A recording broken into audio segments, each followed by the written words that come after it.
15 centuries ago, a colossal meteorite hurtled toward the blue planet. Despite humanity's myriad attempts to thwart its descent, they could only reduce its size slightly, ultimately allowing it to plunge into the ocean. The cataclysmic waves engulfed numerous cities, and the subsequent earthquakes and climatic upheavals nearly led to human extinction, with the population plummeting from nearly 10 billion to fewer than 6 million. The inhabitants of the blue planet entered a millennium of recuperation, and perhaps the terrifying nature of the natural disasters ignited a fervent desire for progress within humanity. Today, 1,500 years later, human technology has evolved from the wisdom of its predecessors, surpassing the technological achievements of the pre-disaster era and entering a new realm of advanced civilization. The blue planet has revitalized, becoming even more habitable for humanity, with the population now exceeding previous numbers. In this new expanse, the nation of Huagua has established a grander homeland, its sphere of influence expanded, and its populace no longer confined to small towns. 3 vast iron cities have been erected in the northern, central, and southern regions. Bayou City in the north, primarily governing the nation and serving as the current capital Zhongxing City in the center, focused on economic development, and Nantian City in the south, dedicated to scientific advancement. Centered around these 3 colossal cities, dozens of medium-sized cities have emerged, ushering the citizens of Huagua into an urban era. At this moment, within the magnetic levitation train tunnel stretching from Zhongxing City to Nantian City, a train speeds along at 600 kilometers per hour. Through the window, only the simulated landscapes of the tunnel's interior are visible, while the carriage remains relatively quiet, save for the sound of the train slicing through the air. Fufeng sits by the window, gazing outside, yet his glasses are clouded with tears, rendering his view a hazy blur. "Hello, are you feeling unwell?" A young woman seated beside him notices the tears in his eyes and his sorrowful expression, prompting her to inquire with concern. "Nothing's wrong. It's just that my eyesight is poor. I recently changed my glasses, and my eyes are struggling to adjust. My name is Qing. What about you?" Though the young woman can tell Fufeng is not being entirely truthful from his expression, she engages him in conversation nonetheless. "My name is Fufeng. You look like a student. It's not yet vacation. Why aren't you at school?" "I have matters to attend to at home." Their conversation meanders, but Fufeng's thoughts drift back 3 hours. 3 hours prior, Fufeng was in a university cafeteria in Zhongxing City having breakfast when a call from his grandfather came through on his communication device. In the holographic projection, his grandfather sorrowfully conveyed the tragic news. The house where Fufeng's parents resided had suffered an unexplained explosion at 6 in the morning, claiming both their lives.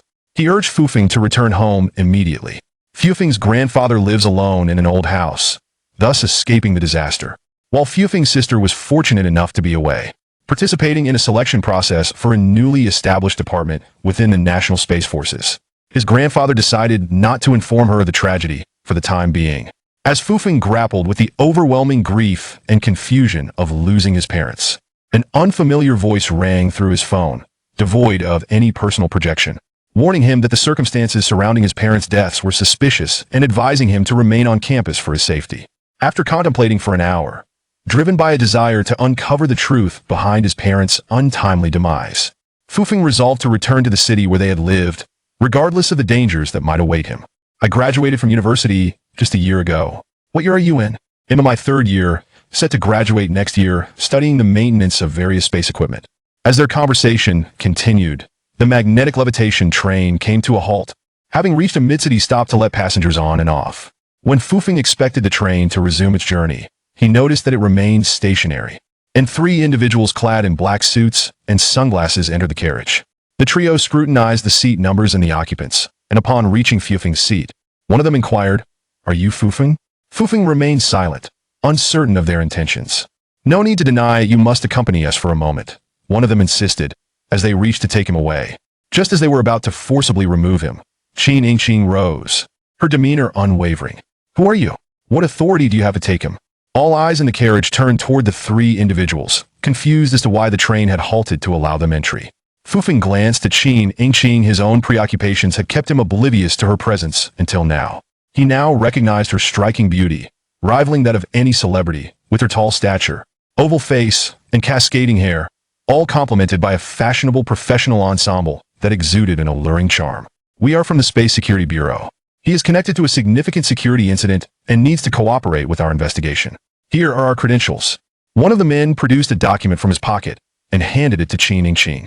Fu Feng sensed that their appearance was undoubtedly linked to the tragic fate of his parents.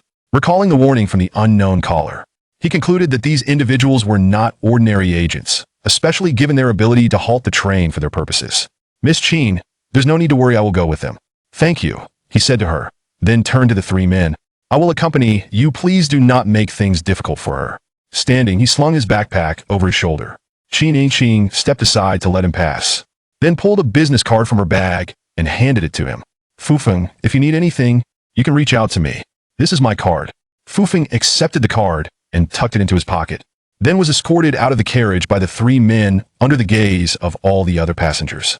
Before he had even exited the train station, he was ushered into a vehicle with tinted windows that obscured everything outside, including the driver's compartment, resembling a transport meant for criminals. Fu Feng found himself seated in the center of the vehicle, flanked by two black-suited men, guarding against any potential resistance. The vehicle sped onward, making sharp turns and straightaways. As Fu Feng's mind wandered, a sudden loud bang reverberated through the air. The vehicle was thrust into the air as the bulletproof windows shattered. Upon landing, Fu Feng and the two black-suited men collided within the vehicle, but the sturdy construction of the car only resulted in minor cuts from the glass shards. Under attack, requesting backup at the rear section of Lanhua Street, one of the black-suited men urgently called for assistance through a communication device, while the other kicked at the mangled door, finally breaking it open after several attempts. Fu Feng was pulled from the wreckage by the black-suited man, who now surveyed the scene. The front of their vehicle was severely damaged, and the driver likely lay unconscious or gravely injured. One of the two remaining agents drew a firearm, scanning the panicked crowd for any suspicious figures while the other kept a vigilant eye on Fu Feng, also relaying the situation to their superiors. Fu Feng observed a crater ahead, realizing that the vehicle had likely been targeted by an explosive device, akin to a landmine. Such an explosion in broad daylight within a major city indicated a deliberate attempt to intercept the vehicle likely aimed at him. As the frightened crowd dispersed and the police had yet to arrive, the two agents could not locate the assailants and remained on site, continuing to protect Fu Feng while awaiting reinforcements. Suddenly, a powerful roar of engines filled the air as a 5-meter-high mech descended from the sky, landing directly in front of the two agents. The black-suited men fired their weapons, but the bullets ricocheted harmlessly off the mech's armor. Without particle weapons, they posed no threat. With a sweeping motion, the mech's arm sent one agent crashing into a nearby storefront, incapacitating him. The other, still defending Fu Feng, continued to fire desperately, calling for support. "Class 5 mech sighted. Class 5 mech sighted. We may not be able to protect the target." As he spoke, the mech swatted him aside as well, seemingly intent on sparing their lives, opting to neutralize the two agents with mere brute force instead of employing its weaponry. Fu Feng felt utterly powerless amidst the chaos. He was merely an 18-year-old university student, bewildered and helpless in the face of these events. The mech, a sight he had only seen on television, now loomed before him, prompting thoughts of a vast conspiracy surrounding his parents' deaths. The mech extended a mechanical hand, lifting Fu Feng effortlessly. As the engines roared to life, it ascended into the sky, soaring away from the city. Fu Feng's scalp prickled with fear. He had never flown before, and his first experience in the air was being carried by a mech. The wind whipped against his face painfully, but thankfully his glasses remained intact, shielding his eyes from the gusts and allowing him to observe the unfolding scene. The pilot of the mech paid no heed to the discomfort of Fu Feng, accelerating swiftly toward a thicket of trees outside the city. He descended into the forest, swiftly changing direction to navigate through the underbrush's ability to fly, yet also traverse on foot, perhaps a means to elude his pursuers. Before long, the mech brought Fu Feng to an abandoned stretch of highway, where a towering armored vehicle awaited. Fu Feng was ushered into the vehicle, where 5 fully armed individuals, their faces obscured by black masks, stood ready. "The mission is complete. This brat is now in your hands. I shall remain in the wilderness for a while, so take care on your return," spoke the mech pilot, his voice tinged with a mechanical resonance, entirely unlike that of a typical human. "Take care, Brother Tang. We will safely escort this young man back to headquarters." After the armored figure finished speaking, he swiftly turned and vanished into the wild, leaving Fu Feng still bleeding from a gash on his arm, caused by shattered glass and the masked figures behind. The group exchanged little conversation. One among them retrieved a set of tools and removed the communication device implanted beside Fu Feng's ear, placing it inside a small metallic box. Then, without hesitation, they fitted a hood over Fu Feng's face, starting the vehicle and accelerating down the deserted highway. Chapter 2. The secret interrogation. After the vehicle had traveled for 5 or 6 hours, Fu Feng was once again led out and taken into a room.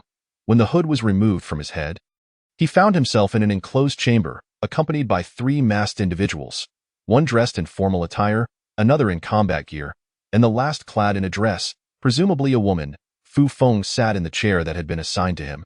Numbly observing the trio up until this moment, he remained oblivious to the reasons behind the space security personnel's actions and the motives of his captors. He suspected it might be related to his parents' demise, though he could hardly fathom that it warranted the use of mechas.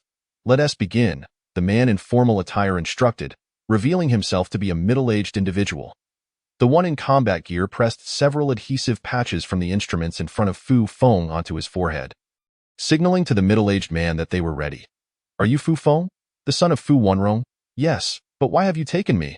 "I've done nothing wrong. That is of no concern to you. I will ask the questions, and you shall answer. Rest assured, we mean you no harm. When was the last time you met your parents?"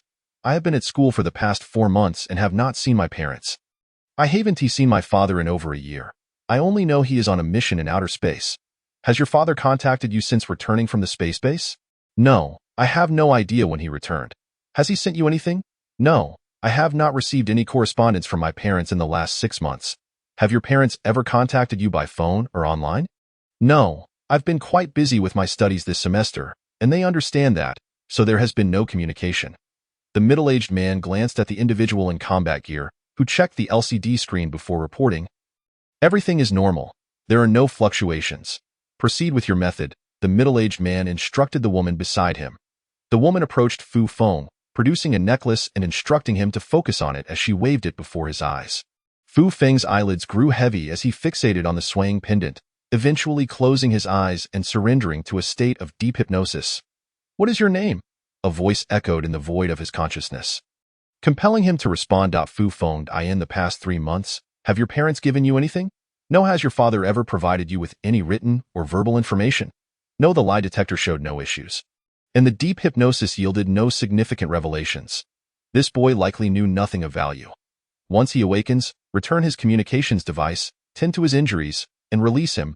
We are still uncertain if his parents have left anything for him. Ensure that he is followed 24 hours a day. Should anything arise, contact me directly. Until we ascertain the whereabouts of that item, I expect you to be diligent and ensure it remains in our possession." After giving his orders, the middle-aged man exited, leaving the 2 individuals to deliberate over Fu Feng's subsequent treatment. Not far from this room, in a lavish chamber, an elderly man rose, scrutinizing the surveillance footage and the group surrounding him. Uttering a disdainful remark about their incompetence, he departed, leaving the others exchanging bewildered glances. When Fu Feng regained consciousness, he found a medical staff member attending to his arm, their face obscured by a large mask. He noticed that the individuals in combat gear, the middle-aged man, and the woman who had hypnotized him were no longer present. Although unaware of what he had divulged during hypnosis, he was certain they had gleaned no useful information. For he truly knew nothing. "You are fine now. Your communications device has been reimplanted beneath your skin, and you can restart it. Take your bag. I will release you." Once the medical personnel finished bandaging his wounds, Fu Feng slung his disheveled backpack over his shoulder. Before he could inquire about his exit, 2 individuals, dressed as those who had brought him in, entered, swiftly placing a hood over his head once more and escorting him from the room. As Fu Feng felt the wind brush against him, he found himself standing alone on the street. Removing the hood, he surveyed his surroundings. Night had fallen, and the streets were nearly deserted. The few passers-by paid him no heed. However, the towering advertisement on a distant skyscraper confirmed his return to Zhongxing City, the location of his university.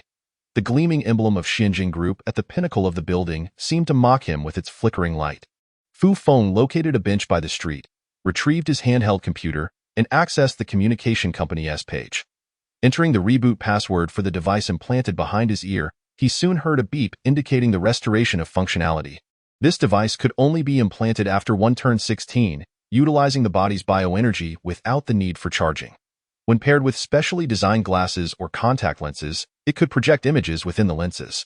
Generally, it connected with handheld computers for holographic calls and dialing, representing a fusion of biology and communication technology.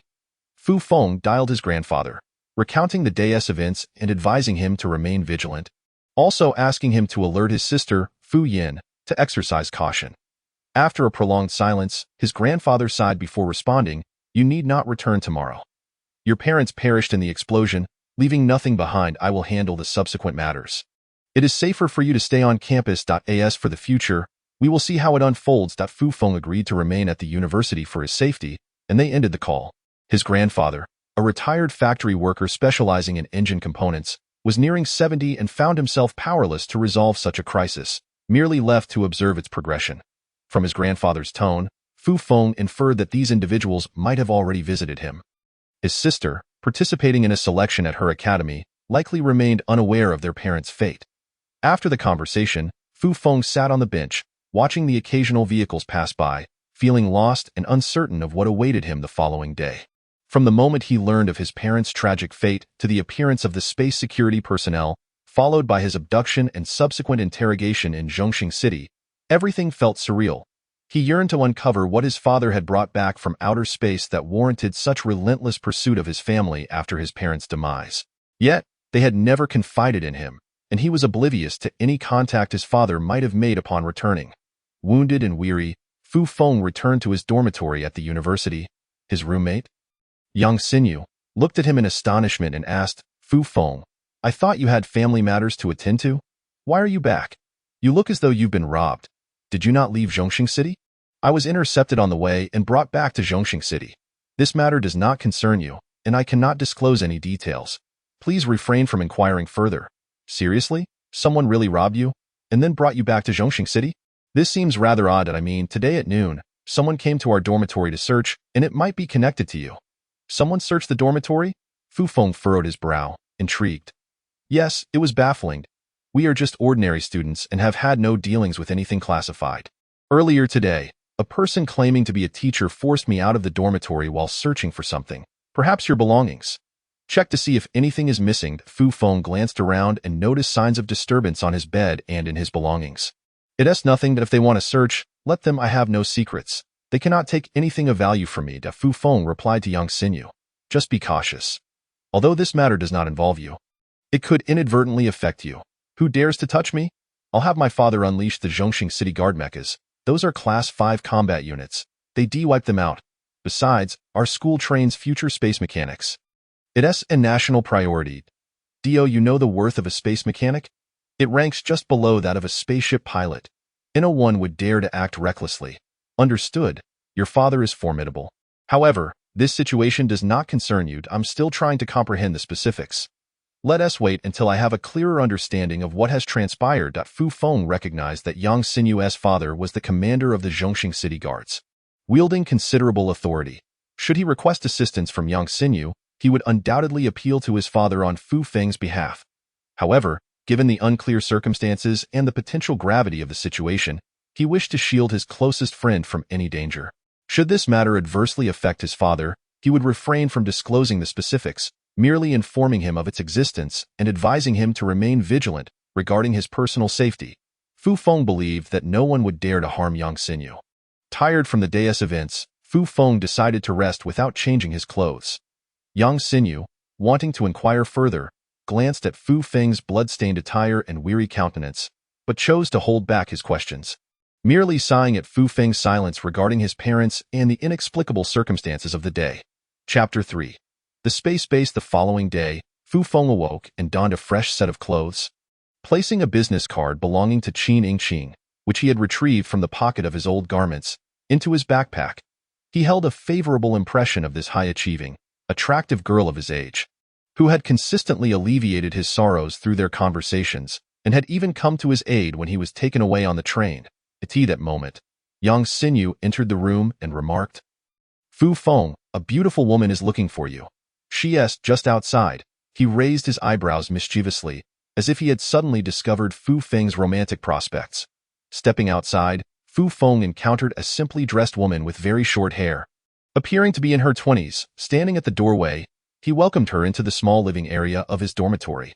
"You must be Fu Feng," she stated. "I am Ji Yun, a representative of the Tianyuan group from the Zhongxing City branch. Firstly, I extend my condolences for the loss of your parents, I heard that there was quite a commotion yesterday in Ani City regarding your situation. I understand that your relatives on your mother's side have all immigrated to Kunlun New Star, leaving only your grandfather and you siblings on your father's side. If your parents left anything behind, it would likely be for the two of you. Our Tianyuan group hopes to collaborate with you should you find anything your parents left behind. Our dealings are transparent. We seek cooperation, not schemes, and we will ensure you and your sister are well taken care of.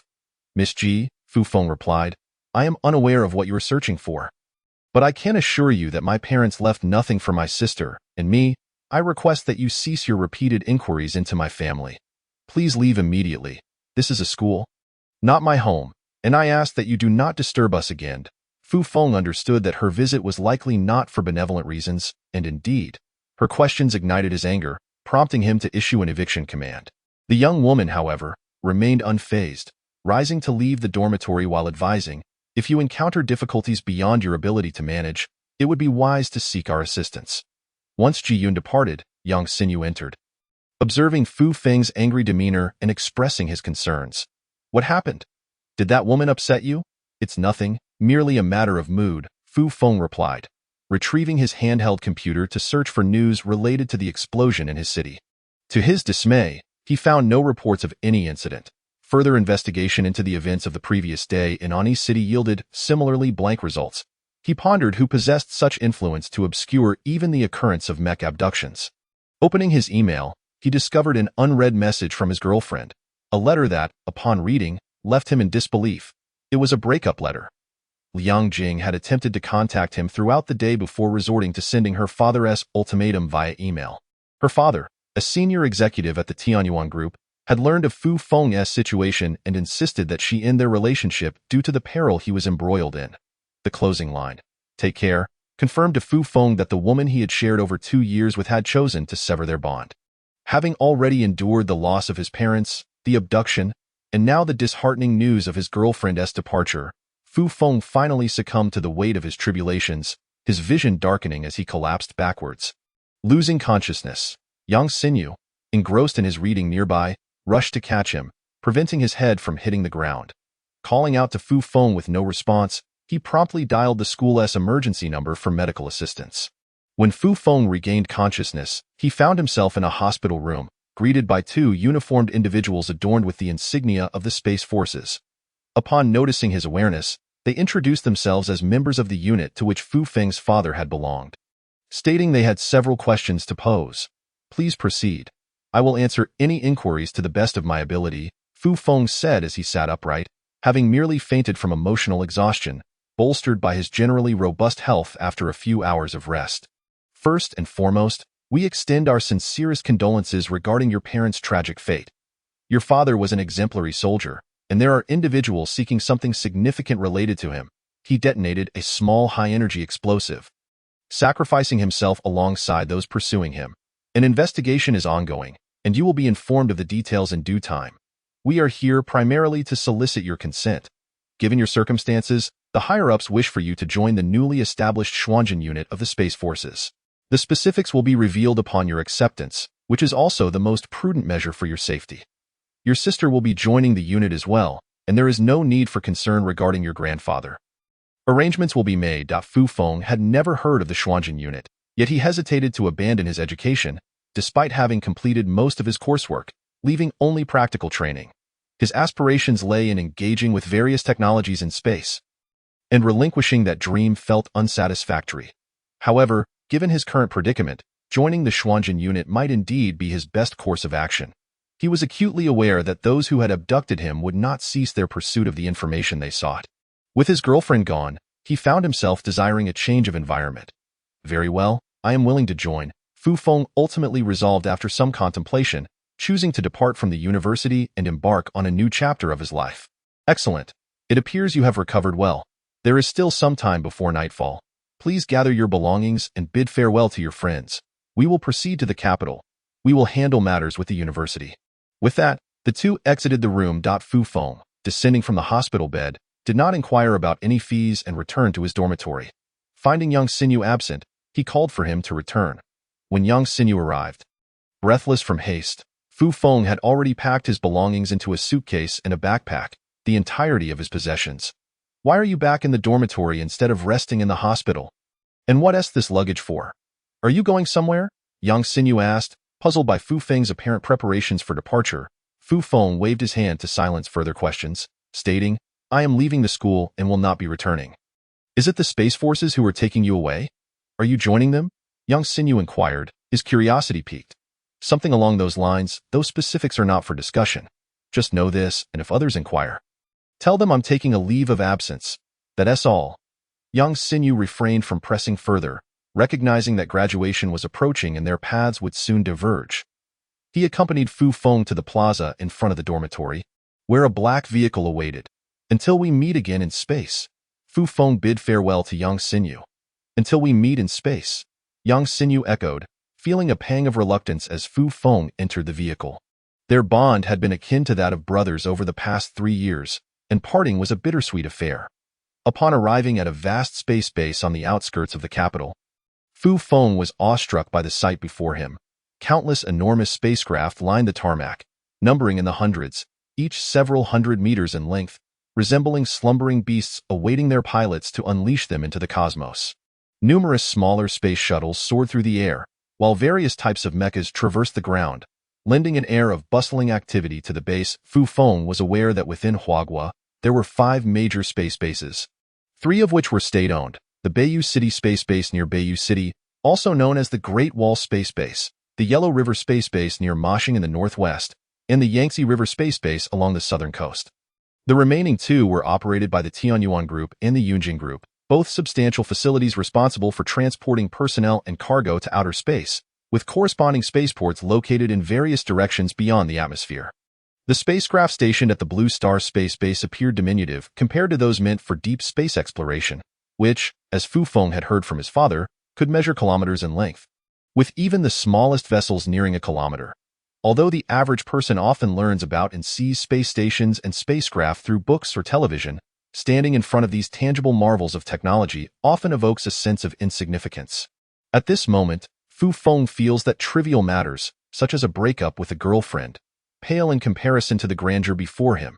He is led into a large building by 2 individuals, and they take the elevator down to a vast underground chamber where an elderly man is already seated on a sofa.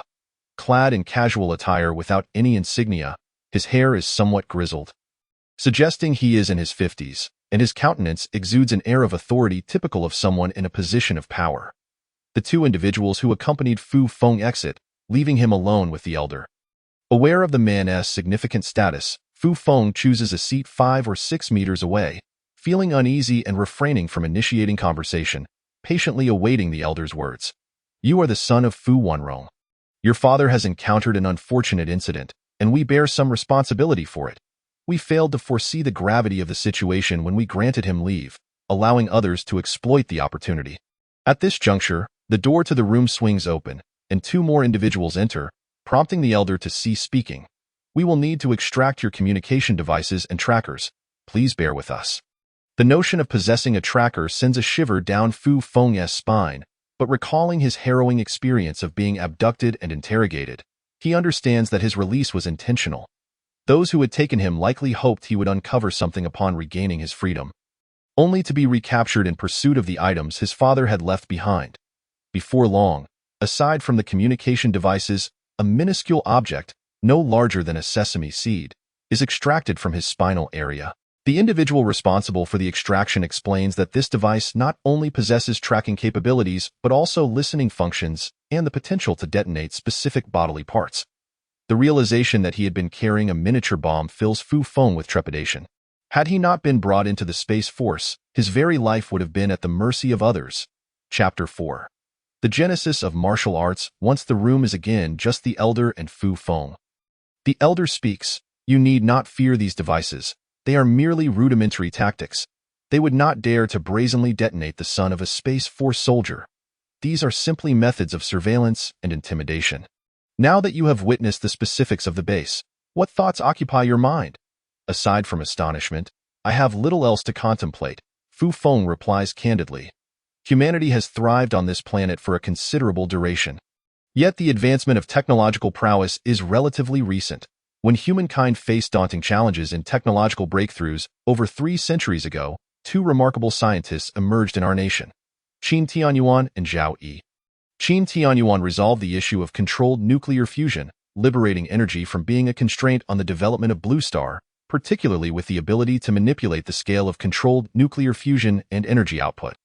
This opened up vast possibilities for human technology. Shortly thereafter, another domestic scientist, Zhao Yi, tackled numerous challenges in quantum technology, leading to significant advancements in quantum computing and quantum communication. Under the advancements of controlled nuclear fusion and quantum technology, foreign scientist Matri Howard invented the warp engine. Within a mere 50 years, these three luminaries, Qin Tianyuan, Zhao Yi, and Matri Howard, addressed many of humanity's pressing challenges. Other fields, such as biology, material science, and medicine, also witnessed monumental breakthroughs, culminating in genuine advancements in space technology. 2 centuries ago, humanity piloted spacecraft directly from Blue Star to outer space, marking the true dawn of the space age. Following an era of exploration, we have now achieved interstellar migration beyond the solar system. Humanity's technological prowess has reached staggering heights. However, this advancement has not significantly extended human lifespan. Through exceptional medical expertise and genetic interventions, human longevity remains capped at approximately 120 years, with the average lifespan only extending by about 15 years compared to 3 centuries ago. This statistic includes those born in outer space and those residing on colonized planets. Some individuals, discontent with such fleeting lifespans, have turned to technological means in pursuit of immortality, scouring the vast galaxy.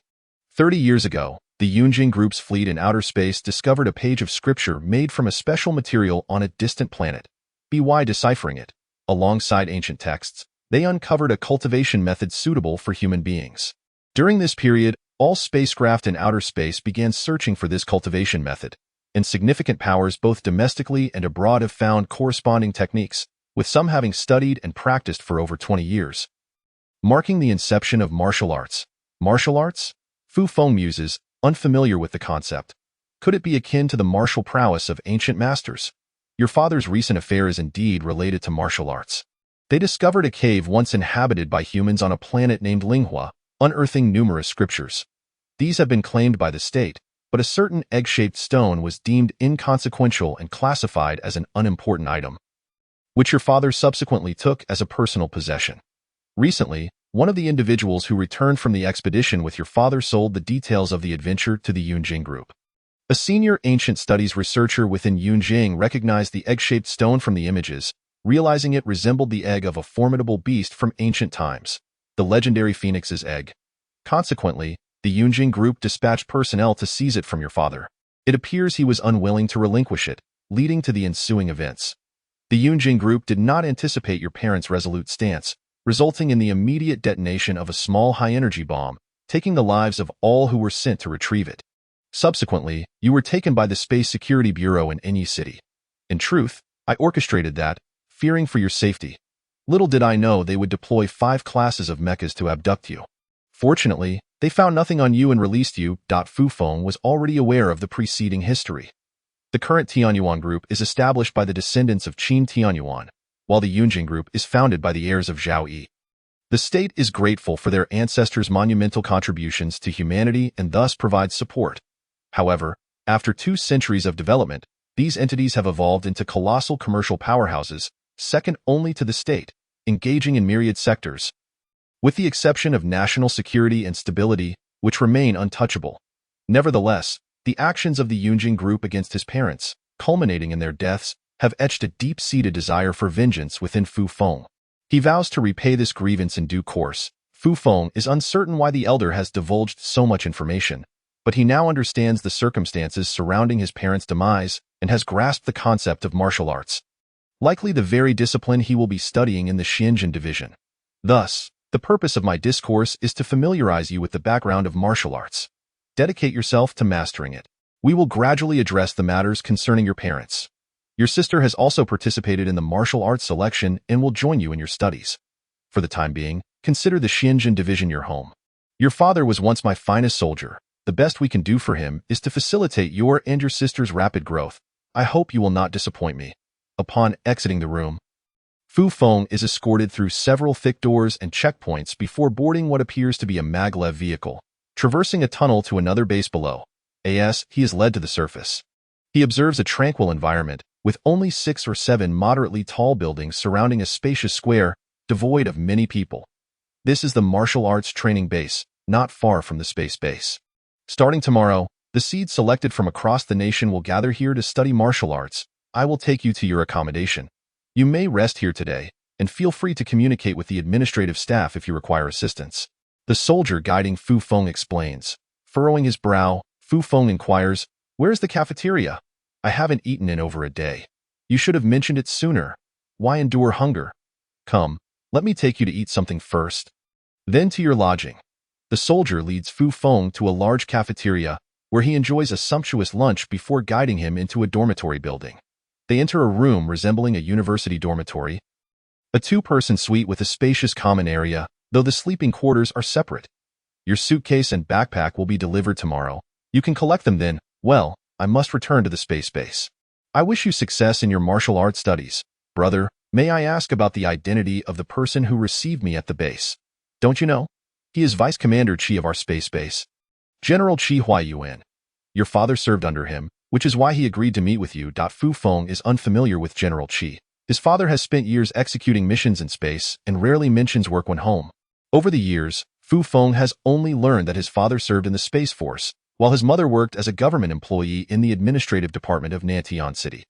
After the Space Force personnel depart, Fu Feng finds himself with nothing to occupy his time, so he lies down on the bed to rest.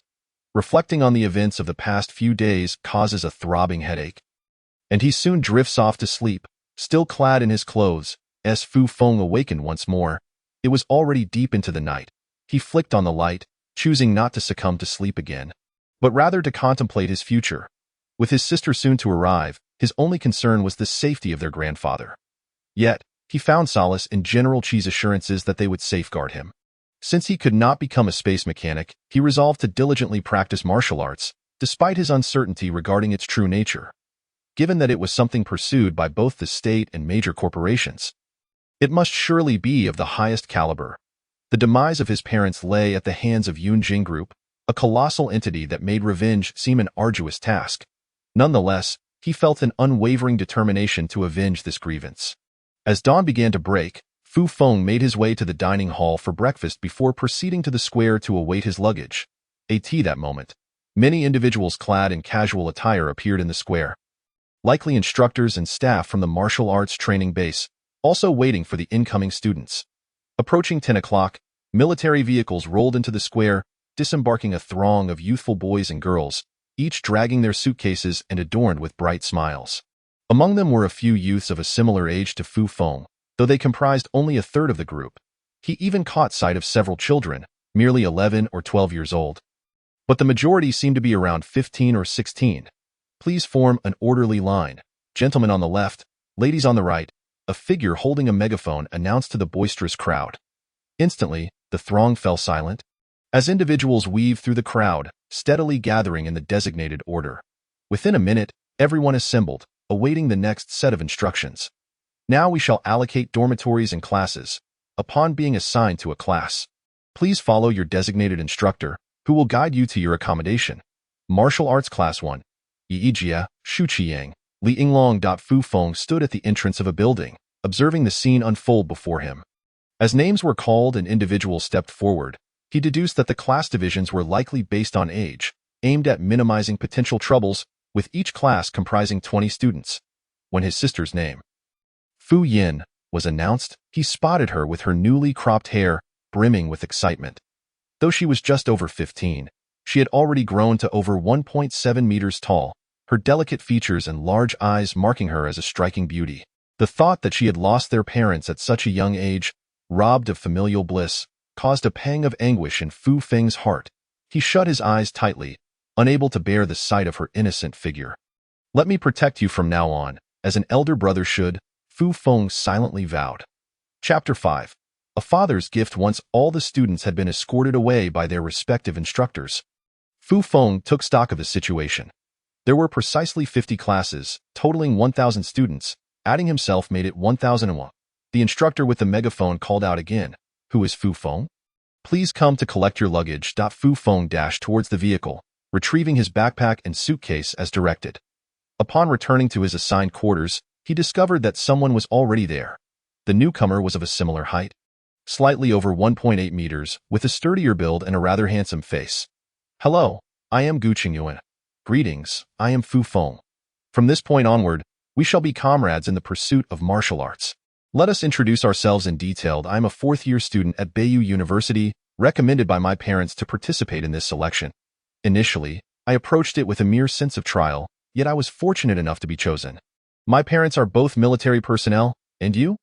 I am a third-year student at Zhongxing City University of Science and Technology, majoring in space equipment mechanical maintenance. I suppose I can be considered a child of the Space Forces.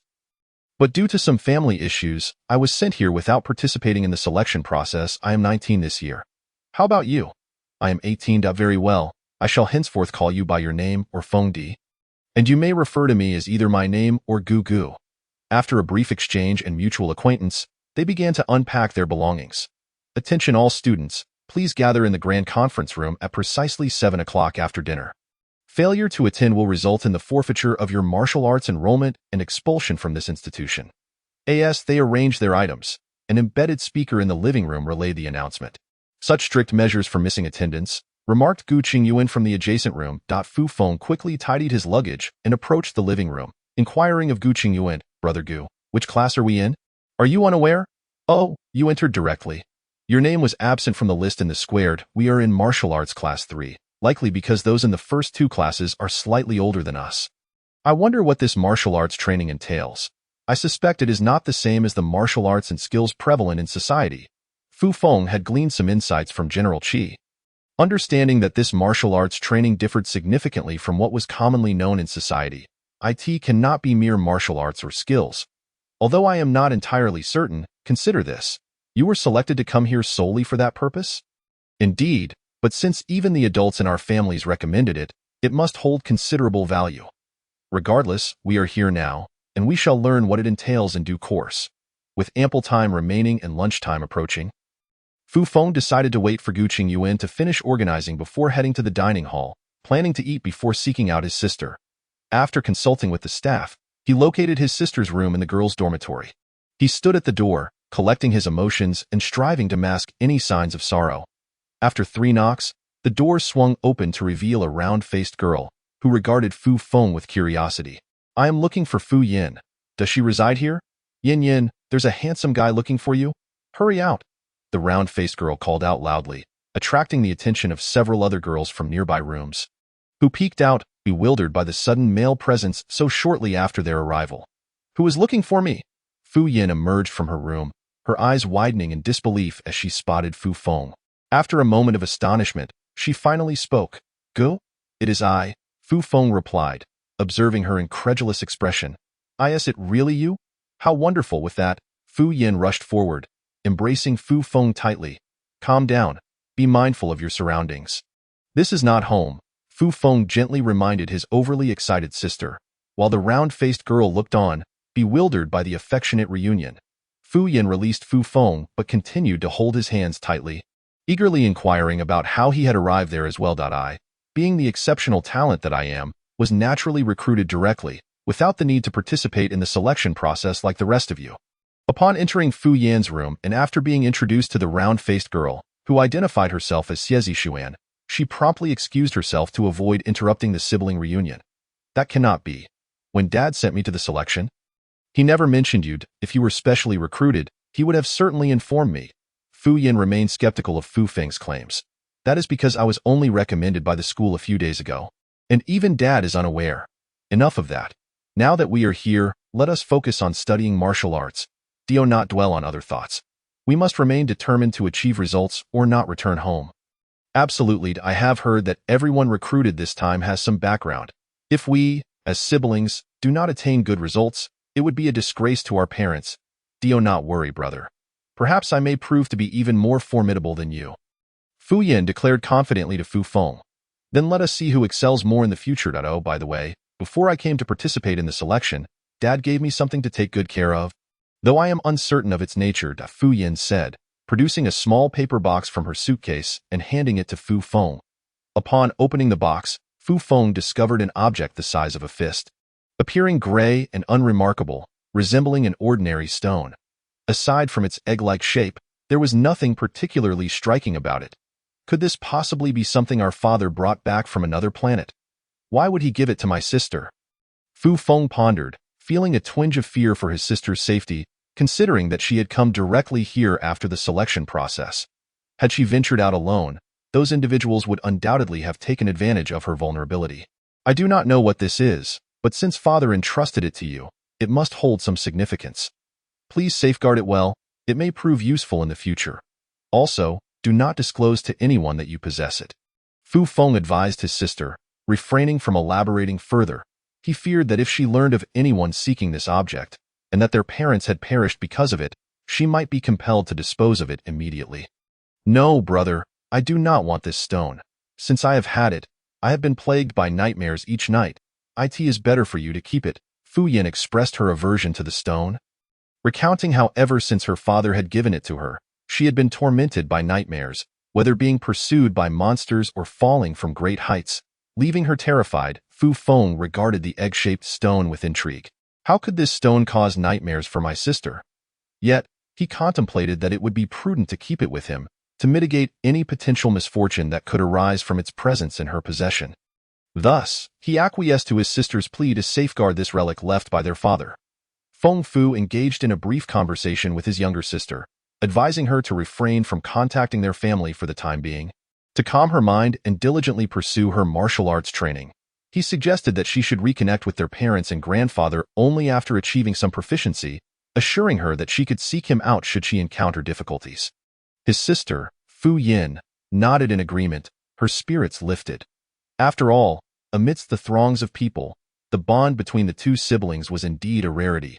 Eventually, Feng Fu departed, leaving behind the laughter of his sister and the round-faced girl.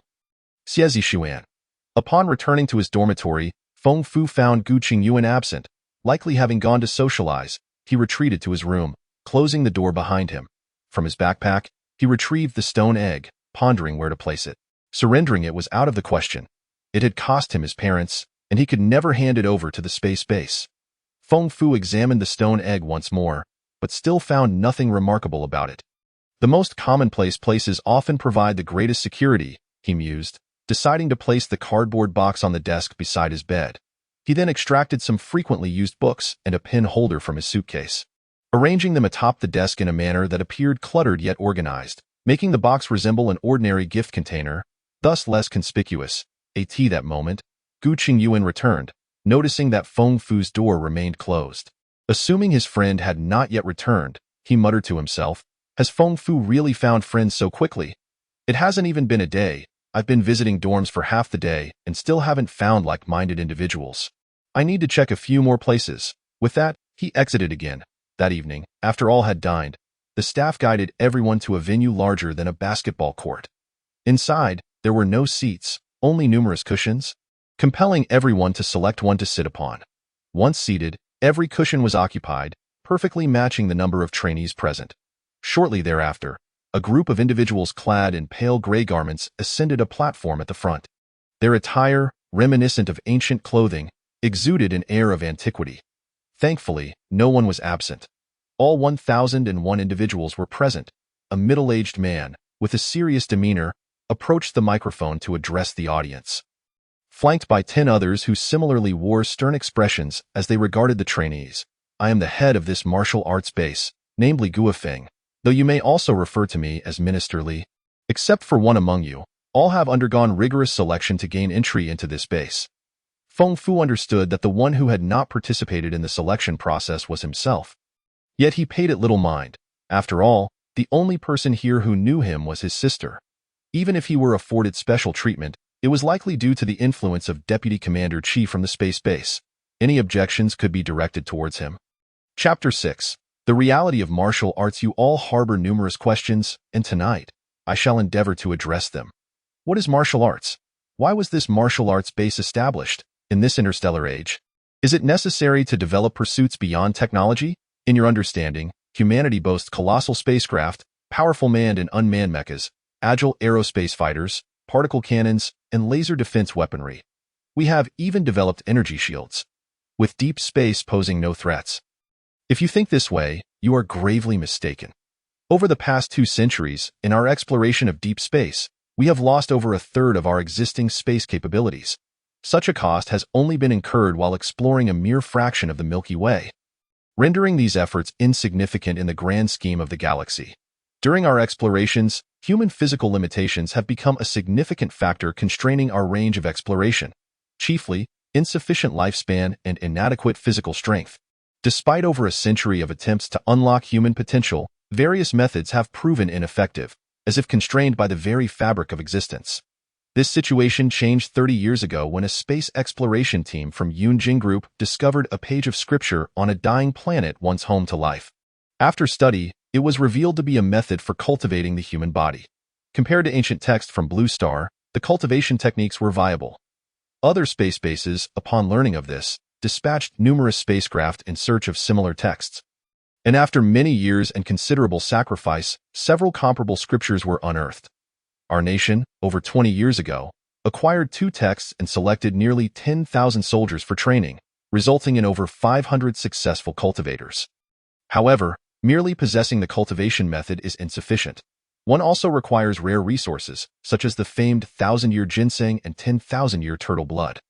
Over the years, we have dispatched various spacecraft into the cosmos to seek these resources, which have been refined, filtered, and proportioned by scientists into a type of pill known as Xinqingdan, valued at 300,000 per pill. This pill also benefits ordinary individuals. When diluted and consumed, it can enhance physical strength and extend lifespan by 2 to 3 years.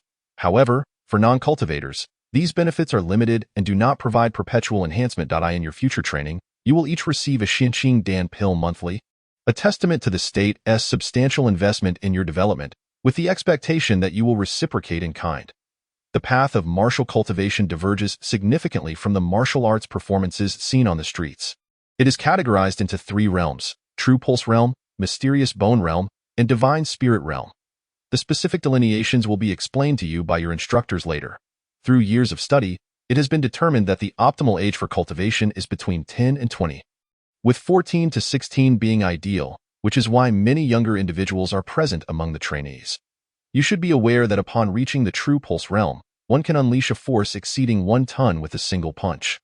The mysterious bone realm allows for over 5 tons.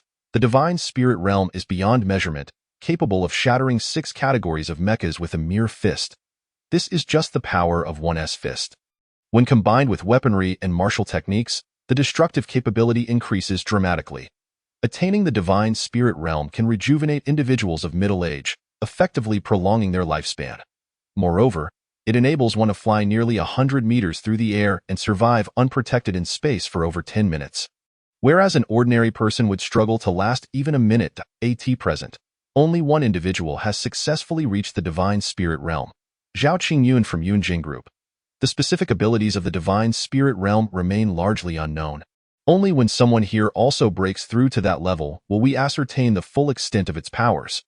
The purpose of our martial cultivation is to surpass the limits of human strength, break the boundaries of lifespan, and enhance survival capabilities in various harsh environments, preparing humanity for future crises. Many of you will eventually teach at the martial arts academy that will be established in 5 years. Your responsibilities are significant, and I urge you to strive diligently. After Minister Li's lengthy address, a profound silence enveloped the assembly of trainees, the stillness almost unnerving. After several seconds, fervent applause erupted, echoing for quite some time. Yet, the expressions on most faces reflected shock, disbelief, and an abundance of hope, emotions bubbling over. Feng Fu felt a surge of excitement as well. It was astonishing that martial arts could indeed cultivate such power. He thought of his deep-seated vendetta, wishing fervently to reach the divine spirit realm as described by Minister Li. However, the knowledge that the only individual at this level resided within Yunjing Group chilled him, prompting a swift return to composure. Another middle-aged man stepped forward, addressing the trainees. Your communication devices have been confiscated. Here, you may only browse the internet. Sending any messages is prohibited unless sanctioned by the base. This measure serves both to facilitate your focus training and to prevent any leakage of our techniques. All trainees present have parents who are personnel of the Space Forces, a consideration for your future paths. Once admitted, you will face 2 options: to join the Space Forces, or to become instructors at the future Martial Arts Academy. After undergoing certain evaluations, you may regain the ability to communicate with the outside world. Additionally, those who have not completed high school will be required to undertake supplementary cultural studies. Now, we shall distribute the specially tailored martial arts uniforms and identification badges. Following this, the unique martial arts attire and student identification badges were handed out. After which the assembly was dismissed. Feng Fu, we've struck gold. No wonder my parents urged me to participate in the selection process, disregarding the fact that I'm about to graduate. This is truly invaluable. Being here is exceptionally worthwhile, Gu Qingyuan exclaimed, brimming with excitement upon returning to the dormitory. He could hardly contain his eagerness to commence training, despite not yet knowing how to cultivate martial arts. His imagination ran wild with visions of his future success.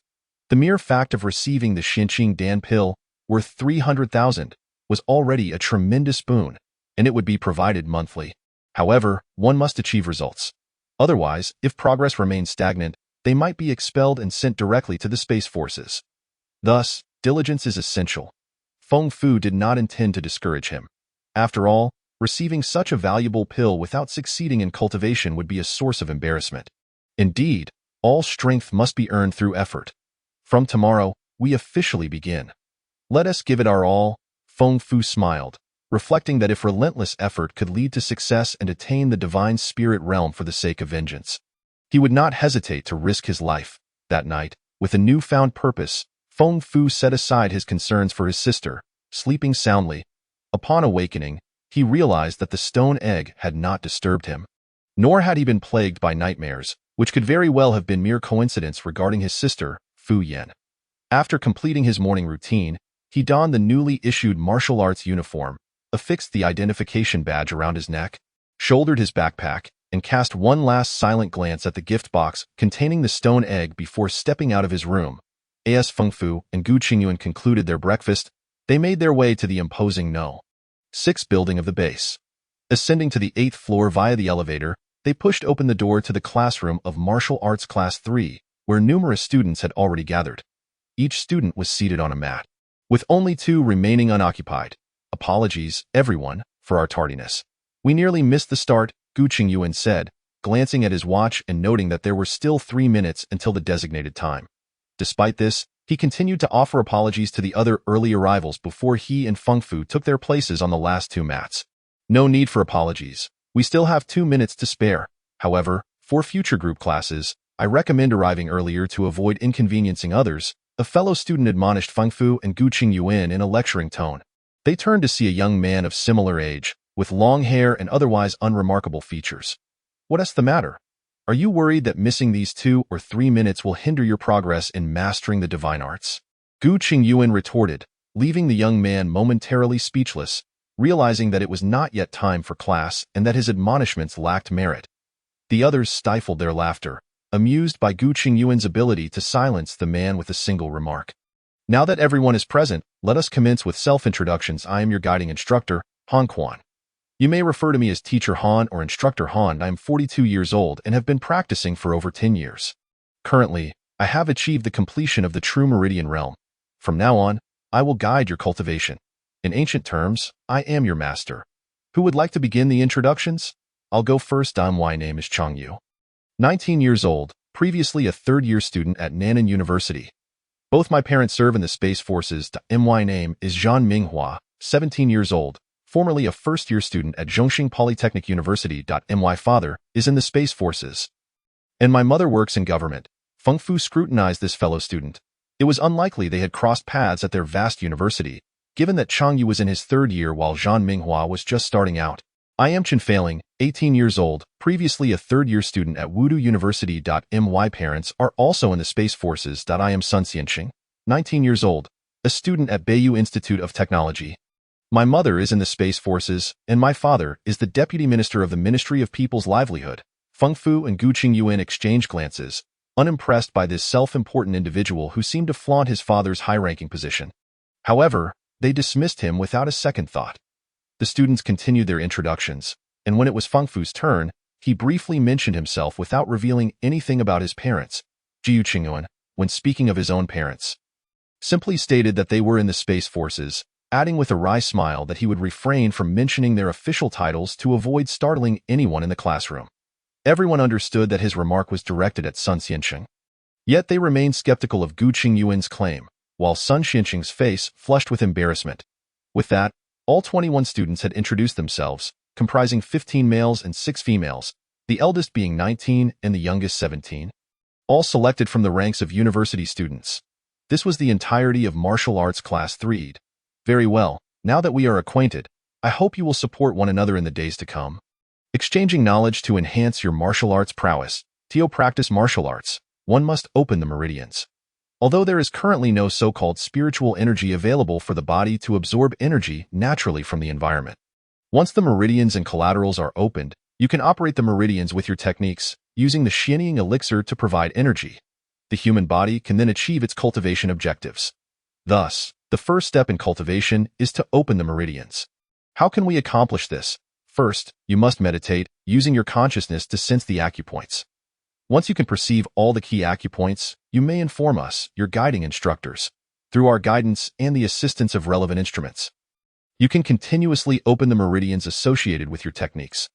Once your meridians are opened, we will impart to you the techniques, enabling you to refine your first Xianying elixir, thus truly entering the initial stage of martial cultivation, known as the True Meridian Realm.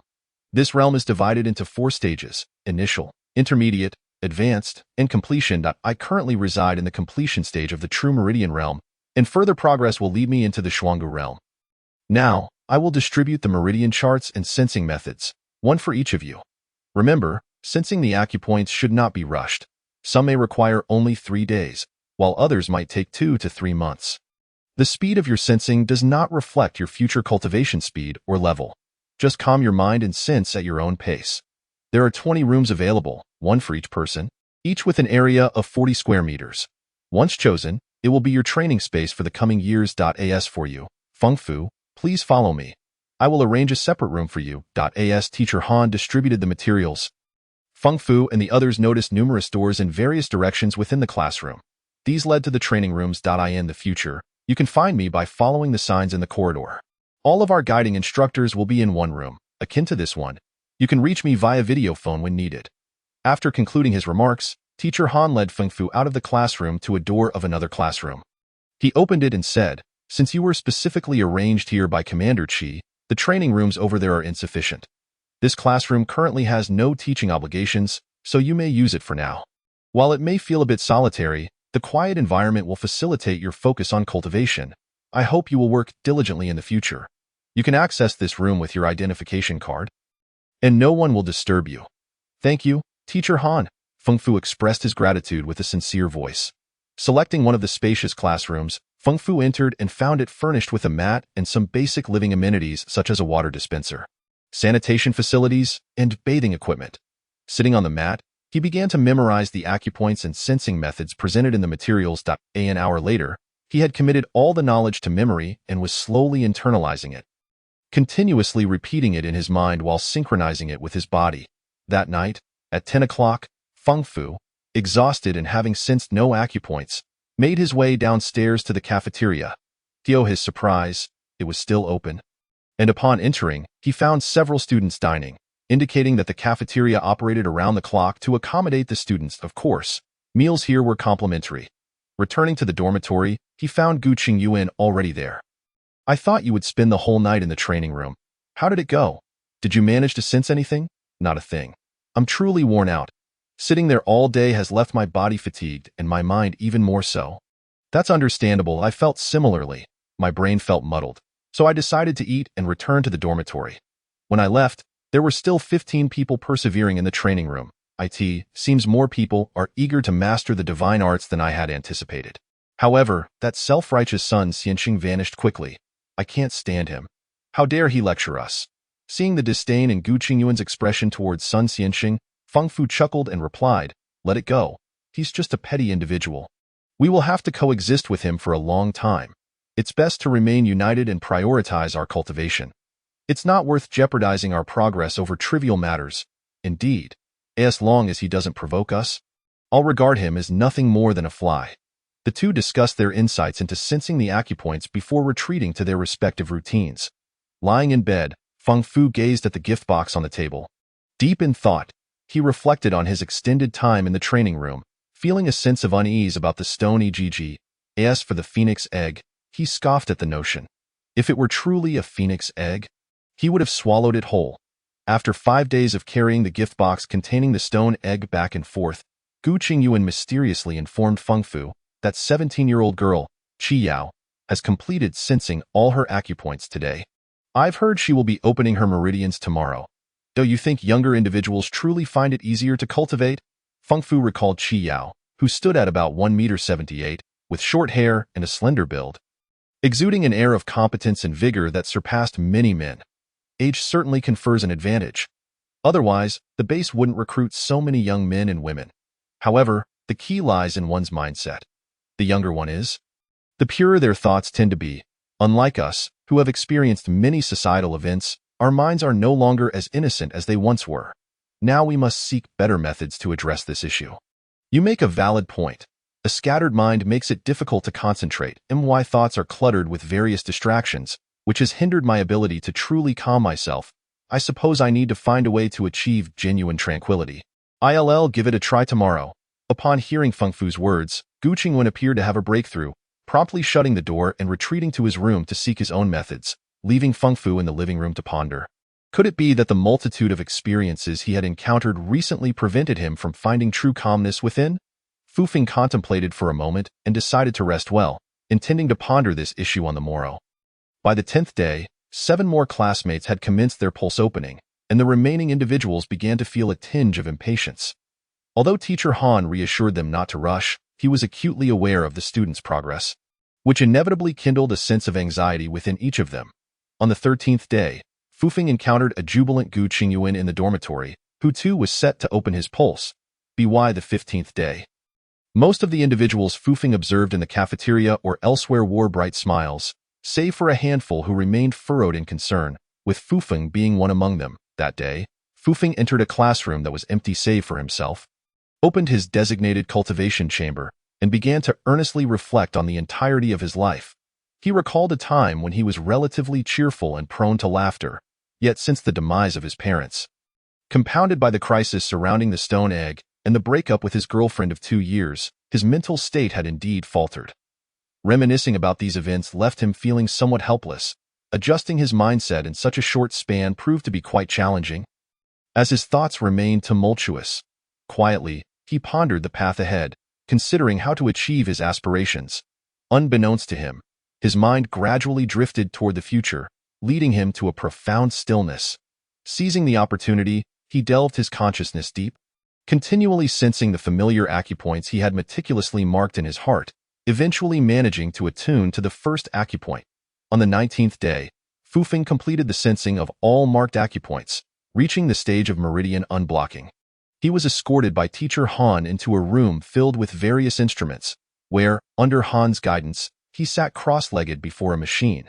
As other instructors operated the device, 2 mechanical arms extended from it, each equipped with a glowing spherical tip, which gently pressed against the 2 acupoints that were to be connected through Fu Feng's clothing. You will now sense the connection between the meridians located at these 2 points. Paying attention to the sensation of a gas-like flow coursing between the acupoints, the mechanical arms will continuously locate the 2 points, and once all connections are established, we will be done. Fu Feng closed his eyes to sense the 2 acupoints. The apparatus pressing against his acupoints emitted a brilliant light and vibrated, imparting not only a scorching sensation but also a feeling of gas flow between the 2 points.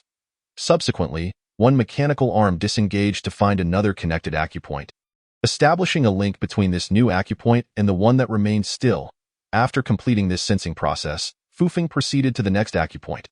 After 2 hours, Fu Feng had successfully connected a total of 72 acupoints, all of which had been indicated in the materials provided by Teacher Han. However, rather than feeling a sense of comfort, he was utterly exhausted, yearning only to recline on his bed and rest. Fu Feng was then led by Teacher Han to a room in Building 1 labeled Transmission Room, where 7 or 8 individuals were already seated on mats, meditating with closed eyes, while another person stood guard by the door. Find a place to sit. I will fetch the cultivation method for you. Fu Feng located an unoccupied mat and took a seat. as Han returned with 2 pages made of a special material and handed them to him. This cultivation method was brought back from an extraterrestrial planet. It is merely a fragment and lacks a name. The textual meaning of the fragment suggests that upon mastering this technique to its zenith, one can rise above the mundane, observing the vicissitudes of life with a smile, unaffected by the constraints of time and space. Thus, it has been designated as Aoyunju. This document outlines the meridian operation route of Aoyunju along with its incantation, having been meticulously determined through years of research. Once you memorize the operation map and incantation, please return this Aoyunju to the instructor by the door before you leave. Once you have familiarized yourself with the technique, come to me to receive your first Xianqing pill. After Teacher Han departed, Fufeng began to diligently memorize the meridian operation map and incantation. Following 2 hours of intense memorization, he, like the other students, closed his eyes to reinforce his memory for a spell. Then, he opened his eyes to compare the papers in his hand with the incantation. After several rounds of comparison with no errors, he stood to return the 2 sheets to the instructor by the door, realizing that he was now the only student remaining in the room, and the clock had struck 11 at night. Chapter 8. Xianqing Pill. Within a conference room in the Yunjing Group building in Zhongxing City, a meeting was underway. The elderly gentleman seated at the center, appearing to be in his 60s, was in fact 82 years old. He was Zhao Ziyue, the helm of the Zhao family's Yunjing Group, surrounded by individuals of significant influence within the conglomerate. What progress has been made in the search for the Phoenix Egg? Since the death of Fu Wanrong and his wife, we have found nothing at the scene. According to Elder Hao, it is impossible for the Phoenix Egg to have been destroyed in such a high-level explosion. Thus, it is likely that Fu Wanrong transferred it elsewhere. In the past month, we have received no information from Fu Wanrong's father, nor have we located any relevant items. We have employed various methods concerning his son, Fufeng, and confirmed that it is not in his possession. Currently, we have yet to search or inquire about his daughter. Fu Wanrong's daughter, Fu Yan, left Zhongnan City over 10 days before her parents' demise to participate in the selection for the Space Force's Xianjin Division in Beiyu City, and she has since entered the Xianjin Division to commence her martial arts training. Since her departure until her entry into the Xianjin Division, she has been under the watchful eyes of the government's most formidable department, leaving us with no opportunity to interrogate her. If the Phoenix Egg was indeed transferred, it is most likely in Fu Yan's possession. However, both of Fu Wanrong's children have now entered the Xianjin Division, making it possible that Fufeng is safeguarding it, thus leaving us uncertain as to who holds it. The issue at hand is that we cannot infiltrate the Xianjin Division, leaving us at an impasse. Zhao Ziyue frowned as he glanced at the individual reporting.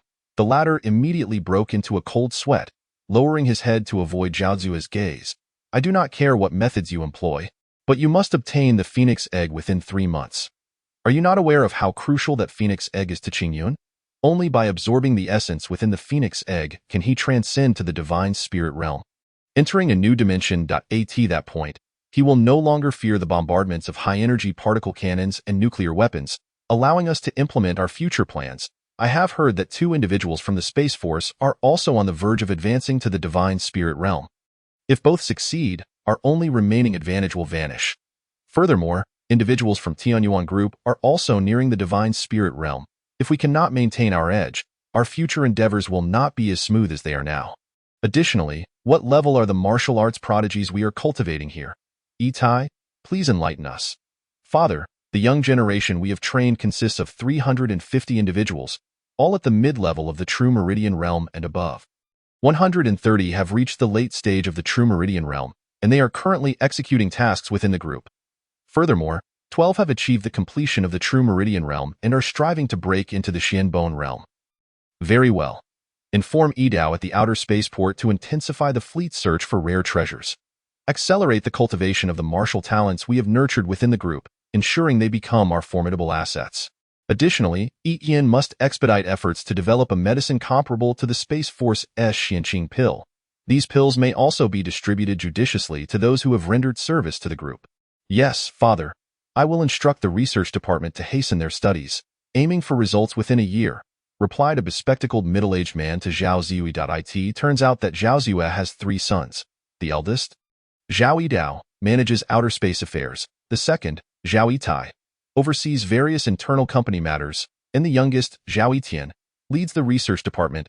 Zhao Qingyun, the one with the highest martial arts realm in the Blue Star, is the son of Zhao Yidao. As the Yunjing group strategizes on how to obtain the phoenix egg from the hands of Fufeng and his sister within the Xianjin division, the phoenix egg remains nestled within a gift box. Carried daily on Fufeng's back, swaying within the box as he traverses between his cultivation chamber and the cafeteria. Since commencing the practice of Aoyunju, Fufeng experienced significant physical consumption and felt perpetually hungry, necessitating frequent visits to the cafeteria for hearty meals. However, he noticed that all his peers were similarly ravenous, regardless of gender, devouring meat with little regard for their image. Thankfully, the cafeteria had adequately prepared for this situation, providing ample food and operating 24 hours, which made Fufeng feel as though the dormitory apartments had become mere ornaments, as the majority of students would eat and promptly return to their cultivation chambers. Fufeng had been practicing Aoyunju for 5 days, during which he also visited his sister, discovering that she had completed her meridian connections over 10 days prior to him, prompting Fufeng to marvel at the youthfulness of her progress. He had only encountered Gu Qingyuan once in the cafeteria. This individual seemed to be practicing with reckless abandon, visiting the cafeteria far less frequently than Fufeng, embodying the urgency to realize aspirations swiftly. Fufeng approached Teacher Han to collect his first Xianqing pill. At that moment, in the cultivation chamber, Fufeng meticulously examined the pill. The Xianqing pill was only the size of a thumb, spherical in shape with a milky white exterior, exuding a captivating aroma that instilled an irresistible desire to consume it. Habitually, Fufeng reached to adjust his glasses, only to realize that his eyesight had returned to normal several days prior. Not only had his vision improved, but his hearing had also sharpened considerably, and his cognitive processing speed had noticeably increased. Fufeng swallowed the Xianqing pill, sinking his consciousness into his dantian, embracing unity, and initiating the operation of Aoyunju while silently reciting the incantation. Focusing on his cultivation, he felt a powerful energy surge within him, a tumultuous force coursing through his body, evoking a sensation akin to losing control. He hastily resumed silently reciting the incantation, endeavoring to harness the almost ungovernable energy within through the technique he had learned. After a week of operation, the energy within Fufeng's body had been partially absorbed, leaving him feeling less intense than at the beginning, yet still aware of the immense energy lingering within. He had no choice but to continuously circulate his cultivation techniques to digest this energy. When Fufeng awoke once more, 3 days had already passed, and only a small amount of energy remained in his body, which he could easily assimilate within a few days. He paid it no further mind, glancing at his grimy appearance, evidence of the impurities expelled during his cultivation. Thus, he decided to take a shower in the training room, lacking any spare clothes and opting to wait until his garments dried before heading out for a meal. After finishing his meal at the cafeteria, Fufeng made his way to the bustling testing hall. Although it was already past 1 in the morning, there were still individuals testing the results of their cultivation. Upon entering, he noted that while the crowd was not overwhelming, dozens were observing others' tests. Comparing their progress, Fufeng witnessed a boy, around 15 or 16, delivering a punch with a force of 1.2 tons, while cheers of encouragement rang out. However, the most striking features of the venue were the 3 massive display screens, the strength ranking, speed ranking, and combat power ranking, which appeared to only list the top 30 names. His name was present on the first 2 rankings, but the combat power ranking remained vacant. Fufeng noticed that the top spot on the strength ranking belonged to a student named Cheng Yetian from Class 4, boasting a punch power of 1.9 tons. The speed ranking featured a woman from his class, Chi Yao, with a speed of 20 meters per second. Not recognizing anyone else in the hall, Fufeng decided to wait for the young men and women to finish their tests before approaching. The combat power ranking would open in over 10 days, and he wondered if he might secure a spot on it. Dismissing such thoughts, he mused that a mere strength of just over 1 ton was hardly impressive compared to the women on the list. After a moment's contemplation, he resolved not to waste time there and to return to his training, believing that with improvement, he might yet enter the top 10 and earn a Xianqing Dan. He first intended to consult his teacher about selecting a sword or blade technique before choosing a weapon, as this would give him confidence in future battles. Listening to the discussions around him, Fufeng felt that not training was akin to wasting one's life, a rather peculiar sentiment. However, he realized he had not communicated with his classmates in quite some time and was unaware of the procedures for selecting martial techniques and weapons. He would need to inquire upon his return.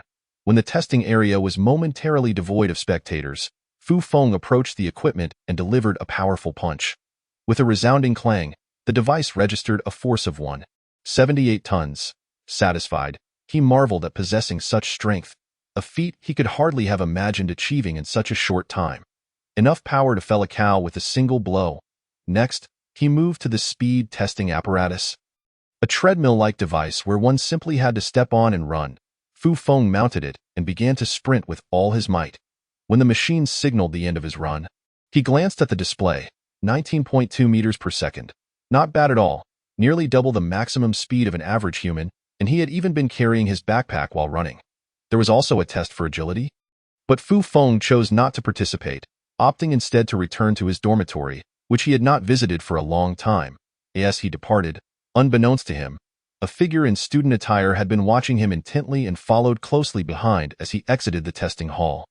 Walking back to his dormitory under the cover of night, Fu Feng found the streets nearly deserted. He strolled leisurely, his mind occupied with the numbers he had just tested. However, as he passed the junction of two large buildings, a sudden wave of danger surged through him. Before he could react, a shadow darted towards him from the front. Realizing he was under attack, Fu Feng attempted to turn and flee, but just as he did, a fist struck his backpack from behind. The impact reverberated through the bag and into his back, sending a jolt of pain through his spine. Fortunately, being in the early stages of true pulse realm, he was not severely injured. The force propelled him forward several meters. Before he could hit the ground, he shouted, "Help! Someone's trying to kill me!" His piercing cry shattered the stillness of the night, echoing into the surroundings. Chapter 9. The Vanished Pearl. While airborne, Fu Feng activated the Aoyunju, filling his entire body with strength. As he landed, he fell onto his back but quickly regained his footing. By the time his assailant approached, Fu Feng was prepared to fight back. The attacker, surprised that his punch had not incapacitated Fu Feng, stood momentarily stunned, realizing that a person who had been training for less than a month had not been easily defeated. Seizing the opportunity, Fu Feng turned and sprinted back down the path he had come from, fully aware that he was no match for the attacker. Although the assailant wore student attire, the strength he exhibited was that of a Xian Bone Realm practitioner. Had it not been for the items in his backpack absorbing most of the force, Fu Feng would likely have been left incapacitated on the ground. Thus, fleeing was undoubtedly the wisest course of action.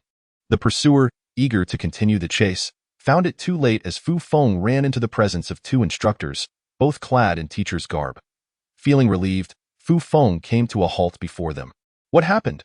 one of the instructors inquired as he approached Fu Feng. Breathless and drenched in sweat, Fu Feng explained, "I was just attacked, which is why I called for help." Upon hearing that a student had been assaulted, the other instructor immediately dashed in the direction Fu Feng had just come from to investigate. "Are you injured? Please describe the situation in detail. My injuries are minor and nothing serious. Earlier, as I was returning from the testing hall, a person suddenly appeared at the junction of two buildings, dressed in student attire and with their face obscured. They launched an attack at me, landing a punch on my back with immense force. Given the strength, they couldn't possibly be a student." Just then, the second instructor returned from his examination, having checked the area. "There's no one ahead. They've already fled. Wang, what do you propose we do? You should escort this student back to his training room, where there are more instructors and it will be safer. I will report this incident to Minister Li, and we will review the surveillance footage and conduct a thorough inspection of the martial arts base.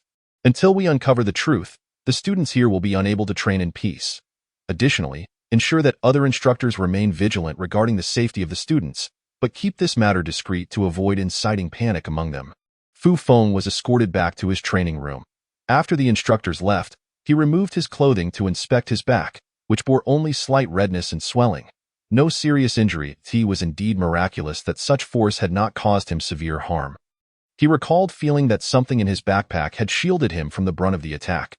Opening his backpack, he discovered that its contents had been distorted. Among them was the gift box containing the stone egg, now flattened. Surely this stone egg couldn't be that fragile, he thought, to shatter from a single punch. Upon opening the box, his brow furrowed as he found the stone egg had indeed broken apart into countless tiny fragments. The largest no bigger than a fingernail, however, amidst the rubble, he spotted a small pearl, roughly the size of a Xinqing Dan, with a dark azure hue and a somewhat translucent surface. Holding it in his hand, Fu Feng noticed that the surface seemed to shimmer with swirling mist. He brought it closer to his eyes for a better look, but before he could fully discern its details, the pearl inexplicably vanished from his grasp. Perplexed, Fu Feng wondered how this object could have disappeared so suddenly. He immediately began searching the ground frantically, yet the pearl was nowhere to be found, as if it had evaporated into thin air. This was something his parents had sacrificed their lives to obtain, and now that pearl had vanished, leaving only the remnants of the stone egg in the gift box. He felt a twinge of resentment and meticulously scoured every inch of his training room again. But to no avail. Ultimately, he had to abandon his search. Gazing at the deformed gift box, now containing only a mound of dusty fragments, Fu Feng felt lost. The precious item his parents had exchanged their lives for had been reduced to worthless debris. And the potentially valuable pearl had vanished before his eyes, never to be found again. This was a bitter pill for him to swallow. After nearly an hour, Fu Feng's heart gradually settled, and he contemplated the challenges ahead. He resolved that regardless of who came to inquire about the stone egg, he would tell the truth but refrain from mentioning the fleeting pearl, as he had no knowledge of its fate. He would consider it as if it had never existed. Carefully, Fu Feng gathered the gift box and the fragments, wrapping them in a piece of cloth he found in the room and placing them back into his backpack. He removed the damaged handheld computer and glasses, discarding them into a trash bag. By the time Fu Feng completed these tasks, dawn was breaking. He decided to search for his sister, concerned about whether anything had happened to her. When Fu Feng arrived at his sister's dormitory, he found her just waking up. The round-faced Xie Zixuan had not yet returned from her training room. Seeing her brother visit so early surprised Xie Yin. "Brother, why are you here so early? Is something the matter?" "It is nothing of great importance. I merely came to see you. By the way, has anyone sought you out during this period, or have any strangers inquired about you?" Fu Yin pondered for a moment and said, "A few days ago, a teacher from the base did come to see me, asking what my parents had recently given me. I replied that they had gifted me a stone, which I then handed over to you. He didn't say much and simply left. Could it be that this stone truly holds some issues? I have a feeling it is not an ordinary stone. Otherwise, the moment I gave it to you, I would have never had another nightmare. What about you, brother? Have you experienced any nightmares?" Observing his sister's carefree demeanor, Fu Feng felt fortunate for his earlier decision to safeguard the stone egg. Otherwise, it might have been his sister facing the attack, which could have resulted in severe injury, or worse, it's nothing. I just came to check on you. How is your training going? Is everything proceeding smoothly? My training is going well, and I haven't encountered any difficulties. In fact, I have surpassed you in terms of training speed. You must put in more effort, or else you might find yourself unable to contend with me. Your sister. Where will you place your face then? I will strive to improve, and you should do the same. I shall take my leave now. If you need anything, just come to the training room to find me. It's the classroom I mentioned to you before. I am usually there. As Fu Feng entered the cafeteria, quietly enjoying a sumptuous breakfast, a voice emanated from the loudspeakers. "Please, Fu Feng, proceed to conference room 1. I repeat, Fu Feng, please report to conference room 1. Fu Feng continued his meal without lifting his head, while those around him began to speculate. Who is this Fu Feng? Why has a teacher from the base come personally to find him? Perhaps he is someone from the power or speed rankings. I believe I have seen that name on the leaderboard. Regardless, it can only be either a reward or a punishment. Building 1 is the most significant area of the base, a place not meant for ordinary individuals." After finishing his breakfast, Fu Feng made his way outside the cafeteria. His name had become well known, yet aside from his own class and a few others, no one recognized him, so no one regarded him with surprise. He was led into the grand conference room of Building 1, where he was met with the sight of numerous base instructors and military personnel clad in Space Force uniforms. To his astonishment, he also spotted Deputy Commander Chi of the Bayou City Great Wall Space Base present, listening to a report from Minister Li Guofeng of the Martial Arts Base. As Fu Feng noticed the gaze of the attendees upon him, he felt a bit flustered. Fu Feng, come here, Deputy Commander Chi beckoned him. Reluctantly, Fu Feng approached the Deputy Commander. "Describe the assault you encountered last night." Deputy Commander Chi instructed. Fu Feng recounted the details of the assault he faced the previous night. "You mean to say the assailant struck you with a punch, and yet you did not sustain severe injuries? I suspect this may be related to what they were searching for." He then retrieved the cloth-wrapped remnants of the stone egg from his backpack. placing it on the table and unveiling the shattered pieces within. This is what they referred to as the Phoenix EGGIT, was a gift from my parents to my sister during their lifetime. Since the selection process at the base began, she has kept it close, preventing those individuals from obtaining it from her. A fortnight ago, my sister entrusted it to me, as I had also started becoming engrossed in my training and planned to hand it over to the base later. I never anticipated encountering individuals attempting to seize it last night. That person's cultivation level surpassed mine, and during my escape, he struck me in the back. Most of his force landed on this so-called Phoenix egg, which unexpectedly saved my life, yet it was shattered by his punch. This is the situation, and the object of their pursuit is right here. All present gazed at the remnants in the gift box, none believing it to be a Phoenix egg, though they acknowledged that it had indeed shielded Fu Feng from disaster. No one doubted that had the assailant's fist struck Fu Feng directly, he would now be either gravely injured or worse, for the identity of the assailant had been uncovered, an expert at the late stage of the Xian Bone realm from within the base, who had since fled. Chapter 10. The overbearing Commander Qi. After listening to Fu Feng, silence enveloped the room. Even Minister Li remained quiet, all awaiting Deputy Commander Qi to speak. Connect me with Zhao Yitai of the Yunjing Group. Deputy Commander Qi commanded coldly, and it was indeed an order, as his expression bore the weight of impending ire. Minister Li hastily arranged for an urgent communication with Zhao Yitai, and upon connection, Zhao Yitai's holographic image materialized in the conference room. Commander Qi, do you have an urgent matter? First, take a look at what this is. The conference room's holographic cameras automatically focused on the remnants of the stone egg before Fu Feng. Do you see clearly? Zhao Yitai, once you ascertain what this is, inform me. Isn't this merely some lime? I would like to inquire what you mean by showing me this lime. Lime? Open your eyes wide and examine it closely. If you lack discernment, that is not my fault. Perhaps you should consult your so-called expert in ancient studies. Old Qi, do not overstep your bounds. I am not afraid of you. Are you summoning me to subject me to humiliation? Overstep? Humiliation? Do you comprehend the words you utter? When you dispatched individuals to seize the so-called Phoenix egg from Fu Wanrong, leading to the deaths of both he and his wife, did you contemplate the meaning of overstep? When you deployed Mech to abduct a university student and employed various underhanded tactics against him, did you reflect on the notion of humiliation? Now, you continue to utilize infiltration tactics, launching assaults in this newly established base. Did you consider the repercussions? Let me inform you, Zhao Yitai, the remnants before you are what you have relentlessly sought. The so-called Phoenix egg, shattered during the assault on Fu Feng by your subordinates. That egg preserved Fu Feng's life. And it is indeed laughable that what you sought so desperately has been destroyed by your own people, leaving you with nothing but a pile of lime. Zhao Yitai gazed at the contents of the gift box, disappointment flickering in his eyes, yet he replied to Deputy Commander Qi, what you mentioned, we did not engage in those actions.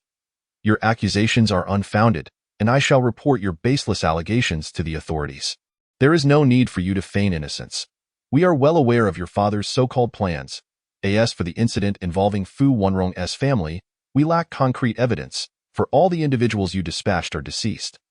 Hence no actions have been taken. However, your repeated targeting of the only two children of the Fu family, forcing them to live in fear, compels me to consider other means of retaliation. At that point, the extent of what the Yunjing Group can endure will be uncertain. I hope there will be no further troubles for Fu Feng and his sister. If you desire the ashes of the Phoenix egg, you may send someone to retrieve them.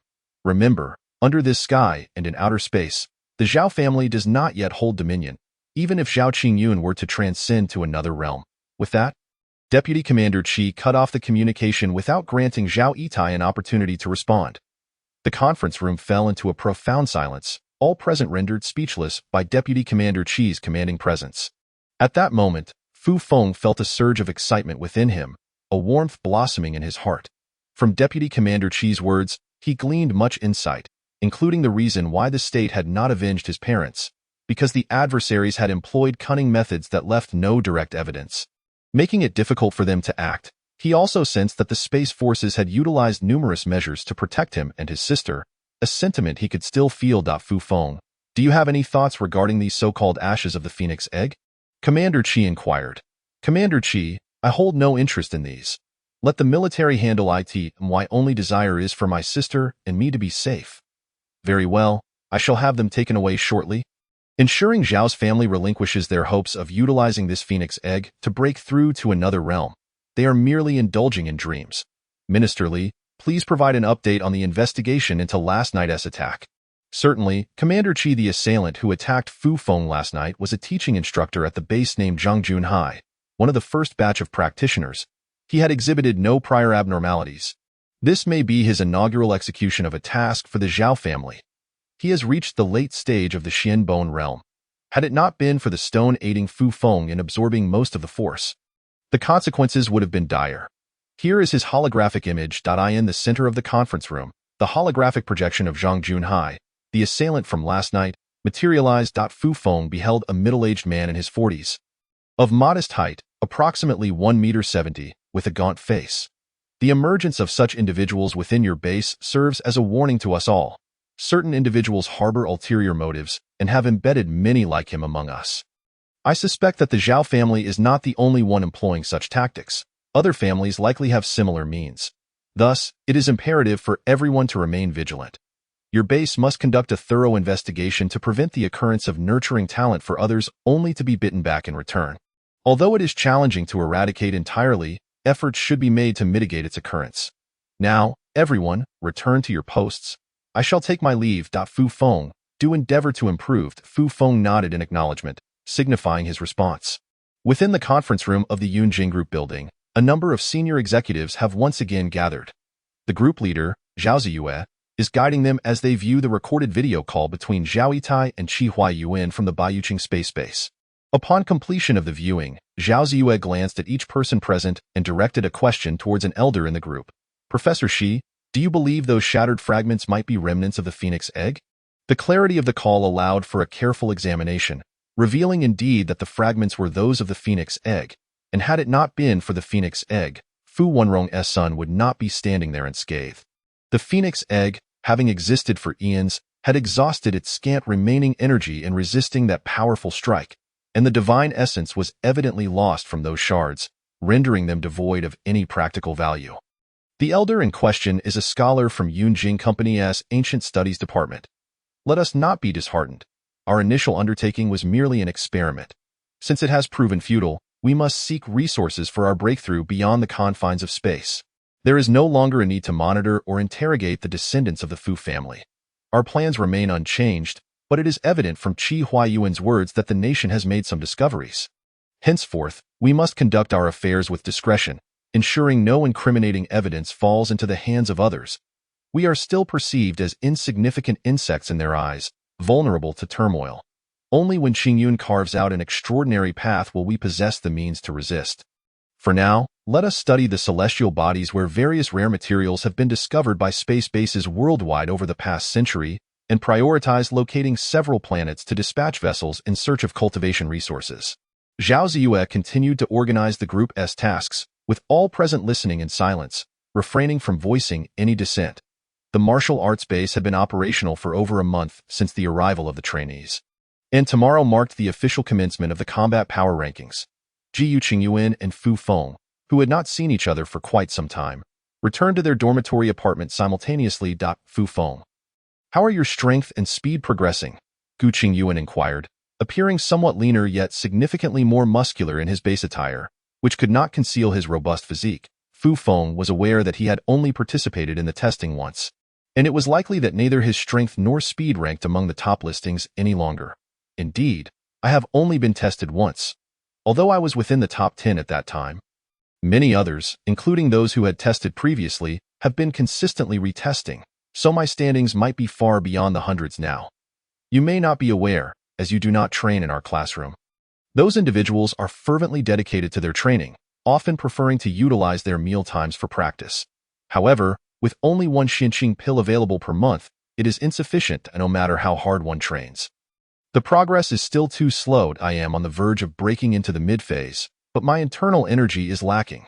Thus, I can only consume more meat to refine the essence within for my cultivation.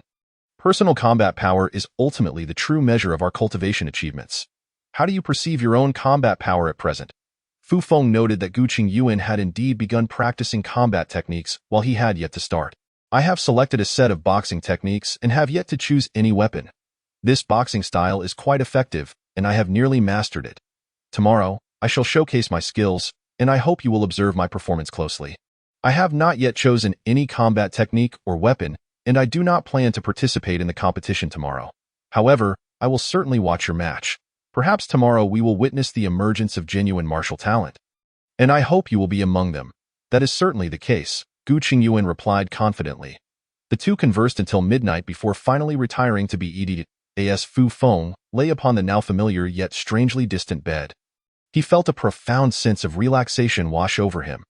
The threats posed by the Zhao family towards him and his sister had dissipated, with Deputy Commander Qi having already notified him.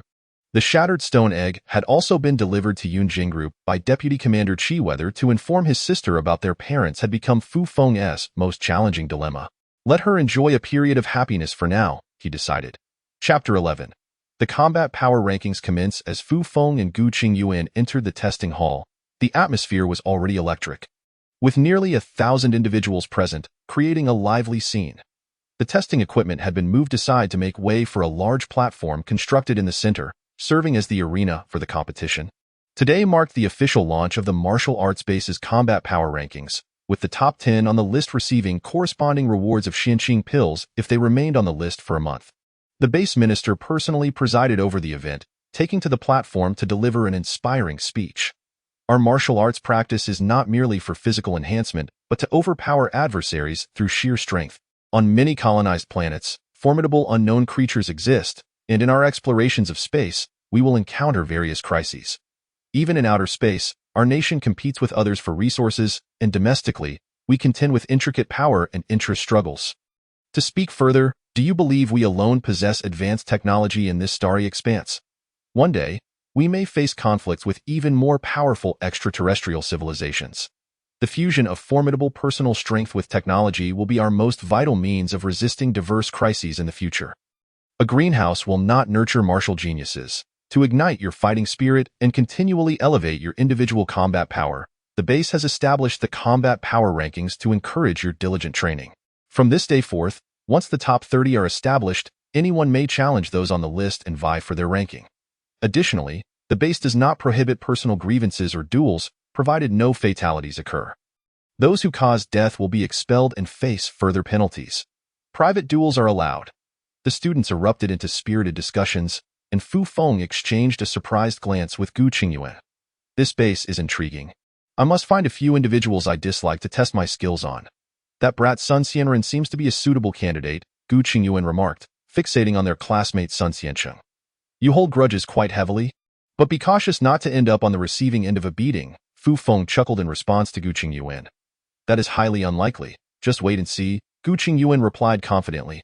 On the martial arts platform, 10 teachers stood as judges for the competition. A total of 135 participants, all aged 16 and older, had registered for the event.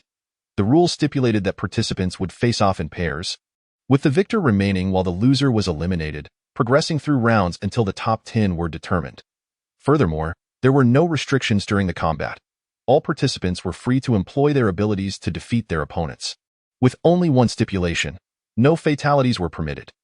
Once the announcement was made, all participants approached the combat platform to prepare. Ji Yuqing gave Fu Feng a victorious gesture as he moved toward the center of the arena. On stage, the first batch of 20 participants had ascended, pairing off randomly for their matches.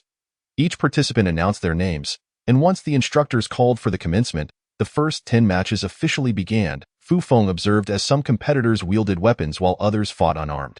Once the instructors shouted begin, many appeared inexperienced and hesitated to strike, carefully observing their opponents' movements.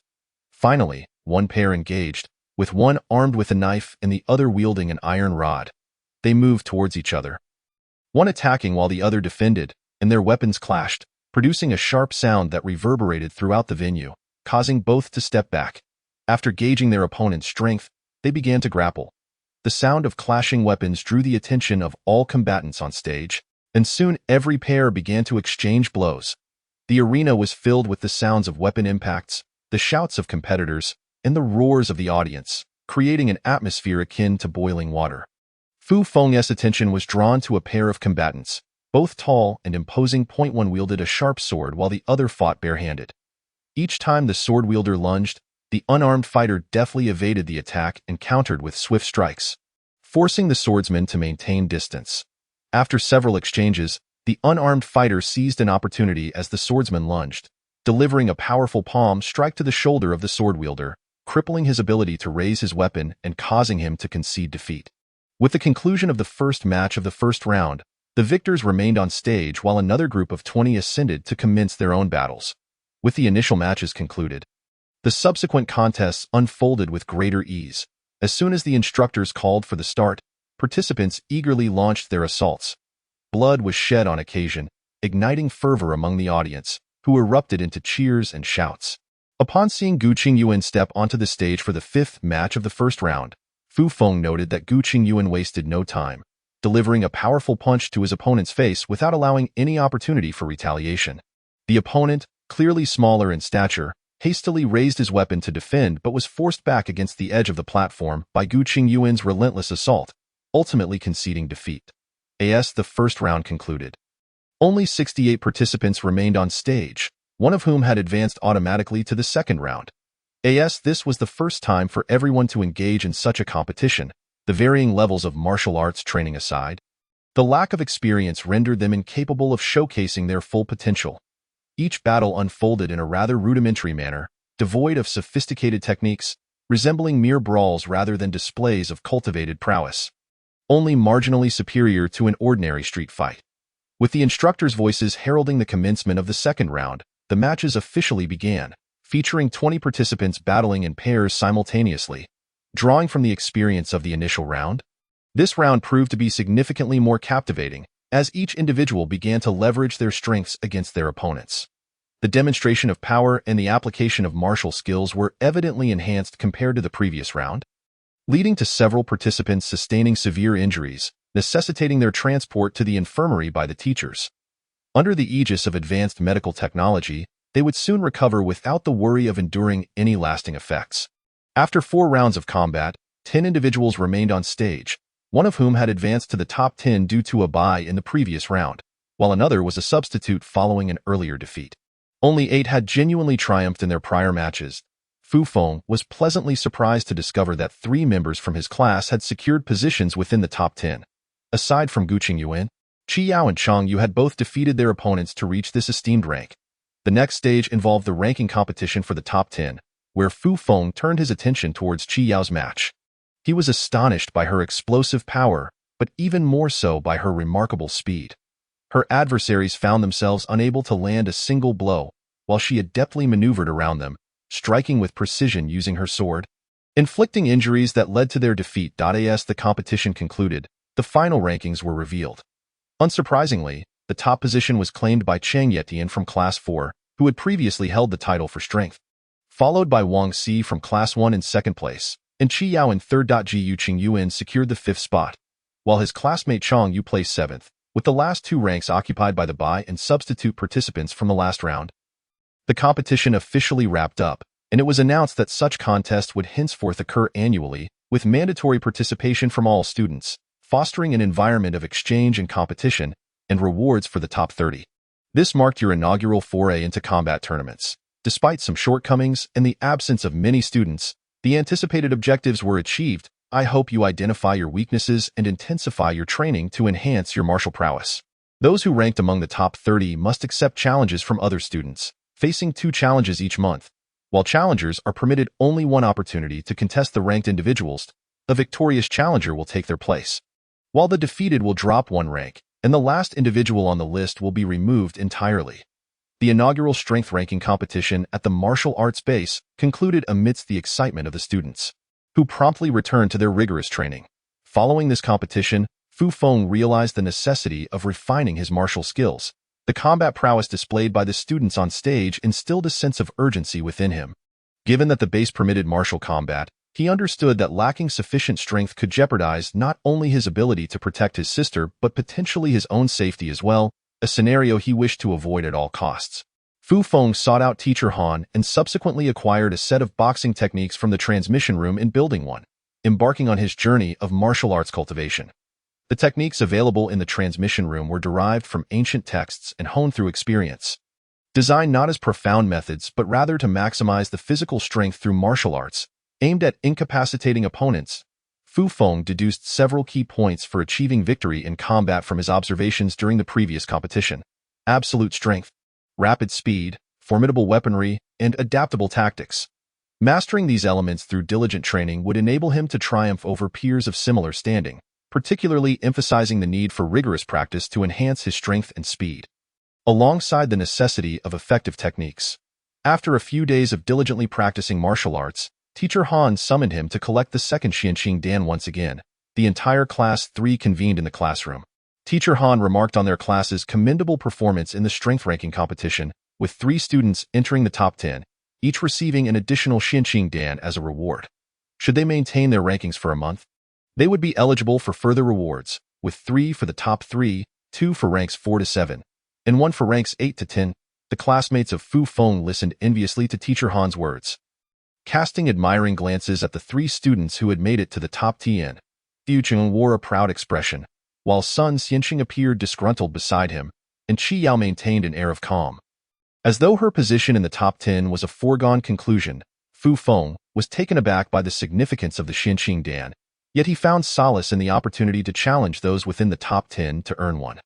However, it would require even greater effort to secure that reward, considering the current top 10 already had an additional Xianqing Dan after distributing the Xianqing Dan. Teacher Han inquired if anyone had encountered difficulties during their training, inviting them to ask questions and engage in mutual exchange. Several students shared their various challenges, and amidst the discussions, Fu Feng gleaned valuable insights. Fu Feng, how about you? I'm currently ranked 5th. If I hold my position for a month, I could earn 2 more Xianqing Dan. Aren't you planning to challenge the top 10? Don't let me surpass you by too wide a margin, Gu Qingyuan whispered to Fu Feng while Teacher Han assisted others with their queries. I've begun practicing martial arts as well, and I intend to challenge soon. Perhaps my rank will exceed yours, so you must also strive to maintain your position, Fu Feng jested in response. Rest assured, I will not slacken in my training. I should be able to hold my current rank, but you must also challenge swiftly. The individuals on the board only need to accept 2 challenges, and most can retain their positions. That said, for the sake of the Xianqing Dan, this opportunity is rare. Many may seek to challenge those in the top 10, so you should seize the initiative quickly. To safeguard their ranks, some in the top 10 might enlist others to compete on their behalf, exhausting their challenge opportunities to secure their positions. That is indeed a possibility. Once I refine this Xianqing Dan, I will challenge. Fu Feng ultimately resolved to hasten his challenges to the top 10, ensuring he would secure the Xianqing Dan reward a month later. Returning to the training room, Fu Feng retrieved the Xianqing Dan and began his cultivation. As he swallowed the pill and felt the potent energy surging within him, a voice echoed in his mind. What kind of elixir is this? Such immense energy. Who is it? Fu Feng, startled by the voice, immediately opened his eyes and scanned the room for its source, but found no one present.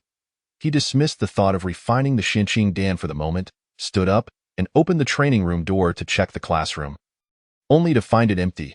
How strange. Whose voice was that? Is it merely my imagination? Returning to the training room, he settled down and resumed the refining process of the Xianqing Dan, this time uninterrupted by any further distractions. Having refined the Xianqing Dan for the second time, Fu Feng, now experienced, completed the process in just 1 day, transforming the elixir's potency into a source of strength within him. You seem to be wasting this elixir. He heard the voice speak again. Who are you? Where are you? If you don't show yourself, I will call for help. This time, Fu Feng was certain he was not imagining things. Someone was indeed conversing with him. Yet he could see no one, causing a sense of unease to wash over him as he resorted to threatening to summon assistance. You need not search. I reside within your mind. You cannot see me. In my mind? Don't frighten me. How could someone be inside my mind? Are you out of your wits? Where exactly are you? Do you not believe me? Then try searching again and see if you can find me. Fu Feng continued to scour the training room and the vacant classroom for a considerable time, finding nothing. Regardless of whether the entity was indeed in his mind, he was certain no one was present in the training room or the classroom. He even opened the classroom door to glance into the corridor, which was silent and devoid of life. Now do you believe me? I am indeed within your mind. Listening intently to the voice, Fu Feng realized it was not merely auditory, it resonated directly within his consciousness. Are you human or ghost? How did you enter my mind, and when did you do so? He was astonished by the notion of someone communicating with him within his own mind, an utterly bewildering experience. Fear not. I mean you no harm. Do you remember that bead? What bead? Fu Feng instinctively questioned, recalling the orb that had vanished before his eyes within that stone egg. Are you referring to the bead within that stone egg? What stone egg? That is the egg of the Qinghuan. You are rather ignorant. Were we not discussing the phoenix egg? Why is it a Qinghuan egg now? Regardless of the egg's identity, know this. The bead resides within that egg, and I dwell within the bead.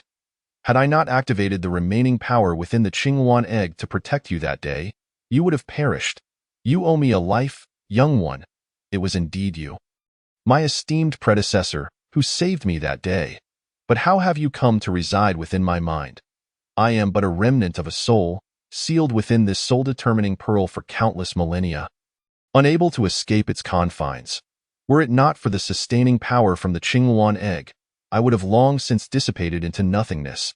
When you grasped the pearl, it chose to enter your consciousness of its own volition. While this was my desire as well, it is true that the pearl acted independently in this matter. Do not dwell on it too much. I shall gradually elucidate the intricacies of this situation to you later. Your current cultivation and understanding are insufficient to grasp the nuances involved. Just remember, I mean you no harm. On the contrary, my existence alongside the pearl within your mind is a mutually beneficial relationship. A being from 1,000,000 years ago. Is that truly possible? Yet, if the pearl can silently infiltrate one's mind without the host noticing any repercussions, then it is indeed perplexing. I can hardly comprehend these matters at present. I will have to inquire further with the inhabitants of the pearl in due time. Esteemed predecessor, how should I address you? Furthermore, is there any way I can assist you? Since you harbor no malice and will be residing within my mind, and given my inability to expel or remove the pearl, we shall have to coexist peacefully. Thus, I extend my goodwill. A name holds little significance for me. Over the vast expanse of time, I have forgotten what I was called. Since I was previously within the Qinghuan egg, you may refer to me as Qinglao. For now, you need only focus on enhancing your cultivation, without the need to assist me in any way. However, do refrain from mentioning my existence to others, lest it attract unnecessary trouble. You need not vocalize your thoughts when conversing with me. We communicate through consciousness, so you need only convey your intentions mentally. Feng, unaware of what a consciousness sea is, pondered whether it could be cultivated. Qinglao, can you and the pearl perceive the external world within my mind? Feng attempted to engage Qinglao in dialogue through thought, posing the question. Certainly, if your cultivation strengthens, my perception will also enhance. However, due to my weakened state, I typically refrain from sensing the outside world. It is best that you inform me of any significant developments.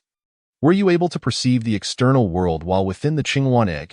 My awareness of the outside world was rather limited during my time in the egg. I could only exert a slight influence on others through minuscule thoughts, lacking any other means of intervention. Though I have existed for a considerable duration, I am reduced to mere soul consciousness, unable to affect the external realm. Feng refrained from further inquiries, realizing that he would need to acclimate to the presence of another within his own body. The spiritual energy in this starry sky is depleted. Yet the elixir you just consumed is remarkable, brimming with energy.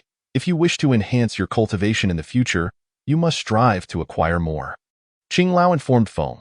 This elixir is said to be crafted from various celestial treasures found throughout the universe. I wish to obtain more, but that is quite challenging, as only one is available each month.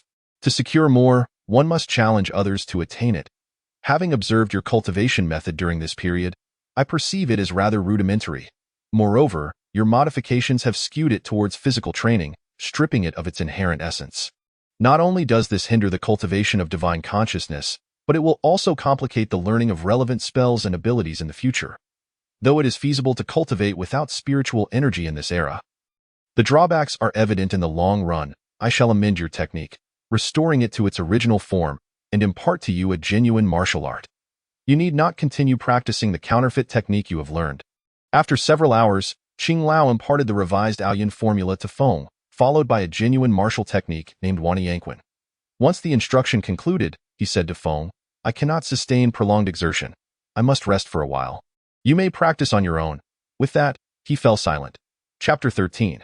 The renewed Aoyan formula Feng commenced cultivating according to the revised Aoyan formula, and after circulating his energy through several cycles, he distinctly sensed changes within himself. The most notable sensation was a coolness emanating from his mind, accompanied by a subtle transformation throughout his internal organs and skeletal structure. This old man is quite formidable.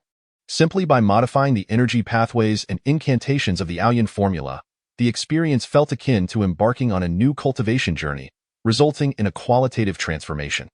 After a day of practice, Feng felt that his body had ceased to change. It appeared that the energy available to him was insufficient to sustain the revised Aoyan formula.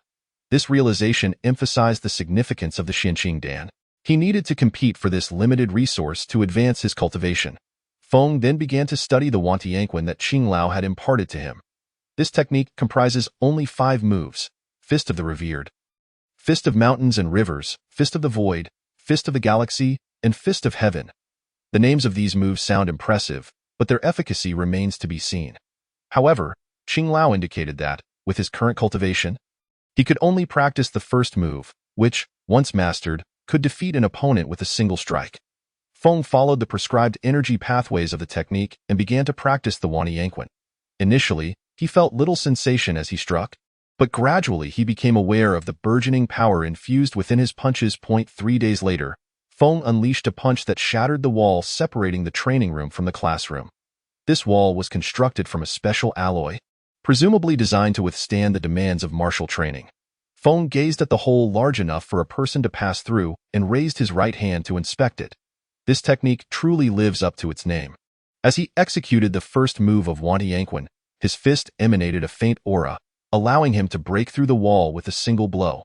Ceasing his practice, Feng realized he must find a way to restore the wall, pondering how to explain the origin of the hole. When he approached the management personnel and led them to the breach, the staff member looked on in disbelief and asked, "Did you really break through with your fist? It seems the wall's material may be at fault. Nevertheless, it has been breached, so I must request your assistance in repairing it. You certainly have a knack for finding the weak spots in the material." The personnel replied. Feng could only chuckle awkwardly, leaving the staff member behind as he exited. The management personnel were unlikely to believe Feng's account. It was evident that a powerful punch had created the hole. Yet they chose to blame the material instead. However, they did not challenge Feng further, recognizing that the young practitioners of martial arts were not to be underestimated. As a mere service manager, they had no stake in the matter. So long as the wall was repaired, Feng arrived at the former testing center, now transformed into a martial arts arena. With his new Aoyan formula and martial technique, he sought to challenge the top 10 on the combat power leaderboard. Eager to gauge his own strength. Although the venue was devoid of matches at the moment, dozens of individuals were present, some perusing the 3 leaderboards, while others inquired about the challenges. "Excuse me, where may I apply for a challenge?" Feng intercepted a fellow student. "Are you looking to challenge someone in the top 10 or those further down? If it's the top 10, you're out of luck. Each of them has already been challenged twice, so there's no opportunity left. However, you may still challenge those ranked lower," the student explained. Before Feng could respond, another student approached and interjected, "That's not entirely accurate. There is still one person eligible for challenge, Cheng Yetian. The first-ranked fighter that a few days ago, someone attempted to challenge him and was severely beaten, landing in the hospital for an extended recovery. Since then, no one has dared to challenge him again, so he still has one opportunity left." "Just tell me where I can apply," Feng replied directly to the first student. "The application for challenges is over there, where a teacher is in charge of this matter. You can ask them for assistance." The student pointed out. "Thank you." Feng turned and headed toward the application area. The other student believed Feng was merely seeking to challenge someone ranked lower and dismissed him, returning to their previous conversation. As Feng approached the application desk, he found a teacher overseeing the martial arts arena. "Teacher, I am Feng from Martial Arts Class 3, and I wish to challenge someone in the top 10. The top 10? Currently, only one person remains eligible for challenge, as all others have already been challenged twice, including those who won their previous matches. Are you certain of your decision?" the teacher asked, scrutinizing Feng. "I am certain. I wish to proceed with the challenge," Feng replied with unwavering determination. The other students nearby were astonished. Had he not understood the situation? Was he truly intending to challenge Cheng Yetian, the most formidable opponent? Please think carefully. Cheng Yetian is currently the strongest combatant, If you wish to avoid injury and a hospital stay, I advise you to reconsider. The teacher cautioned. No, I still wish to challenge him. Please arrange for him to come, Feng insisted. Very well. Your courage is commendable, and the base could use individuals like you who are unafraid of difficulties. Please wait on the arena while I notify him to come for the match. Truly admirable bravery. Just do not let the defeat be too humiliating. As those who followed saw Fufeng heading towards the arena, they too trailed behind, eager to witness the outcome of his challenge against Cheng Yetian. Meanwhile, in the classroom of Martial Arts Class 4, 5 or 6 individuals were engaged in conversation rather than training. Senior Cheng, it is now certain that you are the foremost in combat power among the students at the martial arts base. Congratulations, congratulations. I always said that practicing martial arts is not merely a matter of age. Look at classes 1, 2, and 3. None of the older students can match Senior Cheng. Now, no one dares to challenge him. Indeed, indeed. Once Senior Cheng acquires more Xianqing pills, the gap will only widen, and he will undoubtedly secure his position as the strongest among the base's students. Amidst the chorus of admiration, a tall figure with piercing eyes and a somewhat youthful visage stood at the center of attention, Cheng Yetian, who had just turned 16 this year. Cheng Yetian, there is currently someone challenging you. Please proceed to the combat hall to accept the challenged. As Cheng Yetian basked in the flattery of his classmates. An ill-timed announcement echoed through the speaker system. Who dares to challenge Senior Cheng? One student scoffed. Isn't it just a matter of a single punch? Let us deal with him first, Cheng Yetian said nonchalantly. Leading the way out of the classroom, followed by several others who were curious to see how their invincible senior would send the challenger to the hospital. Fufeng had already stood on the stage for 10 minutes. Accompanied by a teacher from the challenge room, who would serve as the referee for the contest, as spectators noticed the presence of competitors on stage, they gradually gathered below, and within moments, nearly 20 individuals awaited the commencement of the duel. After a short wait, a group entered through the venue's entrance. It was Cheng Yetian and his entourage. Many had seen him heading towards the combat hall and had followed out of curiosity. For Cheng Yetian had become the most famous student within the base, known to nearly all. Fufeng stood calmly on the stage, observing Cheng Yetian approach. The individual, 2 years his junior, would serve as a stepping stone for Fufeng's rise within the base. He believed that with the modified Aoyan technique and his new fist techniques, he could easily overcome his opponent.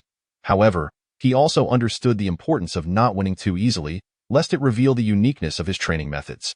He did not wish to attract the attention of those with ulterior motives who might question him about the origins of his techniques. Cheng Yetian leapt onto the stage, greeted the referee teacher, and entirely disregarded Fufeng, as though the latter did not exist.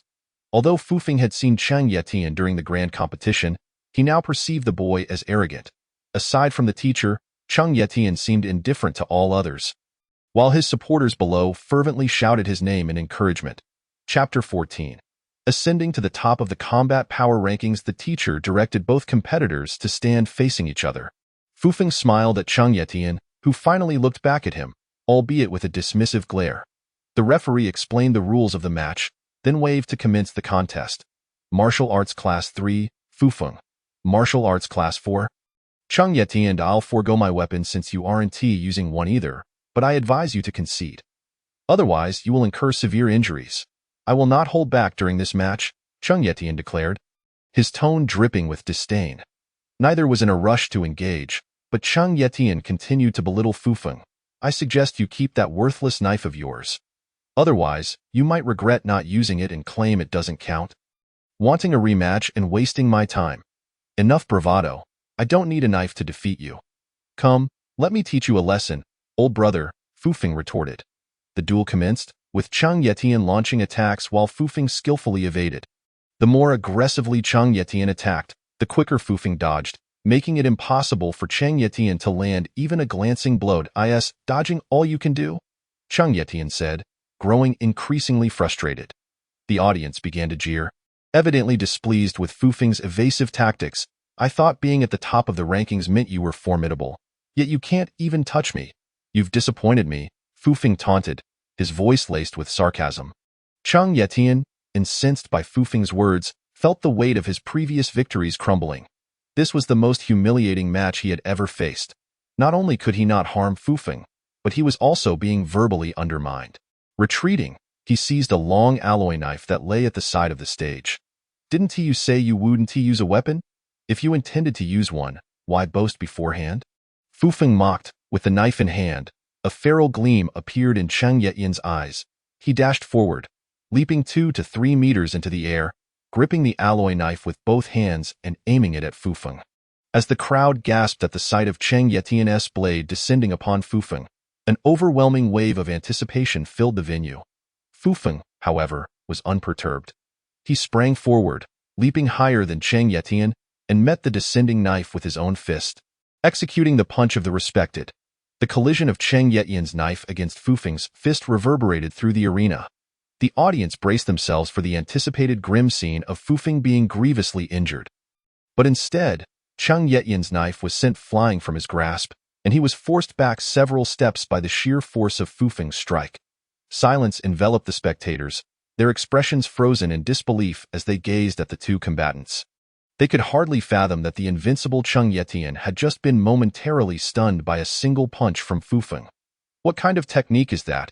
How can it possess such power?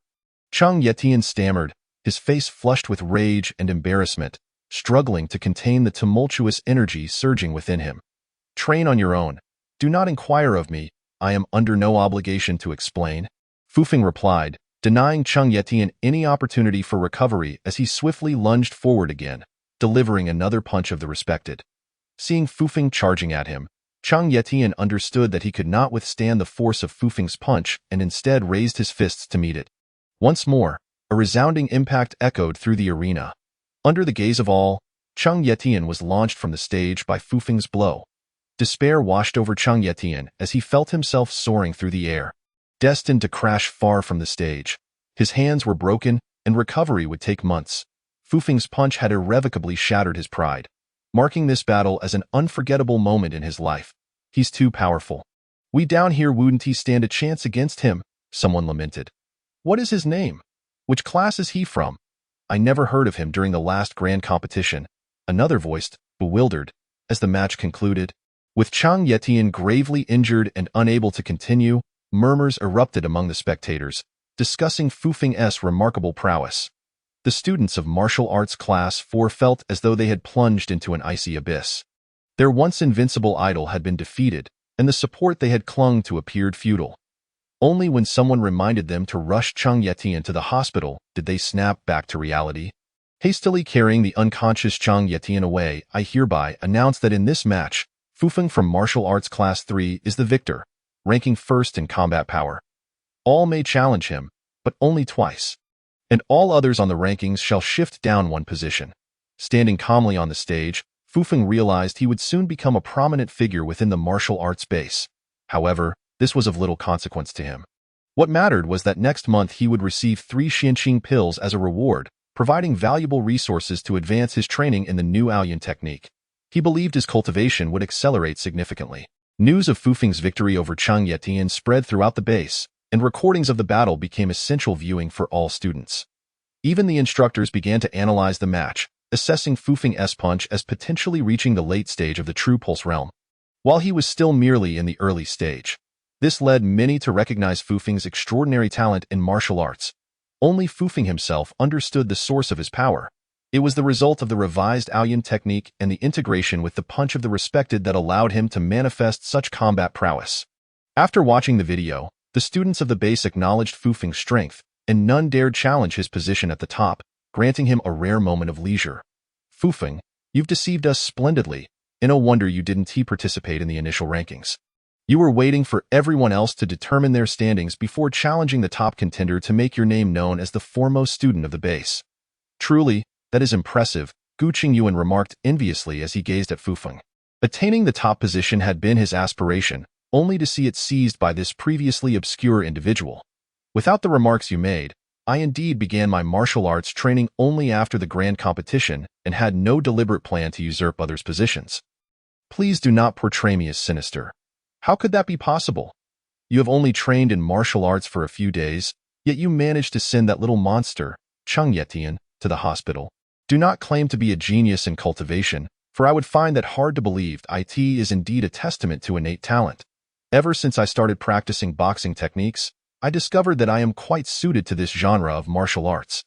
As you have witnessed, the power of my punch has grown significantly, underscoring the importance of talent.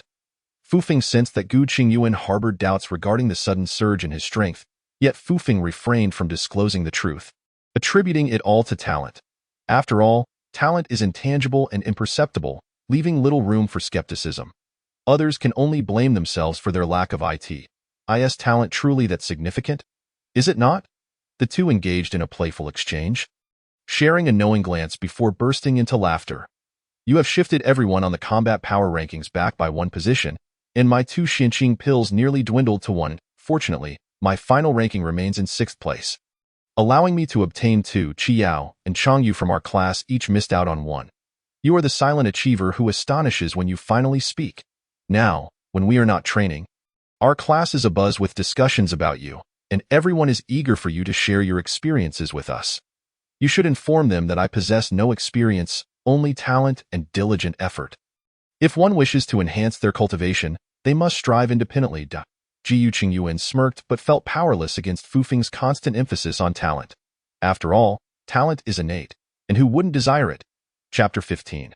Divine Realm Lectures. A few days later, Fufeng's younger sister, Fu Yin, found him practicing in the training room, where the wall he had broken through was now repaired, rendering it indistinguishable from before. Brother, you are truly impressive. Now all the trainees in the base know your name. Xie Zishuan, who stays with me, is particularly in awe of you and constantly asks me to get your autograph, inquiring when you will come to see me. Fufeng smiled at his sister and replied, I am training diligently for the Xinqing pills. Each is worth 300,000, and if all goes as planned, I could acquire 3. Would you not say I am becoming wealthy? I can even give you one when the time comes. Brother, there is no need to give me one if I desire it. I will strive for it myself. Currently, my cultivation can only refine one. If you give me one, it would serve little purpose and would be better utilized for your own advancement. By the way, a few days ago, I applied to the base to contact our parents, but I couldn't reach them. What could be the reason for that? Do you think they might have gone somewhere? They might have gone on a trip. You need not worry about contacting them. Focus your energy on training here. Once you have made significant progress in your cultivation, we can reunite at home.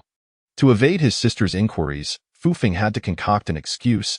He had yet to decide how to break the news about their parents to her, and chose to delay until the opportune moment arose. After conversing in the training room for a while, Fu Yin returned, feeling the pressure of having a brother at the top of the combat power rankings. She too must work hard in her training to avoid falling too far behind him.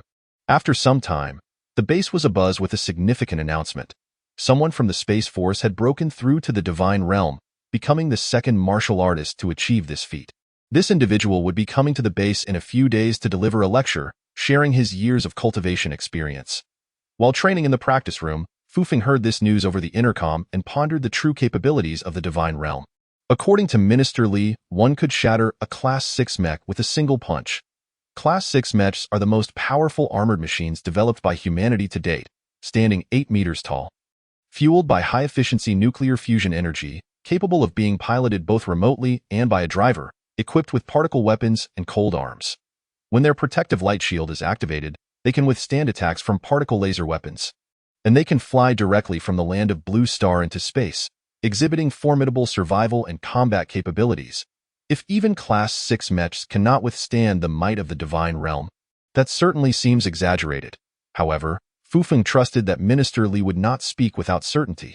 If someone from the Divine Realm truly came to the base to lecture, it would be an opportunity not to be missed. Witnessing the prowess of those who transcend human limits would be worthwhile. Fufeng was uncertain at which stage his modified techniques and new boxing methods would allow him to deliver a punch powerful enough to defeat a Class 6 mech. Currently, Qing Lao was still recuperating, making it inappropriate to inquire about it. Lacking Xinqing pills to boost his strength, Fufeng resumed practicing the Wanyang boxing.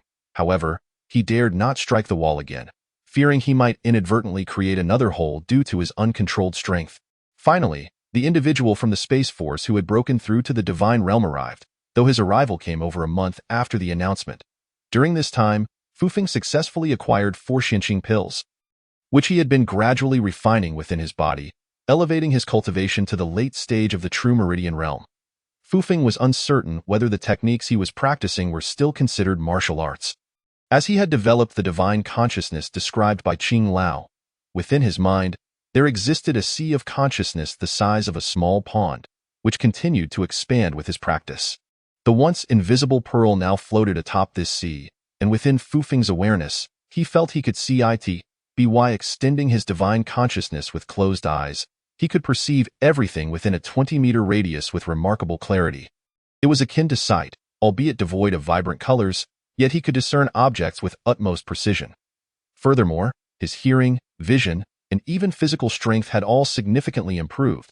He inquired about these changes with Gu Qingyuan, who, despite having reached the mid-stage of the true Meridian realm, had not experienced such transformations. Fufeng could only attribute these changes to the modified Aoyanju crafted by Qinglao.in, the venue of the first assembly held at the base. All martial arts trainees sat quietly on their cushions. Aside from the teachers responsible for safety, the instructors also joined the students in sitting on cushions, all of them eagerly awaiting what lay ahead. On a high platform before them sat a person who appeared to be only 26 or 27 years old, seated beside Minister Li of the base. The audience erupted in enthusiastic applause to welcome Minister Xiao Jinghua, the head of the safety department at the Great Wall Space Base. After Minister Li's remarks, everyone began to clap, and the hall resonated with applause. Minister Xiao was the second person to break through to the divine realm since humanity began cultivating martial arts. His presence today was to impart his cultivation experiences, emphasizing that the journey of martial arts is long and boundless. He hoped that both students and teachers would listen attentively and strive to enhance their martial arts cultivation. Without further ado, let us invite Minister Xiao to commence his teachings. Greetings, everyone. I cannot claim to be imparting wisdom. I am merely a forerunner on this path. Together, we shall learn and progress, and I believe those seated here will soon surpass me and reach even higher realms. Curiosity abounded regarding my abilities after attaining the divine realm, so I will briefly share with you. Upon entering the divine realm, my strength has increased several-fold compared to the Shingon realm. The tales of defeating Class 6 mechs are indeed true. I can now shatter a Class 6 mech with my bare hands. After reaching the divine realm, the changes in my body are quite pronounced. I can endure extreme heat and cold, and to a certain extent, resist attacks from particle laser weapons. Of course, individual circumstances vary, and physical strengths differ. Additionally, those in the divine realm can survive for extended periods without food, relying solely on the energy within their bodies. And capabilities such as youthful rejuvenation and soaring nearly 100 meters into the air are exclusive to the divine realm. You may be curious about what the next realm entails after the divine realm. The realms you are familiar with are based on collected martial arts texts, and we merely continue the previous classifications. There is no specific name for the next realm. We can only identify two words associated with it: cloud and sky. Thus, the next realm may be referred to as the cloud-sky realm. However, based on current resources, it seems unlikely that anyone will succeed in cultivating to this realm unless we discover better cultivation resources in the depths of space. While Minister Xiao spoke on the platform, Fufeng was deep in thought. According to Qinglao, the Aoyanju is a low-level technique, suggesting that he may have knowledge of more advanced methods. Yet, as gleaned from Qinglao's cryptic remarks, it is not merely a question of the quality of techniques, but rather the availability of cultivation resources. Taking into account Minister Xiao's earlier statement that reaching higher realms beyond the divine realm requires vast resources, Fufeng realized that relying solely on the Xinqing pills distributed by the base would be insufficient, even if he maintained his position at the top of the combat power rankings, as he only possessed 4 pills. This would be far from adequate for his cultivation, especially considering that the modified Aoyanju consumed more Xinqing pills. With a shortage of Xinqing pills, where could he possibly find the necessary cultivation resources? Fufeng found himself engulfed in deep concern over future cultivation resources.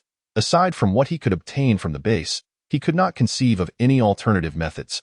Minister Xiao's lecture lasted 3 hours, during which he generously shared his experiences and insights from his initiation into the divine realm with the students and teachers present. The base's trainees and instructors, to varying degrees, reaped the benefits of his teachings. Fufeng was deeply moved. Cultivation is not solely about resources and talent. More importantly, it requires steadfast perseverance, embodying the ancient notion of a resolute heart toward the path, enabling one to journey farther. Once again, Fufeng stood upon the arena, this time facing a challenge from Wang Si, a student from the first class of martial arts, currently ranked 3rd. Following a decision by the higher-ups of the martial arts base, A new reward mechanism for the power rankings was instituted to inspire students' enthusiasm for cultivation. The first place winner would receive 10 Xianqing Dan, the second place 7, the third 5, fourth through 6th 4, 7th through 10th 3, 11th through 20th 2, and those ranked 21st to 30th would each receive 1. This alteration in rewards ignited fervor among the students, who were already aware of the significance of Xianqing Dan, making the martial arts hall a bustling hub of activity. Even during the challenge matches, one had to check for available space on the arena, as nearly 100 spectators gathered to witness the duels. Chapter 16. Fu Feng faces a challenge now that Chang Yetian had just recovered and was still adapting to his training. Wang Si, standing before Fu Feng, was effectively the second-ranked contender on the leaderboard. Wudao Class 1's Wang Si, I ask you to show mercy, senior brother, he stated. Wudao Class 3's Fu Feng, I seek your guidance, junior brother, Fu Feng replied. They exchanged names, and under the referee's signal, the match officially commenced. Fu Feng had reached the late stage of the True Vein realm, while Wang Si was still at the mid-stage. Both had previously ranked among the top 3, each having received 3 Xianqing Dan, which facilitated a rapid enhancement of their cultivation compared to their peers. Fu Feng, in particular, had distanced himself from the rest through the newfound Aoyun secret technique. Wang Si brandished a long spear. Leaping forward, his strength channeled through the spearhead towards Fu Feng. However, Fu Feng swiftly evaded the thrust with ease. Your strength and speed are insufficient, Fu Feng remarked, acknowledging that although Wang Si was 2 years his senior and among the top tier of students, his cultivation did not match Fu Feng's. Wang Si lacked the arrogance that Chang Yetian exhibited, recognizing that he was educated and aware of his limitations. Fu Feng refrained from utilizing his full power to defeat Wang Si immediately, for the people at the base were unaware of his true capabilities. He had not tested himself on the measuring instruments and could not ascertain his actual combat strength. Thus, he needed to conceal his true prowess. Wang Si, having heard Fu Feng's remarks, remained silent and leaped 3 to 4 meters into the air, executing a few steps before launching his spear with incredible speed towards the stationary Fu Feng. The spear sliced through the air, producing a piercing sound that compelled the spectators to cover their ears, indicating its near supersonic velocity. Wang Si's spear surged towards him once more at breakneck speed. Fu Feng shouted, "Impressive!" Yet, he did not evade the strike. Instead, he met the spear with a powerful punch, striking it head-on. A resounding crash echoed throughout the venue, startling all present, who turned their attention to the arena. Before their eyes, Wang Si's spear shattered into fragments, scattering across the stage. While he staggered back a few steps upon landing, Fu Feng remained composed and unperturbed, standing firmly on the stage with his hands now resting behind his back. How could that alloy spear be obliterated by a mere fist? Some onlookers gazed in disbelief at the debris. Fu Feng is magnificent. A voice erupted from the crowd, prompting applause and cheers, with many joining in the chant of Fu Feng's prowess. Shall we continue? The referee inquired of the weaponless Wang Si. Certainly, the previous weapon was inadequate. While Fu Feng is indeed formidable, I can still learn much from this encounter, Wang Si replied. Indeed, victory or defeat is of lesser importance. What matters is the lessons gleaned from battle, Fu Feng concurred. Then let us proceed, the referee declared, allowing the two to continue their duel.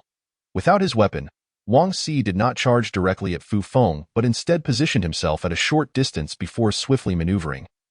Avoiding direct confrontation, Fu Feng mirrored his movements, always facing Wang Si. Their figures danced across the arena, leaving spectators in a whirlwind, unable to discern their actions. A sudden collision resonated, though it was not loud. Both Fu Feng and Wang Si stood firm after the impact, refraining from further motion. Your strength is quite impressive, Wang Si remarked. Your footwork is commendable. You nearly managed to strike me, Fu Feng replied. The two exchanged compliments, leaving the spectators puzzled, as the previous exchange had transpired too swiftly for them to comprehend. They only heard the sound of impact, and in truth, during their rapid movements, they had tentatively engaged in a mutual exchange of punches, lacking the intent to decisively win, thus sustaining no injuries. After a brief pause, Wang Si planted his feet firmly on the stage, causing his loose trousers to rip, and with a powerful swing of his right fist, he launched himself towards Fu Feng. Observing Wang Si's change in strategy, Fu Feng recognized that he would no longer rely on agile footwork, but instead unleash his full strength in a punch. Although Fu Feng initially considered bracing for the blow without exerting his full power, he ultimately decided against it. Remaining stationary, Fu Feng propelled his right fist forward to meet Wang Xi's incoming strike. The two fists collided with a thunderous impact, drawing the attention of all spectators, eager to discern the outcome of this clash. The moment their fists met, Wang Xi regretted his decision to challenge Fu Feng. Fully aware of his overwhelming strength, his desire to probe Fu Feng's limits had cost him dearly in the eyes of the audience and the referee. Wang Xi was akin to a withered leaf, sent flying from the impact and landing near the edge of the arena, blood pooling upon the stage. The crimson stain elicited a pang of alarm in the supervising teacher.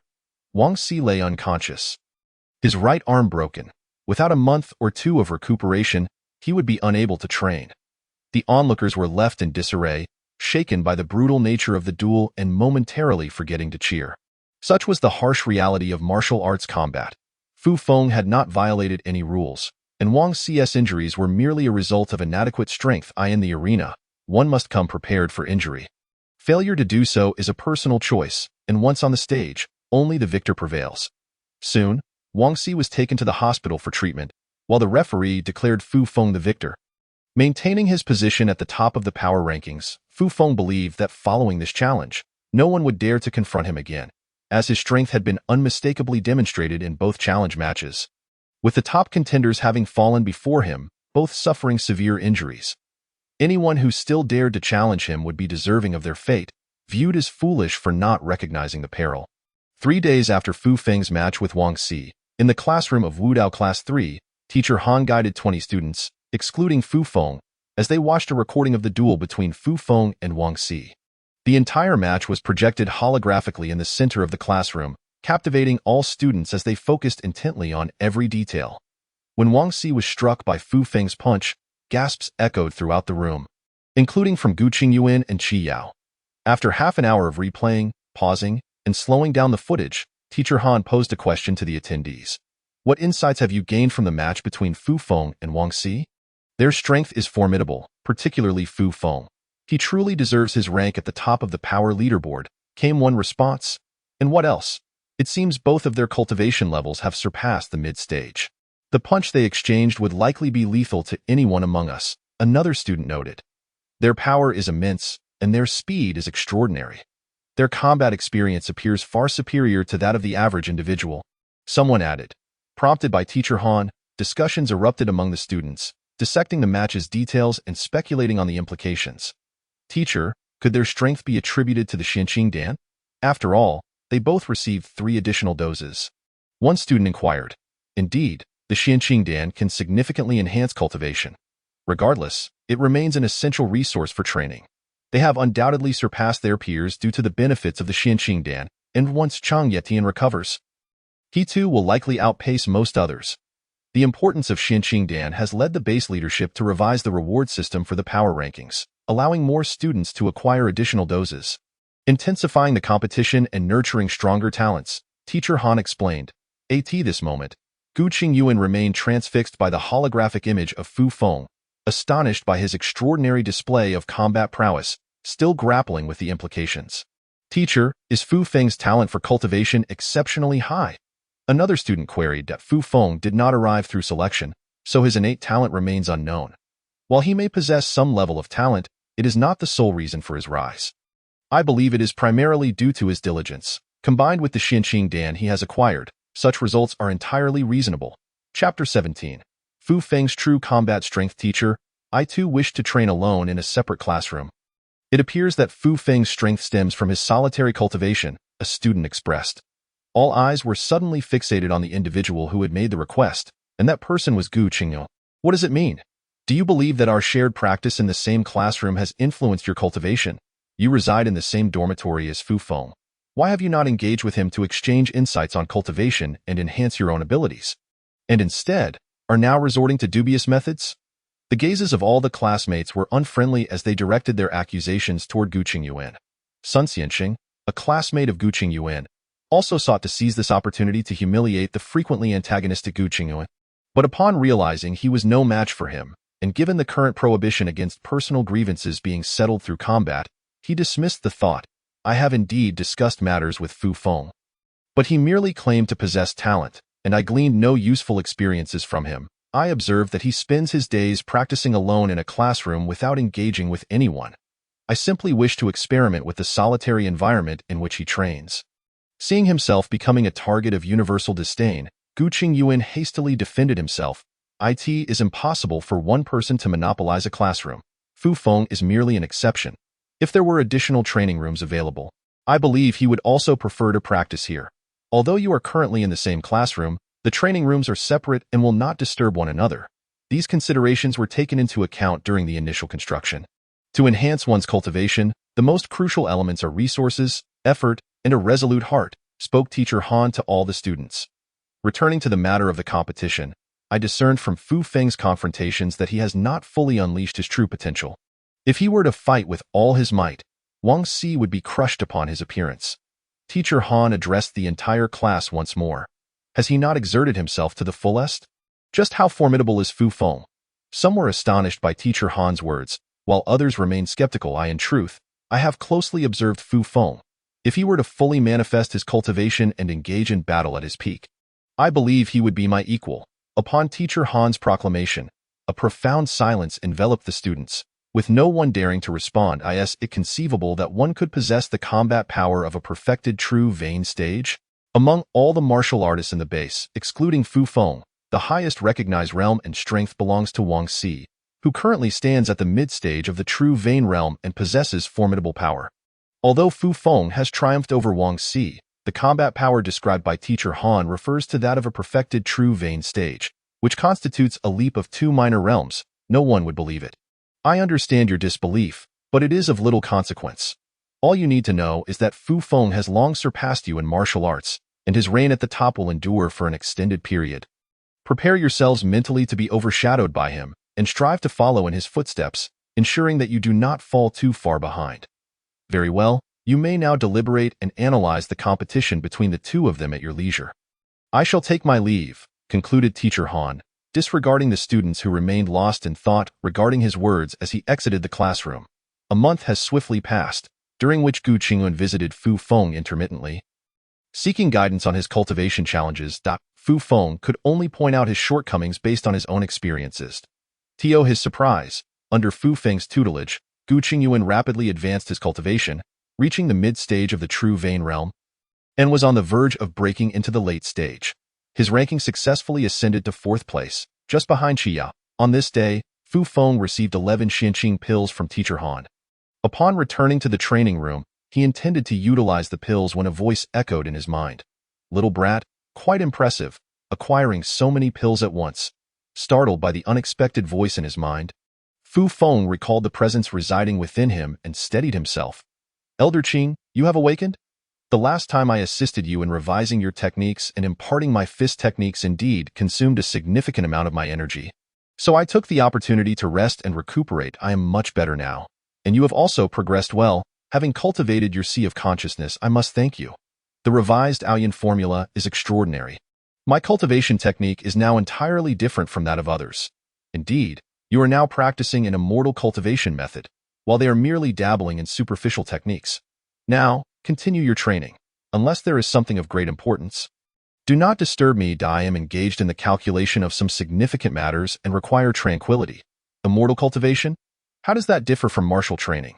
Are there truly immortals in this world? For the time being, Fu Feng was uninterested in such matters. He merely wished to perfect this technique to triumph over Zhao Qingyun of the Zhao family. The concept of immortals felt ethereal and irrelevant to him.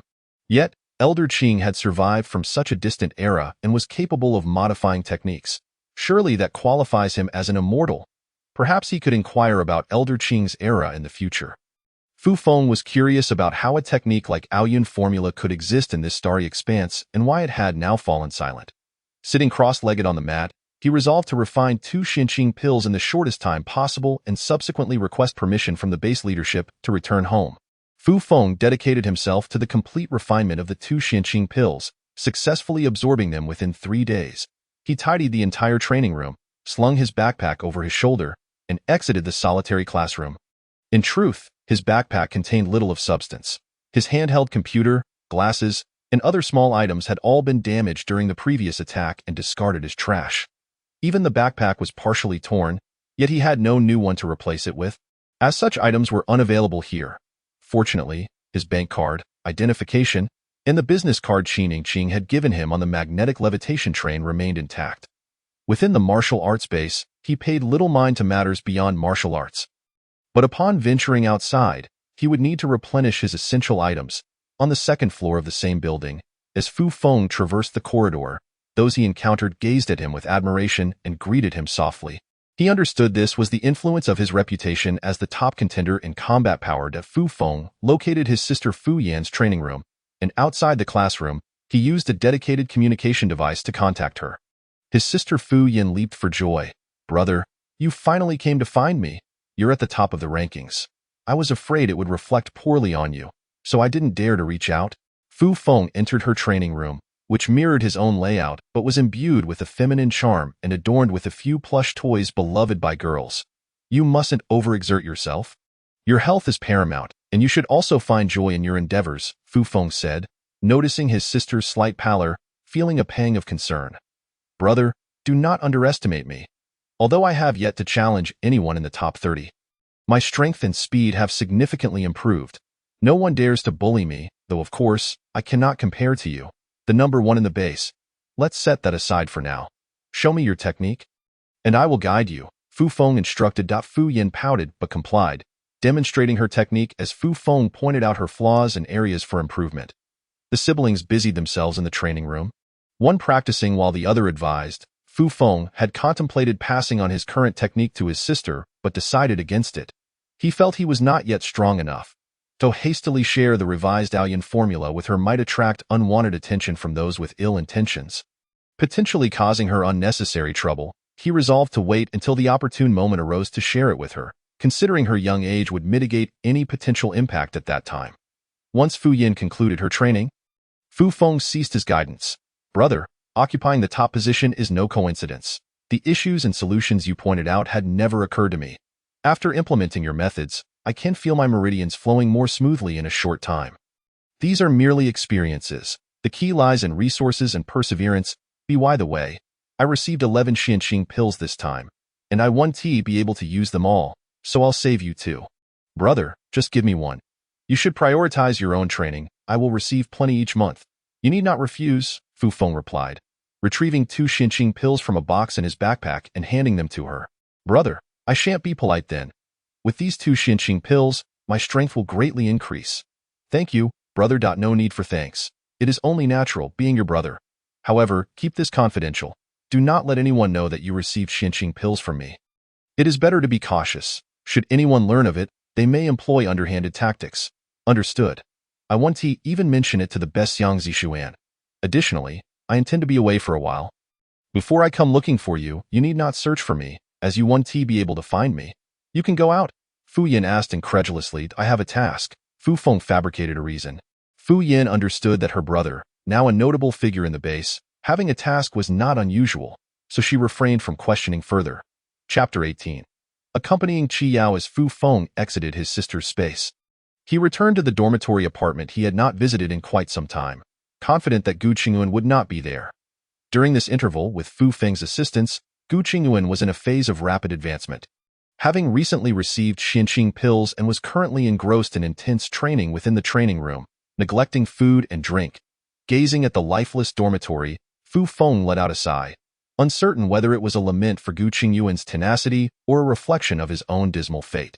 After sitting in a daze for a while, he changed out of the martial arts attire issued by the base and donned a set of his old clothes, beginning to tidy up his room. Once he had organized everything, he realized there was little he could take with him, so he reluctantly slung a bag containing merely a few cards over his shoulder and exited the dormitory. This time, Fu Feng headed directly to Building 1 and, after notifying the duty personnel, awaited a response from Minister Li Guofeng of the base, the very person he wished to meet. Minister Li was willing to meet him. He was on the 6th floor, and after taking the elevator up, Fu Feng could follow the signs to find his office. The duty personnel conveyed this information to Fu Feng, who then took the elevator to the 6th floor. Locating Minister Li's office, the door was slightly ajar, and after knocking 3 times, it swung open. To his surprise, the person who answered was someone he recognized, Qi Yao, a classmate of his. Fu Feng? Are you here to see the minister too? Chi Yao inquired, her question somewhat trivial. Yes, I'm looking for Minister Li. Are you here for him as well? Fu Feng responded, mirroring her banal inquiry. Neither of them had spoken before in class, and their sudden encounter felt akin to that of two familiar strangers, staring at each other awkwardly. Are you not going to let me in? Fu Feng remarked, noticing that she was still blocking the doorway, seemingly taken aback by his unexpected presence. Oh, I'm sorry, I didn't mean to. She replied, stepping aside. Is Minister Li inside? Fu Feng asked. He should be finishing up in the training room. He'll probably be out soon. I just arrived a moment ago, Chi Yao explained. The office served a dual purpose for Minister Li, combining both work and training, which likely accounted for his delay in meeting them. Both Fu Feng and Chi Yao settled into chairs within the office, an awkward silence enveloping them. You must have something to discuss with Minister Li too, right? Fu Feng finally broke the silence, unable to endure the uncomfortable quiet any longer. Yes, I assume you have matters to discuss with him as well, Chi Yao replied, her tone gentle, which was a refreshing change given her typically confident demeanor. Indeed, I have business to attend to with him, Fu Feng affirmed. Our entire class watched your match against Wang Xi. We all remarked on how rapidly you've progressed. Do you possess some unique training method? Chi Yao's curiosity sparked an inquiry about Fu Feng's training. Not really, just a few more Xinqing pills than others, coupled with a bit more effort, Fu Feng answered modestly. The Xinqing pills do have their benefits, but effort is not guaranteed. Everyone here works hard, yet not all achieve the same results, Chi Yao countered. Then it must be the Xinqing pills' merit, Fu Feng conceded, attributing his success to the pills. I've heard that Gu Qingyuan has been visiting you frequently over the past month. Have you been giving him special guidance? They say he is improving quickly and will challenge me next month. I might end up being the one to lose, Chi Yao remarked, her gaze fixed on Fu Feng, attempting to glean some insight from the top student of the base. Meeting her intense gaze, Fu Feng replied, he came to see me, and I merely shared a few pointers. I'm not that remarkable. After all, if simple guidance were sufficient, I would visit teacher Han daily for more advice. Ultimately, one's cultivation relies heavily on personal effort. Fu Feng is quite right. Martial arts training is fundamentally reliant on oneself. And even the pursuit of resources hinges on one's own initiative, a deep voice interjected just then.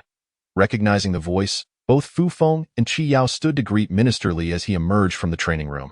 I heard your earlier conversation. Fu Feng, your swift advancement in martial arts is attributable not just to the Xinqing pills but primarily to your diligence. Chi Yao, you are no less impressive. I have faith that both of you will reach remarkable heights in your training in the future. Now, what brings you both to see me? Chi Yao, you may go first. Minister, my brother has returned from outer space, but he is gravely injured and will need a long recovery. I wish to go home to see him. Chi Yao explained, her voice laced with concern. Fu Feng glanced at Chi Yao, pondering if she, like him, was also a victim of fate's cruel hand. And you, Fu Feng, what is it that you wish to discuss? Minister Li prompted, Minister, I wish to return home for a while. There are matters I must attend to, and I worry that my grandfather cannot manage alone. I also want to check on him. My younger sister is here, so I feel at ease, Fu Feng responded. You have a younger sister at the base? Chi Yao asked, intrigued. It was indeed rare for siblings to enter the base together. Though among the students, only the round-faced Xie Zishuan seemed to know of Fu Feng's sister. Both of you wish to leave the base. You are currently key trainees, and allowing both of you to go at the same time poses a dilemma for the base. Minister Li said, contemplating the situation. Very well, I agree to your requests, but Chi Yao, since your home in Beiyu City is relatively close to the base, I expect you to return within 3 days of your departure. Is that acceptable? Yes, Minister, I will comply, Chi Yao replied, grateful. Fu Feng, given that your home is in Nantian City and your circumstances are more complex, I trust you to manage your return accordingly. Just remember not to neglect your training. Prolonged absence may result in someone seizing your top position, and the loss of Xinqing pills would be significant, Minister Li cautioned. Thank you, Minister. I will return as soon as I can, Fu Feng assured him. Now, please wait on the first floor. I will arrange for personnel to assist with the reintegration of your communication devices. Oh, and Chi Yao, please extend my regards to your father when you see him. Certainly, Minister. I will convey your greetings, Chi Yao affirmed. As Fu Feng and Chi Yao exited the minister's office, Fu Feng led the way towards the elevator, with Chi Yao following behind. Inside the elevator, Chi Yao turned to Fu Feng and said, though both you and the minister insist that training relies on personal effort, I sincerely hope you will offer me some guidance, just as you did for Guqing. Would that be possible? You're already quite capable in your own right. Why would you need my assistance? By the time I return, you may very well be challenging me, Fu Feng teased. Qiao shot him a glare, retorting, how stingy. Feigning ignorance, Fu Feng chose to remain silent, prompting Qiao to sulk and turn away from him. The pair waited on the first floor for a while until someone arrived to implant their communication devices, after which they departed. Fu Feng found himself in a predicament, as he currently lacked a handheld computer to reboot the communication device. He glanced at Qiao, who was busy operating her handheld computer. "Where's your handheld computer?" she asked, noticing he hadn't produced one. "It broke, so I didn't bring it," Fu Feng replied. "What's your reboot password?"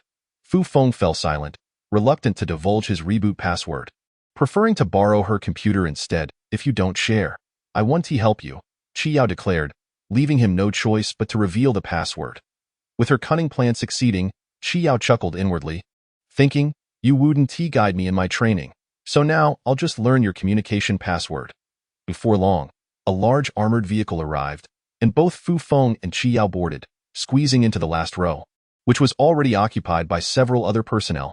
As they sat close together, Fu Feng attempted to create space for Qiao. However, despite the vehicle's size, its thick armor made it cramped. Their bodies inevitably brushed against each other. "Is there no small flying craft available at the base? Why are we using a vehicle?" Qiao complained to the soldiers in the vehicle. "The airspace above this martial arts base prohibits the passage of flying crafts. Should one fly over, the base's laser particle weapons would activate automatically," one soldier explained. "That's quite a stringent measure," Fu Feng noted. "Indeed, they take extensive precautions to protect trainees like you, who are destined to become significant figures in the future. Our duty today is to ensure your safety while we are out," the soldier added. "Thank you," Qiao replied, falling silent. The close proximity between them created an awkward tension, especially as the vehicle jolted during the ride. But as time passed, they became accustomed to the discomfort, no longer fixating on it. "How long do you anticipate being away?" Qiao asked Fu Feng, seeking to alleviate the heat of the crowded vehicle with conversation. "Not certain yet. If matters are straightforward, I'll return sooner. Otherwise, it may take longer," Fu Feng replied. "Once we reach Bayou City, would you like to stop by my home for a bit?" Qiao invited. "I think not. I truly have pressing matters to attend to. Otherwise, having only been at the base for just over 3 months, I wouldn't abandon my training to go home," Fu Feng responded. At that moment, as he turned to speak, Qiao coincidentally turned to look at him, and they narrowly avoided colliding heads. Both quickly averted their gazes, embarrassed. Qiao's face was flushed with embarrassment, and had the vehicle not been in motion, she might have considered jumping out. Upon encountering Fu Feng, she found herself at a loss, completely devoid of her previous indifference towards everything. Fortunately, the journey from the base to Bayou City was not lengthy. In under 2 hours, they had entered the urban district, amidst the towering skyscrapers and the palpable sense of technology that permeated the city. The armored vehicle crawled along the lower streets, eventually departing from the bustling city center to a quieter area devoid of high rises. Where it finally came to a halt, Qiao disembarked, her home situated not far away. The vehicle that had brought her could proceed no further due to a checkpoint ahead. "Fu Feng, do you require any assistance from me?" she inquired as she stepped out. Initially, Fu Feng thought to decline any need for help, but considering his sister, he realized it might be beneficial to have someone strong like Qiao watch over her. Given that Qiao was now the third-ranked individual on the leaderboard, he decided to ask her for her support. "Once you return to the base, could you please look after my sister? Her name is Fu Yin, and she is in the 36th class of martial arts. Just ensure that no one bullies her." Qiao had not anticipated Fu Feng would request her assistance. She had merely wanted to converse with him. However, she felt capable of taking care of Fu Feng's sister, and of course, "I will keep an eye on your sister after I return. If she faces any difficulties, I will help her," Qiao affirmed. "Thank you," Fu Feng replied as the vehicle turned and began heading towards the station. In truth, Fu Feng had 2 options for traveling back to his home in Nantianqing City. One was to take a city shuttle akin to a skyplane, which required no runway for takeoff or landing, covering the distance from Bayou City to Nantianqing City in just over 30 minutes, albeit at a higher cost. The other option was the maglev train, which would take approximately 3 hours. With no source of income at present and having relied on his parents' support previously, Fu Feng opted for the maglev train. Upon arriving at the station and disembarking from the armored vehicle, Fu Feng proceeded to a shop where he purchased a handheld computer and a brand new backpack. The handheld computer was essential for utilizing the implanted communication device and holographic projection efficiently. As both voice dialing and handheld dialing worked best in tandem, Fu Feng dialed his grandfather's number using the handheld computer and informed him of his return home through the communication device. As Fu Feng sat aboard the rapidly moving maglev train, he reflected on how merely 3 months had passed since his last journey on one. Yet, the trajectory of his life had irrevocably altered. He had transformed from a junior student aspiring to be a space mechanic into a practitioner of martial arts. The most significant priorities for him now were to protect his sister and grandfather, strengthen himself, and seek vengeance against Yunjing Group for his parents' deaths. Standing on what had once been his home, now a patch of grass following its clearance, Fu Feng felt a profound sadness wash over him. He placed a bouquet of flowers there and bowed 3 times towards the empty ground. His parents had left no trace in this world, not even a place for remembrance, and he could only express his longing within this residential area. This neighborhood was among the more upscale in the city. The explosion had not greatly affected the neighbors, and life continued as usual. Upon seeing Fu Feng clad in black standing there, some recognized him and merely sighed. No one disturbed Fu Feng. Having lived there for so long, most of the residents were familiar with the siblings. Witnessing the sudden destruction of their home due to an unknown explosion, many felt sympathy for the pair. Fu Feng stood on the land that had once been his home for half an hour before turning away and leaving the residential area, catching a ride towards the eastern part of the city. Though still surrounded by skyscrapers and the same technological ambience, this area bore a striking difference. The tallest building was emblazoned with the name Tianyuan Group, its colossal letters visible from most vantage points in the city. Fu Feng found his grandfather on the 6th floor of a building over 100 stories tall, living in a spacious 200-square-meter apartment. Upon their reunion, both remained silent, and Fu Feng noted that his grandfather had aged considerably. Despite being under 70, he seemed far removed from the vitality of youth. "Grandfather, have any strangers come to visit you during this time?" Fu Feng asked. "No, but how are you and your sister faring?" They sat on the sofa as Fu Feng recounted the events of the past weeks regarding himself and his sister. "You have given up your studies to enter the martial arts base?" Fu Feng explained the situation at the martial arts base to his grandfather. "Actually, it's quite beneficial for my sister and me to learn martial arts at the base. Given the current trajectory, martial arts will undoubtedly serve as a significant aid for humanity's survival. If all goes well, I will join the space forces to explore outer space, much like my father, in a similar capacity. Fu Yin is likely to become a teacher at the newly established martial arts academy. If she wishes to venture into space, I will do my utmost to dissuade her, so you need not worry. Both my sister and I will be just fine. I intend to discuss the realities with her upon my return. After all, she must learn to grow up as long as you two are safe. Practicing martial arts not only enhances strength but also prolongs life, which is quite commendable. Just focus on your training. I have no cause for concern on my end. Additionally, I have settled your parents' estate. Their assets, combined with government assistance and insurance compensation, total over 20 million, all deposited into a bank account. I will provide you with the details shortly." Upon hearing his grandfather's words, Fu Feng fell into silence for a moment before responding. "Grandfather, you should keep that money for now. My sister and I are at the martial arts base and will not need it. If you feel lonely living alone, you can always move into the best retirement home provided by the government. You can use the funds for anything you required. I have my pension. I won't need that much," his grandfather replied. Reluctantly, Fu Feng convinced his grandfather to entrust the funds to him. While his grandfather prepared dinner in the kitchen, Fu Feng found a larger glass jar in the house and retrieved several bottles of his grandfather's cherished wine, pouring them all into the jar. From his backpack, he produced 2 Xinqing pills, dissolving one of them into the mixture. "What are you doing with my fine wine?" his grandfather asked in confusion upon seeing Fu Feng combine the beverages.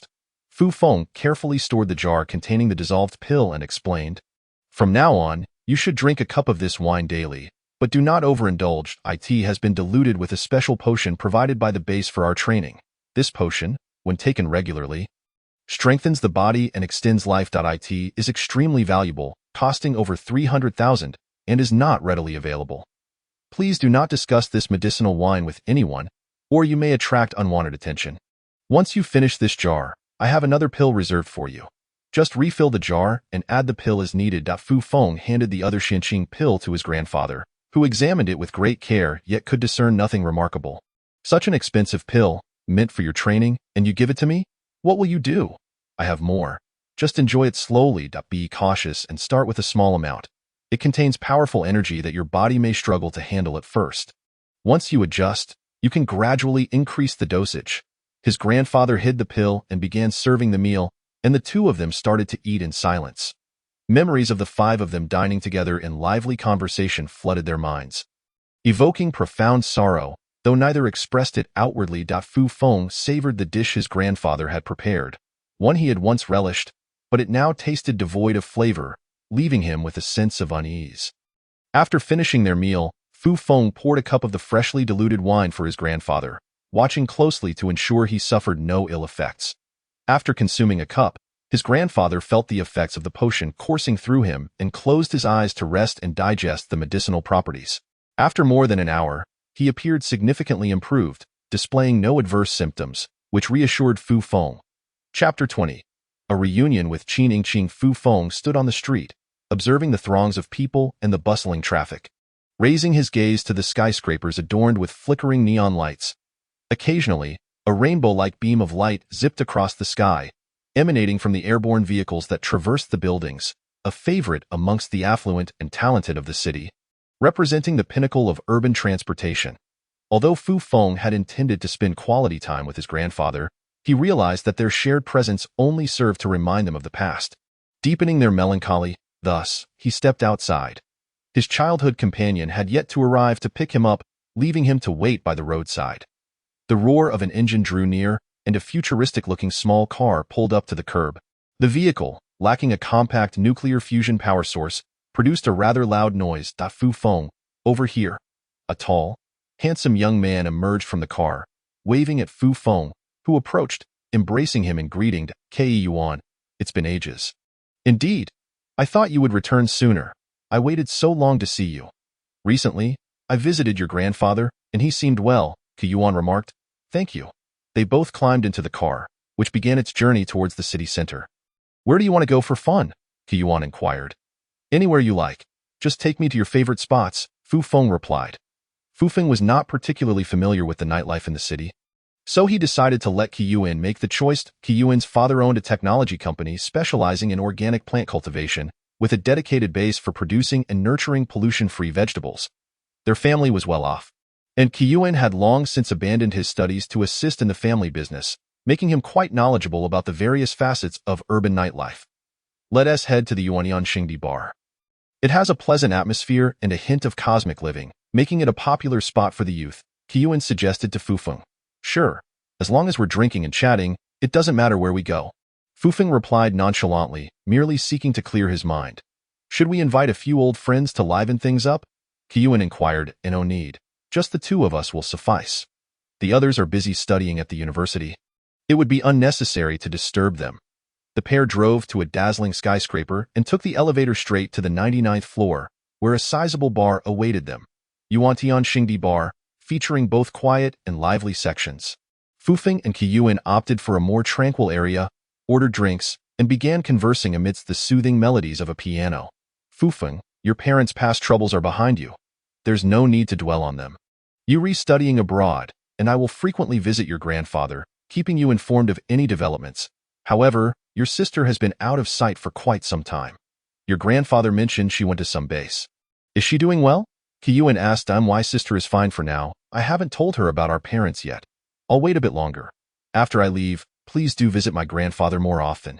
As for me, feeling sorrow is inevitable, but I'll manage. A man's growth occurs in an instant, yet I find the price of my growth rather steep.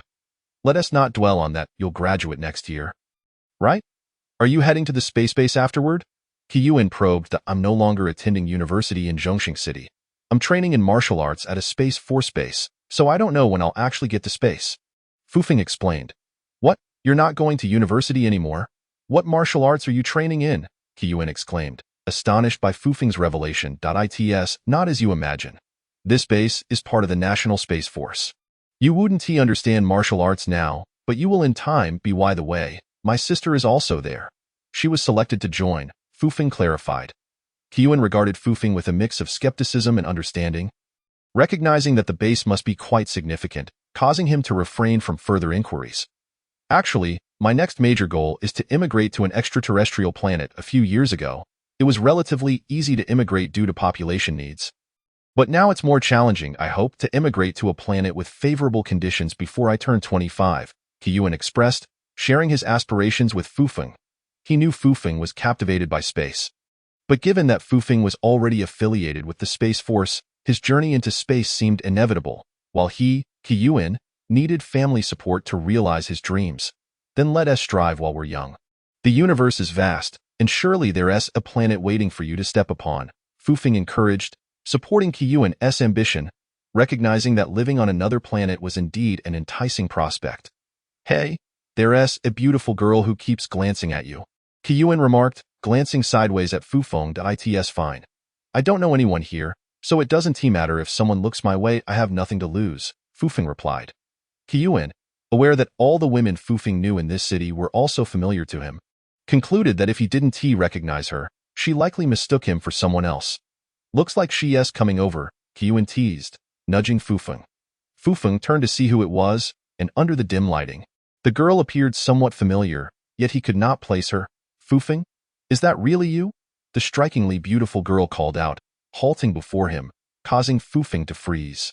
Did he truly have such a stunning friend? Observing Fufeng's stunned expression and Qiyuan's keen gaze, she continued, "You don't remember me? We chatted on the maglev train, and I even helped you out a bit. Have you forgotten me so soon?"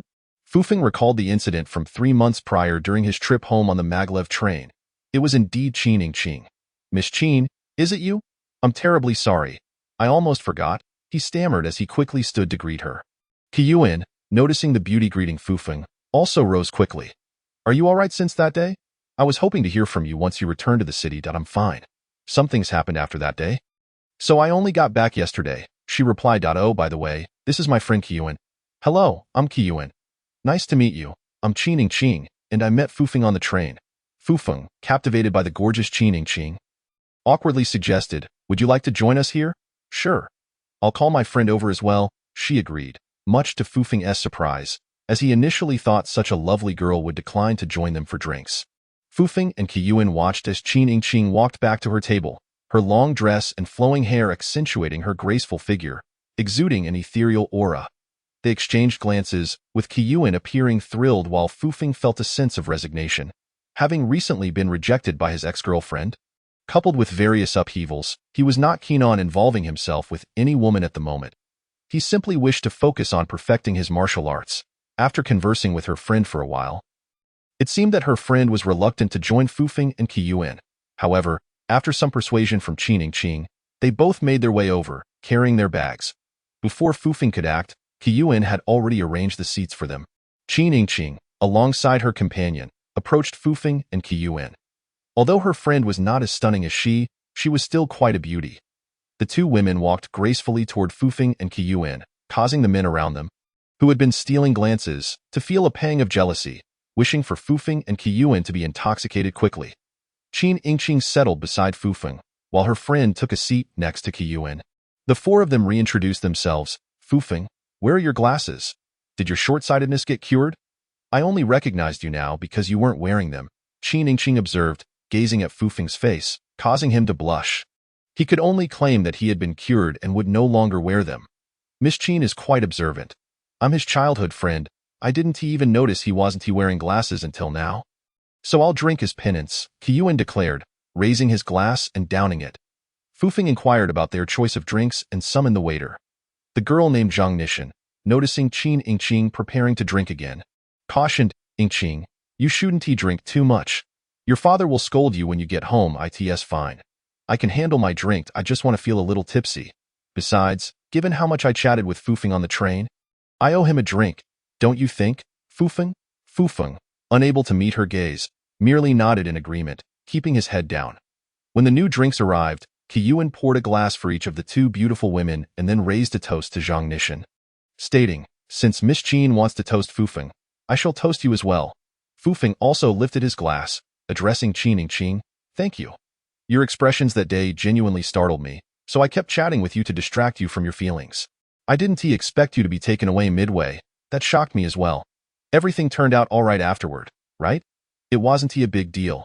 They misunderstood me. Afterward, I returned to school and didn't go back to Nantion City until today.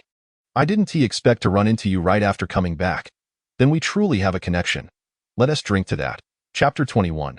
Bar conflict. Just as Fufeng finished his drink and was about to toast Zhang Nishan, a group of people arrived at their table. A young man, appearing to be in his 20s, looked at Fufeng and the others, exclaiming, "Oh, what a lovely atmosphere. May I join you?" Fufeng and his companions turned to face the speaker and his companions, two young men in their 20s. Flanked by two imposing bodyguards in black suits, the speaker, one of the young men, was well-dressed, tall, and handsome. Yet his gaze was frivolous, exuding an air of arrogance. "Who do you think you are? Don't come here causing trouble." Qiyuan retorted before Fufeng could respond. "Who I am is of no concern to you. I'm merely here to see Miss Qin. You two men should leave and stop being an eyesore." The young man sneered. The audacity of the young man was intolerable even for Fufeng, let alone Qiyuan, who had been navigating the social scene for 2 to 3 years. Both Qiyuan and Fufeng rose to their feet. Qiyuan considered calling for backup, while Fufeng aimed to dissuade him. "Qiyuan, don't act impulsively. Bringing in reinforcements won't solve the problem. Let me handle this," Fufeng urged. Calmed by Fufeng's words, Qiyuan refrained from summoning his friends. As Fufeng faced the 4 individuals before him, he remained composed. "You think we should leave? Do you believe this is your home? You're looking for Miss Qin?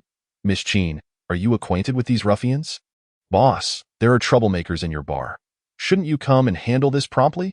Before the young man could utter a word, Fufeng loudly called for the bar owner to intervene. Operating such an establishment surely requires a certain level of influence, and Fufeng believed these individuals would not dare to cause a scene within the premises. Seeing Fufeng summon the owner, the 2 young men exchanged glances. The one who had spoken earlier smirked and said to Fufeng, "Not bad, to call for the boss, but you may be overestimating the situation. Do you think he will come? If he does, I'll have you under my heel." Indeed, after a brief wait, no one from the bar appeared to address the matter, as if these individuals had prior arrangements with the owner. "Miss Qin, do you know these ruffians?" Noticing the absence of any staff, Fufeng turned to the observing Qing. "I don't know them. They're merely flies. You two should sit down and not argue with such people. Come, let us enjoy our drinks." Qing's attitude surprised both Fufeng and Qiyuan. Surely someone among them must recognize her. Yet she claimed ignorance. "Miss Qin, our young master is genuinely here to converse with you. You need not concern yourself with those 2 men. After the shorter young man spoke to Qing, he gestured for his companions to handle Fufeng and Qiyuan, preparing to drag them out of the bar. "I will see who dares to lay a hand on my friend." At that moment, Qing stood up and addressed the 2 dark-clad men who were about to strike Fufeng and Qiyuan. The 2 men looked to the dashing young man for instructions. Meanwhile, both Fufeng and Qiyuan were ready to act.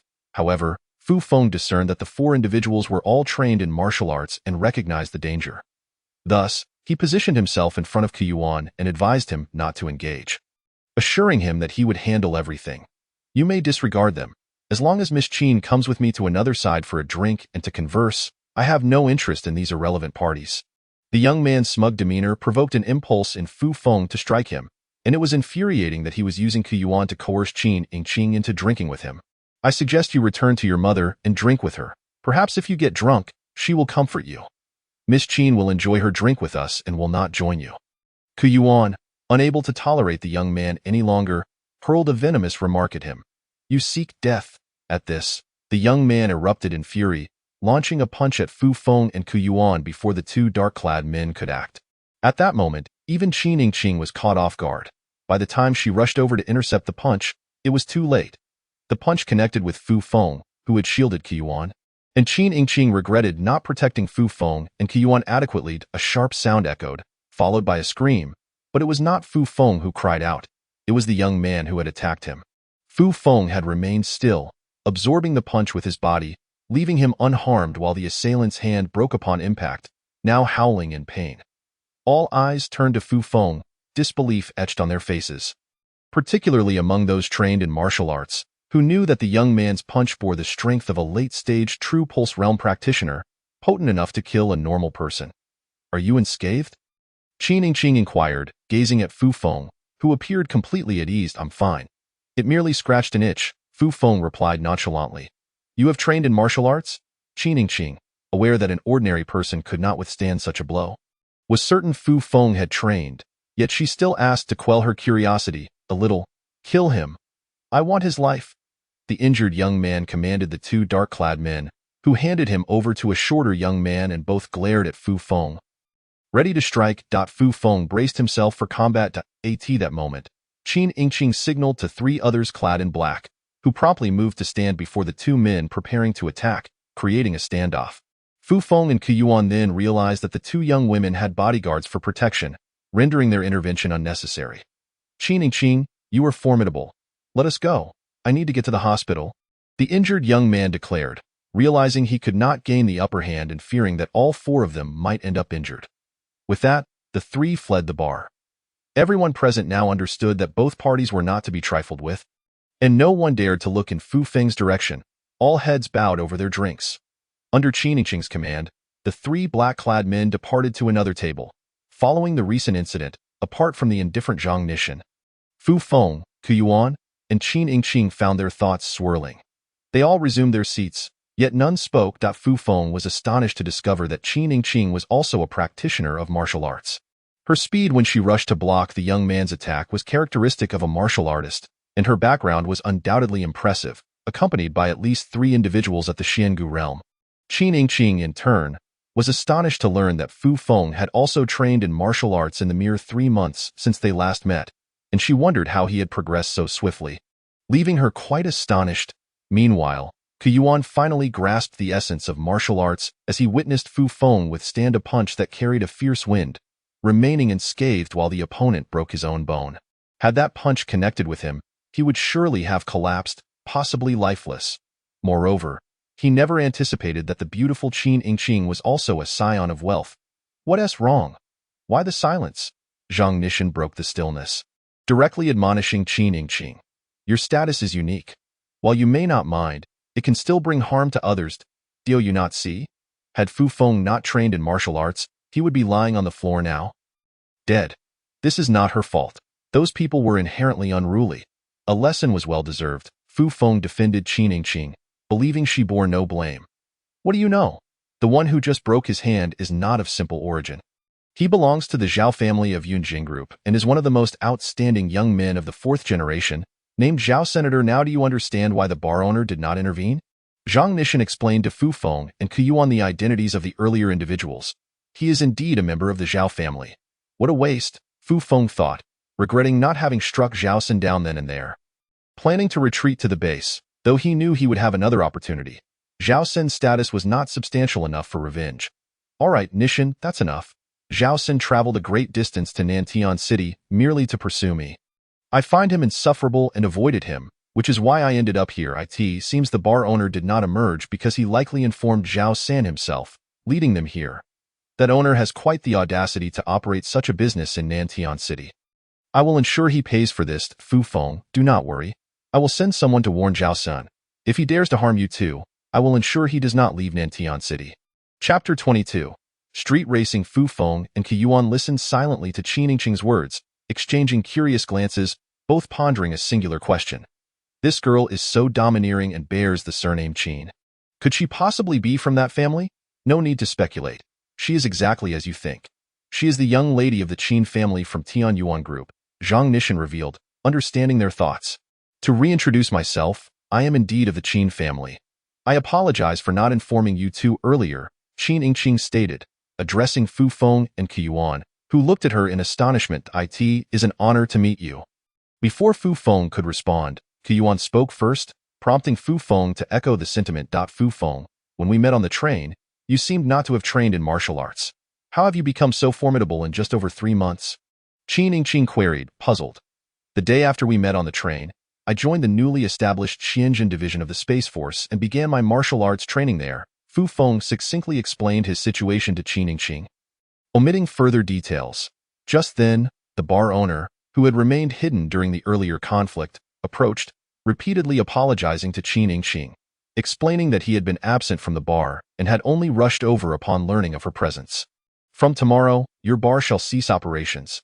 If I find you still open, I will not hesitate to act. The reason should be clear to you. Fu Feng observed Qin Yingqing's assertive side.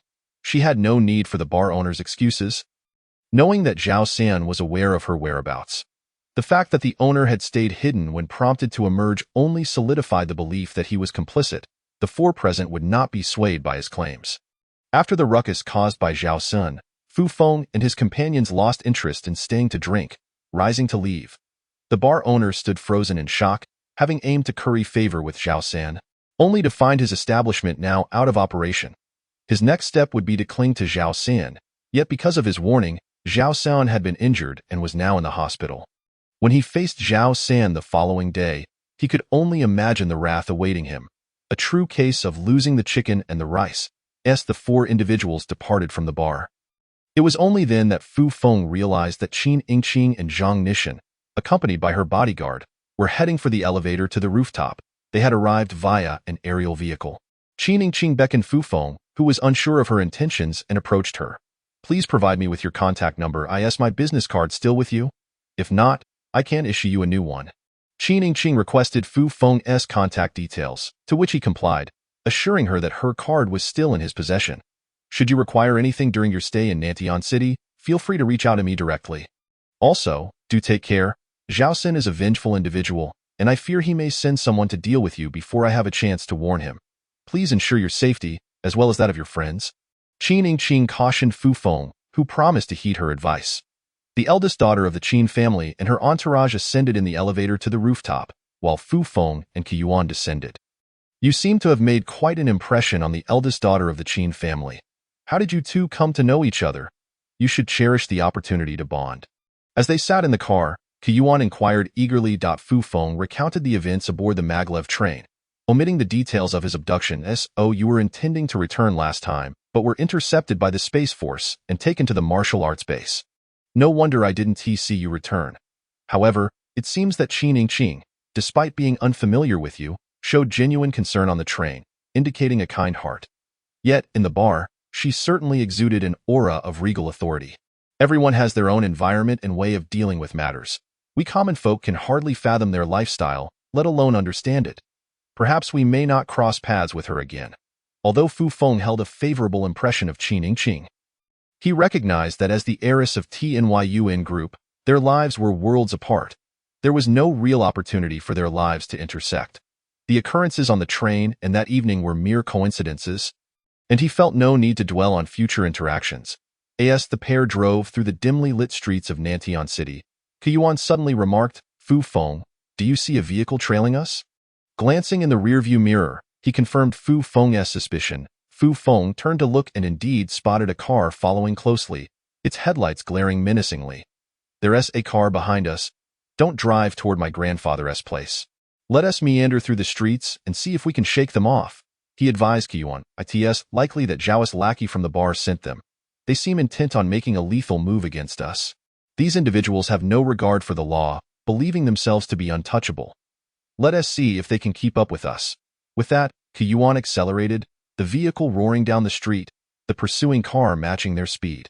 It was late at night, with very few other vehicles on the road, transforming the wide avenue into a racetrack for the two cars. Qi Yuan's driving skills were commendable, and the vehicle's performance was impressive. Fu Feng noted their speed exceeding 260 kilometers per hour, yet the car behind them remained steadfastly in pursuit, nearly colliding with them. I can handle the speed, but do you have any safety measures in place? Perhaps we should make a turn and, while they're not close, we can exit the car and confront them, Fu Feng suggested, wary of the dangers of drifting at such high speeds. It's fine. My seat is equipped with protective features that can instantly safeguard me in the event of a collision. And yours is as well, and I doubt these thugs can follow us indefinitely, Qi Yuan replied. Flooring the accelerator, propelling their speed to over 300 kilometers per hour. Meanwhile, in the surveillance room of the Nantian City Guard Command, an alarm blared. Identify the cause of the alert. One individual commanded the artificial intelligence, which promptly projected the footage of the high-speed chase between the two vehicles onto the central screen. These reckless fools have been explicitly warned against street racing in the city. They should confine such activities to the racetrack, where they can truly showcase their skills. At that moment, the pursuing vehicle emitted a blue light and surged forward at breakneck speed, aiming to collide with Qi Yuan's car. This is bad. It's a nuclear-powered vehicle, Quickly dispatch Class 4 mechs and aerial shuttles to contain the situation. We must prevent that nuclear vehicle from detonating, came the urgent orders as the artificial intelligence relayed commands to the relevant personnel. Fu Feng, sensing the imminent danger as the pursuing car accelerated towards them, acted swiftly to protect Kuyuan in the confined space of the vehicle. He yanked Kuyuan forward just as the other vehicle struck, propelling himself through the shattered windshield and tumbling onto the ground several meters away with Kuyuan in his arms. Kuyuan's car crumpled grotesquely behind them, while the vehicle that struck them also sustained severe deformation. Fu Feng released Kuyuan, who was dazed from the impact.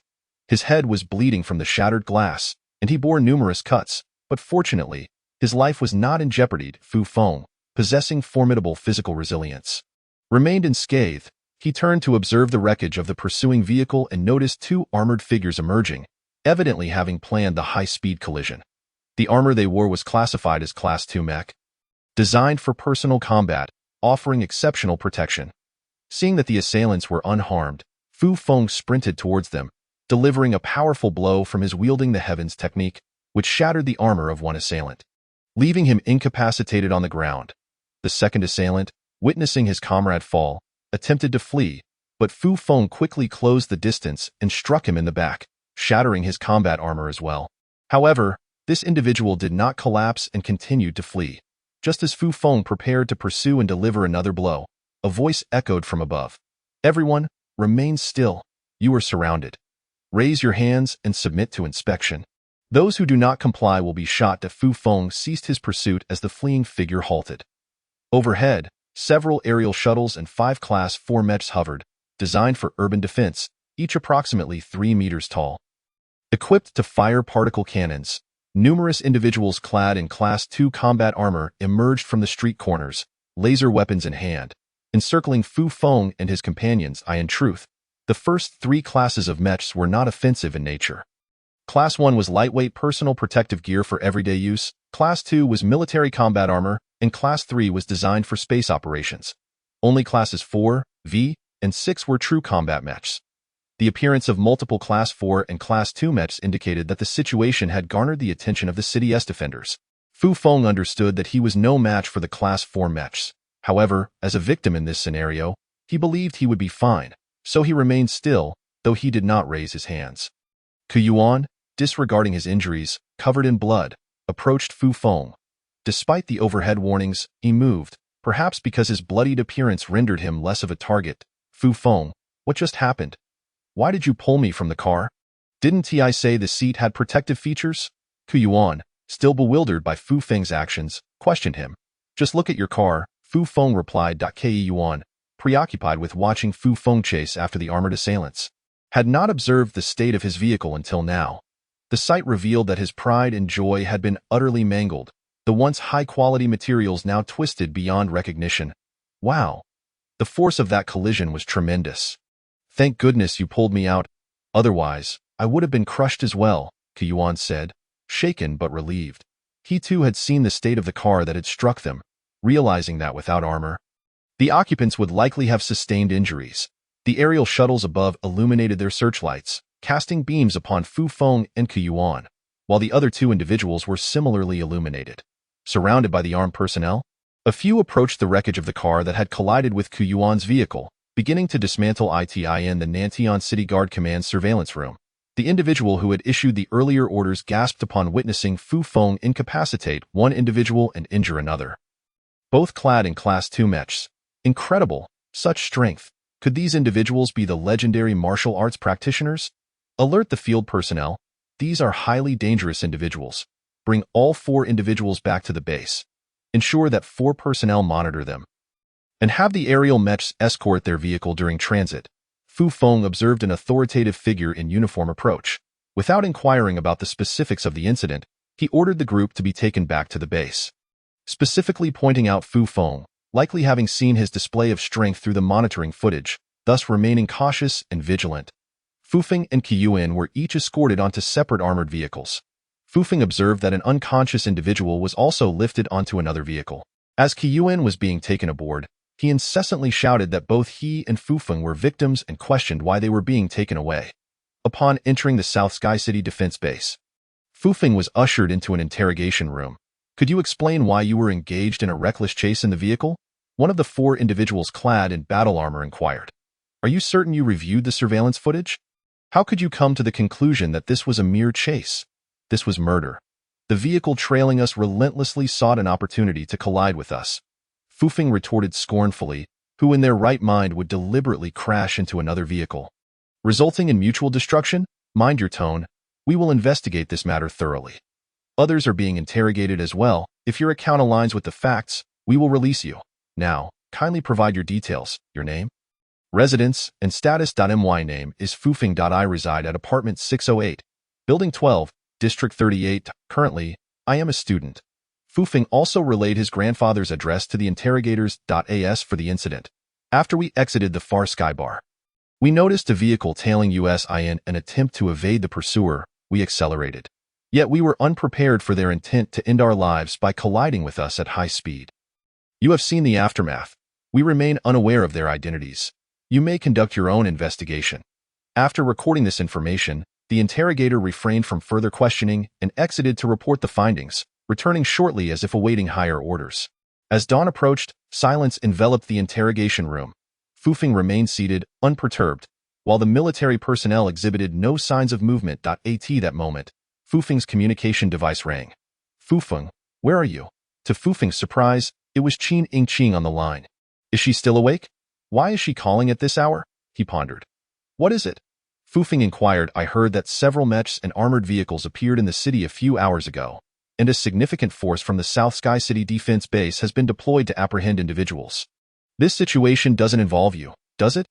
Unfortunately, it indeed concerns me. I am still at the base. Please, explain what transpired. Thus, Fufeng recounted the events from their exit of the bar to his current situation in the interrogation room. All right, I understand that. I will come over immediately. Realizing the connection to Zhao San, Qin Yingqing hurried to meet Fufeng. During the call, the military personnel paid no heed to Fufeng, allowing him to converse freely. Soon after, another individual clad in battle armor entered and whispered a few words to the interrogator. Subsequently, Fufeng was escorted out of the cramped interrogation room and into a more conventional one. Noticing the shift in demeanor, Fufeng observed that the personnel no longer regarded him with the scrutiny reserved for a suspect, but rather with an envious gaze. In a conference room within the defense base, more than 10 individuals were engaged in discussion. Following extensive investigation, the circumstances had become clearer. A conflict had erupted between Zhao San of the Zhao family and Qin Yingqing of the Qin family at the Far Sky Bar. After the crowd dispersed, Fufeng and Qiyuan, upon leaving the bar, were pursued by Zhao San's associates. After a prolonged chase, the pursuing vehicle, benefiting from its nuclear fusion energy propulsion, collided forcefully with their car, resulting in severe consequences and nearly triggering an explosion of the nuclear fusion device. Had an explosion occurred, several surrounding buildings would have been affected. Fortunately, disaster was averted. All parties involved possessed significant backgrounds, and the evidence suggested that Fufeng was not an ordinary individual. Moreover, his parents had perished in an explosion at their home months ago, leaving their house in ruins. Since the day after his parents' death, he had vanished from school without a trace, only returning from Bayou City yesterday. After a young officer's report, a middle-aged man ran his fingers through his hair and remarked, "This is a complex situation. These individuals are not easy to deal with. The two young men have not committed any offenses and can be released at dawn, but the two from the Zhao family cannot be. The Zhao family has grown increasingly audacious, daring to don Class II battle armor and operate vehicles equipped with nuclear fusion devices at high speeds in the city center. If an explosion occurred, their family would face dire consequences. Well, we cannot interfere with other matters, but regarding the two who brazenly wore Class II battle armor and intentionally caused a collision with a nuclear fusion-equipped vehicle in the city center, it is imperative that they are closely monitored. Once indicted, they shall be imprisoned. That's the way it will be." Fufeng sat on a sofa in the room for nearly half an hour before Qiyuan was brought in, his injuries treated by advanced medical technology, leaving him relatively unharmed. The two sat on the sofa, waiting as there were no updates from the base. Observing Qiyuan grimacing, Fufeng inquired, "Is the wound still painful after treatment?" "The wound no longer hurts. Rather, my heart aches for my car. Such a fine vehicle, reduced to a crumpled heap," Qiyuan lamented. "Fear not, I shall compensate you with an even better car." Just as Qiyuan finished speaking, a voice echoed from outside the door. A woman's voice. Chapter 24. The tragic Zhao Sin, Fufeng and Qiyuan turned to the entrance, where Qin Yingqing appeared, escorted by a military personnel from the base. Really? You mustn't be deceiving me, Qiyuan exclaimed excitedly, aware of her family's immense wealth, often described as riches beyond compare. I assure you, tomorrow you shall receive it. How are you both? Are you injured? Qin Yingqing inquired with concern. We are fine. We are just uncertain how this situation will be resolved. We are awaiting their decision, Fufeng replied. I inquire with the base, and you both can leave unharmed. The two individuals who crashed into you may face prosecution and imprisonment. Let us depart. I will take you to a place. Fufeng and Qiyuan followed Qin Yingqing out of the room. Outside, dawn had arrived, and they found themselves in an open area where an aerial shuttle awaited. After boarding, Fufeng noticed 3 individuals already inside. It was Qin Yingqing's bodyguards, though Zhang Nishan was absent. The shuttle was spacious enough for them to sit comfortably, and they could see the cockpit at the front. Once the shuttle ascended and headed in a specific direction, Fufeng refrained from inquiring about their destination, while Qiyuan curiously examined the interior. Qin Yingqing once more detailed the events of the previous night, prompting Fufeng to recount the story again. In less than 3 minutes, the shuttle landed atop a tall building, and the 6 individuals disembarked. The trio of bodyguards accompanied them as they took the elevator to the 30th floor, where Fufeng and Qiyuan realized they had arrived at a hospital. Reaching the door of a particular room, Qin Yingqing signaled for the bodyguards to open it. After knocking with no response, one guard forcefully kicked the door, which swung open. Upon entering, they discovered several individuals within, 2 of Zhao Sin's bodyguards and the owner of the Far Sky Bar from the previous night.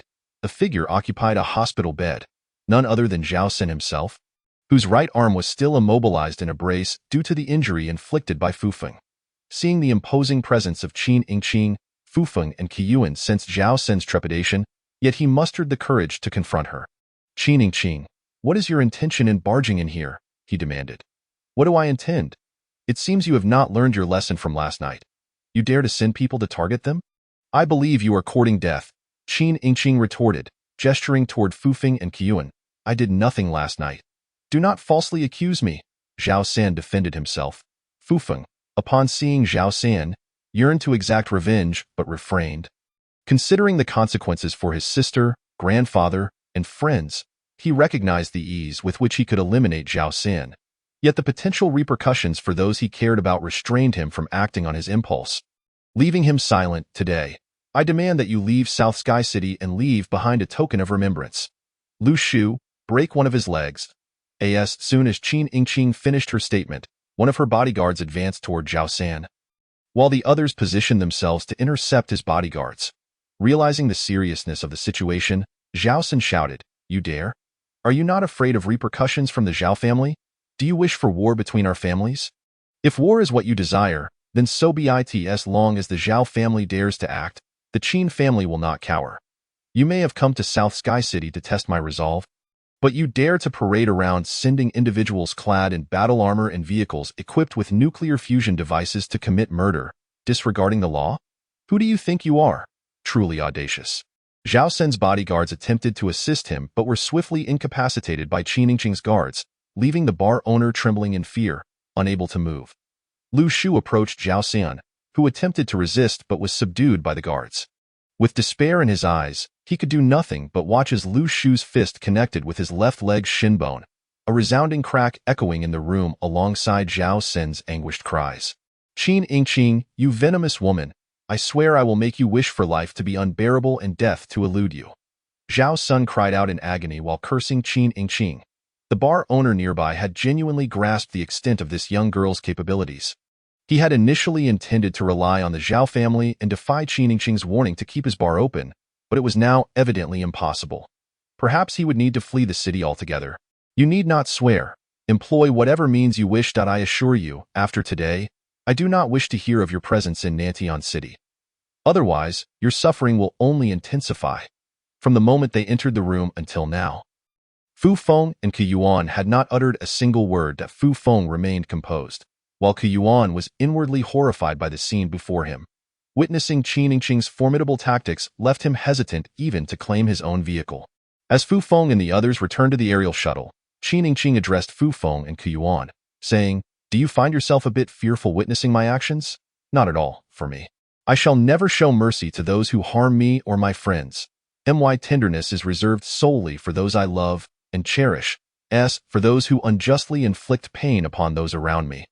I will be far more ruthless than you. Fu Feng replied to Qin Yingqing, affirming that had he possessed a background akin to hers, Zhao San would undoubtedly have met his demise today.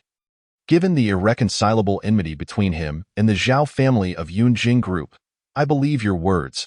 When I encountered you on the train, I sensed your profound sorrow, though you would not confess it. Only now do I grasp the reason. It was due to turmoil within your family. Those at the base have informed me of your situation, and I inquired with my father about the specifics. He suggested this matter might involve the Zhao family. I recognized that your restraint in the hospital, refraining from attacking Zhao San, indicated he was not your target. Today, I merely assisted you in venting your frustrations. The rest is up to you. I understand. Thank you. Ke Yuan listened to the conversation between Fu Feng and Qin Yingqing, seemingly grasping parts of it, yet remaining oblivious to the overall context, leaving him to sit there nonchalantly. Where are you two headed? Allow me to escort you, Qin Yingqing inquired of Fu Feng. Let's go to Yuan's residence. I know the way, and it will be convenient for him to retrieve his vehicle. Fu Feng replied, aware of Yuan's immense desire for Qin Yingqing to accompany him. After the aerial shuttle deposited Fu Feng and Yuan, it soared into the sky, leaving them to gaze upward for a while before making their way to Yuan's home. Yuan felt a daze wash over him. Merely visiting a bar with Fu Feng had led to such an array of events, encounters with the scions and daughters of two immensely wealthy families. Amidst violence and pursuit, the loss of his vehicle, and the prospect of acquiring a new one, his understanding of martial arts had shifted dramatically, challenging his worldview. Fu Feng, will you become so formidable that you can fly in the future? Who knows? It just might happen. And will you attain immortality, remaining in this world long after we are gone? Who knows? That too may be possible. The two conversed back and forth as they approached Yuan's home. Many onlookers who had gathered to witness the aerial shuttle's landing now regarded Fu Feng and Yuan with envious glances. Yet, none could fathom the harrowing experiences they had endured the previous night. Perhaps beneath every glamorous facade lies an extraordinary tale, for as the saying goes, one cannot see the rainbow without first weathering the storm. By the time Fu Feng returned to his grandfather's home, it was midday. His grandfather, having learned of his martial studies, harbored little concern for his safety, merely advising him to avoid staying up late before venturing out to enjoy his own social activities. As he had a circle of elderly companions with whom he regularly engaged, upon entering the room his grandfather had prepared for him, Fu Feng consumed a Xianqing Dan and commenced his training. Having not practiced for over a day, this time, he intended to meticulously refine 2 Xianqing Dan over the course of 4 to 5 days, reserving the remaining 3 for future use. On the 3rd day at home, Yuan visited him, a look of excitement on his face, indicating that Qin Yingqing had indeed sent his vehicle to Fu Feng, that Miss Qin is truly generous. The car she sent is far superior to my previous one. Its appearance is striking, and its performance is impressive. I'm at a loss as to how to express my gratitude. You have her contact information, right? Perhaps you could arrange a meeting. I'd like to treat her to a meal. Let us not get ahead of ourselves. After all, she is the eldest daughter of the Qin family. There are far too many matters at hand, and it would be inappropriate to disturb her. Besides, we are not close enough for such an invitation. We've only met a few times as mere acquaintances. Upon hearing Fu Feng's response, Yuan reluctantly abandoned the notion of inviting Qin Yingqing to dinner. Chapter 25. The Zhao family's loss. For the next few days, I need to focus on my training, so please refrain from visiting daily. Attend to your own affairs. I will come to find you in a few days, Fu Feng stated, allowing Yuan the freedom to pursue his own endeavors without the need to accompany him. All right, but you must come find me in a few days. I'd like to introduce you to some friends and, incidentally, introduce you to my girlfriend, Yuan replied to Fu Feng. At that moment, Fu Feng's grandfather returned, and Yuan, quite familiar with him, exchanged casual greetings, feeling at ease as if they were family. Grandfather, you seem to be in better health than before. You appear to have rejuvenated quite a bit. Is it because Fu Feng's return has brought you joy? Yuan observed, addressing Fu Feng's grandfather. Indeed, I am glad that Xiao Feng has returned. Knowing that he and Fu Yin are both well has eased my mind, which in turn has improved my health, Fu Feng's grandfather responded with a cheerful smile. Fu Feng then noticed that his grandfather had been drinking the medicinal wine brewed from the diluted Xinqing Dan, which had indeed enhanced his well-being. The weariness that had marked his grandfather's face upon Fu Feng's return had dissipated, replaced by a healthy glow, a clear indication of the Xinqing Dan's efficacy. After Qiyuan departed, Fu Feng resumed his training, informing his grandfather not to concern himself with preparing meals, as he would spend extended periods in his room. Acknowledging his grandson's dedication, his grandfather did not press the matter further. Following the warning from Qiningqing, Zhao San returned to Zhongxing City that very day, nursing his injuries. Although his broken leg had been treated immediately, the physical agony and psychological torment lingered in the family's living room. Zhao Qinghai looked at Zhao San, who sat in a wheelchair, feeling a tumult of anger and sorrow. Anger at the ruthlessness of the Qin family's daughter, and sorrow for his son, whose limbs were shattered. Though modern medicine could mend his injuries within a month, the Qin family's actions were unbearable. They not only severed Zhao San's leg, but also sent him back home. Completely disregarding the ties and social standing between the two families, I have heard from San about the incident, but I want you both to recount the details without omission. Speak plainly. Zhao Qinghai instructed the two uninjured bodyguards. His disappointment palpable. His son lay mutilated, while they returned unscathed. The bodyguards, now pale, had failed in their duty. The one they were meant to protect was severely injured, yet they emerged without a scratch.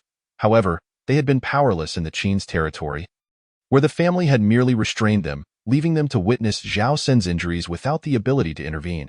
And the fact that Zhao San himself had broken his own hand only compounded their frustration.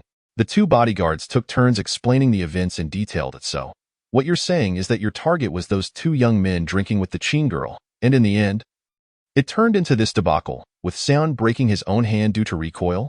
Do you realize that your little escapade in Nantian City has jeopardized two significant plans within our organization? The losses incurred are immeasurable, all because of your inability to handle a couple of inexperienced young fools, particularly you, Sin.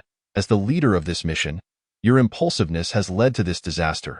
I hereby sentence you to a year of training at home, forbidding you from venturing outside. As for the two of you, your failure to protect San means you will be assigned to execute special tasks in outer space, and no further training resources will be allocated to you. The bodyguards felt a surge of indignation. All the blame fell upon them, while Zhao San, the instigator of the entire situation, evaded severe consequences. They understood that the so-called special tasks in outer space involved perilous missions, where they would serve as vanguard explorers, with survival reliant on luck. Meanwhile, Zhao San sat silently in his wheelchair, having spoken little since returning home. The experience in Nantian City had clearly struck him deeply. Many of his peers within the family mocked him for his misadventure, and a year of enforced training was hardly a punishment for a martial artist.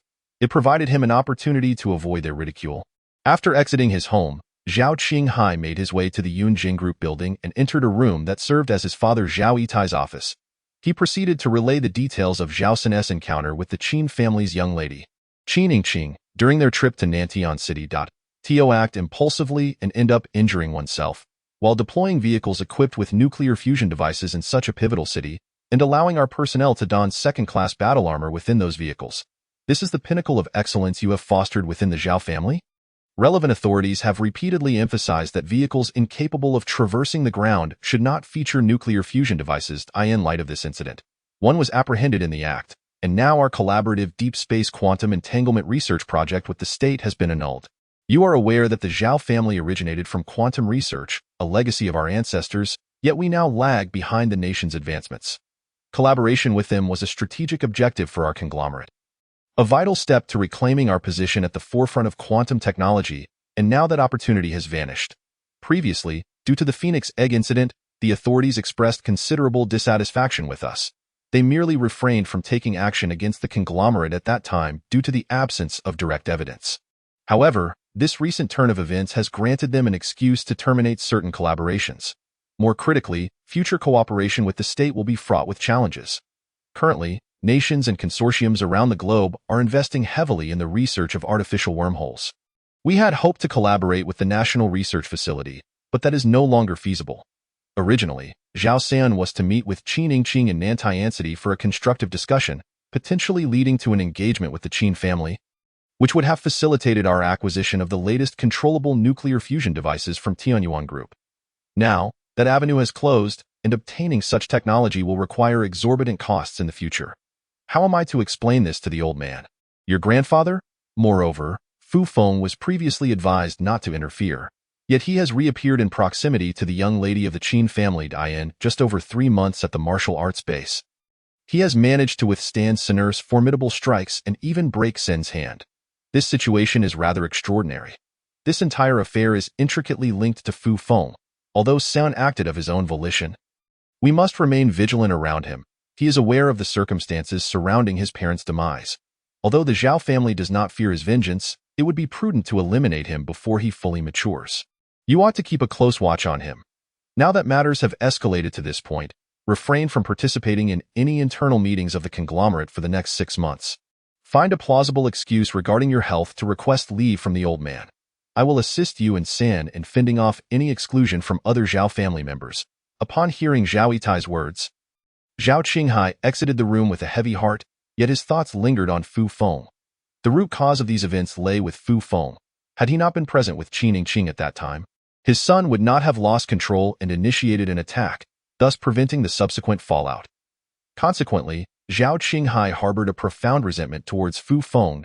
Fu Feng had been training at his grandfather's residence for 6 days, during which he not only refined 2 Shenqing pills, reaching the initial stage of the Xianbone realm, but also expanded his consciousness to the size of a swimming pool. Now, when he unfurls his spiritual awareness, he can perceive clearly within a 1-kilometer radius. He even discovered he could introspectively view all his internal organs. There were numerous changes within his body, yet without guidance, he remained uncertain on how to harness them. Others' cultivation techniques lacked these transformations, rendering inquiries to them futile. Elder Qing remained silent, and Fu Feng dared not disturb him. Opting instead to explore gradually, Fu Feng entered the bathroom, cleansing himself thoroughly. After his training, his body expelled numerous impurities, and following his bath, he felt significantly rejuvenated. He donned a new outfit. On the day of his return to the city, he had purchased a black suit and a casual ensemble. However, due to frequent training that left his clothes soiled, he found these inadequate and resolved to acquire 2 additional outfits after locating Qiyuan. Chapter 26. A day with a beauty. Before he could reach out to Qiyuan, a call came through on his communication device, revealing a woman's voice on the other end. Who is this? Fu Feng inquired. Fu Feng, you failed to recognize me at the bar, and now over the phone? You can't discern my voice either. You truly don't care about me at all, do you? I did help you out on the train. The voice revealed to be none other than Miss Qin. Forgive me, Miss Qin. I hardly believed it was you, the young lady, calling me, so I was momentarily taken aback. Enough with the formalities. I'm currently at the CAF outside Qingyuan Mall. Come join me for a coffee. Do not refuse. I will wait for you. Before Fu Feng could respond, Qin Yingqing hung up, leaving him no chance for refusal. Initially intending to seek out Qiyuan, he reconsidered as Qin Yingqing invited him for coffee. Sensing that she desired him to come alone, after some contemplation, he decided to go by himself. Stepping outside, the midday sun enveloped him, a stark contrast to the 5 or 6 days he had spent away from sunlight. Leaving him feeling somewhat disoriented, he hailed a vehicle and made his way to Qingyuan Mall. Upon arriving at the CAF outside Qingyuan Mall, he entered to the sound of gentle music. Qin Yingqing, dressed casually in a light blue dress that made her appear ethereal, was seated in a corner, leisurely sipping her coffee. Noticing Fu Feng's entrance, she waved him over. He approached and sat opposite her, his coffee already placed on the table. You summoned me. Is there something of great importance? Fu Feng inquired after taking his seat. Isn't it possible to enjoy a coffee without it being a matter of great significance? You are young. Do not carry yourself with such gloom. Embrace the vitality that comes with youth. Although life may present challenges, one must always look forward. As a young lady from the prominent Qin family, you are entitled to such optimism. I, however, am still acclimating to the myriad changes in my life, not solely due to familial circumstances, though you may not understand. Let us set aside the unhappy topics. May I ask how old you are this year? 18, he replied. I am also 18, she responded, prompting Fu Feng to glance up in surprise. How can that be? You mentioned graduating from university last year. I assumed you must be around 20. Who dictates that one must be 20 upon graduating university? Are you not aware that some individuals are prodigies? I advanced through my studies, graduating last year while still being the same age as you, mere 18. Your statement about graduating last year led me to misjudge your age. Such brilliance at 18 is indeed remarkable. I currently lead a research team at my company, focusing on our family's specialty, controllable nuclear fusion. Our team is primarily dedicated to miniaturizing controllable nuclear fusion technology, and we have made significant strides that are about to be widely promoted. Our encounter on the train was serendipitous. I was returning from discussions with the National Research Department regarding collaboration. Fu Feng was taken aback by her revelations, realizing that not only did Qin Yingqing possess strong managerial skills, but her scientific acumen was also commendable. Miss Qin, you lead a research team while managing within the conglomerate. To what stage have you advanced in your martial arts training? Please, just call me Yingqing.as for martial arts. I have been training since I was 10. Resources have never been a concern for my family. I am currently at the mid-stage of the Xianbone realm, though my combat prowess does not match yours. You have trained for just over 3 months, and you truly embody a cultivation genius. As they enjoyed their coffee and engaged in conversation, Qin Yingqing suddenly expressed a desire to explore the adjacent mall, prompting Fu Feng to accompany her. You must have a girlfriend by now? She inquired seemingly casually. I broke up 3 months ago, Fu Feng replied. Qin Yingqing noted that Fu Feng's family troubles coincided with that time frame. Perhaps the upheaval led to his girlfriend's departure. What about your bodyguards? Fu Feng asked, noticing her lack of protection today. They typically accompany me only at night. I also practice martial arts and do not require their presence during the day. Once inside the mall, Qin Yingqing gravitated towards the clothing section, continually trying on outfits and soliciting Fu Feng's opinions on their appearance. Given the high quality of the garments, it was nearly impossible for any to look unappealing, especially on a beauty like Qin Yingqing. Though Fu Feng found himself somewhat fatigued from carrying her numerous shopping bags, the experience was undeniably rewarding. At her insistence, Fu Feng was also coerced into selecting a few outfits for himself, disrupting his initial plan to purchase budget-friendly attire. And of course, Qin Yingqing graciously covered the expenses. After more than 2 hours, the pair re-emerged at the mall's entrance, with Fu Feng laden with over 10 shopping bags. A vehicle awaited them at the front, and Fu Feng placed Qin Yingqing's purchases inside, leaving only his own. Fu Feng, thank you for accompanying me. Qin Yingqing's cheeks flushed, her gaze imbued with affection as she looked at him, causing Fu Feng to avert his eyes shyly. No need for thanks. You purchased 3 outfits for me as well, so it seems I am the one benefiting here. Then I shall ensure you reap the benefits from now on. Fu Feng was at a loss for how to respond to that statement, settling for an awkward smile. I was merely joking. Do not take it to heart. Upon finishing her words, Qin Yingqing retrieved an exquisitely crafted small box from her bag and handed it to Fu Feng, saying, "This is an atomic watch, constructed from metals gathered from outer space. Inside lies the smallest controllable nuclear fusion device developed by our company, ensuring durability for hundreds of thousands of years from the outside in. Its temporal precision can reach a staggering accuracy of less than 1 second over millions of years. This is a bespoke item from our group. I hope you find it to your liking." Fu Feng accepted the small box, aware of its immense value, yet feeling compelled to keep it for herself. This gift is far too extravagant. Thank you, Miss Qin. Please, just call me Yingqing. Very well, Miss Yingqing. With a hint of resignation, Qin Yingqing entered her vehicle and remarked to Fu Feng, I have already mentioned that you should refer to me simply as Yingqing without any titles. I hope that upon our next meeting, you will address me as such. Now, it is time for you to return. As Qin Yingqing's car departed, Fu Feng tucked the small box into her clothing pocket, her hands laden with high-end garments purchased from the mall, and hailed a taxi back to her grandfather's home.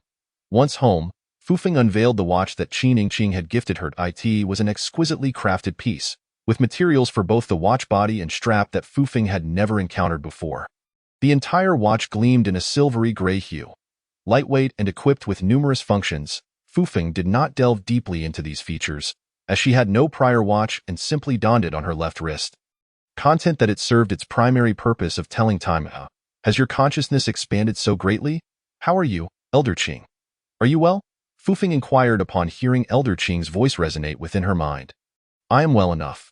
The theories I have been developing have yielded some results, and I plan to take a brief respite while guiding you in your cultivation. Your divine consciousness has grown stronger. You may learn to manipulate objects, and I can teach you some fundamental spells. Listening to Elder Qing's words, Fu Feng was perplexed, fearing the repercussions of their practice within her building, and thus asked, Elder Qing, can we practice these techniques in this room? This space is too constricted. We should move outdoors. Elder Qing, it is nearly dark now. Would it be possible to wait until tomorrow? This evening, I wish to hear your stories. Could you share your past with me? Fufeng had long been curious about Elder Qing's origins and yearned to learn about the world he once inhabited, pondering how it had transformed into a dead star. Elder Qing had consistently been engaged in significant calculations, and Fufeng found herself uncertain about the nature of his inquiries.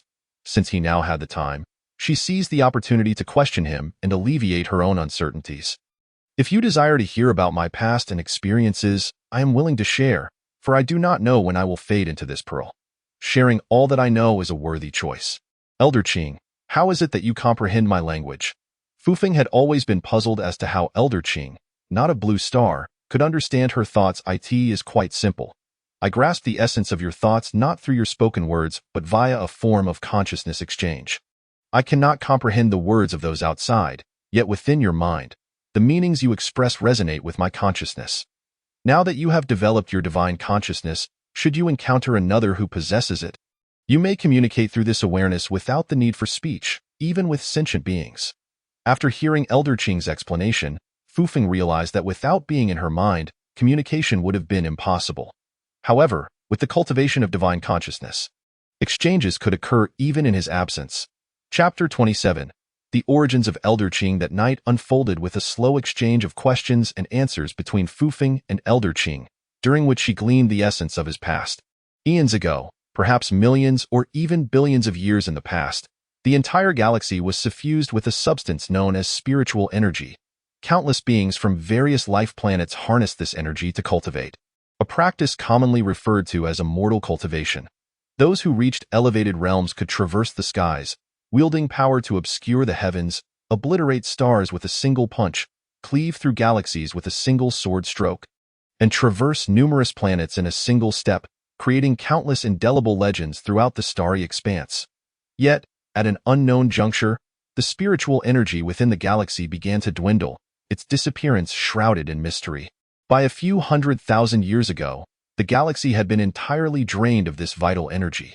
Some planets, succumbing to the depletion, transformed into dead stars, while others underwent gradual evolution.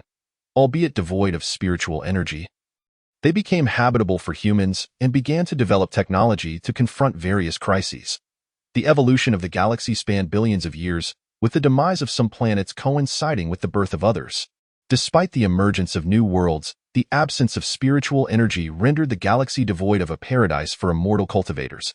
Those with profound abilities sought various means to escape this star domain in search of realms rich in spiritual energy. From that point onward, no cultivators remained, leaving behind only faint traces of their existence on certain planets. In the twilight of the Age of Decline, Elder Qing was captured by a formidable foe who annihilated his physical form and subsequently sealed his soul within a soul pearl. This pearl had been delivered to his adversary by a subordinate, specifically designed to capture souls. In a final act of torment, his enemy infused the soul pearl into a divine phoenix egg, utilizing the divine essence contained within to preserve Elder Qing's soul, ensuring its longevity yet binding him eternally to the pearl. For reasons unknown, Elder Qing's nemesis did not take him when departing the star domain, leaving him to languish in a hidden cave. Relying on the divine essence within the phoenix egg, Elder Qing's fragmented soul endured until it reached the present day, ultimately brought to Blue Star by Fufeng's father. It was revealed that celestial beings had once truly existed within this sky, though it all seemed too distant now. Fufeng harbored a deep yearning for that galaxy, once brimming with spiritual energy and inhabited by celestial beings. But all that remained was a bygone era. In the current starry expanse, one could only seek natural treasures to aid cultivation, and it was already a significant achievement to find suitable techniques for training. In a valley not far from Nantiang City, Fufeng stood in an open area as per Elder Qing's instructions, enveloping a small twig with her divine consciousness. She then commanded it to levitate in midair, gradually guiding the twig to move before her until she could manipulate it with ease. Once comfortable, she switched to a larger branch to continue her practice.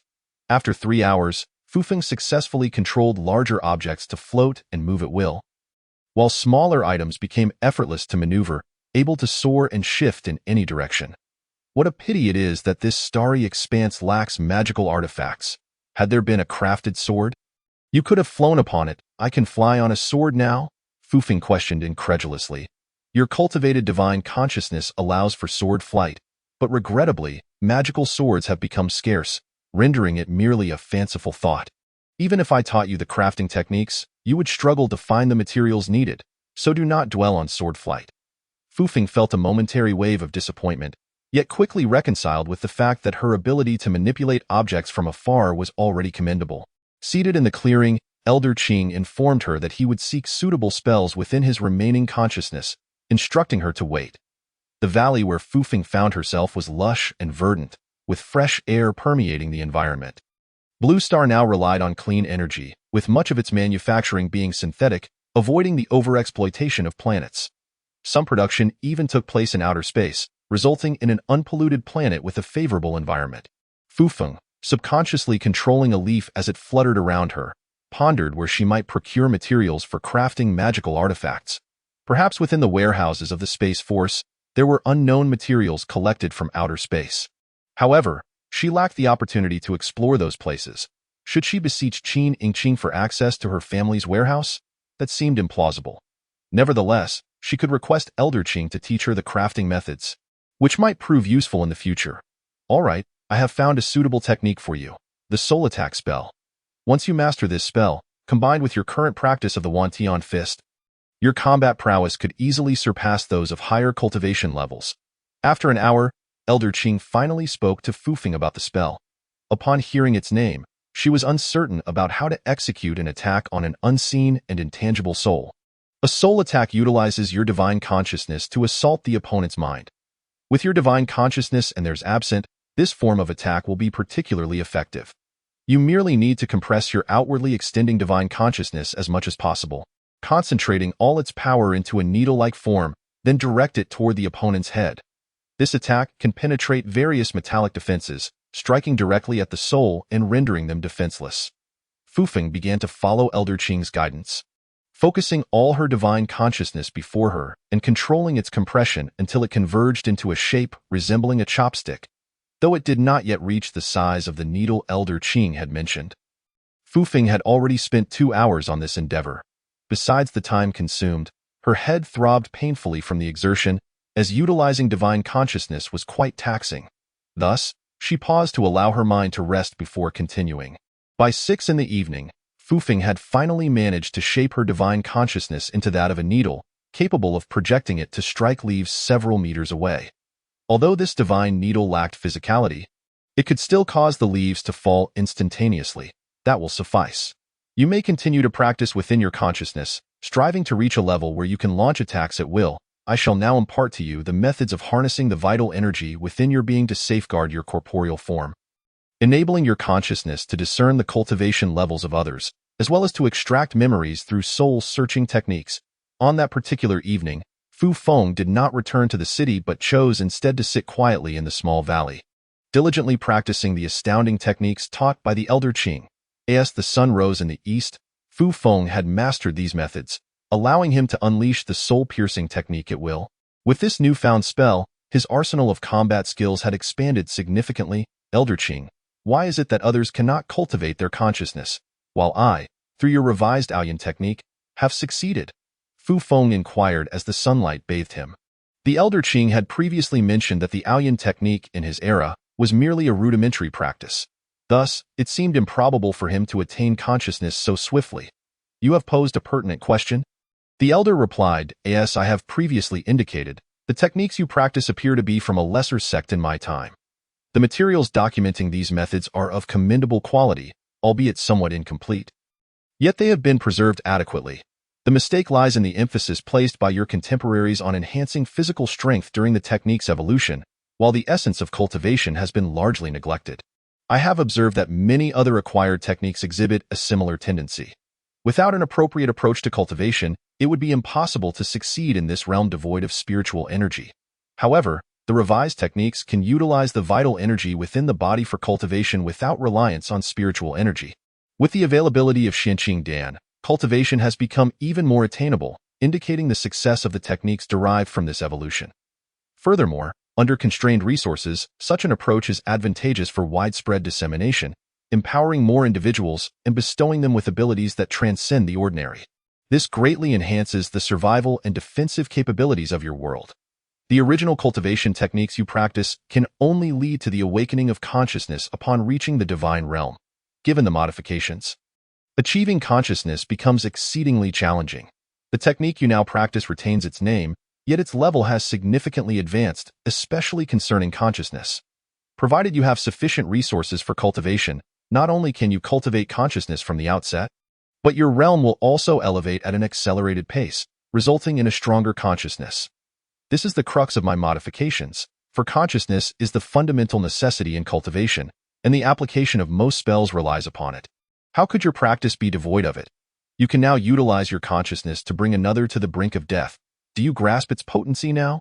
Upon hearing this, Fu Feng realized that the Aoyan technique he was practicing had been uniquely tailored for him by Elder Qing.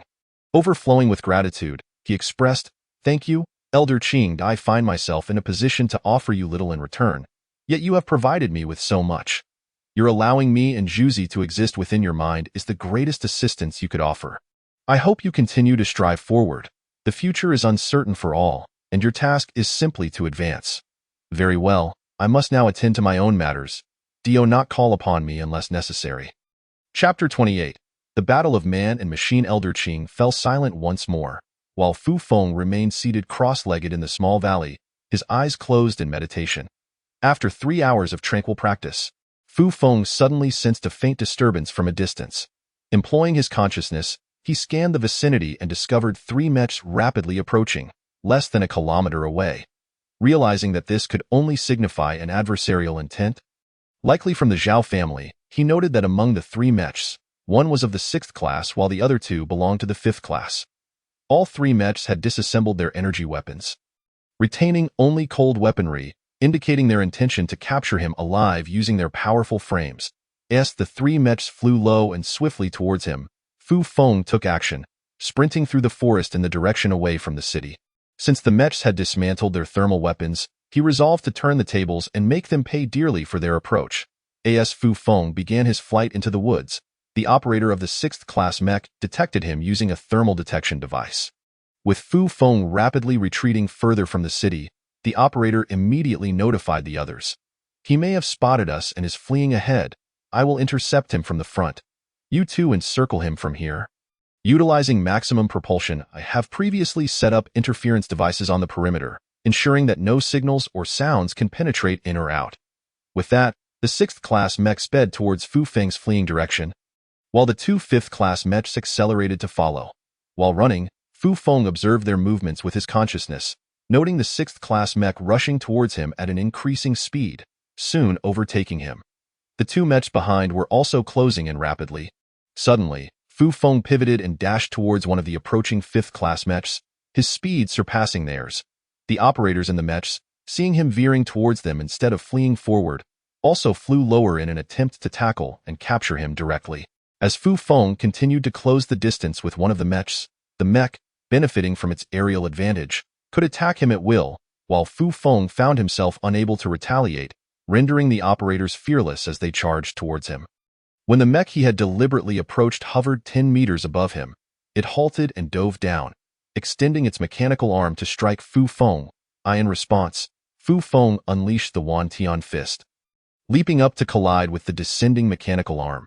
The impact sent Fu Feng crashing to the ground, while the mech emitted a shower of sparks upon receiving his blow, causing its mechanical arm to fall limp and ineffective. Alas, his strength is formidable. The mech may not withstand his blows. "Hurry, assist me," the operator of the damaged mech pleaded to his comrades, noticing that the mech had only lost an arm and had not plummeted from the sky. Fu Feng realized his precarious position on the ground. If the 3 mechs managed to surround him, he would find himself in dire straits. Deciding to test the effectiveness of the soul-piercing technique, he focused his consciousness on the head of the operator in the damaged mech and unleashed the spell. A piercing scream echoed as the operator suffered a brain injury, causing the mech to crash to the ground. Its engine still operational but unmanned, rendering it immobile. Recognizing his success, Fu Feng directed another soul-piercing attack towards the second mech that was approaching to assist, eliciting yet another agonized cry as that mech too succumbed. Leaving only the sound of its machinery whirring as its operator fell unconscious, Fu Feng rushed to the first down mech, delivering a powerful punch with the Wanzun fist. Although he did not shatter the mech, the force of his blow rendered it inoperative, and the operator inside suffered severe injuries while unconscious. As Fu Feng prepared to replicate this feat on the other down mech, the sixth-class mech had already descended above him, swinging a long blade downwards. Having recently expended his consciousness on 2 attacks, Fu Feng found himself depleted and unable to use the soul-piercing technique again. He swiftly dodged to evade the blade, attempting to retaliate with a punch but finding himself unable to reach the mech, forcing him to evade and weave as he fled towards the trees. The operator of the 6th-class mech, having witnessed the 2 5th-class mechs inexplicably fall to the ground, was baffled, especially since Fu Feng had not struck them. Now, while he initiated an attack, he remained cautious, wary of Fu Feng's potential to unleash another spell that might lead to his downfall. As Fu Feng evaded, he contemplated methods to bring the mech down to the ground. However, as he took cover beneath a tree, the massive blade cleaved through it effortlessly, leaving him exposed to aerial assaults. Fortunately, the operator's decision to forego thermal weapons spared Fu Feng from certain doom. Noticing movement from the mech he had not yet struck, Fu Feng hurriedly approached it, exerting considerable effort to lift the several-ton mech, positioning it against the incoming blade. The operator of the 6th-class mech, realizing that Fu Feng was now targeting the mech, hastily withdrew his strike, yet the blade still impacted the mech, failing to inflict damage but causing the recently revived operator to be knocked unconscious once more. At this moment, the 6th-class mech's operator was thoroughly incensed. The mech descended to the ground, sheathing its blade, and charged directly at Fu Feng, intent on utilizing the mech's strength and durability to engage Fu Feng in a direct confrontation. The operator sought to overpower him. Fu Feng understood that he could not shatter the mech, yet he could not allow it to strike him unopposed. He summoned his protective vital energy, firmly planting his feet on the ground, and launched his right fist towards the mech. At a distance of just over 10 meters, both Fu Feng and the mech unleashed their maximum strength, hurtling towards one another to collide. With a thunderous crash, Fu Feng was struck in the chest by the mech's punch, lifting him off the ground and sending him soaring through the air for over 10 meters before crashing back down, blood gushing from his mouth as searing pain radiated from his chest. His ribs fractured in 2 places, yet he quickly regained his footing. The mech, having absorbed Fu Feng's blow to its chest, only bore a dent from his fist, stepping back 5 or 6 paces with seemingly little harm done. However, the operator within felt the effects acutely. Despite the mech's robust defenses, Fu Feng's strength had rattled him, leaving him in considerable discomfort, not unlike Fu Feng's own suffering. He witnessed Fu Feng rise swiftly, but the blood gushing from his mouth made it evident that Fu Feng was gravely injured. Ignoring his own pain, he activated the protective shield of the mech and wielded the blade to charge at Fu Feng. He finally comprehended the formidable strength of Fu Feng and resolved to afford him no further opportunity. He intended to make it abundantly clear that defeating a Class 6 mech with bare hands was an impossibility. As Fu Feng observed the Class 6 mech engage its protective shield, enveloped in a faint yellow aura. The mech brandished a formidable alloy long sword, its engine nozzles flaring as it propelled towards him. Fu Feng understood that no matter how potent his strength, he could not contend with a mech in its most powerful state. Fortunately, his mental acuity had begun to recover. Realizing that this youth was poised to suffer severe injury under the assault of his mech, the operator envisioned Fu Feng being held aloft in his grasp. However, an excruciating jolt struck his mind like a hammer, causing him to lose control of the mech and succumb to unconsciousness. Fu Feng locked onto the operator's consciousness and launched an attack, all in less than a second. The now uncontrolled mech thundered past Fu Feng, crashing to the ground over 20 meters away, motionless save for the still roaring engine. Disregarding the pain coursing through his body and mind, Fu Feng approached and unleashed several powerful punches on the mech's exterior, silencing the engine and rendering its occupant lifeless.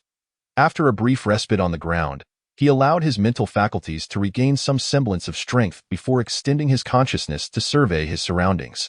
Though it was broad daylight, an eerie silence enveloped the area. Not even the sounds of wildlife could be heard. Fu Feng dragged the 3 mechs together and removed the long alloy sword from the Class 6 mech, commencing the disassembly of the machines. For someone like Fu Feng, who had studied various aspects of spacecraft repair. Dismantling these mechs without attempting repairs was more than manageable. Chapter 29. Destruction of mechs and lives. Fufeng pried open the mech's hull with the sword, extracting the operators from within. These individuals were mere civilians, untrained in martial arts, their physical resilience only marginally superior to that of an ordinary person. Thus, the occupants of the Class 6 mech had already perished, their insides crushed by Fufeng's earlier strikes. Among the other two mechs, one operator lay gravely injured and unconscious, while the other, who had been lifted by Fufeng to confront the Class 6 mech, was merely suffering from a head injury and remained unconscious but unharmed. Fufeng pondered briefly before delivering a fatal punch to the gravely injured individual, ensuring his demise, and then delivered several slaps to rouse the less severely injured operator. "Who sent you? Tell me everything you know," Fufeng inquired, gazing at the 27 or 28-year-old man who still held his head in his hands. The man, momentarily disoriented, recognized their target observing him and sensed impending doom. Glancing at the two bodies nearby, fear consumed him, and he trembled as he replied, "How have you become this formidable in just over 3 months? You are a demon." "What? You know me?" Fufeng asked, noting the recognition in his expression. "Over 3 months ago, I once kidnapped you.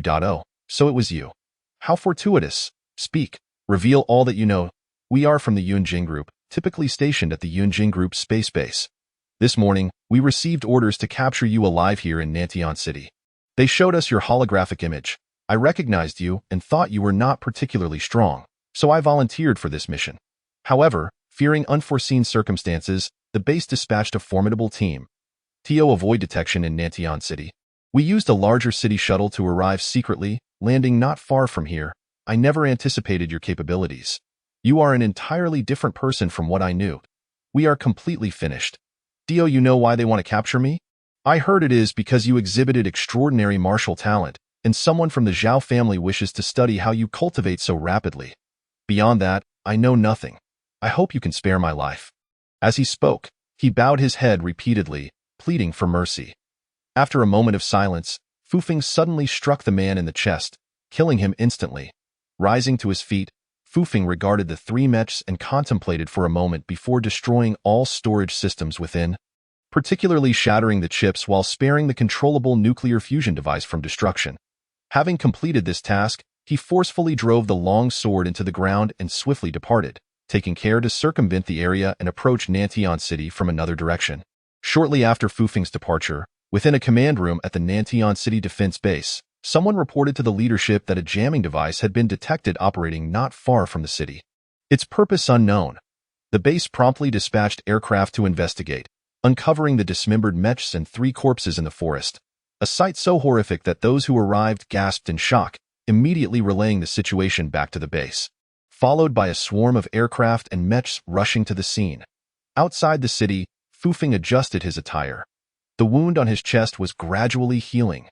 He marveled at his body's remarkable recovery ability. Having sustained a fractured rib, he had already regained considerable strength in just over an hour.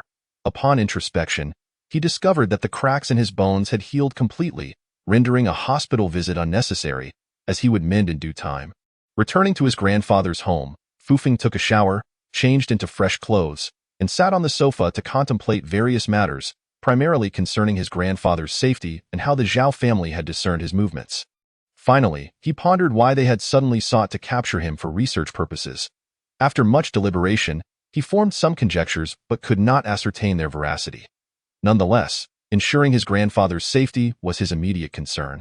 Regrettably, he had involved Qiyuan and feared that they too might become entangled in this predicament. His animosity towards the Zhao family intensified. As personnel from the Nantian City Defense Base surged out of the city, those transporting mechs for the Zhao family remained oblivious to the unfolding events outside due to the jamming device. They only knew that something significant had transpired beyond Nantian City, and with the Defense Department mobilizing, their mission had evidently failed, exposing everything. Without further consideration, they launched their city shuttle back to the Zhao family base, abandoning the 3 mechs, as escaping under the watchful eyes of the Defense Department was impossible. A call came through to Fufeng's communication device. Upon answering, he heard the anxious voice of Qing. "Fufeng, where are you?" "I'm at home. There's something wrong." Just making sure you're safe. I heard there was an incident outside Nantian City, and the Defense Department has deployed a large number of personnel to handle it, fearing it might be related to you. I'm fine. Alright, since it doesn't concern you, I'll hang up. Oh, by the way, I'll treat you to dinner tomorrow. I'll call you with the details. Without waiting for Fufeng to respond, Qin Yingqing ended the call. He shook his head in resignation before entering his bedroom to begin recuperating and healing from his injuries. At the Nantian City Defense Base, in a tactical briefing room, numerous mid- to high-ranking officials gathered to hear reports concerning the discovery of mechs outside the city. 3 mechs were found, 1 Class 6 and 2 Class 5, each dismembered, with the operators extracted and brutally killed, their demise inflicted by powerful blows. The mechs themselves had been thoroughly destroyed, with all recording-capable chips and storage systems irreparably damaged, leaving only the power systems intact. Though the mechs bore no obvious markings, testing confirmed that they belonged to the Yunjing group. The city shuttle transporting these mechs had arrived around 10 in the morning, but after the discovery of the mechs in the woods, it had departed before noon. Additionally, the scene bore evidence of a fierce struggle. It was clear that a violent confrontation had taken place. However, due to the jamming devices deployed nearby, no signals or sounds had escaped, explaining why the incident had only come to light later. Inquiries made to the Tianyuan group yielded no insights, as they were also unaware of the situation, as evidenced by the absence of any unusual activity on their surveillance. As the investigator concluded his report, a heavy silence fell over the room. From the report, it became clear that the Zhao family and Yunjing group had journeyed great distances to engage in combat with an unknown adversary, resulting in the complete destruction of the Zhao family's 3 mechs. Given the jamming devices, it appeared that even the Zhao family remained oblivious to the specifics of the encounter. However, they were aware of their opponent's identity. While personnel at the Nantian City Defense Base remained in the dark. It could only have been a clash of mechs, and only 2 individuals possessed the capability to confront a Class 6 mech, one from the Zhao family and another from the Space Forces. However, neither could be responsible. The Zhao family would never turn against their own, and the individual from the Space Forces had departed for outer space days prior. Someone spoke up to analyze the situation, prompting others to contribute their thoughts, yet ultimately, no clarity emerged regarding the identity of the adversary that had obliterated the 3 mechs of the Yunjing group. The news of the mech destruction and the deaths of their operators eventually reached the Zhao family through their contacts within the Nantian City Defense Base. Upon learning the outcome, Zhao Qinghai stood frozen in disbelief. Fufeng had managed to defeat 3 mechs. Among the 3 mechas, one is classified as a Type 6 mecha. How could they all possibly be annihilated? This incident has alarmed Zhao Ziyue, the head of the Zhao family, compelling him to summon all relevant individuals. Upon grasping the details of the situation, he harbored numerous doubts, as no one would believe that Fufeng single-handedly dealt with 3 mechas. There could have been unforeseen complications, however, due to the jamming device, the operators within the mechas were unable to report the circumstances at that time. Currently, no one knows precisely what transpired, and it is rumored that those in Nantian City are equally in the dark. For the mechas were utterly destroyed, leaving no sounds or images behind. Ultimately, Zhao Ziyue imposed corresponding penalties on Zhao Itai's faction, cautioning them to merely monitor Fufeng's movements without rashly acting until they fully comprehend the entire sequence of events, lest they incur greater losses. Chapter 30. The direct Qin Yingqing. After a night of cultivation and healing, Fufeng's body had recovered. He shared breakfast with his grandfather, refraining from seeking out Qiyuan. Following yesterday's events, he resolved to limit his interactions with others. If the Zhao family sought him out, that was one matter, but if they targeted his friends, he would have no means to defend them and could only strive to avoid involving them. Fufeng spent the entire day in meditation at home, and by afternoon, he recalled Qin Yingqing's invitation for dinner from yesterday.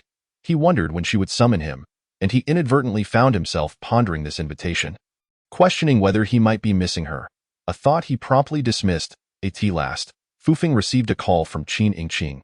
He initially intended to inquire if he could bring Qiyuan along, but ultimately refrained from asking. As he stepped outside and onto the street, he suddenly expanded his spiritual awareness to observe the throngs of people around him.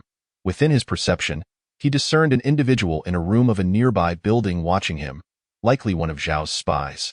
Fufeng realized why the Zhao family had been able to locate him so swiftly beyond Nantian City. They had already dispatched someone to keep tabs on him. For the moment, he chose to ignore this observer, as it was not yet the time to act within the city. The restaurant Qin Yingqing referred to was situated on a high floor of a tall building. Upon entering, Fufeng was enveloped by an atmosphere of romance. He spotted Qin Yingqing seated alone at a table by the window, the sun's afterglow illuminating her, bestowing upon her a sanctified beauty. Fufeng stood there momentarily entranced until she called out to him, prompting him to awkwardly approach and take a seat opposite her. "What's this? Are you shy upon seeing me?" Qin Yingqing teased. "Not at all.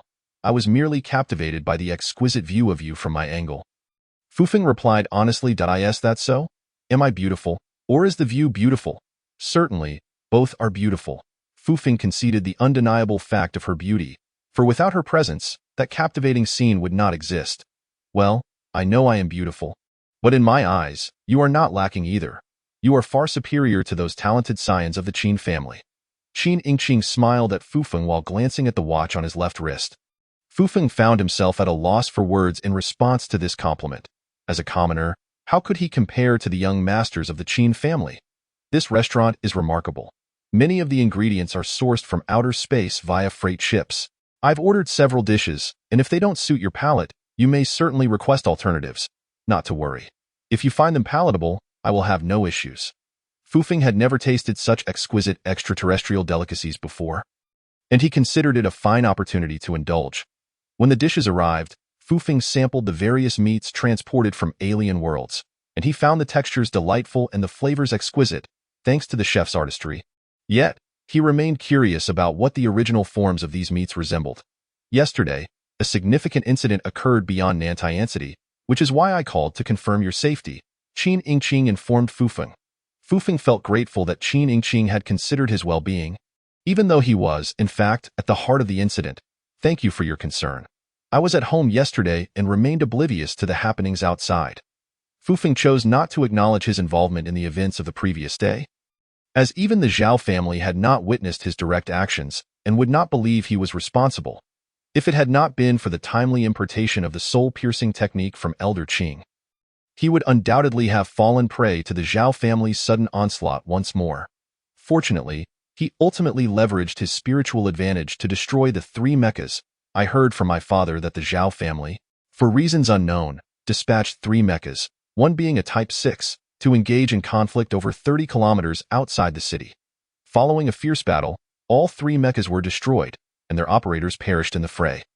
The carnage was severe, with the mechas utterly dismantled, yet we still do not know who the opposing force was. Such prowess! Who could possibly have done this? Yet, if the Zhao family suffered losses, I find it quite delightful." Fufeng remarked nonchalantly as he continued to savor the alien meat. To date, everyone knows one side was the Zhao family, while the identity of the other remains a mystery. Investigations are underway in both Nantiancity and my Qin family, but no conclusions have been reached.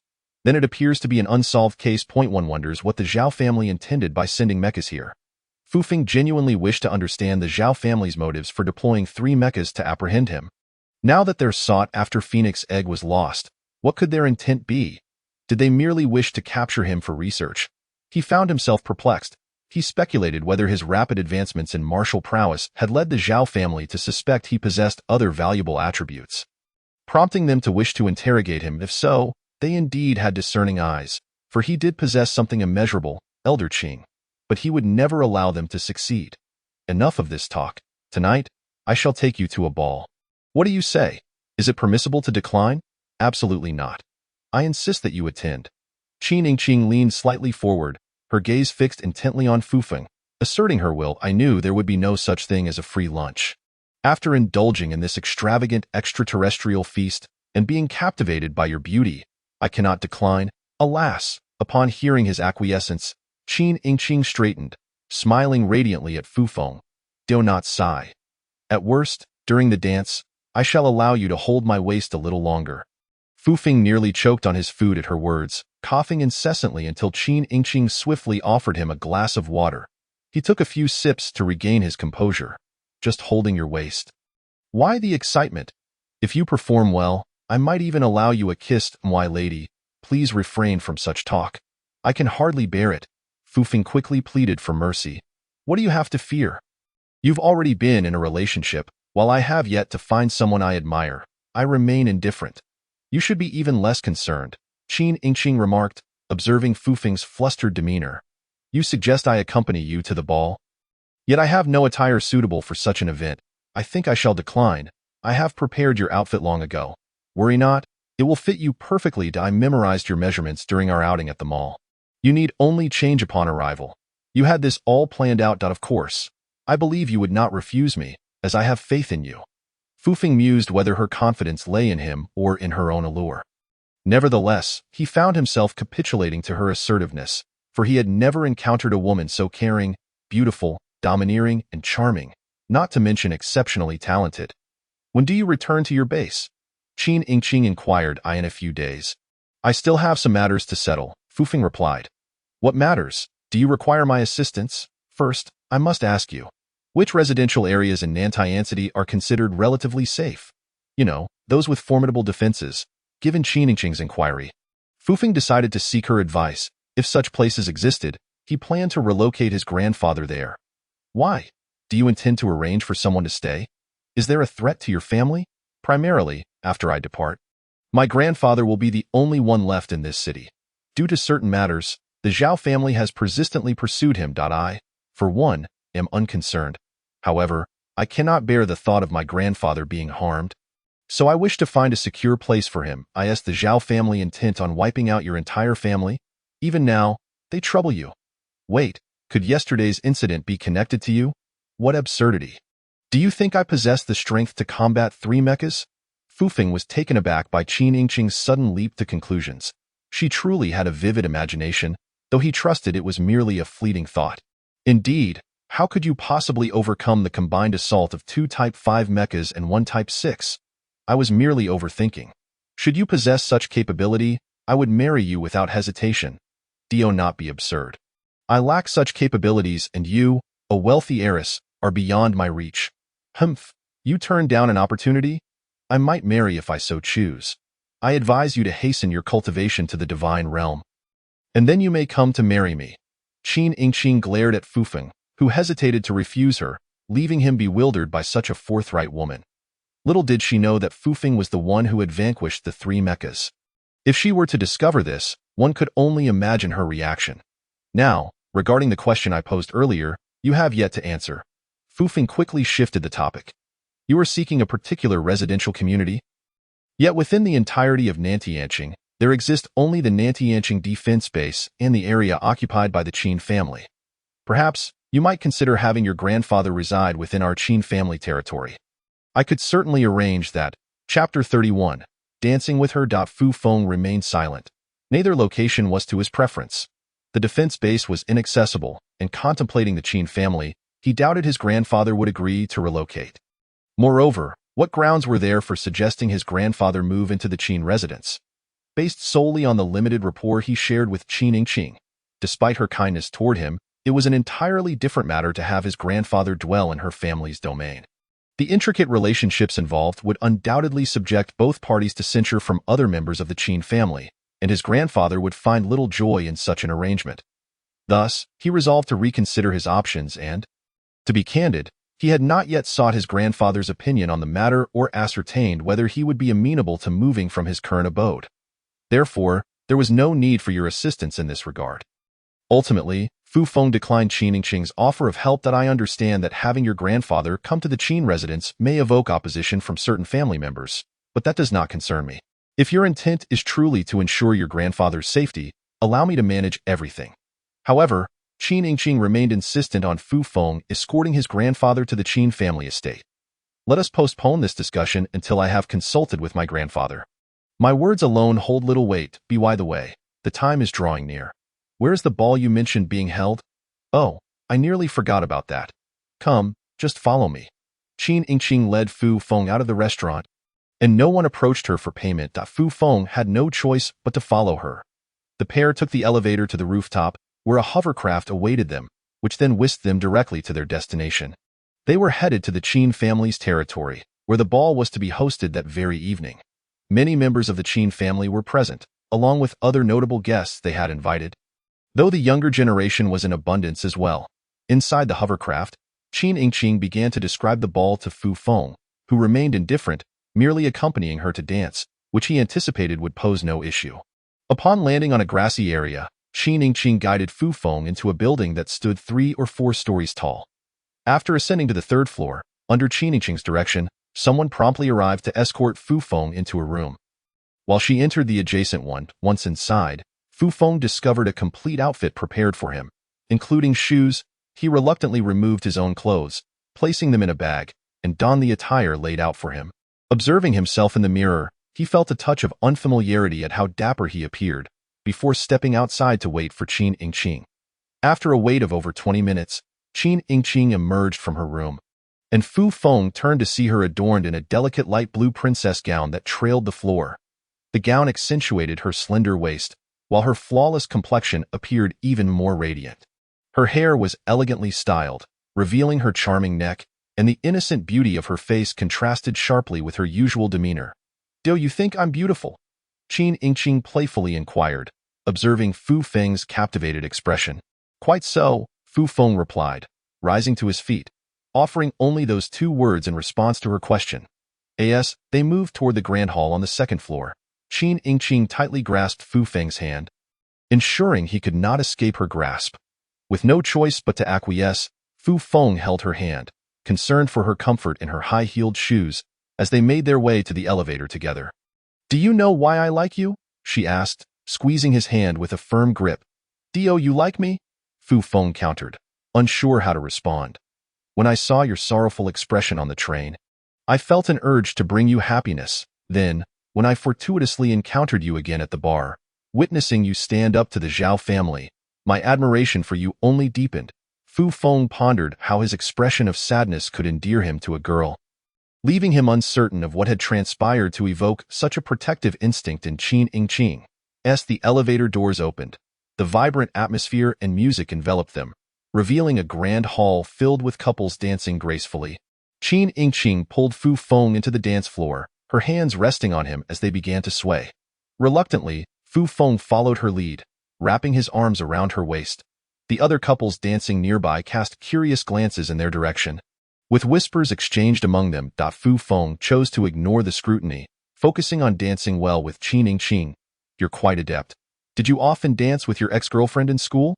she asked, a hint of jealousy lacing her tone. "Why bring up the past? Am I not here dancing with you now?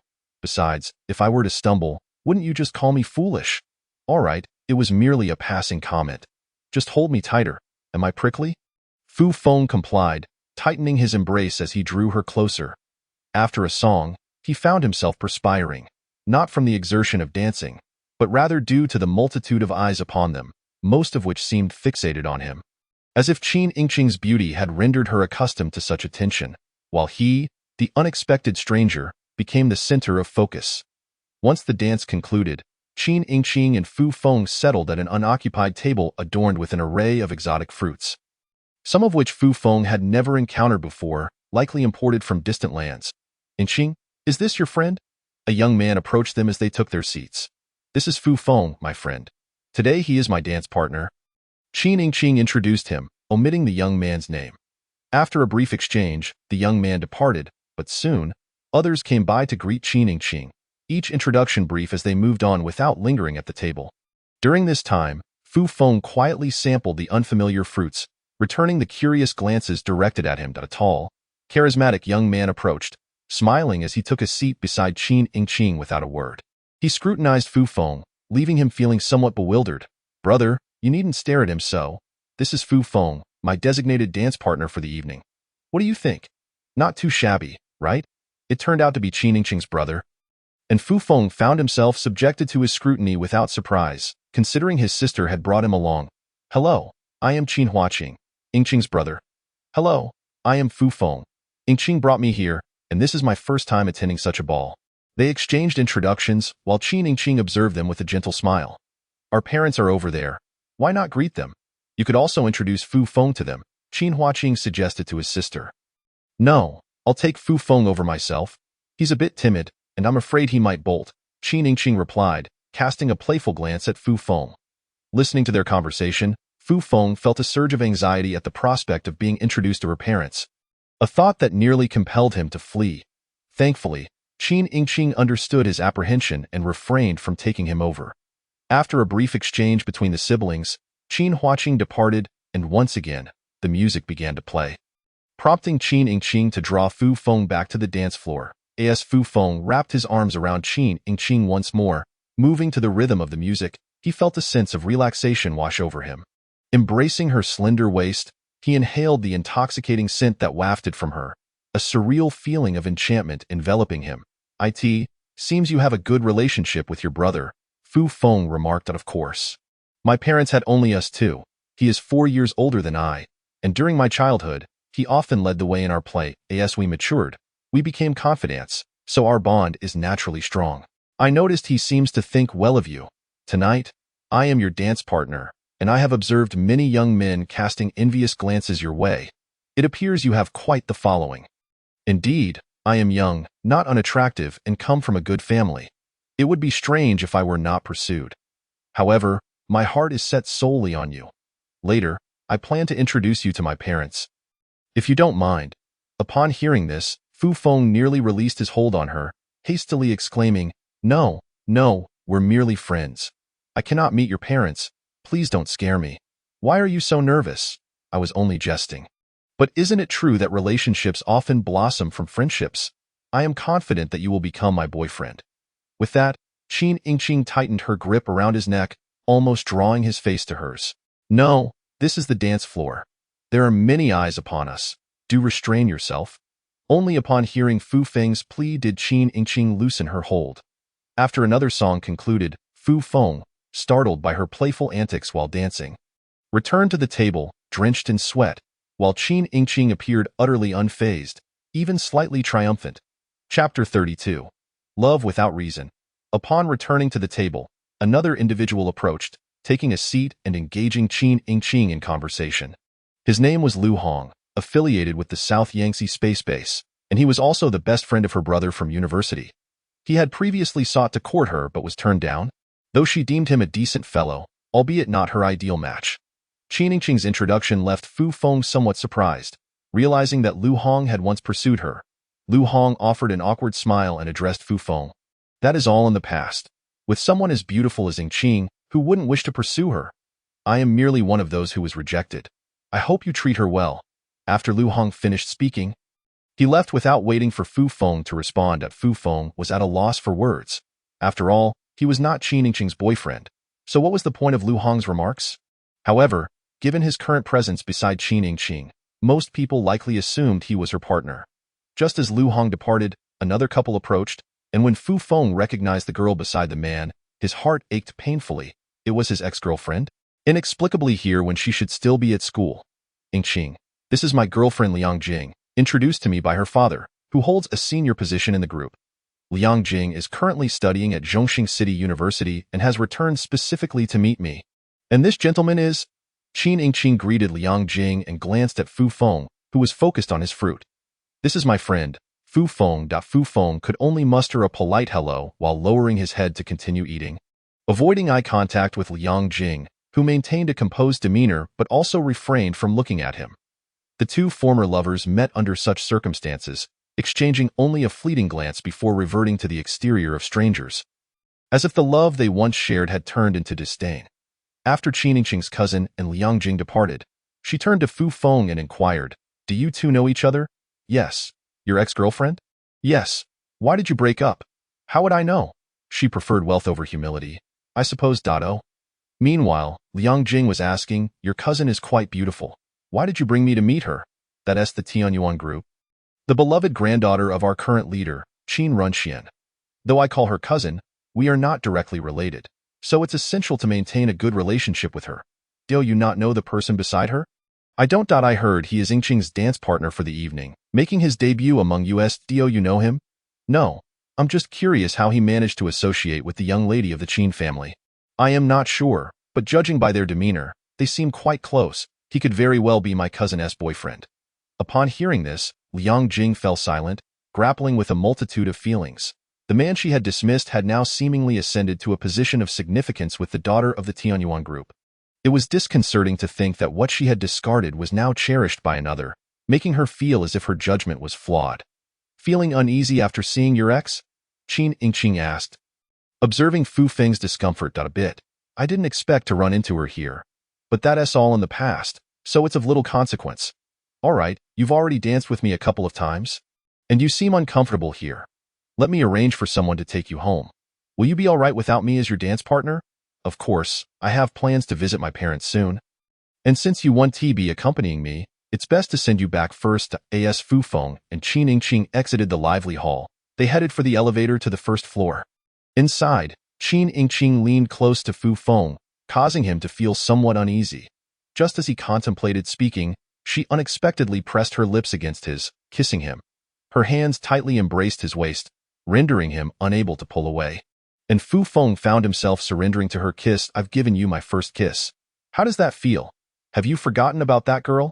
After the kiss, Qin Yingqing blushed, yet she smiled brightly at Fu Feng. He stood there, momentarily stunned, seemingly oblivious to her words. By the time the elevator reached the first floor and the doors opened, passers-by glanced at them, opting to take the stairs instead of waiting for the elevator. Is it worth it for you to treat me this way? Fu Feng asked a question he probably shouldn't have after regaining his composure. Worth it or not, I think you are wonderful. And that's enough for me. Even if you don't like me, it doesn't matter. I like you. Qin Yingqing remained assertive and domineering in her demeanor. Fu Feng, feeling helpless, looked into her eyes and responded. You know I've just gone through family upheaval and have faced many challenges. Right now, my primary focus is on enhancing my martial arts skills. Romantic pursuits are not what I seek. Especially as I still seek vengeance for my parents' demise. There will be many unpredictable events ahead. While you like me, I cannot afford to prioritize you, and that would be unfair. I understand. Just focus on what you need to do. You don't have to worry about me. I have a strong background, and I'm also pursuing my career. I won't neglect my martial training, so you needn't be concerned. Rest assured, my feelings for you are genuine and uncomplicated. Despite Fu Feng's words, Qin Yingqing remained steadfast in her affection, urging him not to worry about her. After exiting the elevator, they found a car waiting at the front of the building, one that Qin Yingqing had arranged. Before getting in, Fu Feng turned around and embraced Qin Yingqing, wrapping her in a gentle hug. What's this? Are you moved by my love? A bit. Meeting you truly is the luckiest thing that has happened to me. Then let go of all the unhappiness from the past, raise your sails anew, and embark on your journey across the stars and seas. And no matter where you go, I will be your steadfast lighthouse. Your warmest harbor. Fu Feng suddenly tightened his embrace and kissed her again, and Qin Yingqing reciprocated, the two lost in their moment as the driver observed. Once inside the car, Fu Feng noticed a bag containing the clothes he had changed out of, while Qin Yingqing reminded him not to forget to discuss his visit to the Qin family residence with his grandfather. As the vehicle departed from the dazzling area, it sped away at an intersection. 3 days later, Fu Feng boarded a magnetic levitation train heading north. During those 3 days, he had serious discussions with his grandfather about safety issues, but his grandfather insisted on staying put, citing friendships and memories tied to their home. After careful consideration, Fu Feng concluded that as long as he left, the safety concerns would also depart, so he did not pressure his grandfather to move. He visited Kuyuan, advising him to remain cautious regarding the Zhao family. Kuyuan dismissed the concern, stating that Nantian City was relatively safe, and the Zhao family wouldn't target someone like him. As for Qin Yingqing, Fu Feng felt mixed emotions as he called her to inform her he was returning to the base. She offered to see him off, but he declined, urging her to focus on her own happiness and jokingly suggesting she need not think of him. Fu Feng felt ill-equipped to confront the Zhao family of the Yunjing group, so he silently harbored his resentment. Before reaching Beiyu City, he called Teacher Han, who assured him a vehicle would meet him at the station.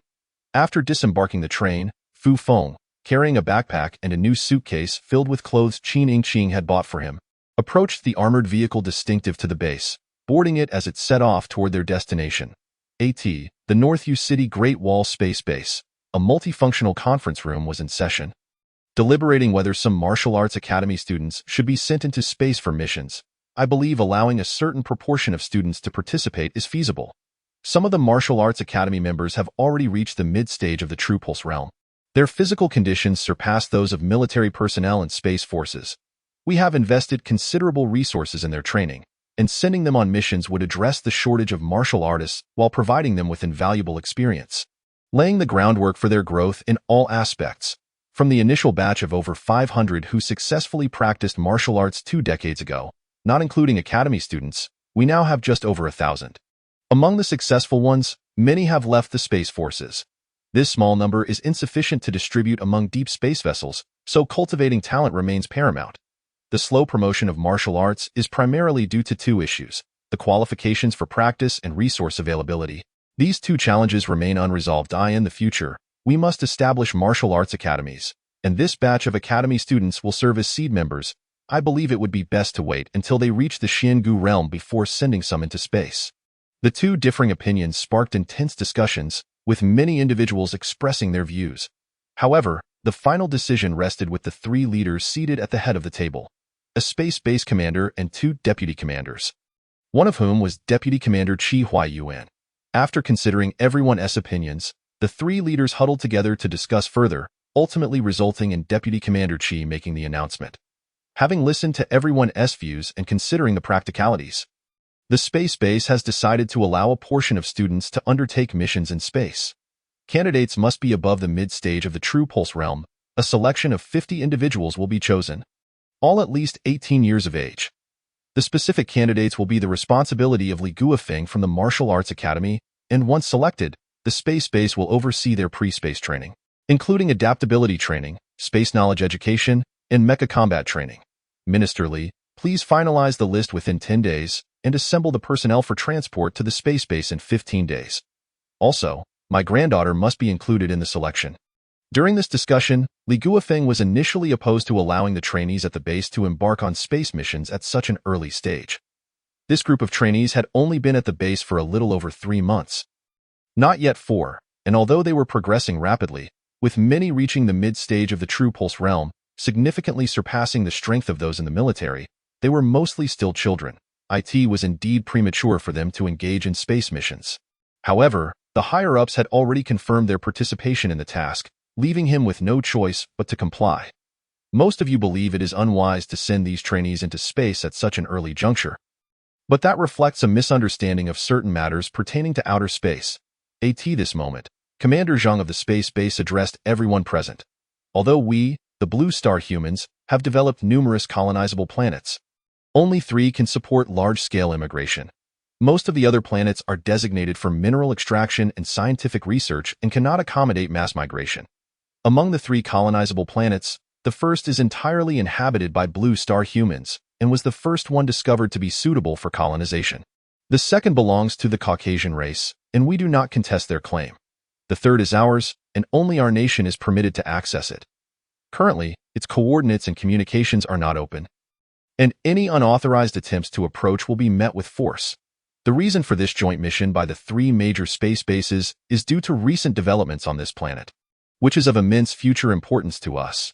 This mission is critically significant, necessitating greater involvement from practitioners of martial arts, as we are short-staffed and thus must utilize the trainees from the martial arts base. Moreover, in recent years, we have detected an interstellar fleet approaching our operational area from deep within the Milky Way, expected to arrive in approximately 4 years. At present, we remain uncertain whether this alien civilization is friend or foe, and the extent of their advanced weaponry is unknown. Scientific research on Blue Star and the colonizable planets is diligently focused on developing advanced weaponry in preparation for any eventualities. Thus, we face considerable challenges in our future missions, as our survival as a race hinges upon our ability to thrive amidst numerous difficulties. Upon returning to the base, Fu Feng began his training in a methodical manner. During his absence, no trainees had challenged him, and although communication devices had been removed, preventing contact with the outside world, his recent return home had gradually allowed Qiningqing's image to take root in Fu Feng's heart, causing him to reminisce about her from time to time. 3 days after returning to the base, Fu Feng sought out his sister in her training room, deciding it was time to inform her about their parents. "Sister, do you know what I was doing during this trip? I actually went home to see Grandpa. He is now the only elder in our family." "What do you mean? Where are Mom and Dad?" Fu Yin inquired. "Mom and Dad passed away 3 months ago." Fu Feng sorrowfully replied, "I don't believe you. You're joking with me. They must be fine." Although Fu Yin voiced her disbelief, tears began to flow slowly down her cheeks, her gaze fixed intently on Fu Feng's eyes. Seeing the youthful innocence still etched on his sister's face, Fu Feng could not bear to continue. "Everything you just said is a lie, isn't it?" His sister pressed him further. Fu Feng reluctantly recounted the circumstances surrounding their parents' demise. Fu Yan's expression morphed into one of disbelief, and her tears flowed like pearls from a broken string. She realized that Fu Feng would not lie about such matters and, in a moment of emotional collapse, she embraced him and wept bitterly. After a while, Fu Yan suddenly pushed Fu Feng away. "Tell me exactly what happened. Why did no one inform me, brother? Did you really have the heart to deny me one last glimpse of them? Why are you only telling me now? I want to go back." Fu Feng had no choice but to share more specific details with her. "I cannot go back. Many things transpired during that time. You are still young, and Grandpa and I decided not to tell you due to the unsafe external circumstances, fearing for your safety. Do you know what I went through during my return?" After explaining several attempts by the Zhao family against him, Fu Yan listened as she cried, gradually understanding that Fu Feng had faced several life-threatening crises in the past few months while she had remained safely within the confines of the base. Many burdens were shouldered solely by Fu Feng. All of this began with that phoenix egg, and the root cause lies with the Zhao family of Yunjing Group. We are unable to seek revenge. I detest that egg. Had it not existed, our parents would not have met such a tragic fate. Fu Yan lamented. Fu Feng embraced his sister, saying, "You need not concern yourself with the Zhao family. I will settle accounts with them in due time. I will ensure that the Zhao family and Yunjing Group vanish from this world. For now, do not be too sorrowful. Living well is the greatest tribute we can offer our parents."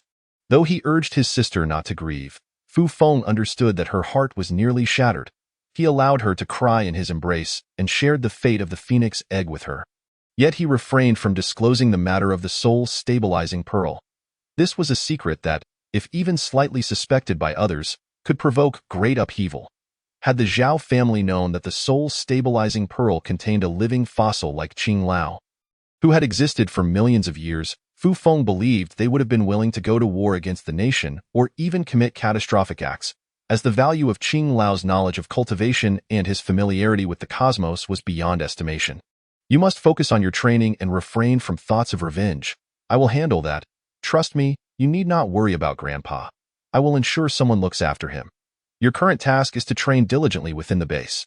Fu Feng reassured his nearly unconscious sister, remaining quietly by her side to prevent any impulsive actions. As evening approached, Fu Feng went to summon his sister's roommate, Xie Zixuan, from her training room. Upon learning about Fu Yan's parents, Xie Zixuan stayed to support her.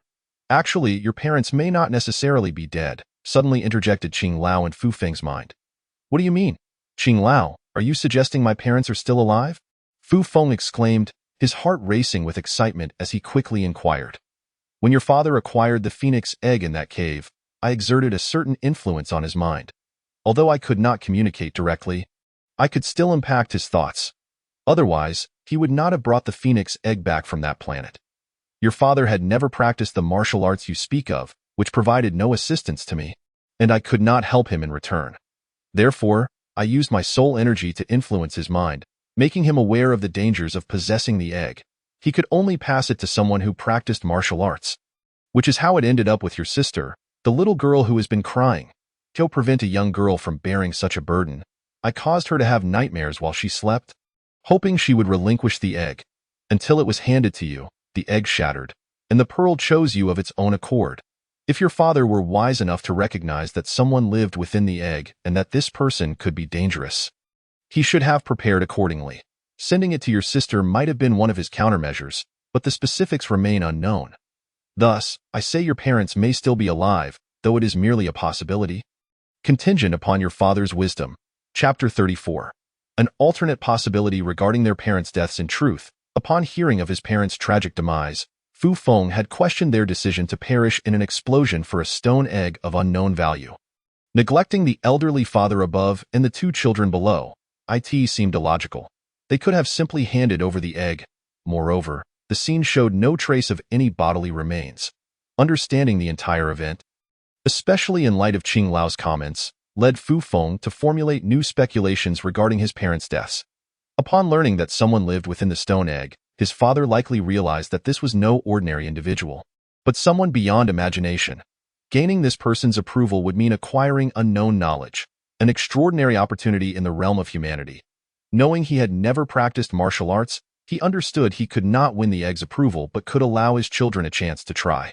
Ultimately, they devised a plan to mislead others into believing that both the egg and they had perished, diverting attention away from Fu Feng and his sister. Unbeknownst to them, the Zhao family doubted that the phoenix egg could be destroyed in the explosion and sought Fu Feng out, leading to a series of subsequent events. Ultimately, the Qing Wan egg found its way into Fu Feng's possession, granting him this opportunity. For the sake of the phoenix egg, Fu Feng's parents made a cruel decision, subjecting their elderly father and their children to profound grief. If they were indeed alive and aware of these events, it was uncertain whether they would regret their choices. Additionally, how they managed to fake their deaths and where they had gone remain mysteries. Of course, these are merely Fu Feng's conjectures. The fact of his parents' deaths must be accepted as truth. Should they ever appear before him, he would have a rationale that would prevent him from being overly astonished. Observing his younger sister, still engulfed in sorrow, Fu Feng remained silent for a moment before speaking softly to her. There may yet be a glimmer of hope regarding our parents, after all. No trace of their bodies was found at the explosion site. Although they claim they were vaporized, this assertion is not definitive. It is entirely possible that they managed to escape, choosing to sever contact with us to prevent further distress. I will take care of you from now on. Moreover, Grandpa is still in Nantian City, and he would not want to see you deteriorate from grief. Do not let sorrow consume you. It is detrimental to your well-being. Try to find some peace. Under the gentle persuasion of Xie Zishuan, Fu Yin ceased her weeping. She looked up at Fu Feng and said, "Brother, you should go back. I will work on my mindset, and Zishuan can stay with me." Watching his sister's eyes, red from crying, and her lost expression, Fu Feng felt a pang of regret for having revealed such distressing news to her. Yet, he understood that he could not keep such truths hidden forever. Reality must be confronted, and one cannot live in self-deception.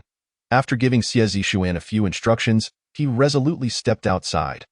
Though he had begun to form a new perspective on his parents' demise, it remained merely a conjecture. The likelihood was still that they had perished, and sharing this with his sister weighed heavily on his heart. Thus, he retreated to his cultivation chamber to alleviate his emotional turmoil through practice. In the subsequent 3 days, Fu Feng visited Fu Yin daily. Gradually, she transitioned from profound sorrow to a semblance of acceptance regarding their parents' fate. On the 4th day, when Fu Feng arrived, Xie Zishuan had returned to her own cultivation chamber, leaving Fu Yin in hers, lost in thought rather than practicing. "Brother, you mentioned that ominous stone egg might be a phoenix egg. Now that it is shattered, does that mean something?" "Yes, the broken egg has been handed over to the Zhao family."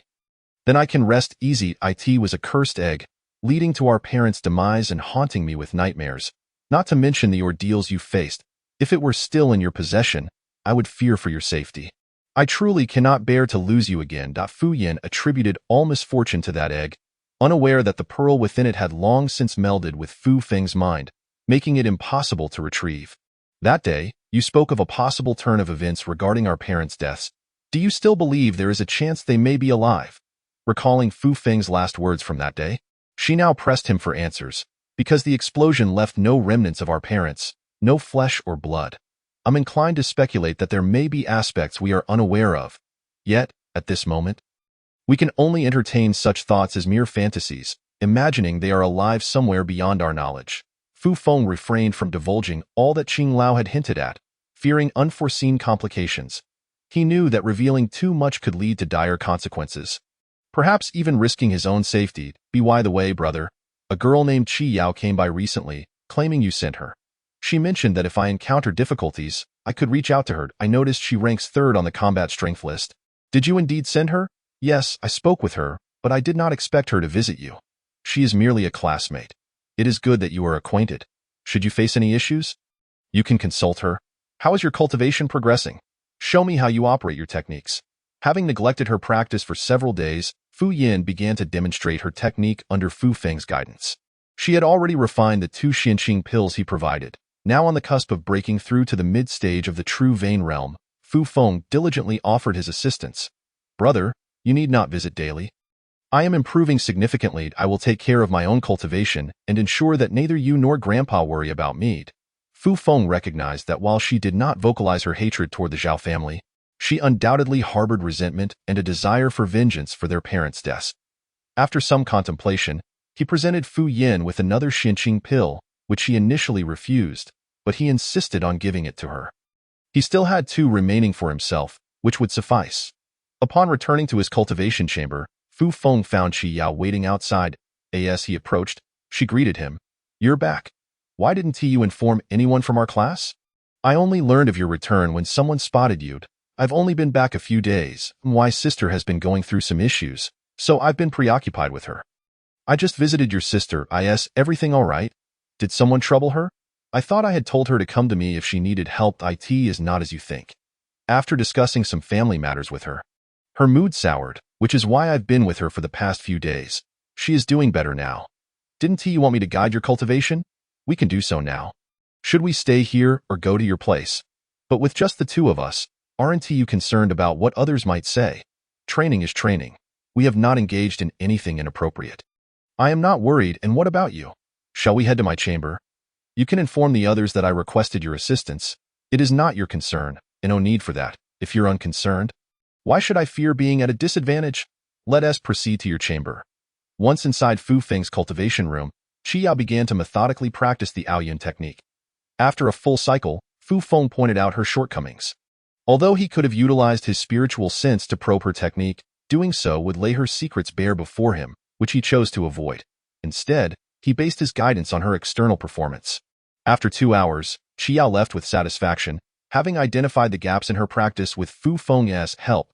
He also provided her with solutions, alleviating her recent frustrations regarding her stagnant progress despite consuming several Xinqing pills. Qi Yao had been visiting for several days, and upon learning of Fu Feng's return, Gu Qingyuan came as well. However, the rest of their classmates, lacking camaraderie, refrained from visiting. Yet, the 2 were more than enough to keep Fu Feng occupied. As he still needed to devote time to his own cultivation point one day, Teacher Han summoned the entire class for a gathering. All students of the martial arts class ceased their cultivation and sat in the classroom, puzzled about the purpose of this assembly. Seeing that everyone had arrived, Teacher Han began, "The reason for this gathering is to inform you of an important matter. The Great Wall Space Base has decided to allow a select group of martial arts students to engage in training exercises in outer space. 50 individuals will be chosen from those who have reached the mid-stage of the true Vein realm and are 18 years of age or older. This undertaking entails certain risks, yet it promises significant growth opportunities for the participants, enabling them to take on greater responsibilities in the future. Bear in mind, the Space Force is investing substantial resources into your martial training, not solely to extend your lifespans or to empower you to bully others, but to forge a path beyond mere technology in preparation for the unknown forces that may arise in the universe. Therefore, those selected will not be permitted to decline for any reason. This is a directive from the base. This is the first involvement in a Space Force operation, and it will become a regular occurrence. Those not selected need not harbor any false hopes, as you will undoubtedly have your turn next time. Now, I will announce the list. The participants from Martial Arts Class 3 chosen for the space operation are Fu Feng, Qi Yao, Gu Qingyuan, Chang Yu, Yang Hao, Xiao Yunling, and Lu Lida. You 7 should prepare yourselves. Tomorrow, you will gather at the Great Wall Base for related training. Teacher, didn't you say it was for those over 18? Isn't Qi Yao too young? A student inquired. She is required by the leadership of the Great Wall Base, so she has been included. I am not privy to the specifics of this decision, so please refrain from questioning further. Fu Feng looked at Qi Yao with curiosity as the other students turned their gazes toward her. She merely shrugged off their attention without a word. Fu Feng had no objections to participating in the space mission. In fact, he was quite eager to venture into the magnificent expanse of space and fulfill his childhood dream of flying. The other selected students shared his enthusiasm, for humanity had ventured into space for over 2 centuries, and embarking on such missions was hardly extraordinary. Some of those not chosen sighed in disappointment, while others, like Sun Xianqing, were relieved to avoid the selection. The chosen individuals began their preparations, and Gu Qingyuan, a year older than Fu Feng, had been utterly captivated by Fu Feng's prowess, eager to follow in his footsteps and seek his guidance. Fu Feng, please protect us during this mission. You are the only one with formidable strength. Ensuring our safety throughout the task, I cannot guarantee how tasks will be distributed. Strength is paramount. You must cultivate your own power to avoid being a burden. I understand. That is precisely why I seek your guidance daily. Still, I hope we will be together during the mission. It would provide some assurance of safety. Let us defer the matter until later. You should return to your dormitory for now, as I have some matters to attend to. and we can discuss it further upon my return. Fu Feng arrived at his sister's training chamber, where she was diligently engaged in her practice. The concerns regarding their parents had been tucked away in her heart, and she no longer allowed them to weigh heavily on her spirit. Brother, did I not mention that you should refrain from visiting me? I can manage my emotions on my own, and your frequent visits here may hinder your own cultivation. The pursuit of revenge lies solely upon your shoulders. You must endure rigorous training. Before Fu Feng could utter a word, his sister began to express her thoughts on him, as if he were neglecting his own cultivation.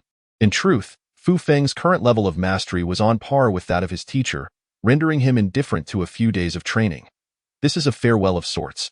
We are to report to the space base for a mission, and after a period of training, we will venture into outer space to execute our tasks. I wanted to bid you farewell before we depart. To execute a mission in outer space. Is that safe?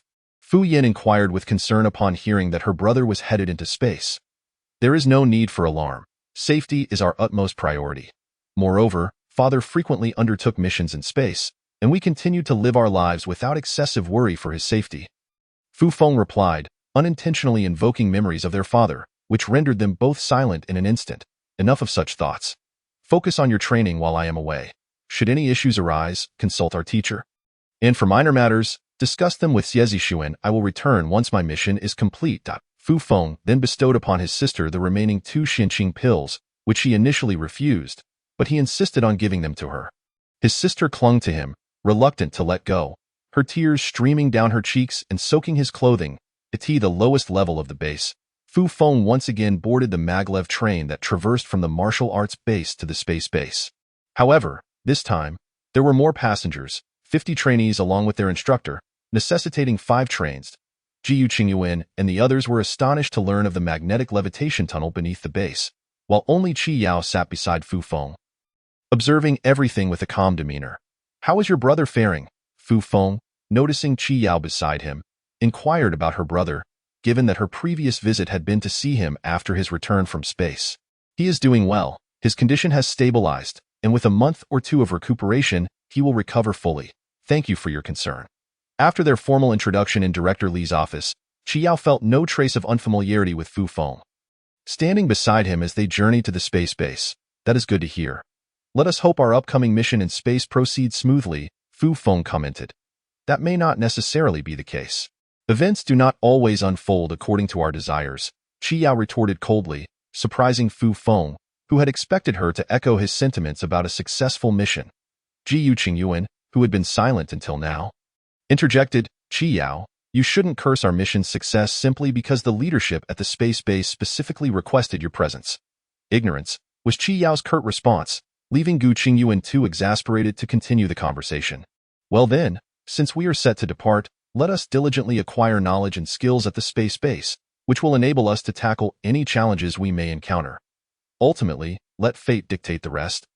Fu Feng concluded, wishing to steer clear of further discourse on the topic. That is sound advice. Enhancing one's capabilities is indeed the key to survival. By the way, your watch is quite impressive, Qi Yao remarked, glancing at the timepiece visible on Fu Feng's wrist. Why the sudden interest in my watch? Fu Feng thought, recalling that it had been a gift from Qin Yingqing. He quickly lowered his hand, concealing the watch beneath his sleeve, and chose not to respond to Qi Yao's comment. Noticing Fu Feng's gesture to hide the watch, Qi Yao regarded him with a knowing smile. This time, instead of being taken to the surface, all trainees descended several floors via an elevator, emerging into a spacious underground chamber measuring approximately 40 to 50 meters in height and nearly 1 kilometer in length and width. As they assembled, the instructor from the martial arts base addressed the 50 trainees. Your identities now extend beyond mere trainees of the martial arts base.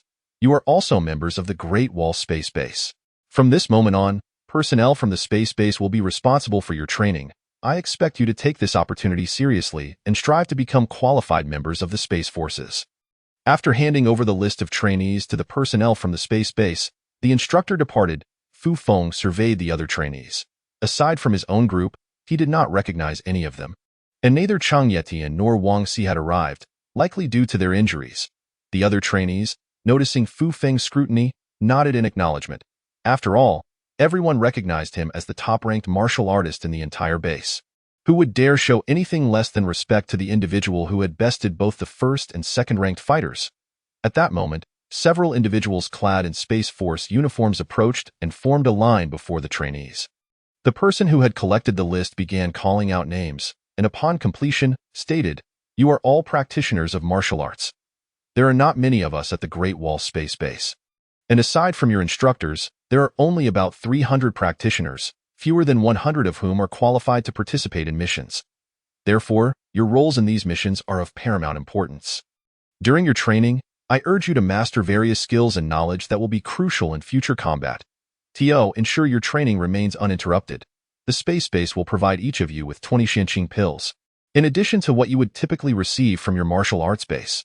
These pills will ensure that you can cultivate at any time during your mission. The 10 individuals beside me will be your training personnel. I wish you all success." Chapter 36. Training at the Space Base. The subsequent activities involved assigning dormitories, distributing Space Force uniforms, and organizing groups of 5. Fu Feng and Gu Qingyuan continued to share a living space. While in their training group, aside from Yang Hao and Lu Lida, the remaining 5, Fu Feng, Qi Yao, Gu Qingyuan, Chang Yu, and Xiao Yunling, formed a unit. By nightfall, the promised Xianqing pills were fully distributed, with Fu Feng receiving the most, an impressive 31 pills. This delighted him, as it ensured he would not lack for cultivation resources while in outer space. The following day, the group leader, Lei Hong, led the 5 of them, along with other groups, into the mecha simulation training room to begin their training. This training primarily focused on familiarizing them with the functions of 6 types of mechas, as well as enhancing their proficiency in operating the mechas to achieve seamless integration between man and machine. For Fu Feng, this was a matter of quickly mastering the skills, as his formidable mental acuity made such tasks trivial. Other trainees, though lacking his abilities, had developed their brains to varying extents through martial arts practice, allowing them to catch on swiftly. Within half a day, they had all acquired the necessary skills, leaving the training staff astonished by the capabilities of these martial arts practitioners, who would typically require around 2 days to achieve the same level of familiarity. Subsequently, all personnel gathered in a storage room to collect their respective training mechas and began actual piloting exercises. Climbing into the mecha, Fu Feng donned a specially designed operator suit, equipped with various patches and a helmet containing instruments to receive brainwaves. Once the engine was activated, the controllable nuclear fusion energy device within the mecha came to life, and the engines along with the nozzles began their operations. The mechas employed a dual-mode control system. One mode allowed the operator's physical movements to translate directly into corresponding actions by the mecha, while the other utilized the operator's brainwave patterns, analyzed by artificial intelligence, to relay commands to the mecha for execution. The combination of these 2 modes formed the dual-mode linkage system. 50 mechas assembled in the expansive training area, the roar of their engines echoing throughout the venue, while external personnel donned headsets to communicate with those inside the mechas. Inside, it was relatively quiet, with communication conducted solely through the communication devices provided by the instructors. Fu Feng piloted his mecha into the air, maneuvering up, down, left, and right, and after gaining proficiency, began to practice acceleration, halting, and reversing movements. Following the day's training, evening sessions commenced with various lessons on space knowledge. All participants, fatigued from the day's mecha training, persevered through their studies, recognizing that their survival in space hinged upon their mastery of this knowledge. The 3rd day consisted of simulated survival training in space, wherein they underwent adaptability exercises in an environment characterized by zero gravity, lack of air, extreme cold, and absence of atmospheric pressure, engaging in activities such as maneuvering in spacesuits and operating mechas. The 4th day focused on the application of mecha weaponry. Each trainee activated the simulated protective shields and engaged in mutual attacks and evasions using simulated laser particle cannons, occasionally employing melee weapons mounted on the mechas. During these exercises, none of the martial arts trainees utilized their own martial powers within the mechas, wary that exerting too much force could damage the mechas from within. The greatest advantage for martial artists operating mechas was that they remained unharmed during confrontations, as no one wished to be trapped within such metal confines if they possessed formidable strength. That night, while Fu Feng and Gu Qingyuan lay in their dormitory resting, Gu Qingyuan suddenly remarked, "Fu Feng, today I saw a leader from the base visit Qi Yao.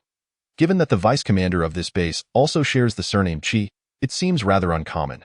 Could it be that Qi Yao is the daughter of Vice Commander Qi? Perhaps so. Otherwise, how could she, being under 18, have been selected by the space base for a mission in outer space. Fu Feng mused. Qiao remarked to him that things may not unfold as anticipated. Perhaps she was privy to some insider information regarding this mission. When she visited her brother, she likely received some intelligence, which explains her statement. Given the training content over the past few days, it is unequivocally certain that we are to be involved in something of great significance. What do you speculate it might pertain to? Is it a conflict with extraterrestrial civilizations or the exploration of a perilously treacherous planet? As for extraterrestrial civilizations, there has been no word of them thus far. If they existed, the news would have spread like wildfire. Many of the discovered planets are in a state of desolation, with only a scant few life forms surviving. Our explorations within the Milky Way have been relatively confined. To uncover extraterrestrial life, we may need to explore broader territories. Thus, this mission could very well involve the exploration of a planet harboring unknown life forms. I wonder if the Class 6 mechs can withstand the claws of these creatures. Let us not dwell on such concerns. When the time comes, we shall simply exert ourselves. Our physical prowess surpasses that of ordinary soldiers. And if they can manage, we certainly will not falter. Unbeknownst to them, the trainees have been in training at the space base for 15 days, and all have mastered the content provided on this day. A soldier approached Qi Yao, Fu Feng, and Gu Qingyuan, requesting them to meet with the base leaders. The trio entered a room somewhat familiar to Fu Feng. It was the same one where he had met Vice Commander Qi before entering the martial arts base. Inside were two individuals, Vice Commander Qi and Minister Li from the martial arts base. The three stood in a line before the two leaders, uncertain of what they might desire. You three? Please take a seat. I have some matters to discuss with you. At Vice Commander Qi's command, they all sat on the sofa. You three are the most formidable individuals within the martial arts base. The decision to involve you in this mission stems primarily from the fact that trainees who have practiced martial arts possess superior physical attributes. Even if the mechs fail, you will retain considerable combat prowess. During this mission, it is imperative that you assume leadership roles. The inherent dangers of this mission are elevated, hence you must also strive to safeguard those around you, while the mission must be completed. Preserving your lives takes precedence. Qi Yao, your brother has likely informed you of the considerable risks associated with this mission. You insisted on being included, and I have acquiesced. I hope you will demonstrate the same valor as your brother and not tarnish the reputations of your father and me. Fu Feng and Gu Qingyuan exchanged knowing glances, realizing that their speculation from the previous night was indeed correct. Qi Yao was genuinely Vice Commander Qi's daughter. Father, I will, Qi Yao replied succinctly, choosing not to elaborate further, prompting Vice Commander Qi to shake his head in resignation. As for you, Gu Qingyuan, both your father and mother are chief scientists in the Space Force, specializing in cutting-edge research on artificial wormholes. Your brother also serves as a fleet commander in the Space Force. I wonder why your parents chose to place you in the martial arts base, but since you are here, cast aside any reservations and strive to perform admirably. Fu Feng glanced at Gu Qingyuan beside him, realizing that he had indeed understated his background during their introductions in Martial Arts Class 3. Chief scientists, both parents, and a genuinely impressive family lineage. Gu Qingyuan winked at Fu Feng, as if to say, see, my background is quite respectable, isn't it?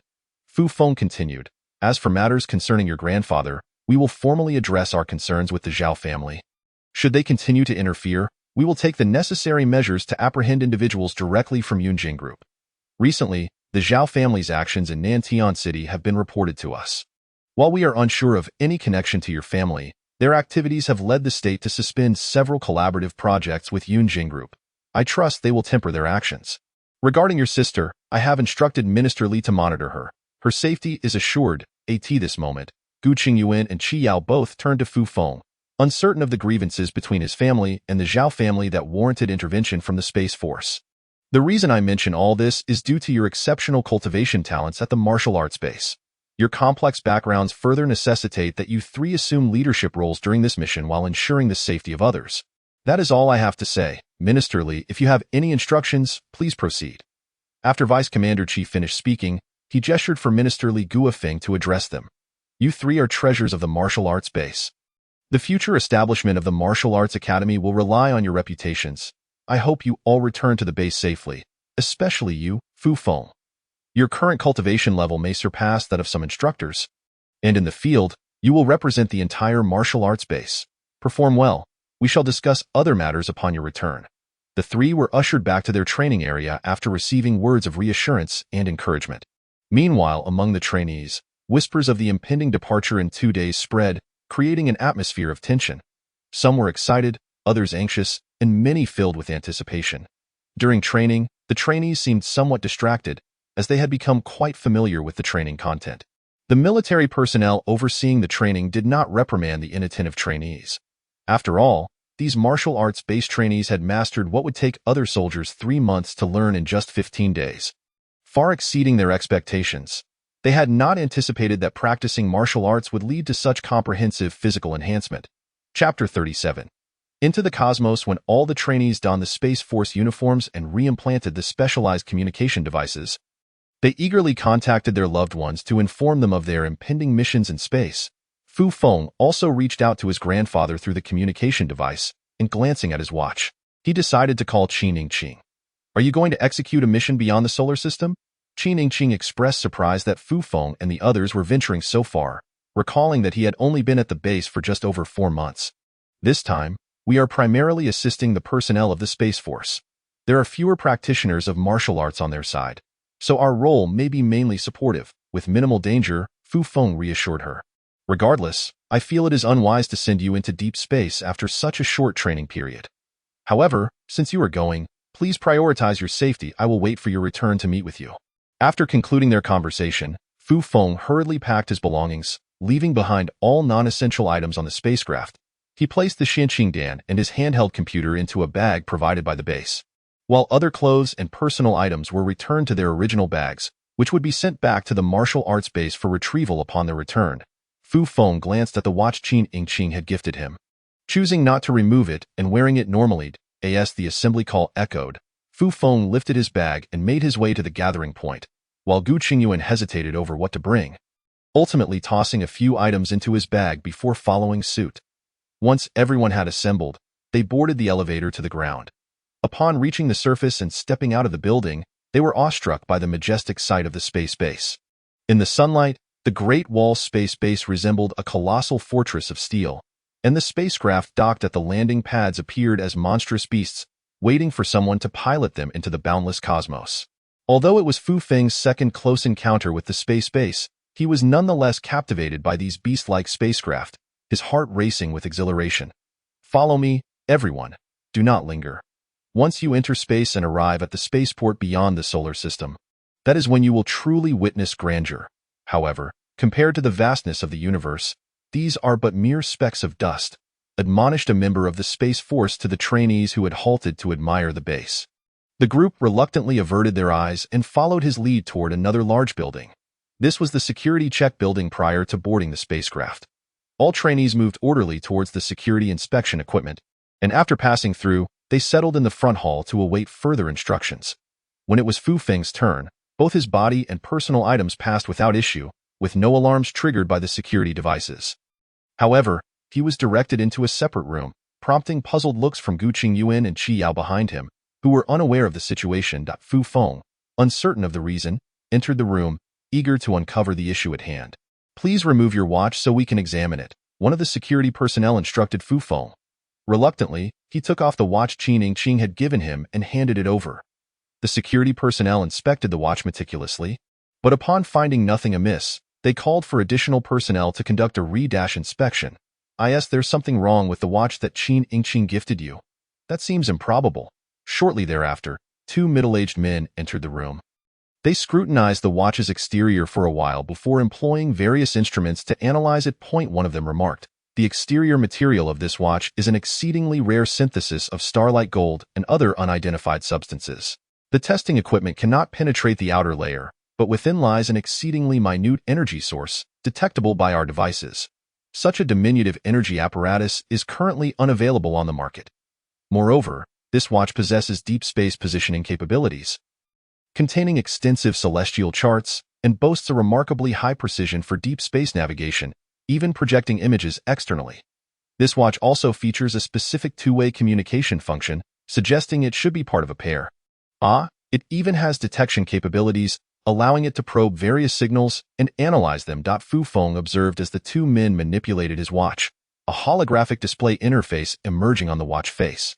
showcasing functions he had never even known existed. He was taken aback.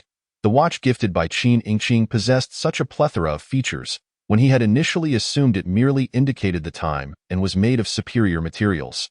"Where did you acquire this watch?" Among them, one person inquired. "This was a gift from a friend of mine. Her name is Qin Yingqing, and she is affiliated with Tianyuan Group." Fufeng had nothing to conceal and directly revealed Qin Yingqing's name. No wonder it was a product of Tianyuan Group. It is unsurprising that it contains a miniature energy device, indicating that they have successfully miniaturized their controllable nuclear fusion apparatus. "Well then, can this watch be brought onto the spaceship?" "I shall consult the base commander," he said, and promptly contacted the base leader. After a brief exchange, he turned to Fufeng and stated, "The base has granted permission for you to take the watch aboard the spacecraft. But I must remind you to ensure its safety.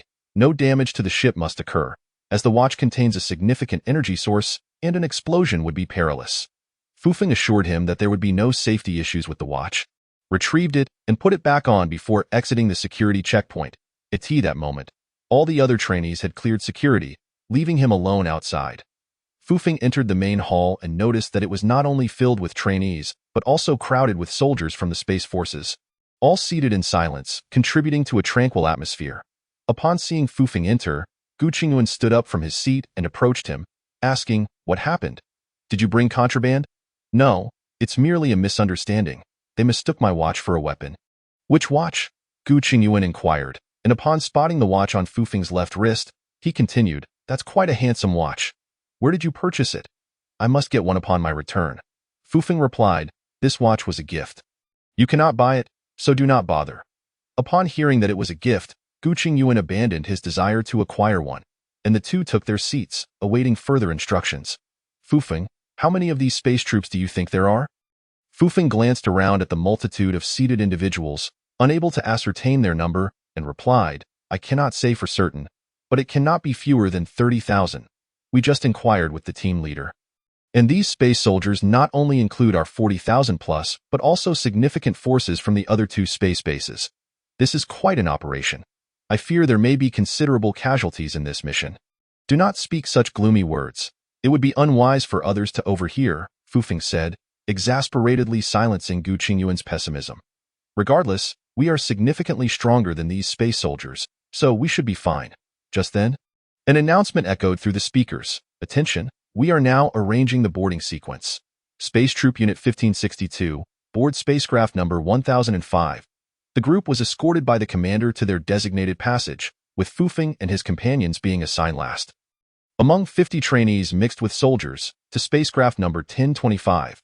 Once everyone boarded the spacecraft, they donned simple space suits in the section designated for transporting personnel and cargo, securing themselves in their seats to prevent discomfort during the transition from gravity to weightlessness, followed by the activation of the spacecraft's gravity field. The journey from Blue Star to the outer spaceport of the solar system spans approximately 2 light-years, yet with the activation of the warp engine, they would arrive in just 3 days. Amidst the curiosity and excitement of the trainees experiencing their first flight in space, the spacecraft gradually ascended from the base's docking position, yet the sound of the engines did not penetrate the cabin, allowing everyone to feel the ship was moving as they awaited the activation of the warp engine upon entering space. Once in space, the spacecraft activated its gravity field, followed by the initiation of the warp engine. All passengers may now move freely. The dynamic sensations aboard the ship allowed them to perceive its status, and as the announcement for free movement was made, everyone unfastened their safety belts and removed their spacesuits, attempting to stretch their bodies. With the presence of the gravity field, the environment felt quite similar to that of the ground, albeit with a slight sensation of lightness. These spacecraft were merely temporary transporters, lacking designated accommodations for the passengers. Fortunately, the cargo bay was spacious enough that it did not feel cramped, with some seated quietly while others engaged in conversation, fostering a harmonious atmosphere. Chapter 38. The combat on the spaceship. Fufeng gathered with the other 4 individuals assigned to his group, Qi Yao, Gu Qingyuan, Chang Yu, and Xiao Yunling, to discuss their future actions. At that moment, 3 individuals approached them. One was a student from the martial arts base, while the other 2 were unfamiliar, appearing to be several years older than the trainees. These are the strongest individuals currently at the martial arts base. If you wish to spar with a martial arts student, you should seek them out, the martial arts student remarked to his companions. Fu Feng and Gu Qingyuan did not hear his words and looked at the three newcomers in confusion, uncertain of their intentions. I am Huang Jie, and this is my companion Zhou Perrin. We are soldiers from the Great Wall Space Base. We are both squad leaders. I am the captain, and he is the vice captain. The 450 soldiers aboard this spacecraft are under our command. With over 2 days until we reach the Great Wall Spaceport, we thought it would be a good opportunity to spar and enjoy ourselves, as there are several practitioners of martial arts among our ranks. Huang Jie, a tall and imposing figure with a commanding presence, introduced himself and his companion, primarily seeking to engage in combat to gauge the difference in skill levels with the martial arts-based trainees. Before Fu Feng could respond, Gu Qingyuan interjected, "We can certainly spar. But what is your current level of expertise? If the disparity is too great, it would be meaningless."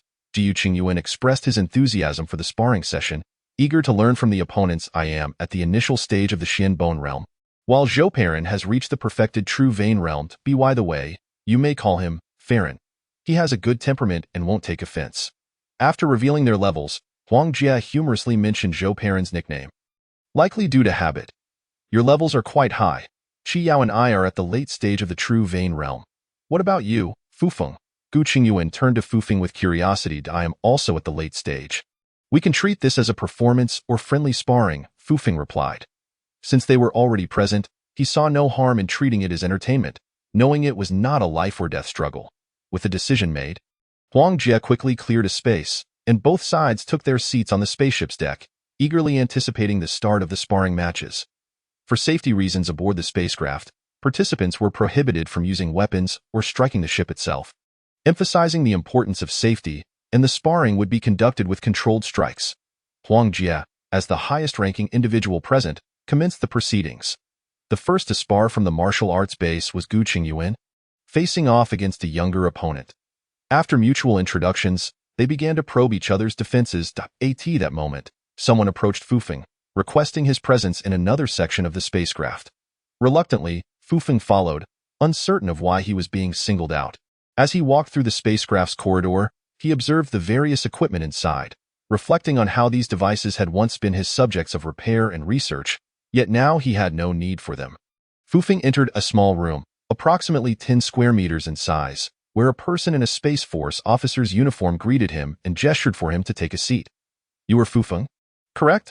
I have summoned you for 2 main reasons. First, Vice Commander Qi has instructed me to inform you that the Zhao family will no longer monitor or disturb your grandfather, so you need not worry about him. Secondly, it has been decided that you will lead all 50 students from the martial arts base. Qi Yao and Gu Qingyuan will serve as your assistants in completing this mission. We will announce this once we arrive at the Great Wall Spaceport. Do you have any thoughts on this? Fu Feng was somewhat taken aback that he was being entrusted to manage all the students from the martial arts base rather than an older individual. Perhaps it was due to his superior combat prowess that they appointed him, but with Qi Yao and Gu Qingyuan at his side, he could delegate responsibilities to them for liaising with the students. That is acceptable, but I cannot guarantee the safety of all the students.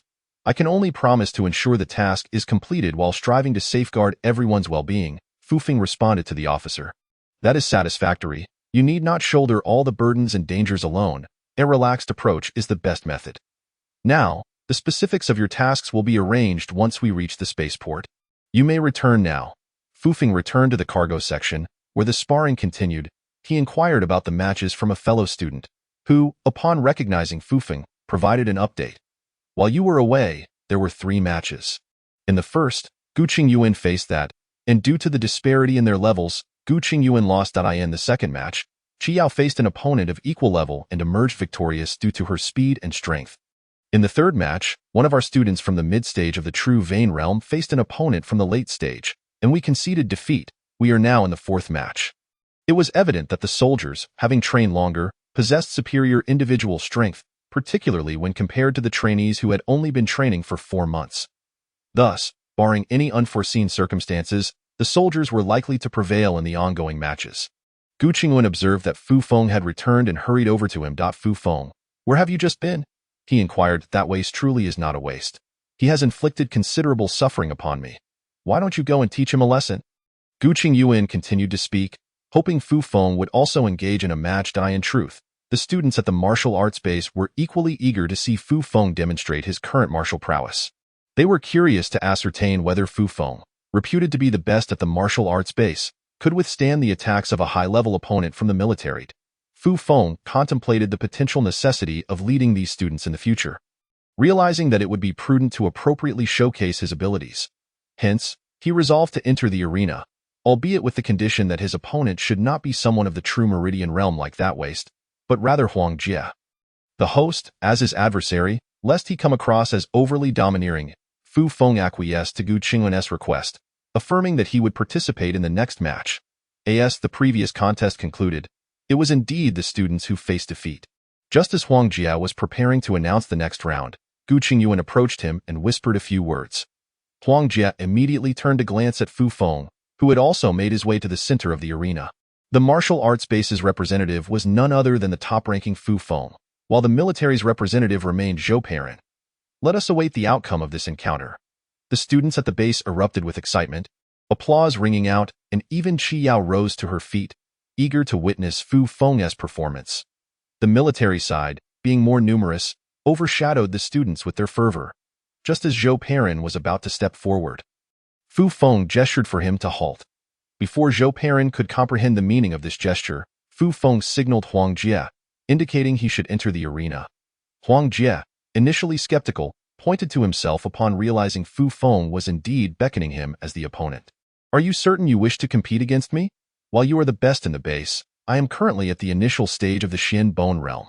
The difference between our realms is not trivial. It's a significant disparity. You wouldn't be able to withstand even one of my punches, Huang Jie remarked to Fu Feng. Not to worry. Unleash your full strength in your attack, and I will withstand it. Fu Feng replied nonchalantly, Good, a courageous spirit. I admire your tenacity, Huang Jie responded as he stepped into the arena. Clearly, this match required no referee, for Huang Jie believed he could end it with a single punch. After all, how could these students, who had trained for merely a few months, compare to someone like him, who had trained for 7 or 8 years? Though he did not possess extraordinary talent, his extensive training period was a significant advantage. The spectators outside erupted into a frenzy upon realizing Fu Feng had chosen Huang Jie as his opponent. Excited voices filled the air, as the students of the martial arts base could hardly believe Fu Feng dared to challenge someone from the Xian Bone realm. Was he seeking punishment? Did he truly believe he could face an opponent at the early stage of Xian Bone while still being at the late stage of True Meridian? When did Fu Feng advance to the Xian Bone realm? Do you know? Gu Qingyuan inquired of Qi Yao, casting a glance at Huang Jie and then back at Fu Feng. How would I know when I spend every day with him? Qi Yao retorted, her skepticism evident. But can he truly contend with someone of the Xian Bone realm? Is he aiming to lose in front of everyone? Unlike Gu Qingyuan, Qi Yao is not optimistic about Fu Feng. In her view, he was not yet capable of reaching the Xian Bone realm. Standing at the center of the arena, Fu Feng watched as Huang Jie approached him, halting a few meters away. Huang Jie surveyed the enthusiastic crowd before beginning to channel the same martial arts technique, the Aoyan formula, that Fu Feng practiced. Huang Jie, noticing Fu Feng remain still, decided to take the initiative, aiming to conclude the match with a single punch. He launched his fist forward, swiftly closing the distance of several meters, delivering a punch directly toward Fu Feng. Yet, Fu Feng remained motionless, palms open. He effortlessly grasped Huang Jie's fist in an instant. What just happened? Huang Jie was momentarily bewildered. His fist had been seized by Fu Feng, all his strength thwarted, leaving him unable to advance or retreat. Had he not exerted any effort? The spectators were equally taken aback by this unexpected turn of events. The anticipated swift conclusion had resulted in Huang Jie's predicament instead. After a brief silence, cheers erupted from the martial arts base. While the military remained hushed, even Zhou Perrin appeared perplexed. Was Huang Jie, a practitioner of the Xian Bone realm, truly jesting? Fu Feng released Huang Jie's fist, which he awkwardly retracted, rubbing it in disbelief as he regarded Fu Feng. I haven't even exerted 10% of my strength. I hope you can catch my next punch as well, he said, stepping back to reset the match, as if the previous exchange had merely been a performance. Not a problem. Unleash your utmost strength? Fu Feng replied, unfazed. Huang Jie, now fully committed, prepared to demonstrate his true capabilities. As a practitioner of the Xian Bone realm, he was determined not to suffer defeat in front of his subordinates. With greater speed and enhanced power, Huang Jie launched a dual-fisted assault. Fu Feng, still standing firm, swiftly responded, capturing both of Huang Jie's fists in his grasp. neutralizing his strength while firmly holding him in place. Huang Jie found himself in the same predicament as before. He was unable to land a blow on Fu Feng, nor could he free himself from Fu Feng's grip in an attempt to kick Fu Feng. He was unexpectedly launched into the air, landing over 10 meters away as Fu Feng had anticipated his move and delivered a swift kick. This time, the audience did not remain silent. They erupted into cheers, the combined voices of hundreds reverberating through the ship. With the martial arts base celebrating Fu Feng's victory, while even the military, astonished by Fu Feng's prowess, joined in the applause. Huang Jie, uninjured yet embarrassed, approached Fu Feng and stated, "The title of the best at the martial arts base is indeed remarkable. To have reached the Xian Bone realm in just a few months, surpassing my own level, has taught me the valuable lesson that there is always someone stronger. I hope to have the opportunity to spar with you again in the future." "Captain Huang, you are too courteous. Contests like these are merely a means to grow stronger while also protecting those we ought to safeguard," Fu Feng responded. "Indeed, that should be the mindset of a martial artist." Huang Jie concluded, turning to address the crowd. "All right, the match is concluded. Let those who have won not become arrogant, and those who have lost not feel disheartened that I, too, am not Fu Feng's match, but his words resonate with me. Our goal in training is to protect those we love. Let us strive for the sake of humanity." Huang Jie's remarks ignited a wave of cheers from the audience, bringing the martial arts contest to a jubilant close. Unbeknownst to Fu Feng and the others, this seemingly casual match held aboard the cargo hold was being projected in a command room on the ship, where a few individuals were captivated by the clarity of the holographic display. As Fu Feng faced Huang Jie, they were utterly astonished by Fu Feng's performance. A practitioner at the early stage of the Xian Bone realm was unable to overcome Fu Feng, who had merely employed a simple maneuver to secure victory. Fu Feng's prowess suggested he had at least reached the late stage of the Xian Bone realm, yet records indicated he was still in the late stage of True Meridian, the same level as Qi Yao and Gu Qingyuan. Once we arrive at the Great Wall Spaceport, we must pay close attention to him. Such a prodigious talent in cultivation will be an invaluable asset to the Space Forces. "No, I shall report this to the headquarters of the Space Forces. They must arrange for him," one middle-aged man stated, with others nodding in agreement. After 3 days of traveling through space, the ship concluded its warp flight, gradually approaching the Great Wall Spaceport built beyond the solar system. Due to their location in the cargo hold, Fu Feng and the others were unable to see the spaceport, though they were informed via announcements that they would be docking shortly. In space, there was no need for rudimentary space suits, and everyone busied themselves gathering their belongings. As the ship shook slightly, everyone recognized they had successfully docked, and the next step was to disembark at the spaceport. When the announcement sounded, all passengers began to form a line, slowly making their way toward the boarding bridge. The students from the martial arts base were at the rear, following behind the military personnel, while Fu Feng and Gu Qingyuan trailed last to ensure no one was left behind. Upon passing through the boarding bridge, they entered the spaceport, which was spacious and filled with numerous rooms, along with a large hall bustling with staff in anti-static suits, all appearing to be in a state of busy activity. Fu Feng and his fellow passengers were led into a bright hall where, after everyone was assembled, a military officer from the Space Forces began to address them. "This mission is urgent. You will only be able to rest here for 2 days. You are to collect the necessary equipment and items, along with your room assignments. The specifics of the mission will be assigned aboard the deep space spacecraft. Please refrain from wandering about or causing any unnecessary disturbances in the spaceport." After receiving their items and room numbers, everyone returned to their respective quarters. Fu Feng and Gu Qingyuan, being the last to collect their belongings, found themselves in the same room. Upon entering, they opened their supply box, which contained a set of Class 3 mechas, suits designed for movement in outer space, along with space food, water, and a laser weapon. "We're using mechas. This seems unnecessary, doesn't it?" Gu Qingyuan remarked, surveying the items before turning to Fu Feng. "At present, the specific arrangements for tasks remain uncertain. We cannot definitively rely on utilizing mechs. Qi Yao may possess some knowledge regarding the tasks at hand, yet her lips are tightly sealed, making it difficult to extract any information from her. Since these items have been allocated to us, they must surely serve a purpose, so it is prudent to keep them securely until the time comes to utilize them." Indeed, Qi Yao must have gleaned some insights from her father, who has already indicated that the tasks entail considerable danger. It is quite perplexing that she would rush here, aware of the risks yet unwilling to share any information with us. Jiu Qingyuan harbors significant dissatisfaction towards Qi Yao's reticence regarding the task details. Fu Feng drew open the window of their room, allowing the outside world to come into view. It was only then that Fu Feng truly beheld the celestial expanse of outer space.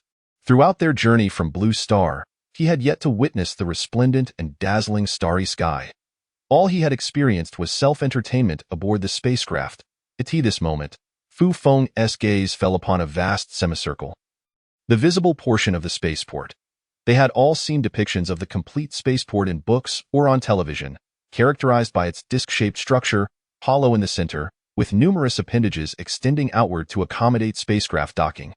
Resembling a starfish with countless arms, the overall size of the spaceport was beyond Fu Feng's estimation.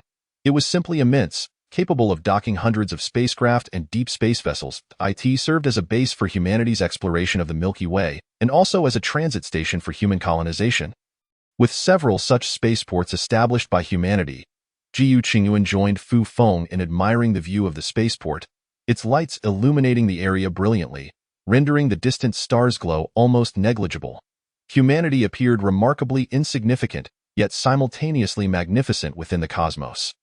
Reflecting upon an ordinary individual's limited capacity to traverse mere 40 centimeters with each step or leap just over a meter, it was hard to fathom their current distance from Blue Star. Residing in such an enormous spaceport, truly a point of pride for humankind, Gu Qingyuan gazed out the window. He couldn't help but express his awe, a sentiment echoed by Fu Feng. After sharing their reflections, they resolved to venture outside for a casual meal at a restaurant. Upon exiting their room, they found the area bustling with people, as curiosity had drawn many to explore the facilities within the spaceport. Shortly thereafter, they discovered a restaurant already populated by fellow trainees. Fu Feng and Gu Qingyuan found a spot to sit and attempted to inquire with the restaurant staff, only to find none present. Observing the others, they soon realized this was an intelligent restaurant where orders were placed via holographic projections on the table, with a robotic server delivering their meals. After selecting several dishes, they were soon presented with their food by an AI robot, and upon finishing, they simply left without the need to settle any bill. After a brief tour of the corridor, they returned to their room, finding it rather unremarkable as they could only observe from the passageway, preferring instead to practice their skills. With 2 days remaining, Fu Feng and Gu Qingyuan took the opportunity to consume Xianqingdan and commence their training, striving to enhance their abilities before the mission began. Chapter 40. The Crisis of Kunlun New Star. The 2 days passed swiftly, and all trainees, along with accompanying military personnel, were gathered together, each carrying their respective equipment cases, standing in neat rows within the hall. The long wall spaceport was filled with individuals awaiting departure to the mission site. During the wait, 2 officers approached the trainees, announcing that Fu Feng had been appointed as the team leader for this mission, with Gu Qingyuan and Qi Yao assisting him. All trainees were required to obey Fu Feng's commands, with severe penalties for any insubordination. Following the officer's announcement, they departed. The trainees recognized Fu Feng's martial prowess, and no objections were raised. Qi Yao and Gu Qingyuan expressed no dissent, acknowledging Fu Feng's leadership. Suddenly, a figure materialized at the front of the hall, an individual projected holographically, identifiable by his attire as a high-ranking officer of the Space Forces. I am Jiang Yanzhou, the commander of the mission codenamed Spark. The destination for this operation is our nation's colonization planet, Kunlun New Star, where our objective is to eradicate the ant-like beasts that have been wreaking havoc. This mission will deploy 5 deep space vessels from Longwall Spaceport, with 4 additional vessels dispatched from each of the other spaceports, totaling 9 deep spaceships and nearly 100,000 personnel. The success of this mission is critical for the future of our race. Hence, your tasks are of utmost importance. You must completely eliminate the ant-like beasts. Further arrangements will be made upon arrival at Kunlun New Star. It turned out they were heading to the colonization planet to exterminate pests, which brought a sense of relief to Fu Feng and Gu Qingyuan, as it did not involve battling extraterrestrials or venturing into perilous territories. However, they remained unaware that the ant-like beasts they envisioned could not simply be classified as mere pests. They represented a species unlike anything the inhabitants of Blue Star had ever encountered. Following the directives, Fu Feng and his companions boarded a massive deep space vessel through the connecting passage. The cargo and passenger compartments were impressively spacious, with 2 such compartments accommodating 5,000 individuals each, providing ample room. This journey through space would take 10 days, a distance significantly greater than that between the spaceport and Blue Star. Without the assistance of a warp engine, traversing such a vast expanse would have been inconceivable. Fu Feng marveled at humanity's technological advancements, particularly the ongoing research into artificial wormholes that could one day transport individuals and vessels far beyond the Milky Way. 10 days swiftly elapsed, and as the spacecraft began to decelerate below light speed, the external view captured by the ship's cameras allowed Fu Feng and the others to admire the starry expanse outside. The officers aboard the vessel busied themselves with preparations. "Are you Fu Feng?" A voice emanated from his communication device as he gazed at the celestial panorama. It was the first time someone had attempted to contact him since the implantation of the specialized communication device. "Yes, may I ask what the matter is?" Fu Feng replied. "Please proceed to meeting room 7. There are matters to discuss." Reluctantly, Fu Feng informed Guchun and Chi Yao of his departure and made his way forward from the cargo compartment, which belonged to Area 8. After a couple of minutes traversing the lengthy corridor, he finally arrived at the meeting room. Inside, over 10 individuals were already present. Noticing that no one acknowledged his presence, Fu Feng found a seat and settled in. "All right, everyone is here. I will now outline the specific process for our journey from the spacecraft to Kunlun New Star. The vessel will not land on Kunlun. Instead, personnel and mechs will be transported via space shuttles, with combat supplies similarly conveyed by shuttle. A total of 20 space shuttles will be utilized, each capable of transporting 300 personnel, including mechs and other supplies, across 5 batches. Next came the details of the transportation arrangements, with Fu Feng only retaining the shuttle sequence numbers assigned to the martial arts trainees. Fu Feng, as the team leader from the martial arts base. "You are part of a special unit. All personnel will be equipped with 6 different types of mechs, and your combat formation will be the 7029 battle team. You must communicate this to your comrades upon returning. Engaging the ant-like beasts on the ground will not be as simple as you might imagine. Our initial lack of vigilance has already resulted in significant casualties. Relevant information will be disseminated at the Ground Command Center, and I urge all commanding officers of the various combat teams not to underestimate the situation." Upon returning to the cargo compartment, Fu Feng gathered all the martial arts trainees and informed them of the upcoming journey to Kunlun New Star, revealing the team numbers and urging them to prepare, as they might need to swiftly operate the 6 types of mechs upon landing. The nearly 100-meter-long space shuttle detached from the colossal vessel, heading toward Kunlun New Star. Through the windows, they could see a cerulean planet, reminiscent of Blue Star, floating beautifully in the cosmos. Kunlun New Star had been discovered a century prior, named after the Kunlun Mountains on Blue Star. Intended as a pivotal planet for the future development of the Hua race, with no other races inhabiting it.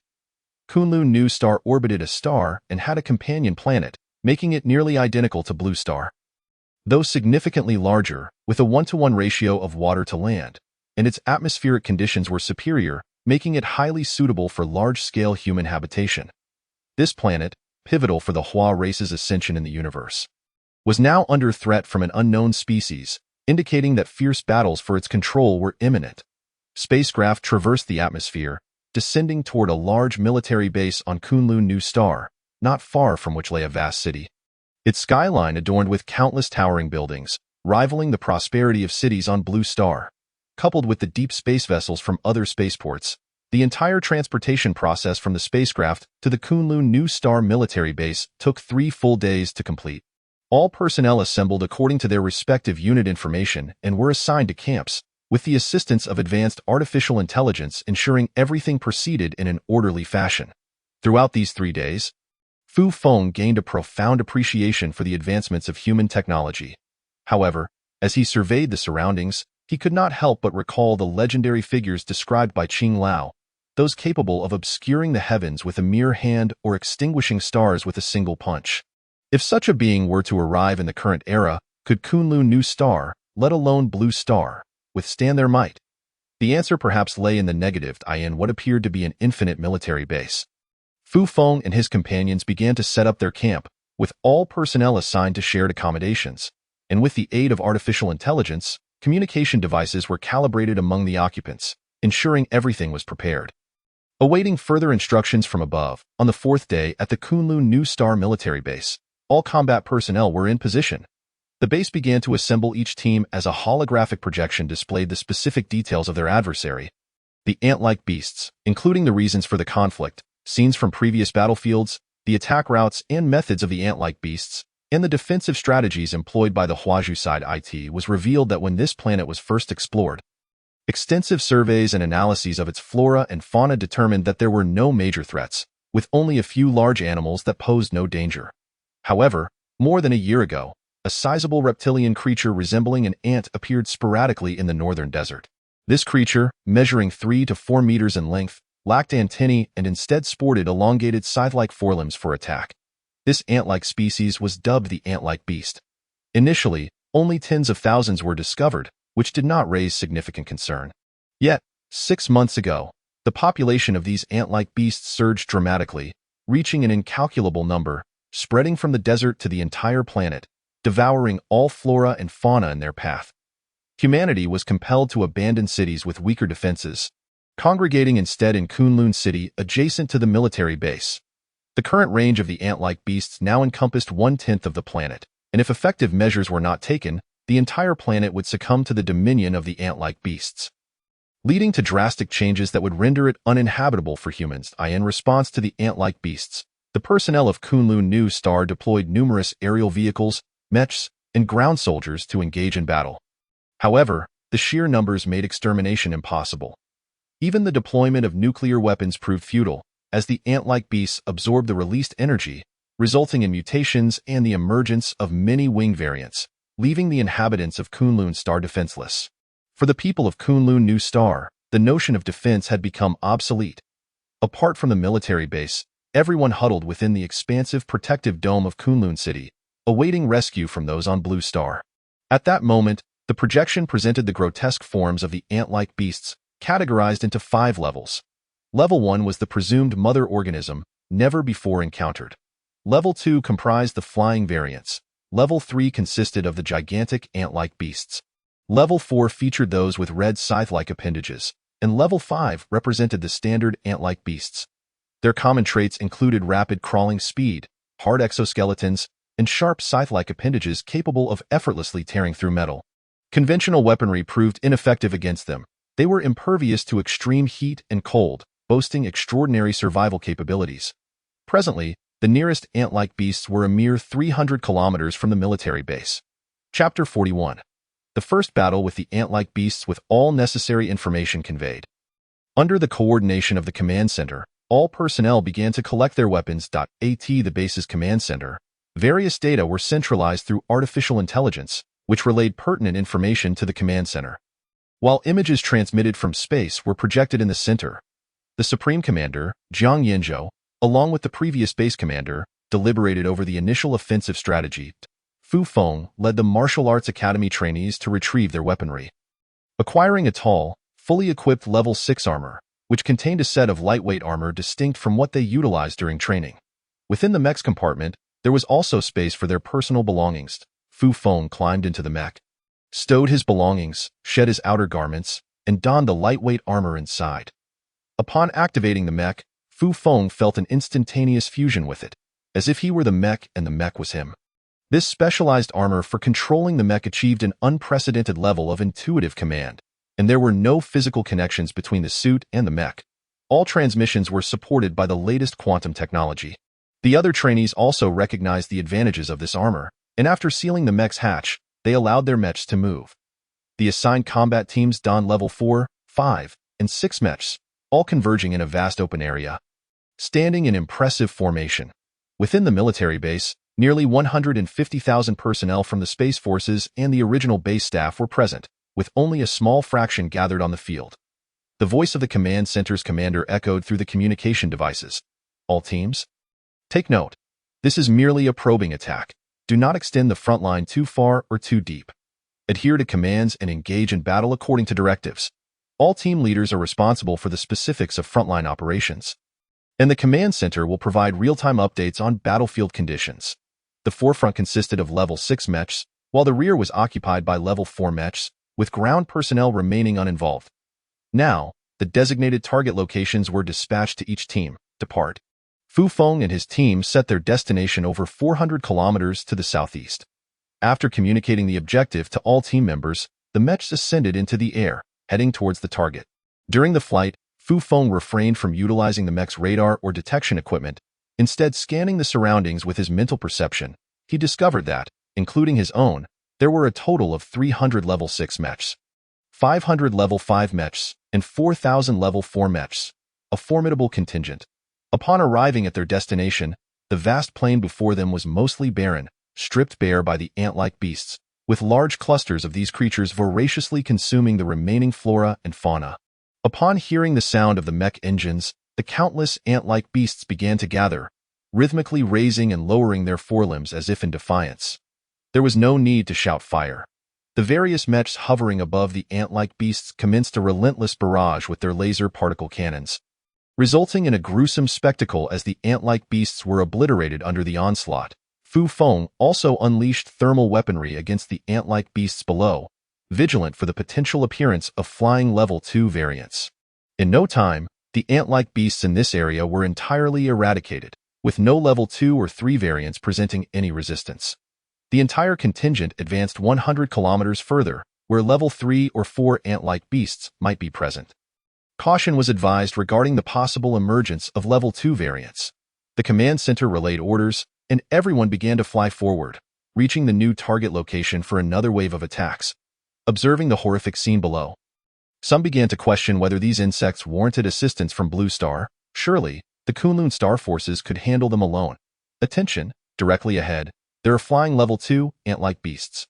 Please activate protective shields, the command center informed Fu Feng and his team through space observation. All mechs activated their shields and maintained a safe distance from one another, preparing for aerial combat. Within Fu Feng's mental perception, a multitude of flying ant-like beasts emerged, their massive sizes comparable to that of a cow. With 2 or even 4 pairs of large wings, flying at remarkable speeds, their sheer numbers cloaked the sky, and had not the soldiers witnessed such a spectacle, it would have been enough to instill fear. Prepare cold weapons, while simultaneously protecting one another, and ensure the safety of the level 4 mechs to minimize casualties, Fu Feng commanded all trainees, eye in the face of the darkening swarm of flying ant-like beasts. Using thermal weapons at close range was futile. As Fu Feng continued to fire at the advancing swarm, he drew a long alloy blade from the mech's back, flipping the mech from a standing position to one with its head forward. With a roar of the engines, he accelerated towards the oncoming ant-like beasts. Following suit, Gu Qingyuan charged forward, while Qi Yao remained behind to direct the other trainees, preparing to confront the encroaching ant-like beasts. Fu Feng plunged into the throng of ant-like beasts, ceasing fire and beginning to sweep his large blade, particularly targeting their wings. Even if he could not slay them outright, he aimed to ground them, preventing their flight. Centered around Fu Feng, numerous flying ant-like beasts fell to his blade or lost their wings, plummeting to the ground. His mech's protective shield proved effective, repelling the massive scythe-like forelimbs of the ant-like beasts, allowing him to dispatch them with greater ease. Gu Qingyuan was likewise engaged in the slaughter of the ant-like beasts. Before long, the rear troops also began to encounter the flying variants, expanding the aerial battlefield into a chaotic conflict characterized by overwhelming numbers. Humanity, equipped with advanced technology, balanced both defense and offense, while the ant-like beasts relied on sheer numbers, resilient exoskeletons, and sharp appendages. Both sides fought fiercely for survival on the planet. All personnel, take heed. If you cannot slay them in one strike, it is best to sever their wings, causing them to crash. We will deal with them after the aerial assault concludes, Fu Feng advised everyone.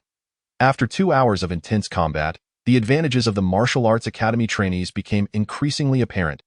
As the other mech pilots began to show signs of physical fatigue, in contrast, Fu Feng and his peers seemed to possess boundless energy, continuing to engage the relentless flying ant-like beasts, as the trainees within the mechs had not exhausted their own spiritual energy.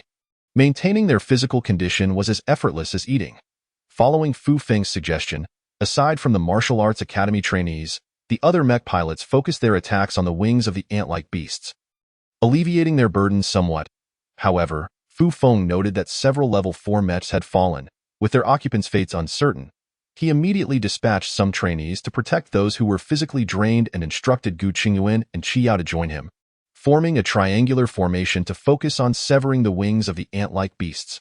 Within the triangle formed by the 3 individuals, countless wingless yet living ant-like creatures plummeted downwards. Fu Feng, utilizing a laser particle cannon, dispatched those whose stamina had been excessively depleted. As time inexorably passed, the mecha's protective shield lost its efficacy. Fu Feng continuously maneuvered in midair, wielding an alloy blade to sever the wings of the ant-like beasts. Upon realizing the alloy blade struggled against the creature's formidable wings, he discovered that the blade's edge had curled. Swiftly, he flew to the side of a mecha whose operator could no longer continue, urging them to descend and utilize thermal weapons against the ground-based lightning ant beasts, while he took over their alloy blade to continue the assault on the wings. Fortunately, Fu Feng observed that the densely packed aerial swarm of ant-like creatures was visibly diminishing. "Keep going! Exterminate them all!" he shouted into the communicator, igniting a fervor among the martial arts academy trainees as another wave of slaughter commenced. Meanwhile, those who lacked stamina at the lower altitudes merely needed to engage thermal weaponry against the ground-dwelling ant-like beasts. The two groups worked in exhilarating harmony, with those above severing wings while those below eliminated the creatures on the ground. At long last, the final ant-like beast was vanquished, leaving only the sound of the mecha engines in the air. While the ground lay strewn with the bloodied corpses of the creatures that had consumed countless flora and fauna of the planet, ultimately destined to become nourishment for the world in the military command center. Although numerous battlefield images flooded in, all eyes were fixed upon Fu Feng and his team's engagement. Initially, many believed that the losses on Fu Feng's side would be considerable. However, contrary to their expectations, the martial arts academy trainees, under Fu Feng's leadership, adeptly controlled the situation through their tactical and physical advantages, ultimately annihilating innumerable ant-like beasts with only a dozen sustaining injuries and no fatalities. Had it been in the past, the losses of mechas and personnel against such a multitude of flying ant-like beasts would have been catastrophic. Chapter 42. Summarizing combat experience. This level of combat prowess was among the strongest within the entire base. The brevity of their confrontation with the ant-like beasts was unmatched by any other team. Initially perceived as mere fledglings, the Space Force Martial Arts Academy trainees turned out to be the greatest trump card, demonstrating that they had been underestimated. The captain of the spaceship 1025, who had previously mentioned Fu Feng, had indeed highlighted the individual who had just exhibited exceptional performance. As Fu Feng and his companions descended to the ground, the command center had yet to issue any orders. Fu Feng instructed a tally of personnel losses, and other teams, which were not initially under his command, temporarily complied with his directives.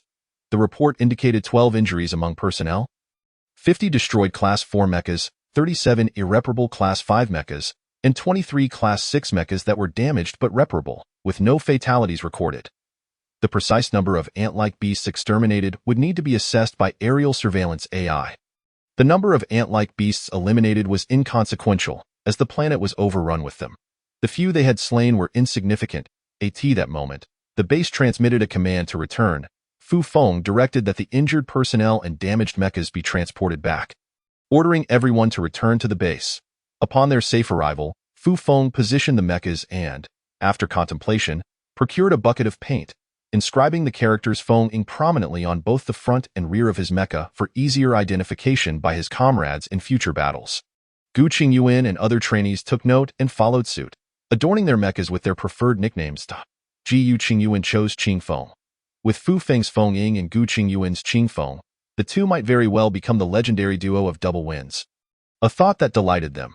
When Gu Qingyuan observed Qi Yao contemplating writing something, he jested, "Qi Yao, I think you should inscribe Fu Yao, which implies soaring straight up to 90,000 miles, and it would also strengthen your bond with Fu Feng." "Don't you think? Boring," Qi Yao retorted succinctly, leaving Gu Qingyuan speechless. Nonetheless, he lingered behind her, curious about what she would write. After a moment of contemplation, Qi Yao inscribed her name Qi Yao on her mecha. "Ha, I thought you'd write something more imaginative. Writing your own name is less impressive than Fu Yao, and you could have gained an older brother," Gu Qingyuan teased. "Who needs another brother? I already have one." "You can go ahead and acknowledge him as your brother," Qi Yao shot back, incensed at the suggestion of recognizing Fu Feng as a sibling. As Gu Qingyuan scampered off, he exclaimed, "I have an older brother too? And I'm older than Fu Feng." By this time, Fu Feng had already returned to his quarters. After a refreshing wash in the communal showers, he prepared to head to the dining hall. Gu Qingyuan, having returned as well, followed Fu Feng without taking a shower, and along their path, other trainees greeted them politely. Following the battle with the ant-like beasts, the martial arts academy trainees had developed a deep respect for Fu Feng, acknowledging not only his superior martial prowess, but also his exceptional leadership in combat situations. In the dining hall, Fu Feng and Gu Qingyuan overheard discussions regarding other teams dispatched, many of which had yet to return and suffered considerable losses. Most of the military personnel dining appeared anxious, while Fu Feng and Gu Qingyuan remained remarkably at ease, confident in their ability to eliminate any Class 1 or 2 ant-like beasts that dared to approach. Shortly thereafter, Qi Yao and Xiao Yunling joined them at the table, and the four began discussing the day's battle. "How did you two fare operating the mechas?" Fu Feng inquired, concerned about their adaptability. "Particularly given their gender, I had no issues," replied Qi Yao. "Yunling, why don't you share your experience?" "The duration of today's battle was relatively brief, and I felt fine. Perhaps my cultivation is not as advanced as Qi Yao's, but if it had lasted 4 or 5 times longer, I might have struggled with stamina. However, as long as the mecha remains unscathed, I am all right," Xiao Yunling explained to Fu Feng. "Enhancing your cultivation will require diligent effort. During non-mission times, everyone should prioritize training. This battle illustrates the comprehensive benefits of martial cultivation, and you should advocate for this among the other trainees. By the way, how many females are there among the trainees?" "Qi Yao, please investigate the situation," Fu Feng instructed. "There are only 6 females among the trainees. I previously asked the other 4 about their experiences after the battle, and all of them are mid-stage true Pulse Realm practitioners. They handled today's challenges with ease.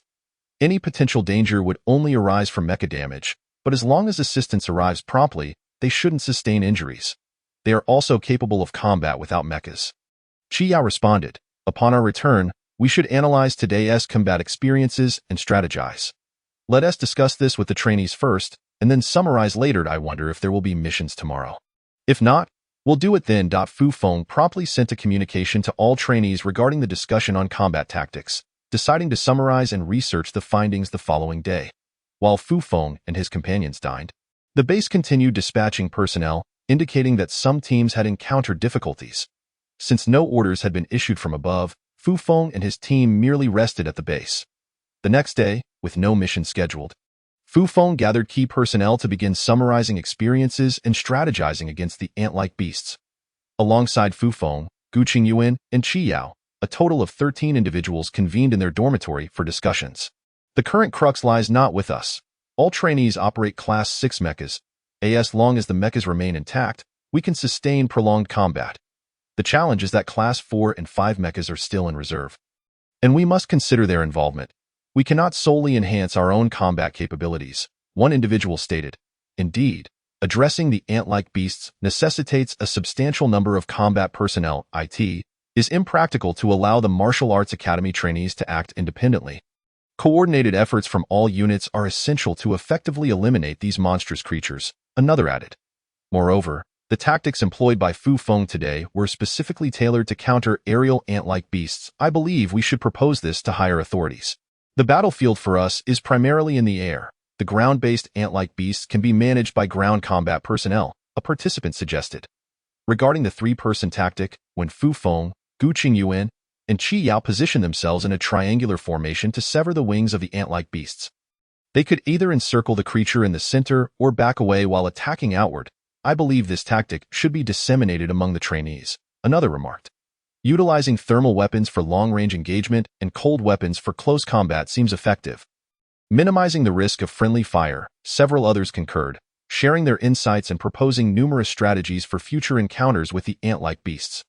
"Very well, we can definitively establish that the 3-person tactic and the strategy of severing the wings of the ant-like beasts are the 2 concepts we can promote among the trainees. Thus far, we've only faced a single battle, limiting our experiential knowledge. We must continue to engage and summarize as we go. Regardless, we must adhere to the command center's directives. The battlefield is ever-changing, and we must rely on our adaptability. The integration of various mecha types requires extensive experience, and today we did not encounter any Class 3 or 4 ant-like beasts. Future engagements may pose greater dangers, so everyone should return to their training. Today's meeting concludes here, and we shall summarize again in the future." Fu Feng concluded today's debriefing. noting that it was merely the first skirmish and thus lacked substantial content for summarization. The combat teams dispatched by the base returned one after another, with discussions abounding regarding the outcomes of their encounters with the ant-like beasts. Some teams suffered considerable losses, with significant casualties, and this was only a minor engagement. It is feared that when larger-scale extermination operations commence, they may result in even greater fatalities. As Kunlun Xinqing is a newly colonized planet with a substantial population deficit. Such losses are untenable. The base command is currently devising strategies to eliminate the ant-like creatures with minimal cost. Chapter 43. Extermination of ant-like beasts. Fufeng was summoned to the command center by personnel from the base. Upon arriving at the command building, he entered a conference room filled with numerous base commanders, where he was assigned a distinct position. You are Fufeng, correct? Your squad is the 7029 combat team. We observed yesterday's battle and found that not only did you exhibit valor in combat, but you also commanded your team adeptly. Please share your reflections. And do remember, this is a holographic recording, broadcasting live to thousands of commanders across the base, constituting a sort of conference. Fufeng recognized the speaker as General Jiang Yanzhou, the overall commander of the Spark mission, whom he had seen in a holographic projection before. Explaining his battle experience to such a large audience was daunting, yet he resolved to speak candidly. Following the engagement, my fellow trainees and I have summarized our insights into two primary points. Firstly, the martial arts training at our base has significantly enhanced our physical advantages, allowing us to operate mechs for extended periods due to our superior stamina. As long as the mechs remain intact, their combat efficacy is unaffected. This was markedly evident on the battlefield compared to other mechs. Secondly, we identified weaknesses in the ant-like beasts, enabling us to target these vulnerabilities. During the fight, we discovered that the ant-like creatures on the ground posed no threat to aerial mechs, while the flying variants were exceedingly dangerous. We learned that if we sever their wings, they would plummet, allowing us to dispatch them with ranged weaponry once grounded. Tactical adaptability is crucial. Timely coordination of all personnel and adjustments in strategy are essential for success. This was our conclusion, given that it was our first encounter with the ant-like beasts. However, I recommend that the blades on our mechs be of superior quality, as the tough exterior of the ant-like creatures dulled our blades considerably. Fufeng succinctly conveyed his experiences, aware of his limited combat expertise. Saying too much could be counterproductive. I wholeheartedly endorse Fufeng's observations. We scrutinized the entire engagement in the command room, and his points are indeed valid. Yet we lack sufficient martial practitioners and cannot endure as they do. However, the base will soon distribute a stamina-enhancing drug that allows users to remain fatigue-free for 5 days, facilitating their ability to engage in intense combat. Rest assured, this drug has no side effects. Users will only experience a day of exhaustion afterward before returning to normal. Moreover, this drug and the Xinqingdan used for martial training were developed by the same research facility. To all team leaders watching, yesterday the base dispatched 20 squads, comprising nearly 30,000 personnel, who engaged in combat with the ant-like beasts from various positions. By this afternoon, all have returned, with the exception of Fufeng's team, which reported no fatalities, while others suffered losses totaling over 200 lives. The previous day's battles were exploratory, aimed at better understanding the creature's strengths and our combat capabilities. Regrettably, aside from Fufeng's squad, the performance of others was disappointing. We cannot rely on numbers. That would be futile. Victory must be achieved through technology and intellect. You comprehend the significance of population? This planet requires a population of 2 billion, yet Kunlun Xinqing currently has merely 30 million. How many years will it take to reach that goal? Thus, we cannot sacrifice our lives against these ant-like beasts. Future operations will commence with bombardments from high-energy particle cannons in space, followed by ground teams for extermination, in order to prevent mass casualties. Now, I urge you all to contemplate how to engage in battle moving forward. As Fufeng prepared to return, Jiang Yanzhou promised to commission a batch of exceptionally durable blades for the martial arts trainees. Fufeng and his fellow trainees set off once more, following the coordinates provided by the command center, where they encountered vast expanses of ant-like corpses strewn across the ground, remnants of the bombardment by thermal weaponry from the space shuttle. However, a multitude of ant-like beasts continued to surge toward them from both the sky and the ground. This operation involved over 5,000 individuals, all piloting mechs with no ground troops. After deliberation, the team leaders decided that the 4th-class mechs would engage the ground targets, while the 5th and 6th-class mechs would handle the aerial threats. Following the bombardment, The area was no longer teeming with ant-like beasts. Fufeng and his team utilized their particle cannons to eliminate distant targets while employing blades for close combat, successfully clearing the area within 2 hours before relocating as instructed by command. Scanning the new area with his psychic awareness, Fufeng noted the overwhelming number of aerial ant-like beasts, as well as a significant presence of 3rd and 4th class ground variants, prompting him to alert everyone. Gu Qingyuan and Qi Yao, who had been closely following Fufeng, heard his warning. Jiu Qingyuan, spotting the characters Feng Ying nearby, inquired, "How did you notice those? Is your mech equipped with more functions than mine?" Fufeng replied, "Perhaps if you had studied diligently, you wouldn't be perplexed now. I activated multiple scanning functions to reach this conclusion. Just heed the warnings and stay vigilant. I've read quite a bit. Don't deceive me." Gu Qingyuan retorted, "Enough chatter. Focus on exterminating these beasts. I too must take action." With that, the two ended their communication and commenced their aerial assaults on the ant-like beasts. On the ground, numerous formidable 3rd-class ant-like creatures, large and powerful, attempted to leap and attack the airborne mechs, their swift movements making them difficult targets for the particle cannons, thus posing a challenge for the 4th-class mech operators attempting to eliminate them. Noticing a decrease in aerial threats, Fufeng directed all martial arts trainees to engage the remaining ground-based 3rd-class ant-like creatures. He descended to the ground, armed with his blade, and struck at a massive ant-like beast that was evading his attacks. The blade penetrated only slightly, failing to vanquish it, and the creature retaliated, lunging at Fufeng. Grasping its scythe-like limb, he tore it off with a fierce pull and then delivered a powerful punch that shattered its head.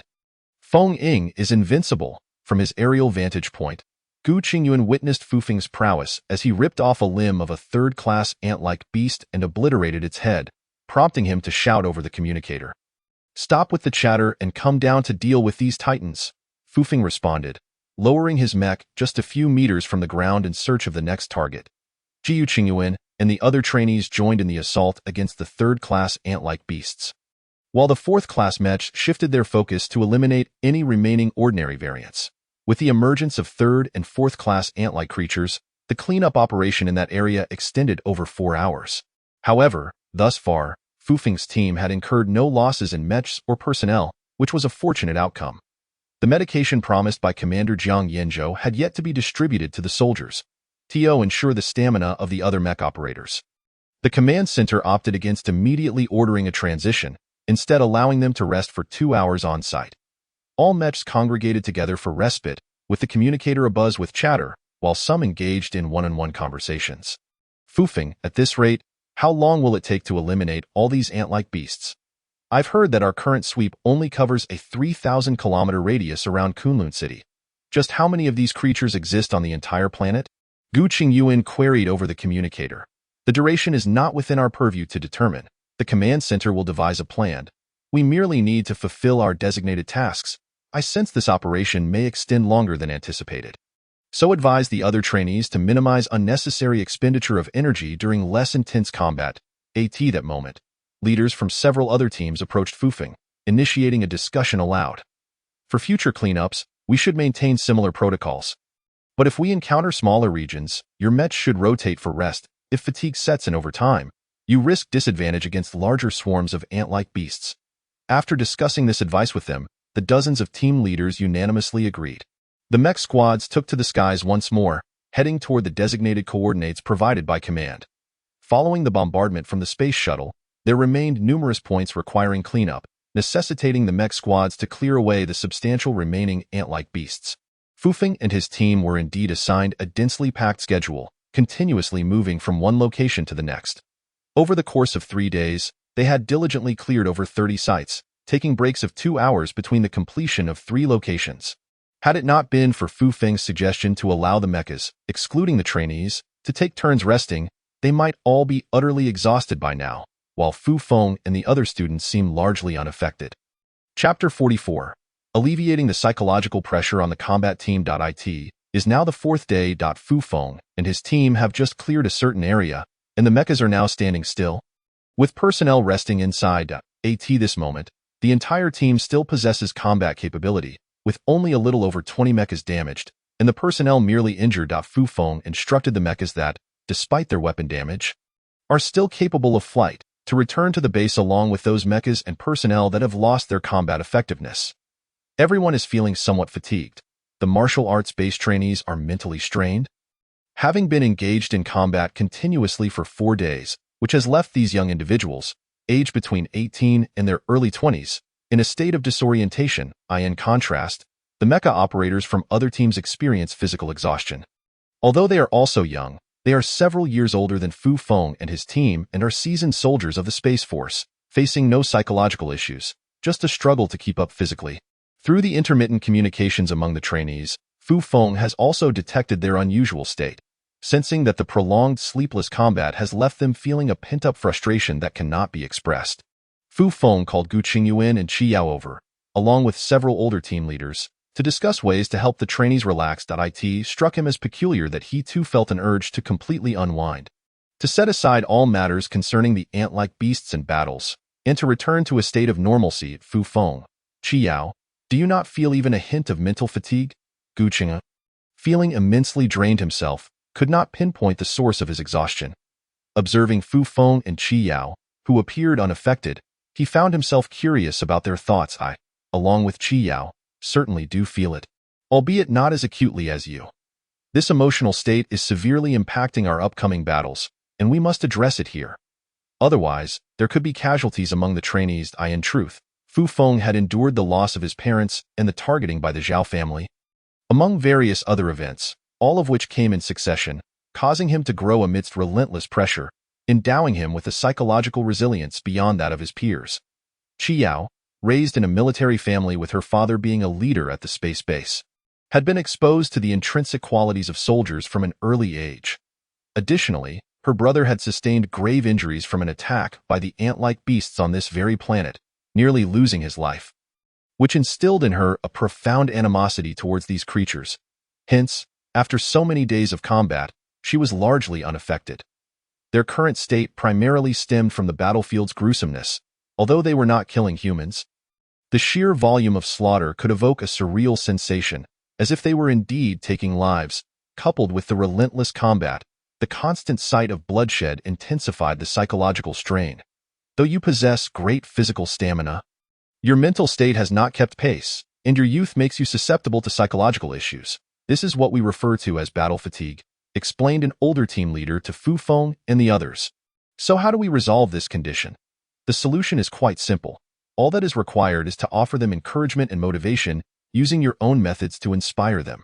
After conferring among themselves, Fu Feng and Qi Yao decided that Qi Yao would speak first. Fu Feng opened the communications for all trainees to hear Qi Yao's words. I am Qi Yao. Most of you may not know that I am the daughter of Qi Huayuan from the Great Wall Space Base.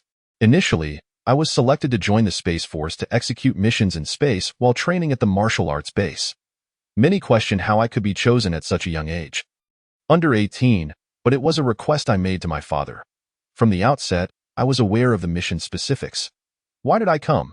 Because my beloved brother nearly lost his life on this planet, at the hands of these wretched ant-like beasts, which pierced his body with their sharp limbs, almost tearing him apart. He was ultimately saved only after being returned to Blue Star. Thus, I came with a purpose, to utilize my utmost abilities to eradicate these monsters and prevent them from inflicting further harm on humanity and this precious planet, which is currently far more suitable for human habitation than Blue Star. I urge all martial arts base trainees to cast aside any negative emotions for the honor of the martial arts base and for this beautiful planet. Let us shed all burdens and vow to annihilate these creatures.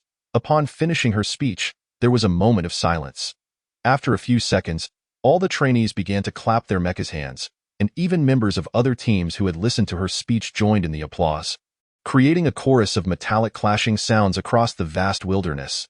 Fellow trainees, after enduring these 4 days of relentless combat, although your physical strength is formidable, your minds have undoubtedly been under constant tension. However, I wish to convey that everyone must endure the trials of growth, some through emotional struggles, others through career challenges. Unfortunately, you are maturing on the battlefield. This war against the ant-like beasts presents you with the most rapid growth opportunity, which will have lasting ramifications on your martial arts journey. Martial arts is not solely about physical cultivation. It also involves spiritual refinement. If anyone were to ask why my martial arts prowess has advanced so swiftly, I could share my experiences, and you would understand. 4 months ago, I was merely a third-year student, dreaming of becoming a space mechanic. However, when my parents were brutally murdered, everything changed. Following that, I faced numerous challenges, including entering the martial arts base without going through the selection process.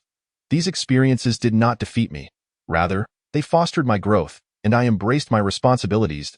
My martial arts journey has progressed alongside my personal development. And in this conflict, I have shouldered my obligations.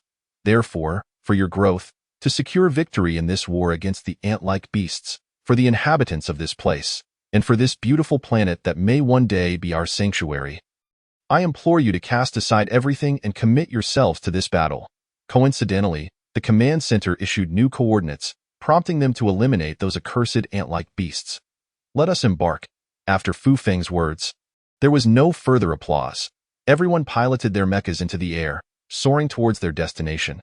The martial arts base trainees had shed their previous disoriented mental state, fully focused on their growth and determined to slay the ant-like beasts for the sake of their future on this splendid planet.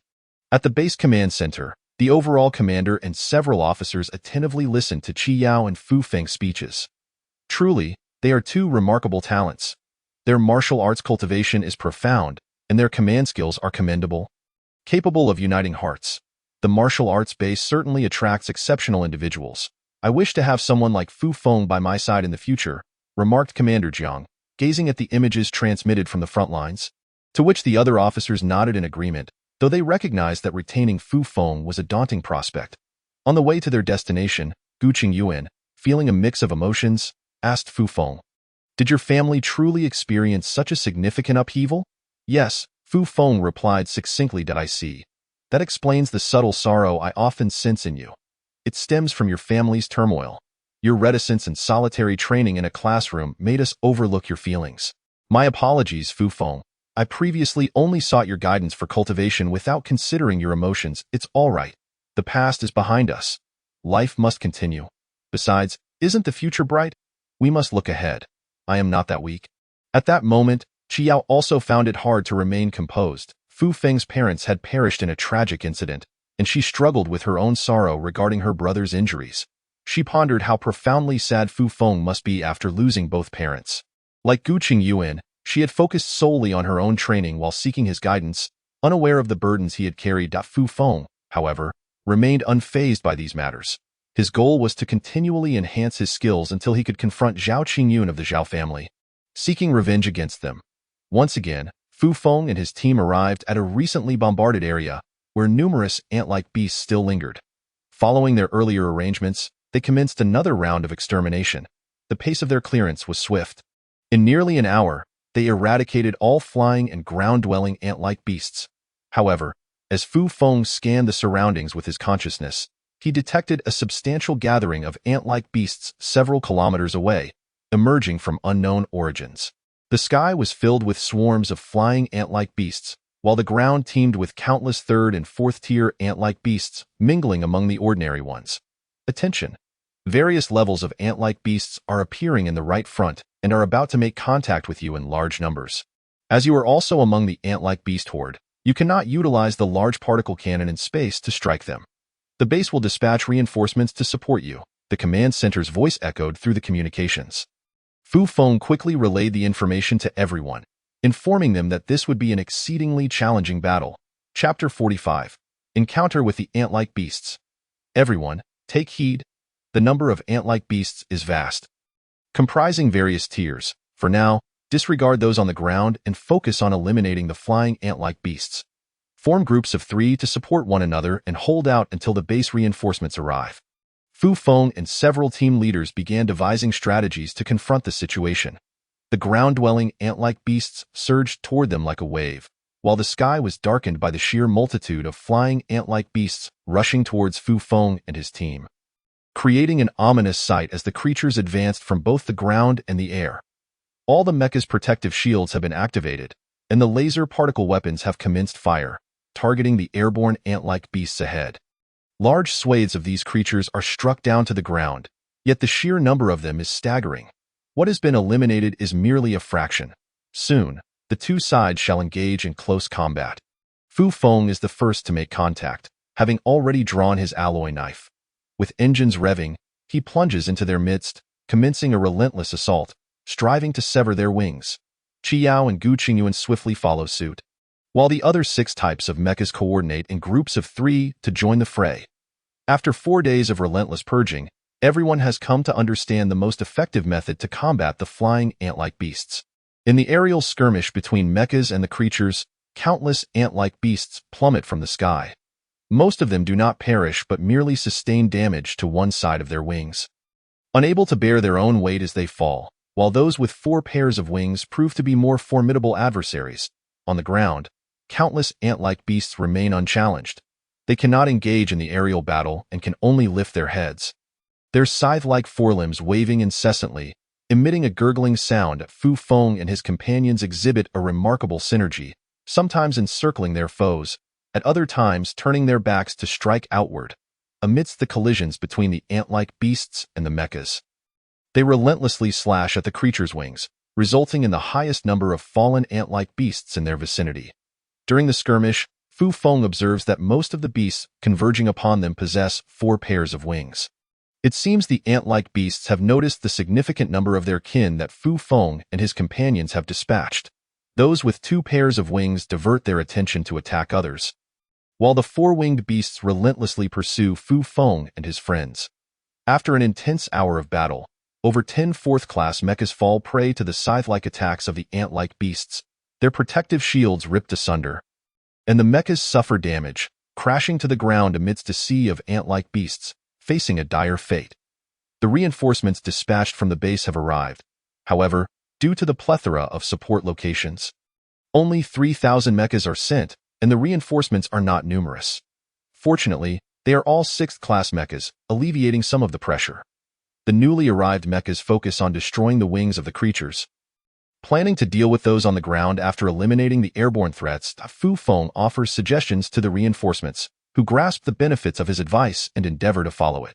After the reinforcements arrive, the flying ant-like beasts diminish at a visibly accelerated rate. Yet Fu Feng notices that numerous 4th and 5th-class mechas have succumbed. Ignoring the need for rescue, all airborne mechas engage in combat. Some weapons fall to the ground after being struck, and they are compelled to employ firearms against unoccupied areas.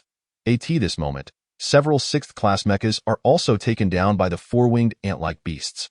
Fu Feng scans the battlefield with his consciousness and discovers that one of the downed mechas belongs to a trainee, emblazoned with the words Hun's World. Only trainees would inscribe such markings on their mechas. A practice initiated by Fu Feng himself. 6 mechas from the trainee contingent plummet, tasked with retrieving the recently downed mechas from the battlefield. Fu Feng commands the trainees, noting that the aerial battlefield has significantly lightened, allowing for the dispatch of mechas to rescue the 6th-class mechas and their operators. Ant-like beasts swarm around the fallen mechas, while the trainees swiftly descend, employing firearms to bombard the ant-like beasts attacking the downed mechas. However, the results are less than satisfactory. The mechas on the ground can only endure, and those above hesitate to descend recklessly. Observing the situation, Fu Feng instructs Qi Yao and Gu Qingyuan to fend for themselves while he accelerates towards the ground to assist the damaged mechas. Upon reaching a 6th-class mecha on the ground, Fu Feng directly lands atop it, wielding his longsword to clear a safe area. He then signals the airborne mechas to descend and retrieve the grounded mechas for evacuation. In this manner, Fu Feng diligently clears the surrounding ant-like beasts, enabling the airborne mechas to swiftly transport the damaged mechas away from the area, rescuing dozens of mechas and operators, including the fallen trainees. Once on the ground, Fu Feng's mecha's protective shield is breached by the ant-like beasts, leaving the exterior marred with deep scratches. He ascends once more, noting that the number of flying ant-like beasts has dwindled, eliminating the need for him to engage in further combat. Using his consciousness, he scans below for any surviving mecha operators. His consciousness detects a 5th-class mecha operator still alive within their mecha, prompting him to soar above, unleashing a barrage of fire upon the creatures below, before piloting the mecha down to lift it away from the ground. At that moment, a 3rd-class ant-like beast leaps into the air, its massive forelimbs crashing into Fu Feng's mecha, sending him hurtling downwards. As he falls, a multitude of ant-like beasts converge upon him, while the airborne mechas descend to assist Fu Feng in clearing the surrounding threats. The enormous third-class ant-like beast charges at Fu Feng once more, and he cannot be certain that his mecha can withstand the force of its mighty forelimbs in a moment of inspiration. He employs his spiritual attack, resulting in a thunderous roar as the third-class ant-like beast plummets to the ground, motionless. Seeing that his tactic has succeeded, Fu Feng retrieves the mecha that fell with him and ascends into the sky once more. Those above witness the colossal third-class ant-like beast abruptly fall from its leap, unable to move, leaving them bewildered by the occurrence. Fortunately, both Fu Feng and the mecha he aimed to rescue ascend safely into the air.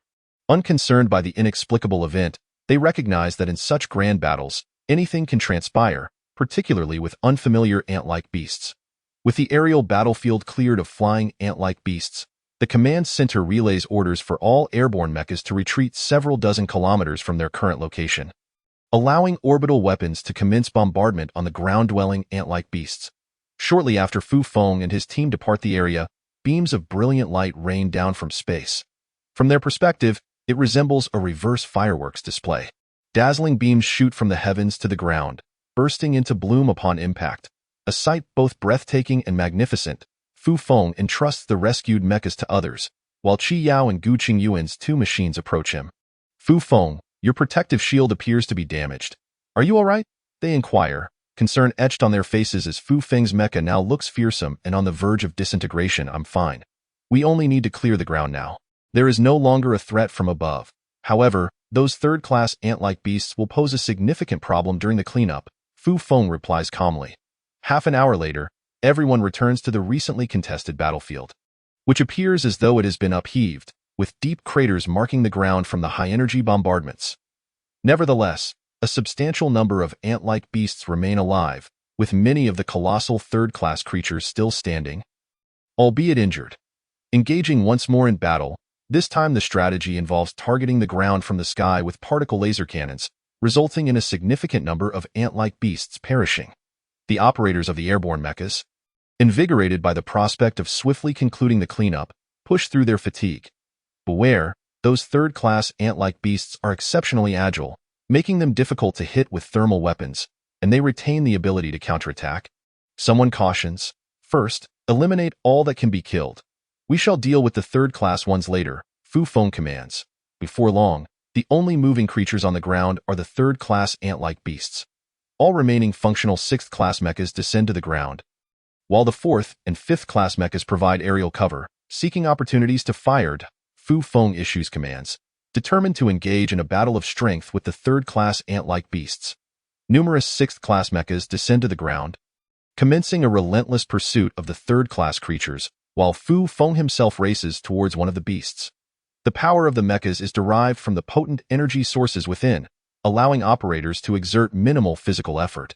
However, for someone as powerful as Fu Feng, the mecha itself becomes a constraint in the ensuing clash with the third-class ant-like beasts. Fu Feng's protective shield has ceased to function, and the mecha itself is severely damaged. Under the relentless assault of the formidable third-class ant-like beast's robust forelimbs, the mecha threatens to disassemble.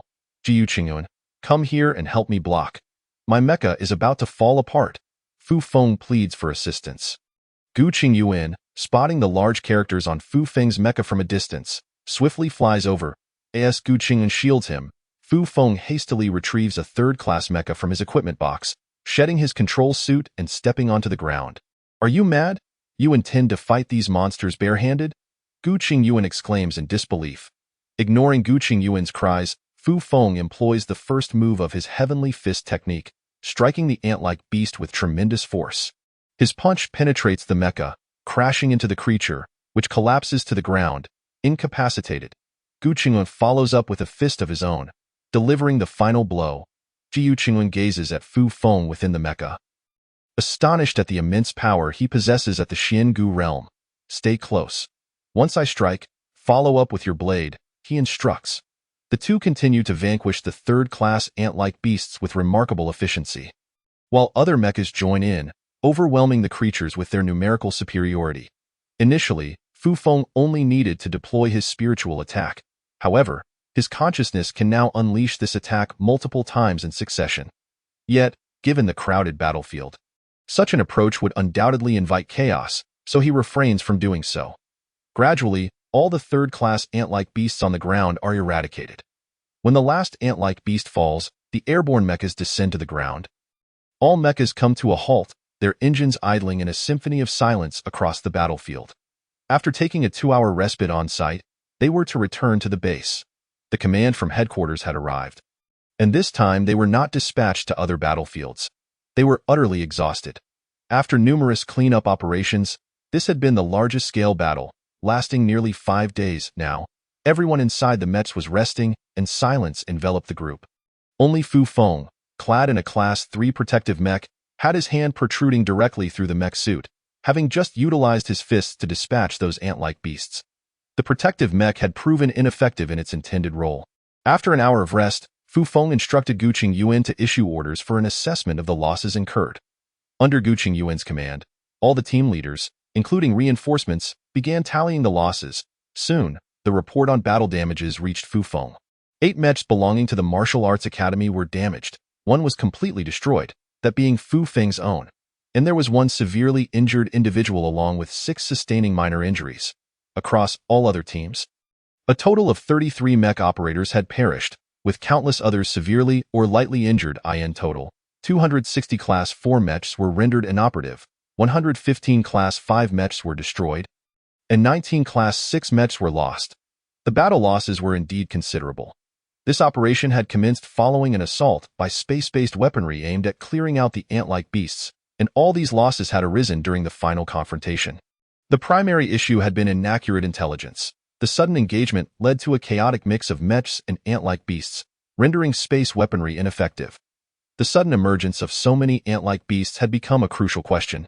If this issue remained unresolved, the likelihood of encountering similar events in the future would increase, introducing unpredictability to the battlefield. 2 hours later, all teams, along with their damaged mechs and casualties, returned to the base. Fu Feng's mech was carried by Qi Yao, while Fu Feng himself climbed onto Guqing Yuan's mech as they made their way back. The injured personnel were taken to the medical camp, and the damaged mechs were sent for repairs. Currently, there was a shortage of mechanics available for repairing mechs, as all the mech maintenance specialists in Kunlun City had been requisitioned to assist at the military base. Fu Feng's mech was temporarily out of commission, necessitating a replacement from the base, and he also retrieved his supply box, which required replenishing of food, water, and other essentials. Fu Feng and Guqing Yuan washed away the fatigue of the past few days with a warm meal at the cafeteria. As they were finishing their meal, Qi Yao and several other cadets arrived at the cafeteria, followed by all 7 students from Martial Arts Class 3 gathering around one table. Fu Feng, what level have you reached? How is it that you can confront Class 3 ant-like beasts without a mech? Chang Yu posed the question that lingered in everyone's minds as they discussed the recent battles. Perhaps I am at the mid-stage of the Xiangu realm? Though I'm not entirely certain, during our time at the base, the instructors provided little insight into the realms beyond the true pulse stage, so I am unsure how to define the boundaries of the Xiangu realm. Indeed, the instructors at the base could hardly have anticipated that someone would cultivate so rapidly, breaking through to the Xiangu realm in just 4 months. The information about the Xiangu realm was sparse, and Fu Feng estimated that he might now be nearing the late stage of the Xiangu realm, close to perfection. He chose to withhold some details from the other cadets, fearing it would discourage them too greatly. How have you managed to progress so quickly? The rest of us, including Qi Yao here, have not advanced to your level, Chang Yu inquired. I have reached the pinnacle of the true pulse realm, and in terms of speed, my progress pales in comparison to yours, Qi Yao admitted. She had also been diligently cultivating, yet she still fell vastly short of Fu Feng's accomplishments. In the past, she had always excelled in her studies. But now she began to doubt herself. Was it a lack of effort, or perhaps a deficiency in talent? In any case, she felt significantly inferior to Fu Feng in martial arts cultivation. Do you possess some secret to your rapid advancement? Or is it truly a gift for cultivation? Qi Yao pressed Fu Feng. Talent is indeed a factor, but the most crucial element is the Xianqing Dan. Now you understand the significance of cultivation resources, do you not? The reason I strived for first place was to secure more Xianqing Dan with ample resources, good talent, and hard work. Is it not natural for me to surpass you?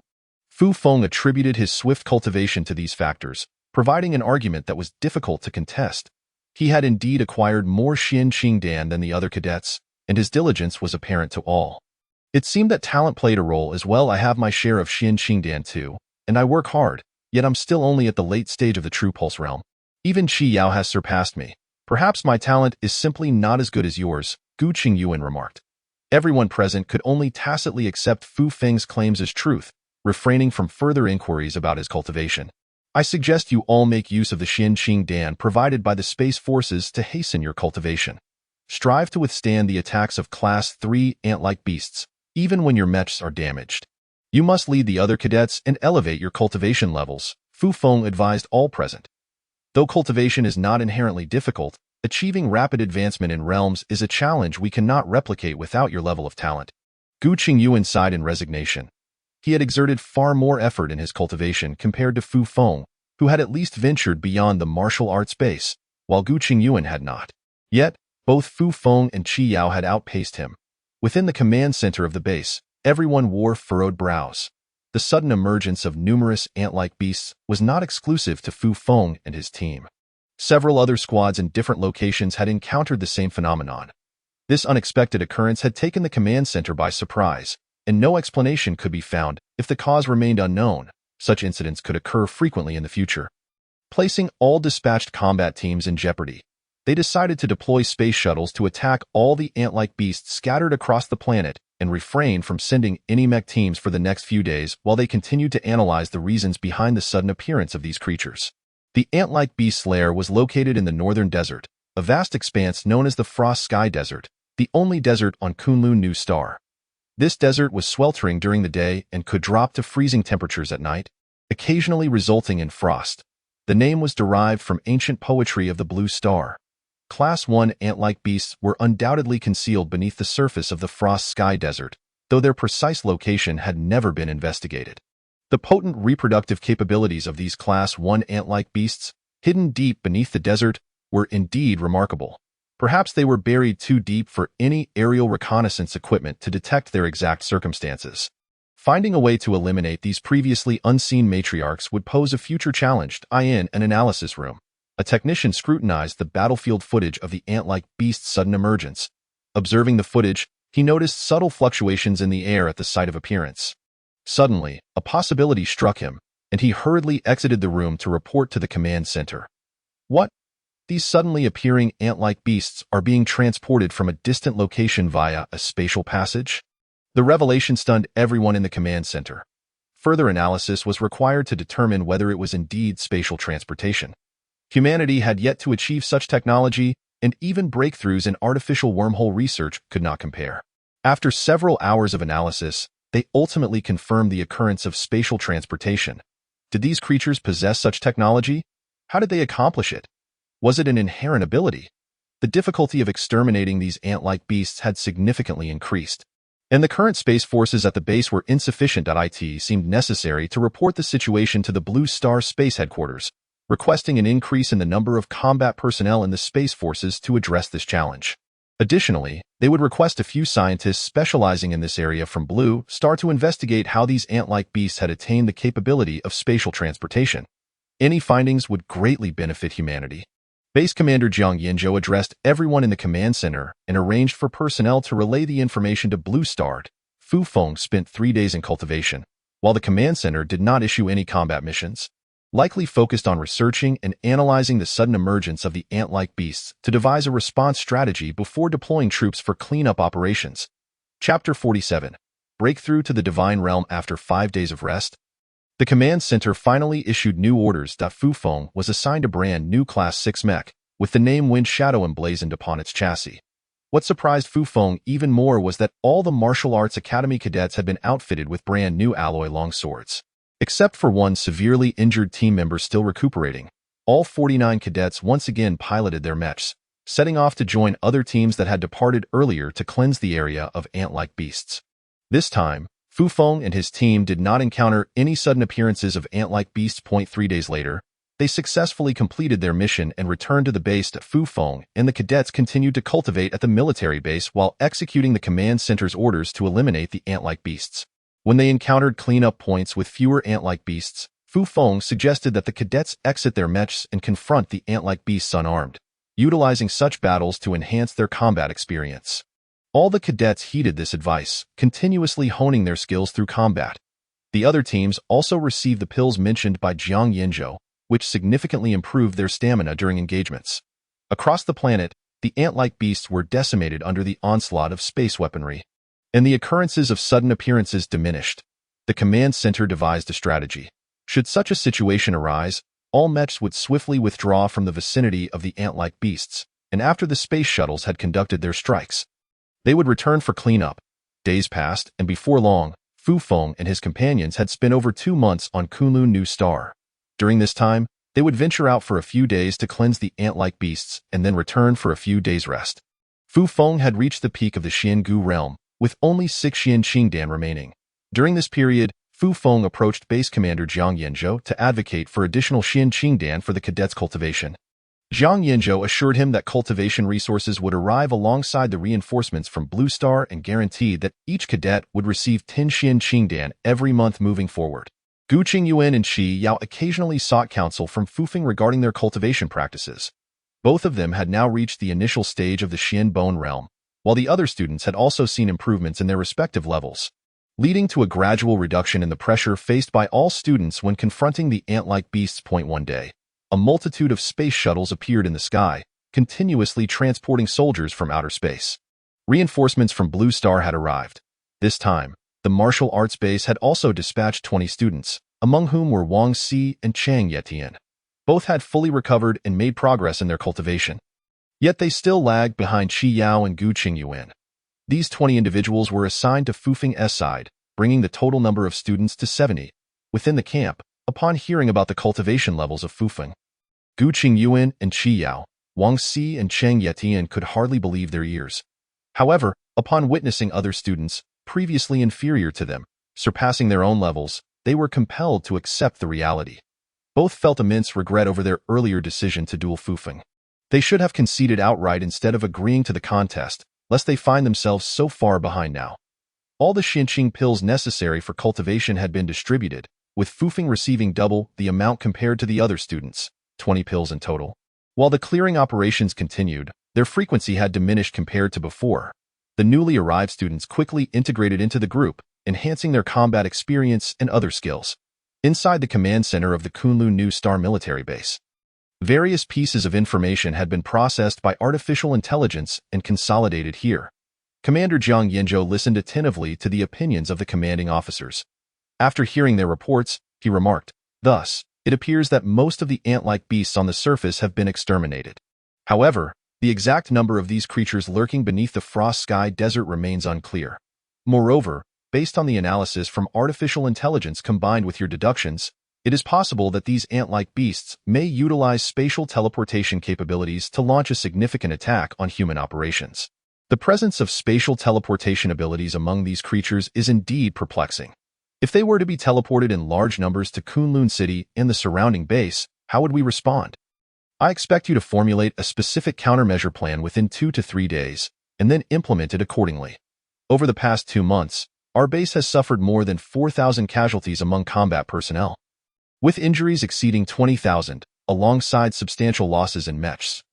Nevertheless, most of the injured have regained their combat capabilities, and with the reinforcements arriving, we now have a total of 230,000 combat personnel, with sufficient mechs to accommodate all operators. The ground forces had seen relatively little engagement recently, but should the ant-like beasts truly approach the base, all personnel must be prepared to fight, necessitating that our countermeasure plan also accounts for them. 3 days later, in accordance with Commander Zhang's directives, the base began implementing preparations. Within a 300-kilometer radius around the base in Kunlun City, numerous spatial fluctuation monitoring and alarm devices were deployed. An emergency response plan was communicated to all personnel in the base and was assigned to each team leader.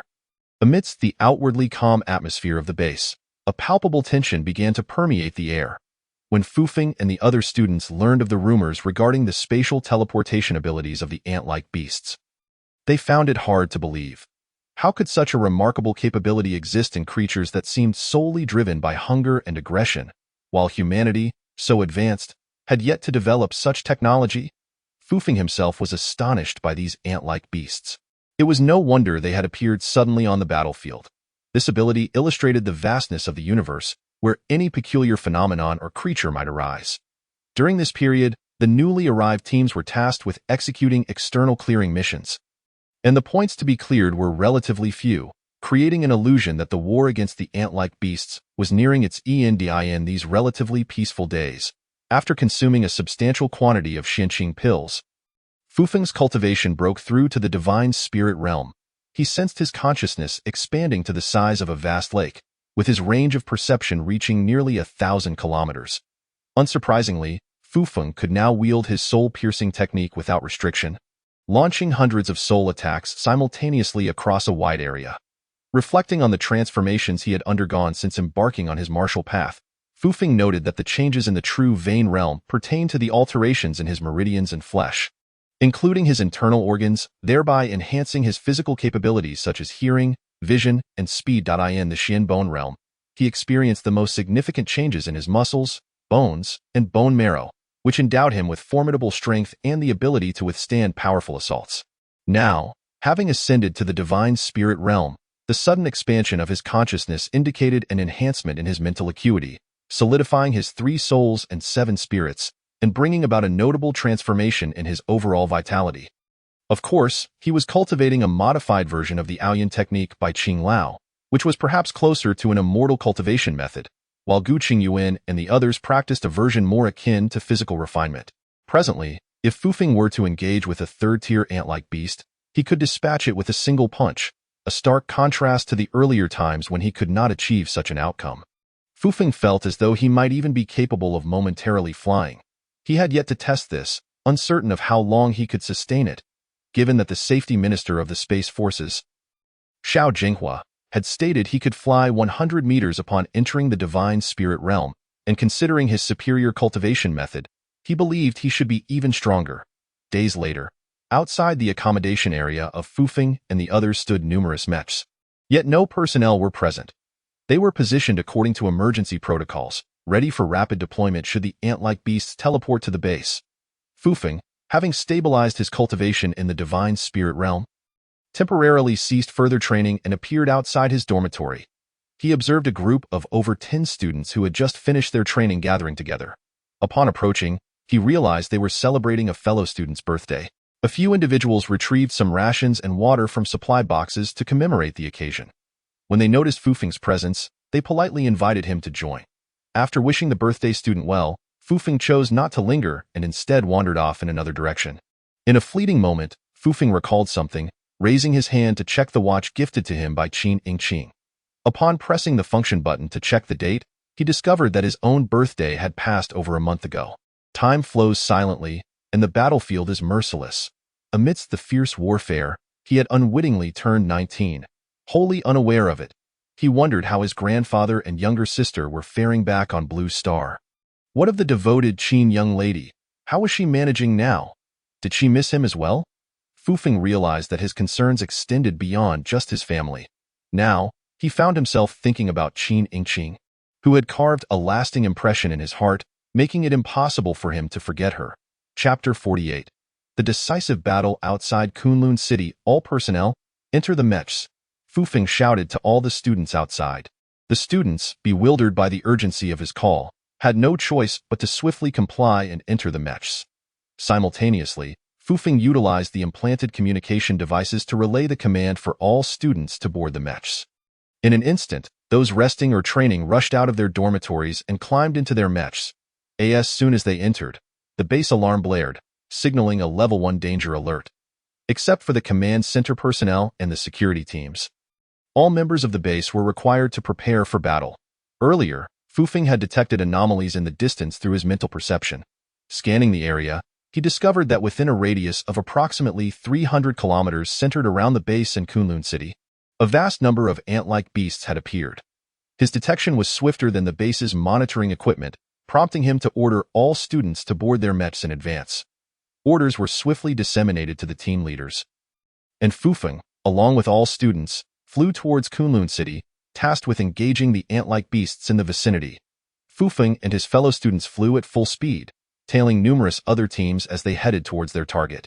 Once all teams exited the protective range, both the military base and Kunlun City activated their energy shields, maximizing energy output. Large controllable nuclear fusion energy devices provided a continuous flow of energy, ensuring the shields remained operational. From a high vantage point, one could observe the dark mass of ant-like beasts surrounding both the military base and Kunlun city, with the ground and air filled with them.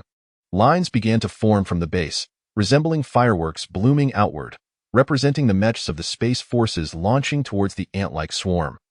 The weaponry aboard the shuttles in the air commenced bombardment on the ant-like beasts emerging from all directions, resulting in significant casualties among them.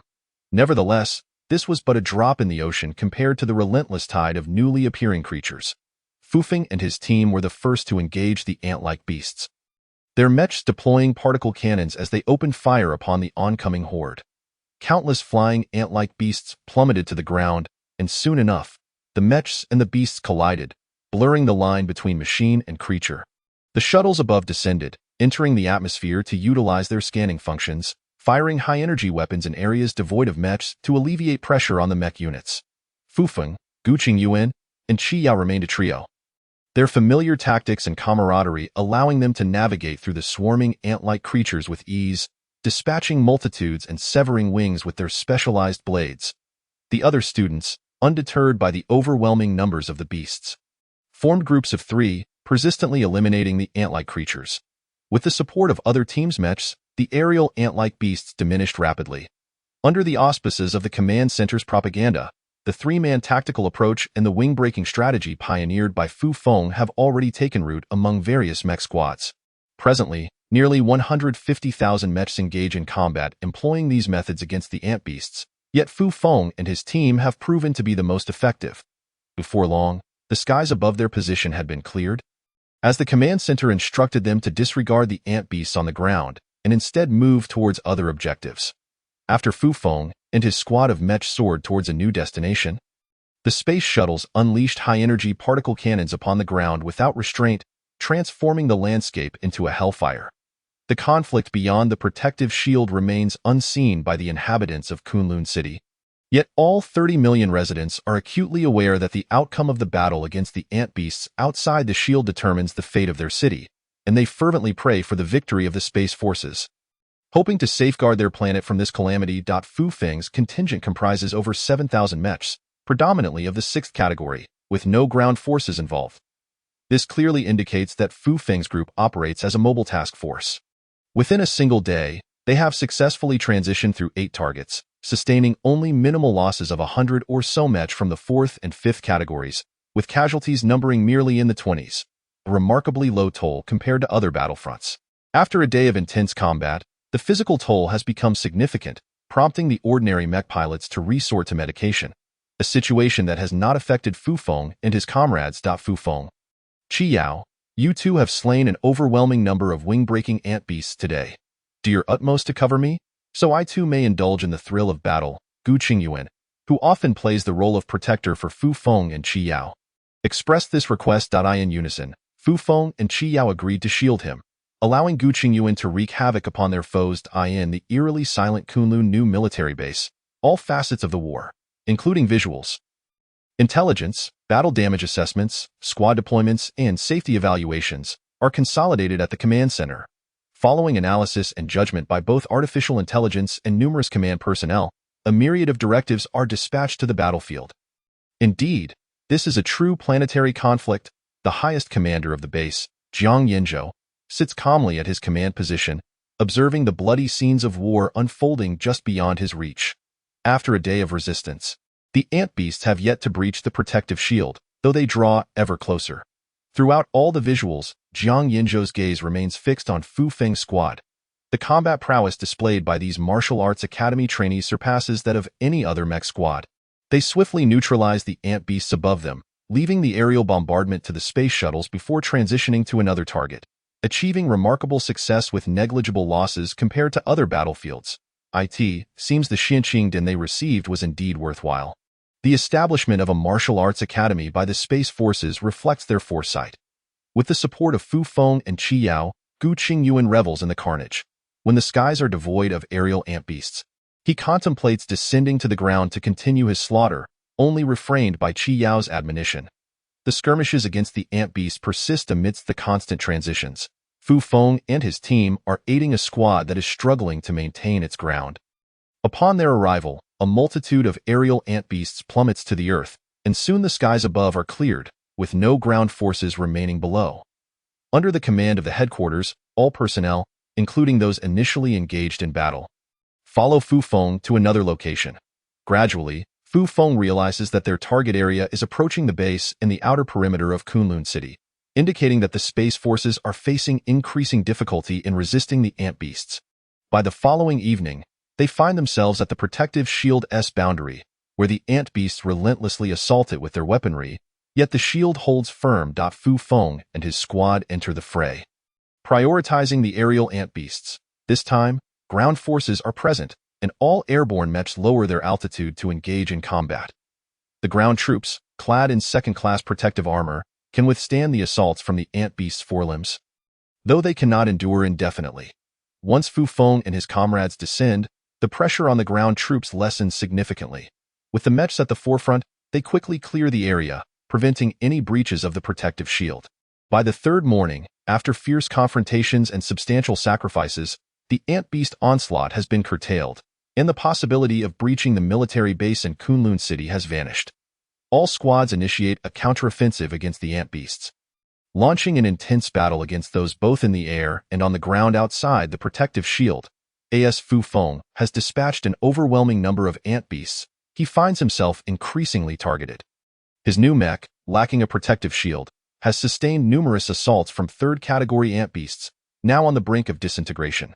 With the protection of Qi Yao and Gu Qingyuan, Fu Feng dons a third-class armor and begins to dispatch the ant beasts with his fists. It is almost as if each punch claims a life, and with the assistance of his spiritual awareness, Fu Feng maneuvers swiftly to seek out the third-category foes, finding no equal in the battlefield. He consciously restrains himself from taking flight, lest he attract too much attention. Upon reaching the next objective, Gu Qingyuan again assumes the role of Fu Feng's caretaker, allowing him to grasp his mech as they soar towards their destination. Time and again, they engage in battle transitions, and Fu Feng loses count of how many third-category ant beasts he has vanquished with his fists. Finally, in the early hours of the fifth day, after slaying the last ant beast on the battlefield, the command center refrains from issuing further relocation orders. Fu Feng gazes at the ground strewn with ant beast carcasses, his heart heavy with emotion. The absence of fresh directives signifies that the situation at other battlefronts has stabilized. Bringing the defensive struggle to its conclusion, I can scarcely believe we have defeated them, Gu Qingyuan remarks, approaching Fu Feng and surveying the grim battlefield. Chapter 49. The spatial beast. Everyone begins to clear the battlefield, searching for damaged mechs and casualties among the ground troops. The overall damage will be tallied by headquarters. Fu Feng's group has traversed too many locations to account for every loss. After resting for an hour, they return to the base, where the protective shield is reactivated. Many have returned, yet the atmosphere remains eerily quiet. The exhaustion is palpable, compounded by the significant losses endured. Many bear the weight of their fallen comrades, resulting in a somber mood. A day later, as the battles conclude, the base announces the casualty figures. 70,000 combatants have perished, with ground forces constituting 70% of that number, along with losses of 30,000 mechs from the 4th, 5th, and 6th categories.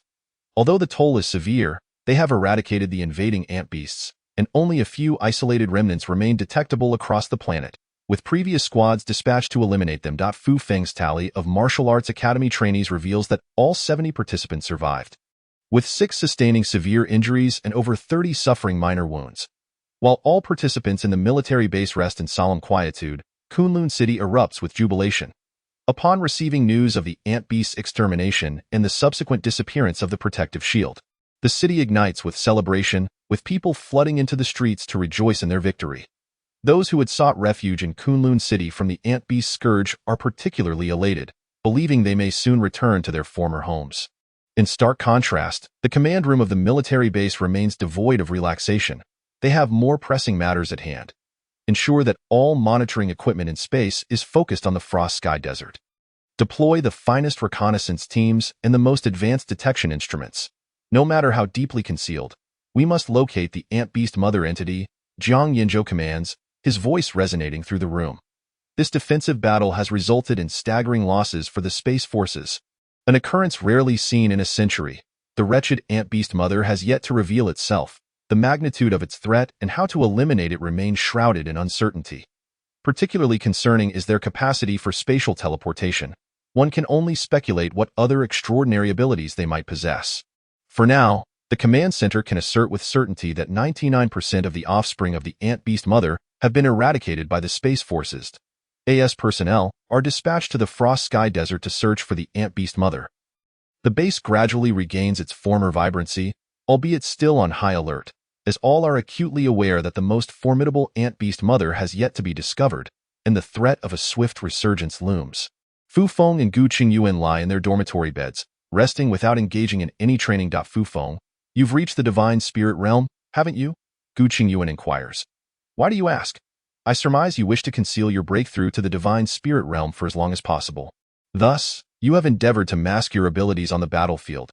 I witnessed you leap over 200 meters to attack a third-category ant-beast during an intense skirmish, and it left me utterly astonished. I am indeed in the divine spirit realm, though I preferred not to provoke too much excitement among you. Fu Feng acknowledges the truth of his status, aware that his secret would eventually be unveiled. You need not hide it. Your ascension will only bring joy to the leaders and trainees of the Martial Arts Academy, particularly the latter, many of whom view you as their role model. Your success will serve as a powerful motivator for them to strive even harder, myself included. In that case, I must continue to push myself, so as to live up to the expectations you have for me as a target. Please don't. At this rate, we will soon lose sight of your shadow. Remember to wait for me and Qi Yao, so you won't be solitary on your journey. I must share this news with Qi Yao. I can't wait to see her astonished expression. Gu Qingyuan, having finished speaking, rolled out of bed and walked outside. A few days later, the command center established a vast temporary military camp in the desert, with most of the combat teams dispatched to Frost Sky Desert to be prepared for any sudden appearances of the ant-like beast's mother body. Apart from 6 individuals recuperating from serious injuries, all forces from Fufeng were also stationed in the desert. Fufeng's third-rank 6 mech had also arrived. Although mechs were somewhat dispensable for him, it was still prudent to maintain a low profile and act and engage in combat using the mech whenever possible. After expending considerable manpower and resources, aided by technology, they finally located the lair of the ant-like beasts. This cavern lay beneath the desert, extending approximately 1,000 kilometers deep. Without specialized instruments for on-site exploration, it would be nearly impossible to discover. The instruments indicated that this immensely large cave had no entrances or exits, suggesting that any ingress or egress was likely facilitated by their unique spatial teleportation abilities. Humanity faced numerous challenges. How to send personnel and weapons down into the cavern? What was the quantity of the mother bodies within? What was their offensive capability? Would they utilize their spatial abilities to escape? These questions remained unanswered. Even having located the ant-like beast's stronghold, the command center was at a loss for effective means to confront the mother bodies. During this time, Fufeng and his comrades patrolled the desert, their days passing pleasantly as they cultivated while on duty, enjoying a relatively comfortable existence devoid of conflict. Yet, everyone understood that once the war with the ant-like beast's mother body erupted, it would undoubtedly be more brutal than the last encounter. Pessimistically, it was uncertain whether humanity could prevail. Has your cultivation advanced again? Not bad. Your talent is commendable. The voice of the Elder Qing resonated in Fufeng's mind, evaluating his potential. Elder Qing, you are awake. The elder remained silent, and Fufeng had almost forgotten about him, mainly due to the intense warfare that had consumed his thoughts. I see you in the iron box. Have you encountered something? Currently, Fufeng and his comrades were patrolling the desert, their physical forms encased in mechs, while Elder Qing sensed the external conditions through Fufeng. Fufeng recounted recent events, emphasizing the conflict with the ant-like beasts. There are indeed spatial beasts in this universe? Elder Qing inquired. Elder Qing, are you suggesting that these ant-like beasts are spatial beasts? Do you know of them? Upon hearing the name of the spatial beasts from Elder Qing, Fufeng recognized that the name aptly matched the ant-like beast's extraordinary abilities. It has been a long time. During my era, there was a strange creature resembling an insect yet akin to a beast. They would materialize on planets and annihilate various species in overwhelming numbers, leaving one planet only to reappear on another, causing ecological catastrophes across countless worlds.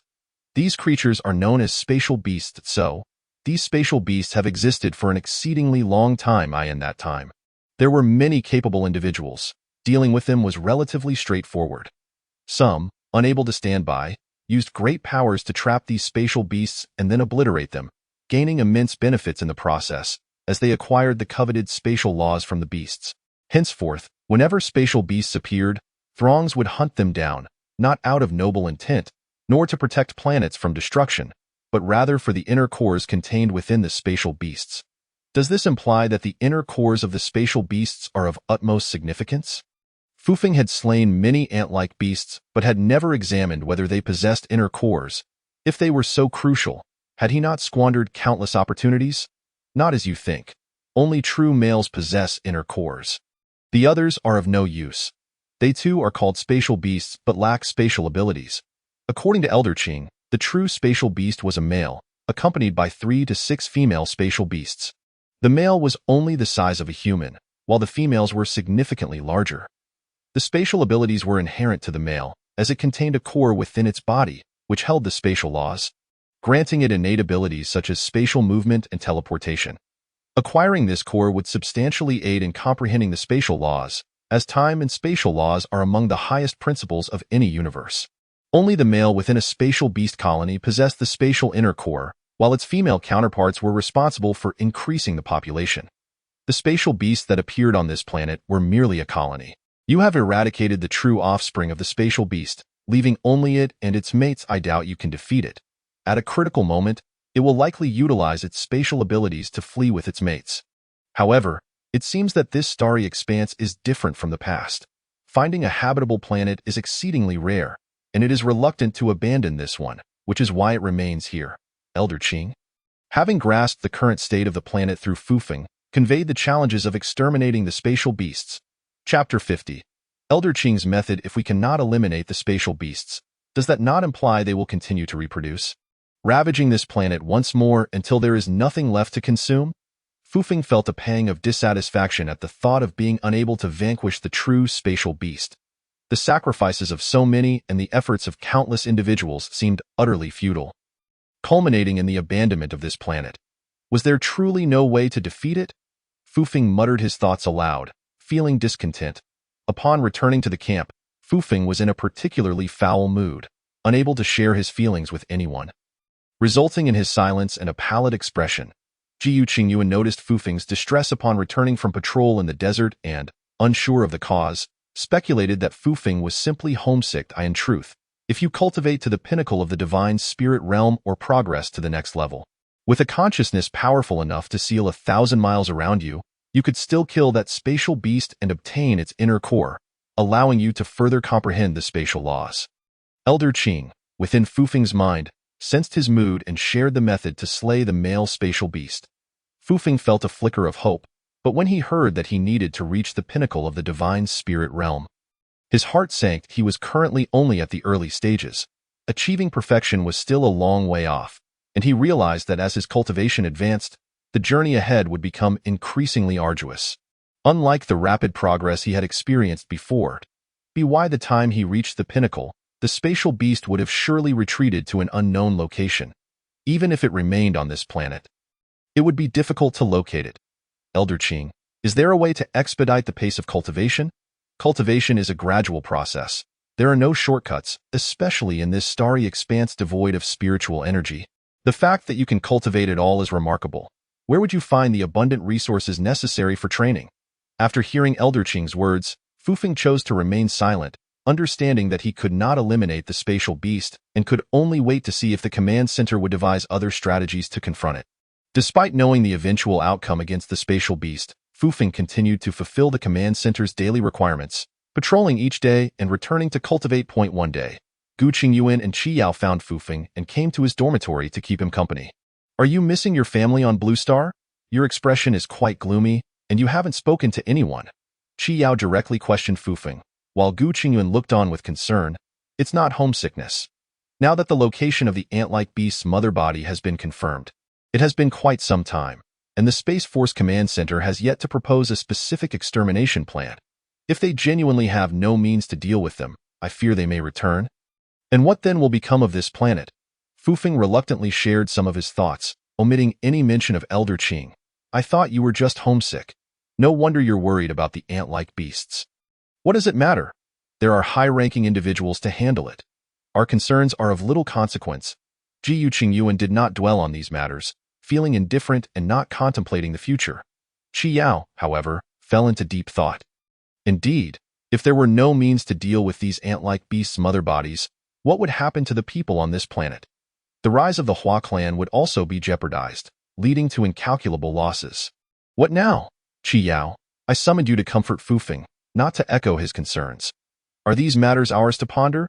Even if we do, we must have a solution, and even then, we need support from above. Gu Qingyuan was taken aback, realizing that Qi Yao had also begun to consider the issues that the command center needed to address, leaving him speechless. Just think about it. Perhaps we are overthinking this. The command center might already have a plan in place, and in a few days, they will initiate action. Our greatest contribution will be not to hinder them. Qi Yao was not privy to the intricacies of the spatial beasts like Fufeng, but she still held confidence in the military base. Regardless, Kunlu New Star belonged to the Hua clan, and they could not allow the ant-like beasts to ravage it. All right, you two need not come to offer comfort. I need to reflect on some matters. You both should tend to your own affairs. Sensing that Fufeng wished to be alone, the two exchanged glances, and Qi Yao exited, while Gu Qingyuan resumed his own cultivation. That night, Fufeng sat quietly outside the camp in the desert, gazing up at the strange yet familiar starry sky. The same river of stars appeared, yet from a different angle, and Fufeng's mood shifted as he looked up at the heavens. In the midst of his unexplainable thoughts, Fu Feng gazed upon the breathtaking night sky, pondering why the ethereal energy had vanished. He also contemplated the whereabouts of those exalted individuals spoken of by the elders, who once roamed with their kin and disciples. What lay ahead on his own path? Was it merely a quest for vengeance on behalf of his parents? And then what? Having reached the divine realm in his cultivation, he was now aware that he had attained the pinnacle recognized on Blue Star, yet according to the elders, it was merely the beginning of his journey in this realm devoid of spiritual energy. Even if the elder imparted the cultivation techniques for the next stage, it would be futile without the essence of life. The resources painstakingly gathered by the space forces would avail him nothing, as they lacked the necessary energy levels. It seemed that his cultivation would forever be confined to this realm, a thought that stirred a sense of discontent within Fu Feng, though he felt powerless to change it. The idea of the spatial beasts seizing this exquisite planet, painstakingly discovered by the Huazu, filled him with profound sorrow. As these thoughts enveloped him, Fu Feng gradually closed his eyes, slipping into an unprecedented state of introspection. At that moment, Elder Qing emerged from his contemplation, sensing that something was amiss with Fu Feng. Upon further perception, he was taken aback. This young man was truly defying the odds. In a starry expanse devoid of spiritual energy, he had swiftly cultivated to the divine realm solely through medicinal pills, his mental prowess surpassing even the geniuses of my era. He was now beginning to comprehend the path, albeit merely at its inception, a rarity across all ages. Unbeknownst to Fu Feng, as he pondered these ineffable matters, he had unwittingly embarked on a journey of enlightenment, his thoughts resonating with the celestial principles. As the sun ascended in the heavens, the desert gradually transformed from the chill of the previous night into oppressive heat. And Fu Feng awakened from his state of epiphany. He was oblivious to how he had slipped into this extraordinary condition the night before, yet upon awakening that morning, he felt as if he had been reborn. His earlier despondency completely dissipated, replaced by an overwhelming surge of positive energy. Once more, he piloted his mech through the vast, sandy expanse, where all the students and other combat teams maneuvered their mechs with abandon, chasing one another amidst the dunes, filled with hope for the future, untroubled by the prospect of confronting the ant-like beast's matriarch. Indeed, you still have the chance to slay this spatial beast. Elder Qing's voice resonated once more in Fu Feng's mind. Fu Feng thought the elder was once again rehearsing the significance of what he had previously mentioned, but to his surprise, that was not the case. Elder Qing, you say I have a chance? How so? Fu Feng asked eagerly.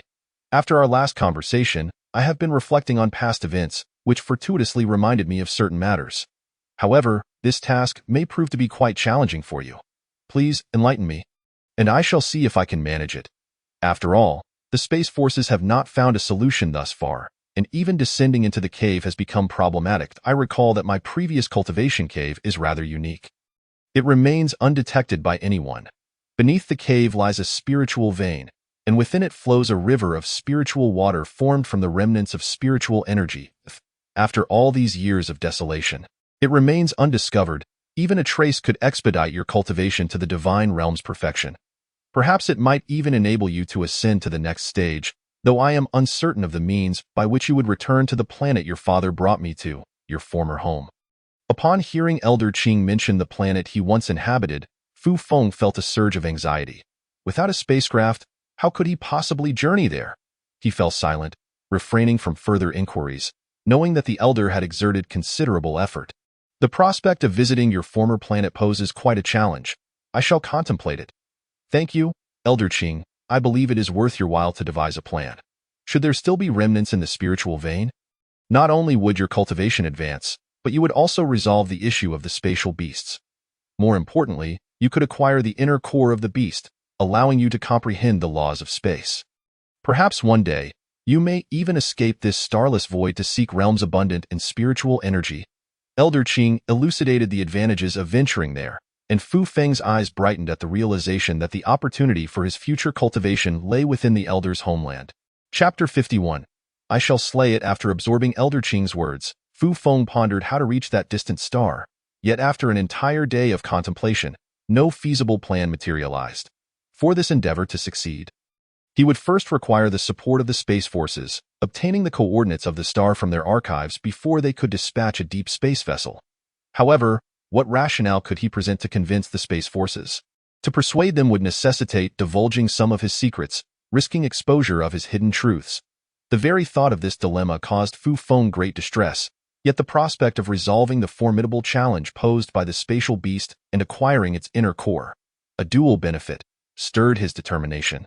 He resolved to take the plunge, even if it meant revealing his secrets. Once his cultivation ascended, what was there to fear? Fu Feng decided to inform his superiors of the situation, though he remained uncertain of Jiang Yinzhou's stance.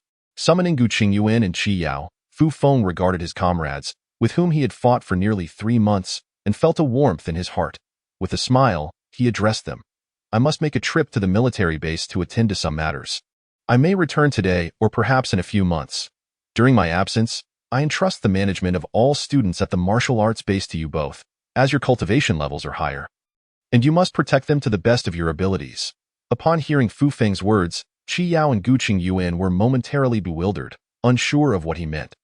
You want us to oversee the students while you neglect your duties? Are you being assigned to the command center? Both Gu Qingyuan and Qi Yao were filled with questions, particularly Gu Qingyuan, who speculated that Fu Feng was being appointed to a position at the base. What is going on? Why this sudden announcement? Do you realize how significant you are in the eyes of the students? While many may not express it, you are irreplaceable to them. Leaving without explanation will leave us at a loss for words. Qi Yao, too, felt a sense of confusion regarding Fu Feng's abrupt departure, eager to understand the reasons behind it. You misunderstand. I am not abandoning you, but rather attending to some unavoidable matters. These issues bear considerable weight. So I must ask you to refrain from inquiring further. You will understand in due time. That is all. Since you insist, we shall manage the students diligently. Regardless of your endeavors, rest assured that we are here to support you. We wish you success, Gu Qingyuan remarked, contemplating whether to press Fu Feng for more information. After spending so much time together, he trusted Fu Feng's integrity. If he claimed to have important matters to attend to, it must be true. Gu Qingyuan stepped forward to embrace Fu Feng in farewell. Qi Yao hesitated for a moment before also embracing him. She tightened her grip briefly before turning away, not wanting to linger. Why is Qi Yao acting so strangely? It's not as if I want to return. Well then, I shall attend to my affairs. You two can manage things here. Seeing Qi Yao leave with an air of irritation, Gu Qingyuan offered Fu Feng a final blessing before following her, intending to discuss the future management of the students. In truth, Qi Yao was not angry. It was merely her first experience embracing Fu Feng, making her shy to walk away, fearful that he and Gu Qingyuan might notice the blush on her cheeks, which would only heighten her embarrassment. Determined to reach the military base, Fu Feng concluded that piloting a mech would be the most efficient means. After briefing the command personnel at the camp, he took flight towards the military base. Upon arriving, he parked the mech and proceeded to the command center. Fu Feng was relatively well known throughout the base, as everyone had witnessed his bare-handed battle against the ant-like beast. though the conflict was not yet fully resolved, and thus, it had not been widely publicized. Upon entering the command center, he sought out Jiang Yanzhou. Fu Feng, I thought you were stationed at Frosty Sky Desert. What brings you here? Jiang Yanzhou inquired, puzzled by Fu Feng's sudden appearance at the command center. Commander Jiang, I specifically came to seek your counsel regarding some matters. Fu Feng replied, feeling somewhat apprehensive. What is it? Speak freely. I'm listening, Jiang Yanzhou replied.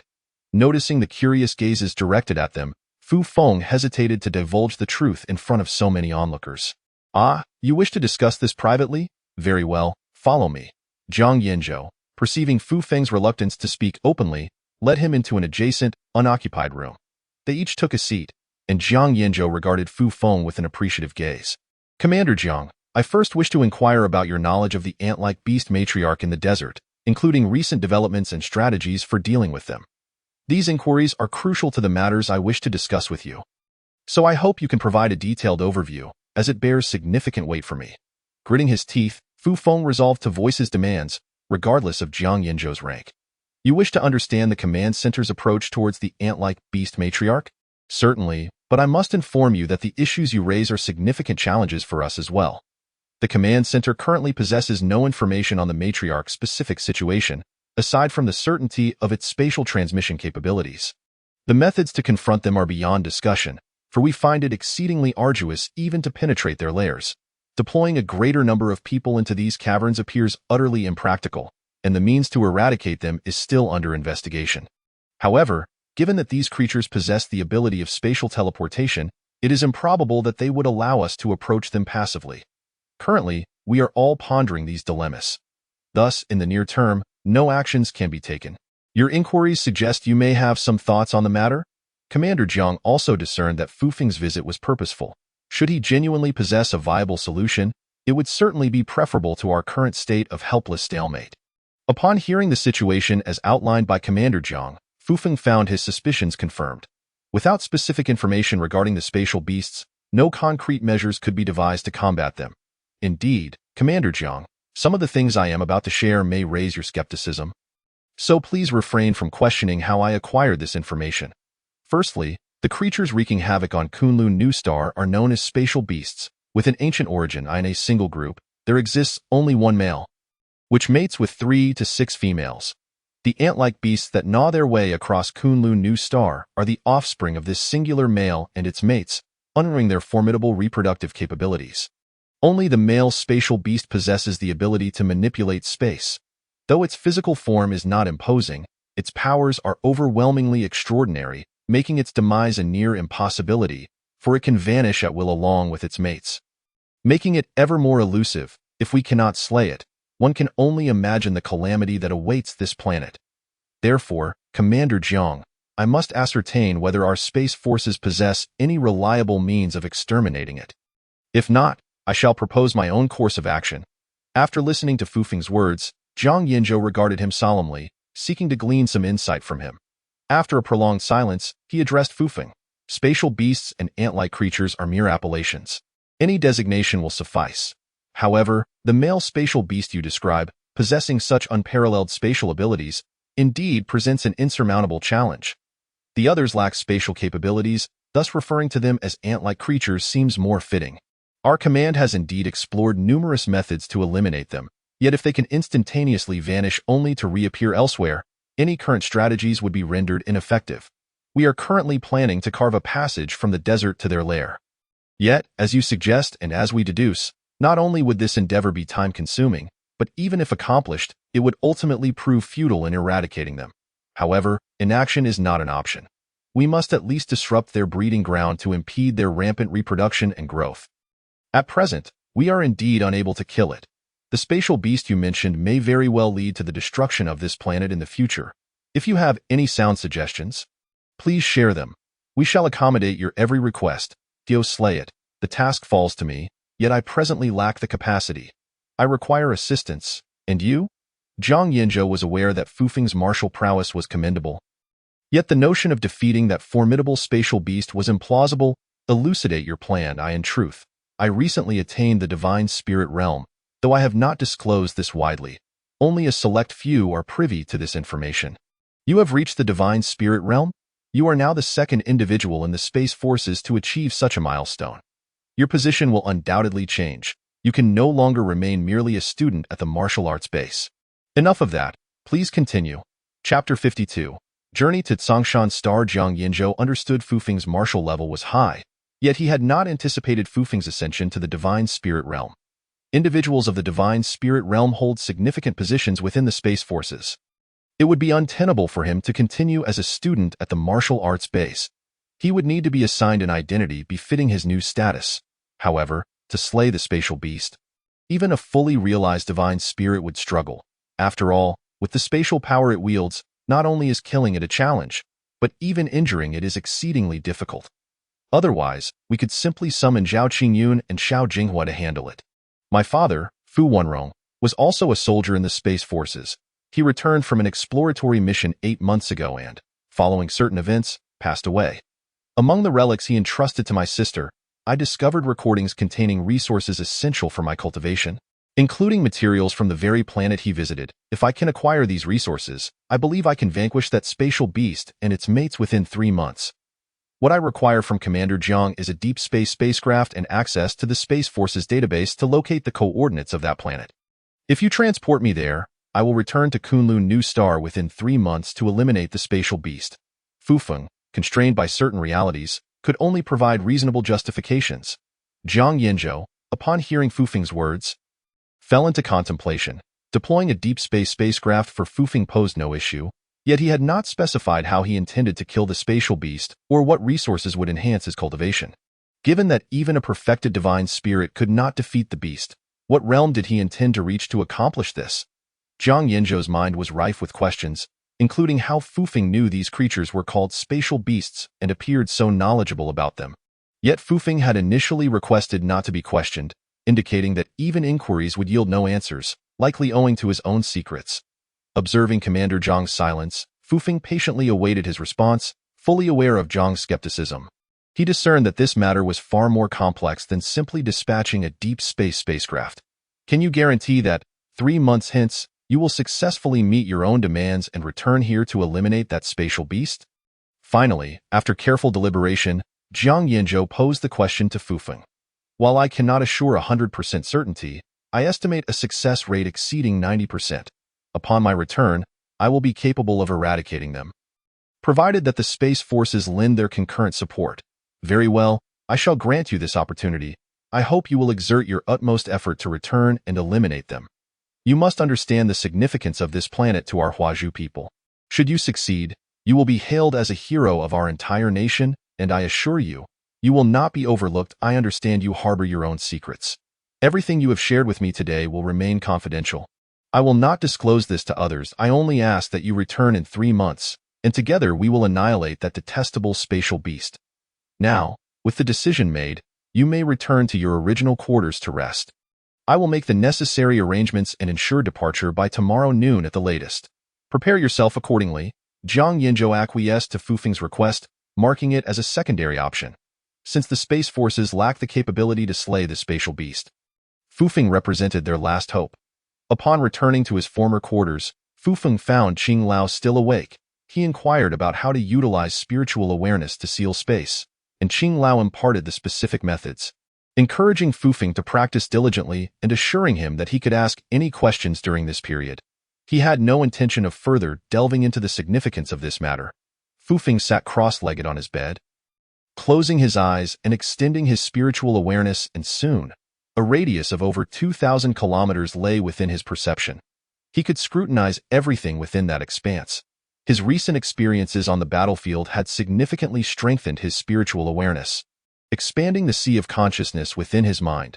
Following Qing Lao's instructions, he contracted his spiritual awareness to a 1-kilometer radius, continuously infusing that space with spiritual force. Before long, all individuals active within a kilometer of the military base began to feel ensnared by an invisible force, their movements becoming sluggish and cumbersome. Fu Feng, noticing their discomfort, promptly ceased his practice and withdrew his awareness, wary of further attempts. The individuals who had felt the constraints soon returned to normalcy, bewildered by the inexplicable sensations. Having halted his practice of sealing space with spiritual awareness, Fufeng turned his focus to cultivating the Aoyan technique. In truth, he was already capable of practicing the second move of the Wantian fist. The fist that moves mountains and rivers, yet due to his engagements in battle and the absence of a suitable training environment upon his return, he had not rushed into it. The following day, upon awakening, Fufeng began to pack his belongings. However, he found little to gather, as his clothing was provided by the Space Forces, and he possessed no bag. All his items were stored in a supply box. Around the same time, Jiang Yinzhou contacted him via the communication device, instructing him to proceed to the spacecraft's docking area. Fufeng inquired whether the ship contained 6 types of mechas, to which Commander Jiang assured him it had everything. Upon arriving at the boarding area, Fufeng found only Jiang Yinzhou and another individual awaiting him. The artificial intelligence in the Space Forces headquarters database had located the planet visited by his father and the others. It is a desolate planet named Songshan, which has long since perished. Departing from Kunlun New Star, calculations suggest it will take approximately 8 days to arrive. You have attained the Divine Spirit Realm. The base has reported this to the Space Forces headquarters. For the time being, you are temporarily appointed as the Deputy Minister of the Kunlun New Star Security Department. During this mission, every individual aboard the spacecraft will heed your command. Very few are aware of this operation, and I sincerely hope for your success, returning in 3 months to rescue this beautiful planet. With that, Jiang Yinzhou handed Fufeng an identification badge. Fufeng graciously thanked him and boarded the spacecraft. Shortly thereafter, the vessel ascended slowly, vanishing into the vast sky. Jiang Yinzhou remained rooted in place, watching as the spacecraft receded, silently wishing Fufeng success in his endeavor. Since his appointment as the Supreme Commander of the Kunlun New Star military base, he has endured immense pressure in the face of the war against the Space Force and the ant-like beasts. Although he has managed to stabilize the situation, the challenges ahead are increasingly daunting. The inability to eradicate the spatial beast entirely renders all efforts futile, and this planet, which holds great significance for the leadership of Huagua, may soon become uninhabitable, a failure that is unbearable for everyone involved. His only hope now lies with Fufeng. After the spaceship activated its warp engine, it began to fly smoothly. Upon boarding the spacecraft, Fufeng first acquainted himself with the personnel aboard. Aside from the captain, there were over 60 crew members, including pilots, navigators, mechanics, and various other staff. Additionally, there were 300 combat personnel dispatched from the base, all of whom were Class 6 mech warriors, essential for normal defense operations. Hello, Minister Fufeng. I am Zhang Qing, the captain of the escort team for this mission. The base's team leader, Zhang Qing, introduced himself to Fufeng. Fufeng realized that Commander Jiang must have informed everyone on the ship of his appointment.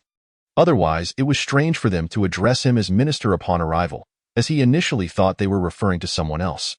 You all focus on your own tasks. I will call upon you if needed. Although Fufeng had previously been on a spaceship twice, both times in the cargo hold, this occasion was different, as he could move freely in other sections of the ship, which excited him. The spacious corridors, flanked by various rooms such as the flight control room, energy compartment, medical bay, and gym, left Fufeng in awe.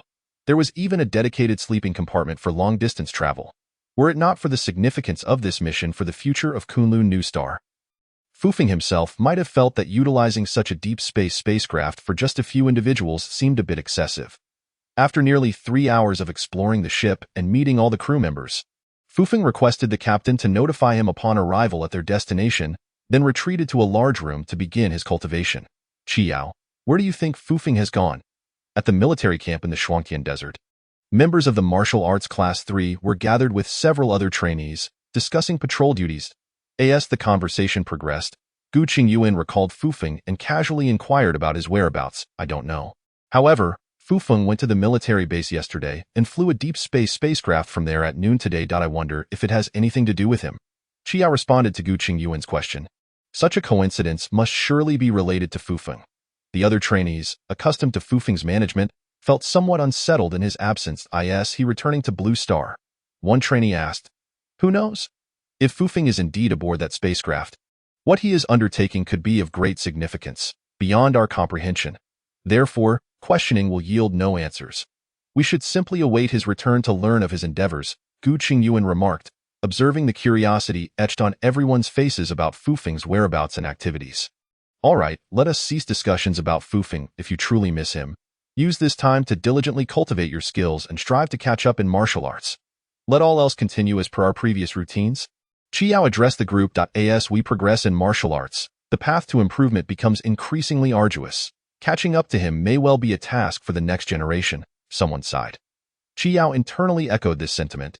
When Gu Qingyuan had come to inform her that Fufeng had already reached the divine realm, she had initially thought he was merely trying to provoke her.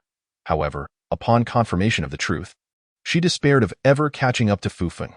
Regardless of her efforts in cultivation, she was unable to break through to the mid-stage of the Xiangu realm, and Gu Qingyuan faced the same plight. This indicated that future cultivation would be significantly more challenging, demanding exponentially greater resources and time to progress. Fufeng was indeed an anomaly. This was Chiao's assessment of him. Chapter 53. Discovery of Spirit Crystals. 7 days had passed, and they were nearing their target. Fufeng entered the captain's quarters and summoned Captain Zhang to discuss the arrangements upon their arrival at Songshan planet. Here is the plan. I will be the sole individual to descend to this planet. The duration of my stay may be prolonged, possibly over 2 months. The spaceship will maintain a waiting orbit above the planet, and I will utilize the space shuttle to descend. Once I reach Songshan planet, the shuttle will return to the spacecraft. During my time on Songshan, Captain Zhang will be responsible for the security of the spaceship, ensuring cooperation between the crew and the escort team to prevent any unforeseen incidents. In case of emergencies, you must contact me swiftly, and we will devise a response plan as needed. If you have any suggestions or objections, now is the time to voice them. Fufeng laid out his thoughts for them and invited their input. Minister Fufeng, can you guarantee your safety while going alone to this planet?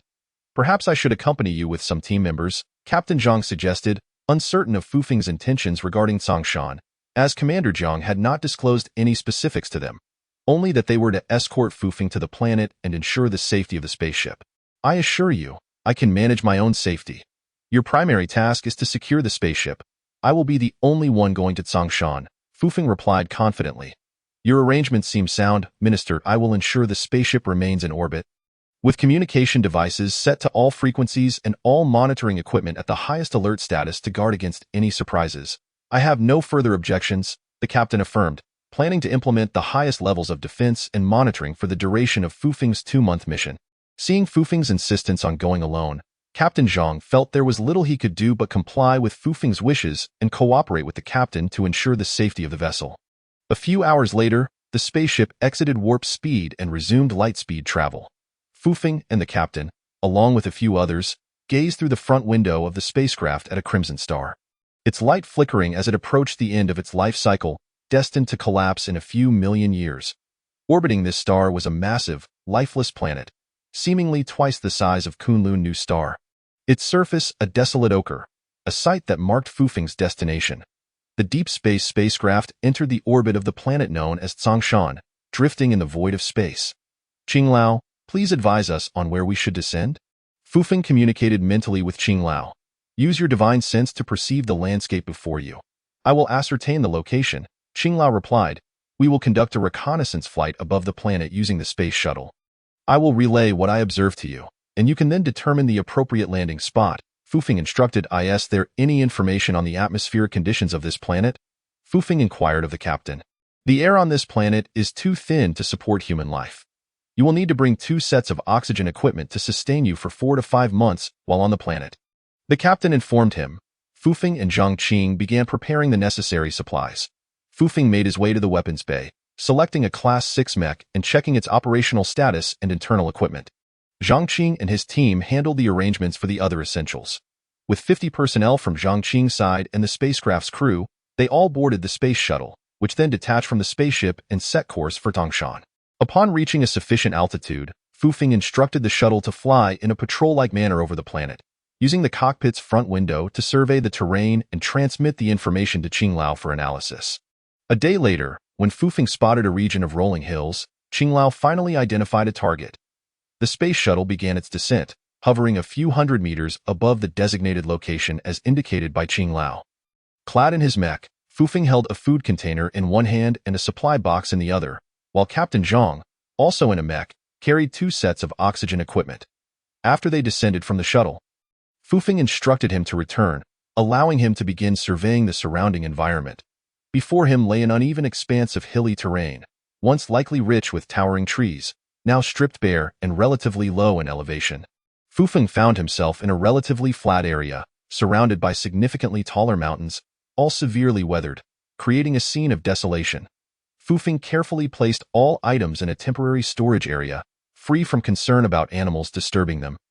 As this planet had long since lost all life forms, only wind and sand remained, propelled by the residual gases capable of generating storms. Following Qinglao's instructions, Fufeng piloted the mech to explore the mountain range overhead. Soon locating the site of Qinglao's former cave. Standing before a severely eroded rock face, he found no entrance, only weathered stones and a heap of sand. Had Qinglao not indicated this was the location, Fufeng would never have suspected it was once a dwelling. After clearing away the stones and sand, an opening appeared in the mountain wall, though it was too small for the mech to enter. Fufeng changed into a Class 3 mech designed for spacewalks and planetary exploration, activating the automatic defense systems of the Class 6 mech before descending to the ground, ready to investigate Qinglao's former cave. Inside the cave, the space was relatively spacious, yet devoid of all but an abundance of sand and stones. There were no signs of prior habitation, with everything long since eroded away by time. Qinglao, there is nothing here. Did you truly cultivate in this place before? After millions of years, the presence of a cave is quite commendable. It reminds me that this was the cave where I spent the longest time in cultivation.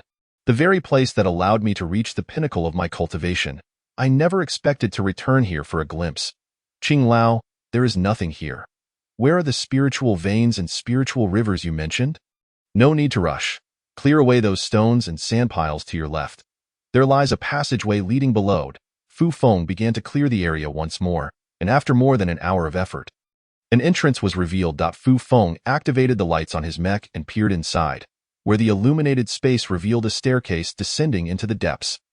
Under Qinglao's guidance, Fufeng cautiously descended the winding steps, which seemed to stretch on for an eternity. The weathering inside was not as severe. Although dry, it retained much of its former appearance. I left Fufeng wondering how Qinglao managed to carve out such a deep cavern. Qinglao, was this place known only to you before? Could someone have entered here after your departure? No, this mountain range was not as it appears now. Outside, the mountains are steep and densely forested, teeming with beasts, and the cave's entrance is shielded by formations, preventing anyone from entering. After a prolonged descent, the path ahead gradually widened, leading Fufeng to a spacious cavern. It appeared that an underground river once flowed through here, as two openings on either side indicated the former points of water ingress and egress. Under the beam of light, rocks scattered throughout revealed no sign of the spiritual veins or rivers Qinglao had mentioned. Not far away, a small platform seemed to be the spot where Qinglao used to meditate. Qinglao, I've arrived, but it seems there's nothing here. Fufeng meticulously examined the expansive cavern, which spanned nearly 1,000 square meters. The ground was uneven, and the ceiling was adorned with stalactites. The spiritual veins remain underground, just beneath that small platform. I did not excavate directly for spiritual stones. Rather, I cultivated atop the spiritual vein. You may dig to see how much remains now. The spiritual river formed by spiritual energy may have dried up. Fufeng refrained from hastily retrieving tools to dig. Instead, he began to investigate the cavern thoroughly. In a stone pit below, he discovered a white, solidified substance, translucent and resembling ice, roughly the size of a table. Qinglao, what is this? Fufeng transmitted his observation to Qinglao. This is what remains of the spiritual river after prolonged evaporation. It is a spiritual crystal better than spiritual stones, capable of propelling your cultivation to the pinnacle of the divine realm.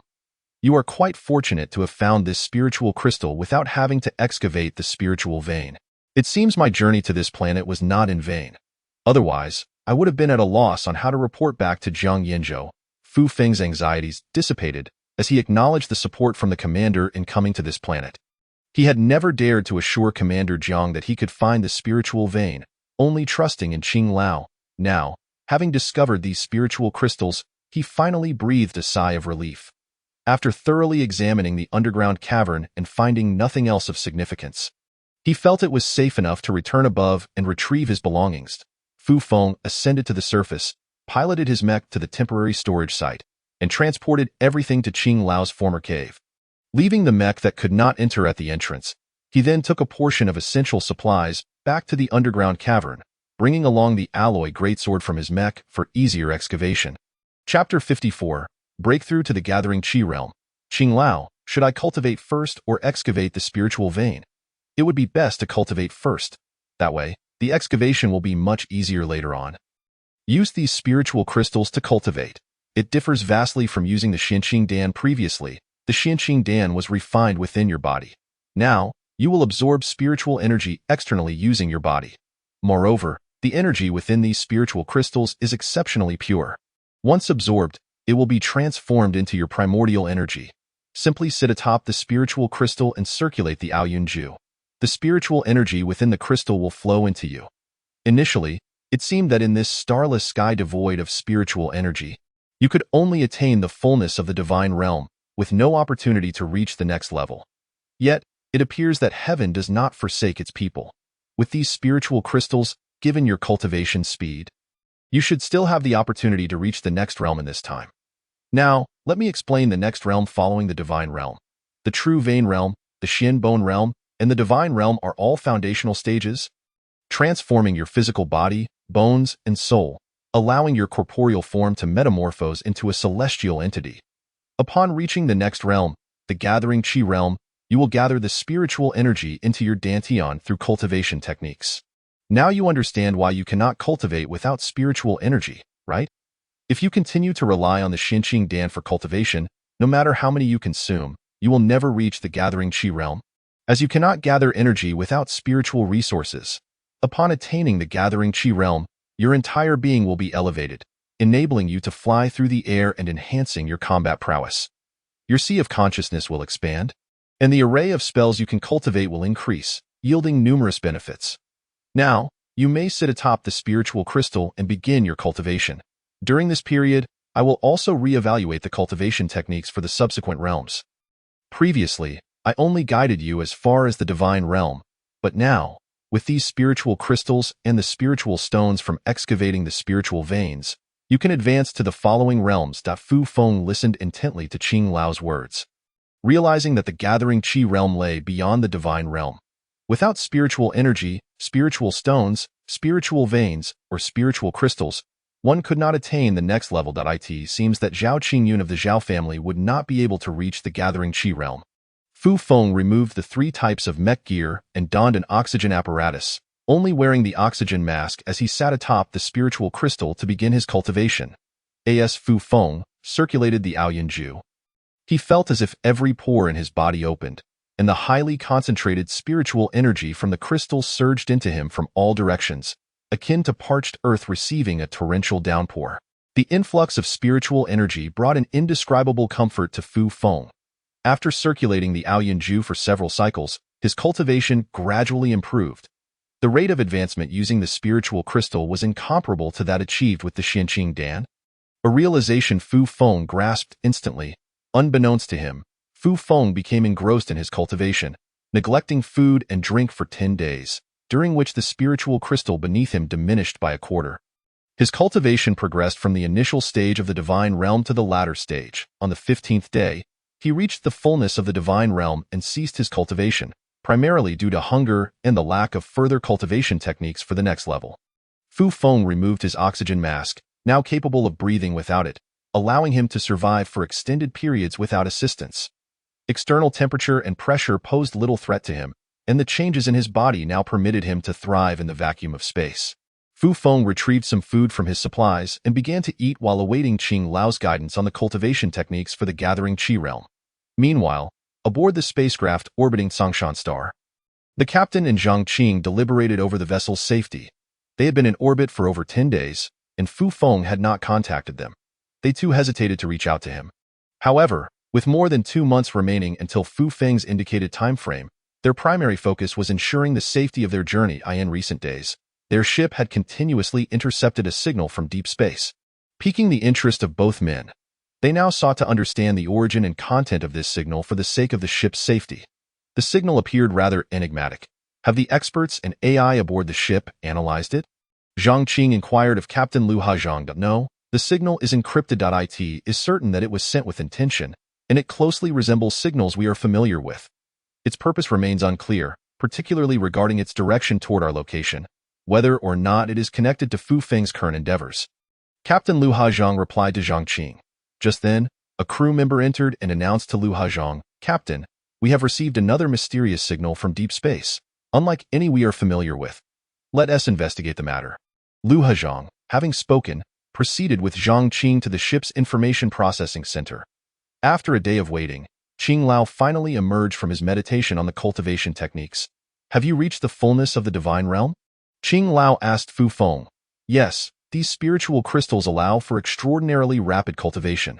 The difference from the Xinqing Dan is night and day. I feel ready to break through to the next realm, which is why I paused my cultivation to wait for you. Speaking of which, your talent for cultivation is exceptionally high. It is a pity to see such potential wasted in this starry expanse devoid of spiritual energy. Now then, I have extrapolated the techniques for the two realms following the divine realm and will now impart the formulas and specific methods of cultivation to you. Note that my extrapolation from the Aoyanju emphasizes the transformation of your consciousness. Pay close attention to the changes in your awareness during your cultivation, as it will benefit you greatly in the future." Qing Lao began to teach Fu Feng the techniques, specifically for the Gathering Qi realm and the Yuan Dan realm. As Qing Lao explained, Fu Feng absorbed the knowledge, which was indelibly imprinted in his mind. Fu Feng once again seated himself upon the spiritual crystal, this time without even donning the oxygen mask. It must be said that the cultivation method tailored for Fu Feng by Qing Lao is truly exceptional. As he activated the technique, a high concentration of spiritual energy surged into his body once more. Within 3 days, Fu Feng broke through the limits of the divine realm and entered the Qi gathering stage. 5 days later, his Qi gathering stage stabilized, marking him as an early practitioner of that realm. At this moment, the spiritual crystals beneath Fu Feng were dwindling, yet he continued to meditate with his eyes closed, albeit at a slower pace than during his time in the divine realm. On the 38th day of Fu Feng's arrival on Tsongshan Star, the spiritual crystals were finally depleted, leaving only a residue of gray powder. Fu Feng ceased his cultivation, finding himself at the mid-level of the Qi gathering stage. Assessing his body, he felt an overwhelming surge of power, and his sea of consciousness had transformed into a vast ocean. The most significant change was the gathering of Qi in his dantian, forming a swirling vortex the size of an egg that spun ceaselessly. You are now at the mid-level of the Qi gathering stage. Once you leave here, you will be able to practice sealing space with your spiritual consciousness. Your body can now endure extreme heat, cold, and pressure, and you can survive without external breathing, relying solely on internal respiration. Your dependence on food has significantly diminished, allowing you to go for extended periods without sustenance, a state akin to fasting. Furthermore, you can fly through the air, both within and beyond the atmosphere, and your lifespan has greatly increased, enabling you to live for an extended time. Thank you, Qing Lao. This is all your achievement. Without you, I would not have reached my current level of cultivation. Fu Feng expressed his heartfelt gratitude, having attained a realm that seemed impossible among all cultivators, empowering him to not only save Kunlun Xinqing but also seek vengeance against the Zhao family. There is no need for such formalities. Both Zhuzi and I feel immensely comfortable within your sea of consciousness, and our interactions have been delightful. This allows me to focus on my tasks with great peace of mind. Now, you may proceed to excavate the spiritual vein. Fu Feng tidied up the area where he had cultivated, gazing at the now barren stone pit, before turning towards the small platform where Qing Lao had previously practiced. He donned a Class 3 mech and took up a Class 6 mech's specialized long blade, starting to dig into the ground. With his newfound strength magnified countless times, Fu Feng wielded the alloy blade with ease. Its durability proving formidable, especially as it was not tasked with cutting through the hard exoskeletons of ant-like beasts, but rather slicing through rocks effortlessly. After half a day of excavating within the cave, Fu Feng uncovered a sizable pit, yet there was nothing beneath. Contemplating, he employed his spiritual consciousness to probe deeper and discovered grayish-white, striped objects approximately 10 meters underground. Likely spiritual stones. It turned out that his spiritual consciousness could indeed delve underground. He had previously underestimated his own abilities. Moving forward, he resolved to seek Qing Lao's guidance on how to better utilize his powers. At last, Fu Feng had located the spiritual vein and began clearing the soil and rocks above it. Once he finished, the entire spiritual vein lay before him, having endured millions of years, now reduced to a mere 8 meters in length and a little over a meter in width, appearing in a long strip. Fu Feng relayed his findings to Qing Lao for evaluation. Not bad. It's graded as low quality, and what remains is less than 1% of what I previously used, but it will suffice. This should be enough for you to cultivate to the Yuan Dan stage. However, have you considered how to transport it home? Qing Lao remarked upon viewing the spiritual vein through Fu Feng's consciousness. Listening to Qing Lao's advice, Fu Feng realized he needed to decide how to handle the vein. Should he cultivate here or take the entire vein back home? How would he even transport it? And how would he secure it once back? These questions became a conundrum in Fu Feng's mind. You can cut it into smaller pieces. One part can be cultivated here, while the rest can be stored in boxes from your spaceship and brought back. With your current capabilities, no one will dare to seize it. Qing Lao suggested as Fu Feng pondered his options. After considering this advice, Fu Feng found it sound.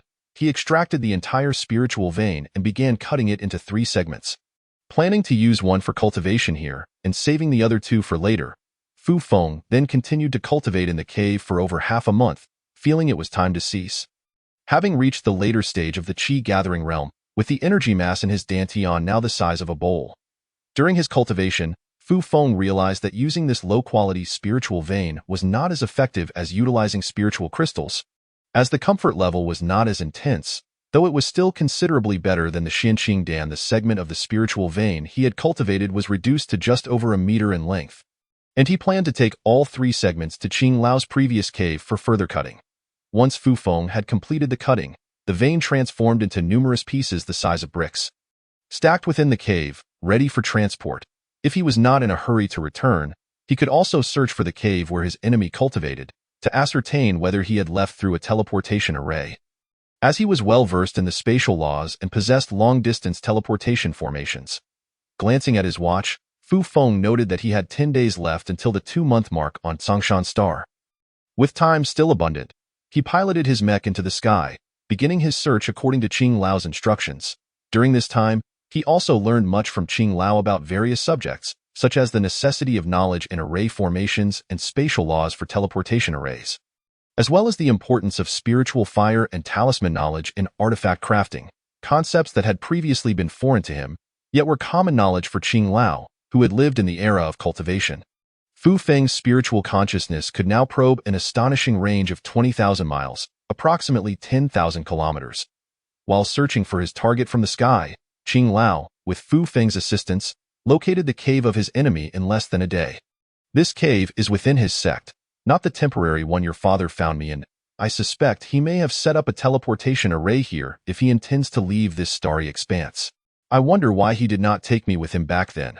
Perhaps something urgent transpired, prompting a hasty departure. If there is indeed a teleportation array here, it could serve as a route for you to pursue your own cultivation path in the future. Qing Lao explained to Fu Feng, who realized that Qing Lao was indeed looking out for his future.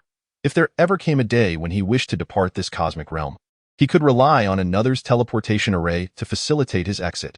Upon reaching a mountain, Fu Feng cleared the area to reveal the cave entrance, exiting his mech to enter the cavern. With his spiritual consciousness conducting a thorough examination, he soon discerned something unusual on the ground, a multitude of peculiar symbols etched into the surface. Indeed, there is a teleportation array here, though I cannot ascertain its functionality. Please inspect the symbols carefully with your spiritual consciousness and see if it can still be activated.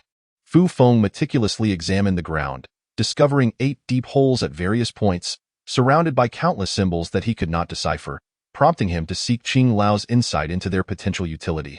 It should still be operational. However, if you wish to use it in the future, you will need to leave half of the spiritual stones you cut here, as the array requires spiritual stones as its activation source. This is something you must consider carefully. Qing Lao confirmed the teleportation array's viability through Fu Feng's spiritual consciousness, while also reminding him of the necessity of spiritual stones for activation. Upon hearing this, Fu Feng began to contemplate his future. Would he drift through this starry expanse, unable to cultivate further due to a lack of spiritual stones, ultimately exhausting his lifespan? Or should he complete his current tasks, pursue the paths of his predecessors, and seek out realms rich in spiritual energy to continue his cultivation until he too could dominate the heavens? Ultimately, Fu Feng chose the latter path, unwilling to live a solitary existence beneath a sky devoid of true immortals. He yearned to live a vibrant life filled with excitement. Qing Lao, I will return to this place. It is an essential part of my journey to follow in the footsteps of my predecessors. And I will leave half of the spiritual stones. Then proceed as you see fit. The path of seeking the Tao is long and arduous. I wish for your resolve to remain steadfast. Fu Feng returned to Qing Lao's cave, filled a storage box with half of the spiritual stones, and transported them to the teleportation array. He then sealed the cave entrance with rocks. Back in Qing Lao's cave, Fu Feng emerged from his mech, clad only in his undergarments, and without an oxygen mask, began practicing spatial sealing. Fu Feng cultivated his custom-tailored technique, rapidly enhancing his spiritual consciousness, which became his greatest trump card. Now, he maintained control of his spiritual consciousness within a range of 1,000 miles, continuously strengthening its intensity within that area, attempting to compress the space and ensure it remained solid and devoid of gaps. For 10 days, Fu Feng abstained from food and drink, dedicating all his time to practicing the sealing of this 1,000-mile radius. He became confident that if anyone entered this range, ordinary individuals would find it nearly impossible to move. And those of equal cultivation would also struggle to traverse it, making it exceedingly difficult to breach this spatial domain. As a result, this area had become stable, with no spatial fissures emerging and the laws of space proving difficult to apply. Your ability to seal space has reached an impressive level. Even those a major realm above you will find it challenging to move swiftly within your domain, and the laws of space will be significantly weakened here. Dealing with spatial beasts that possess only rudimentary spatial laws will be a trivial matter. Qing Lao observed Fu Feng's training progress closely, and upon sensing the effectiveness of Fu Feng's spatial sealing, instructed him to halt his practice. Well, during this time, I have conveyed all I needed to say. How you choose to proceed is up to you, as I too have my own matters to attend to. Qing Lao, I extend my heartfelt gratitude on behalf of the inhabitants of Kunlun New Star and our people. Without your guidance, my existence would be devoid of meaning, and I would have had no opportunity to vanquish the spatial beasts and rescue Kunlun New Star. I hope you will accept this. It's nothing, Qing Lao replied, ceasing further communication with Fu Feng and turning his attention to his own affairs. Subsequently, Fu Feng gradually practiced aerial flight on Songshan Star. As he ascended through the air unaided by mechas, step by step, his exhilaration knew no bounds. This was no longer mere inertial flight.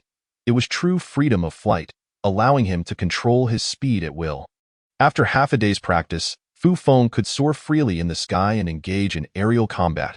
He had finally approached the realm of the immortals as described by Qing Lao and had taken a significant step on his path of cultivation. Suspended in midair, Fu Feng gazed down upon the once resplendent, yet now desolate planet, muttering to himself. The 3 months promised to Commander Jiang were drawing to a close, and time was of the essence. Fu Feng contacted Zhang Qing aboard the spacecraft, requesting him to bring down 2 large containers for his belongings. Captain Zhang Qing personally descended to meet Fu Feng, who instructed him to wait outside the cave while he entered to pack the remaining spirit stones into the 2 large boxes, securing them with a password lock. Zhang Qing did not inquire about the contents of the boxes, merely assisting Fu Feng by carrying other items. Fu Feng then entered the mecha, hoisting the 2 large boxes, and together they boarded the space shuttle.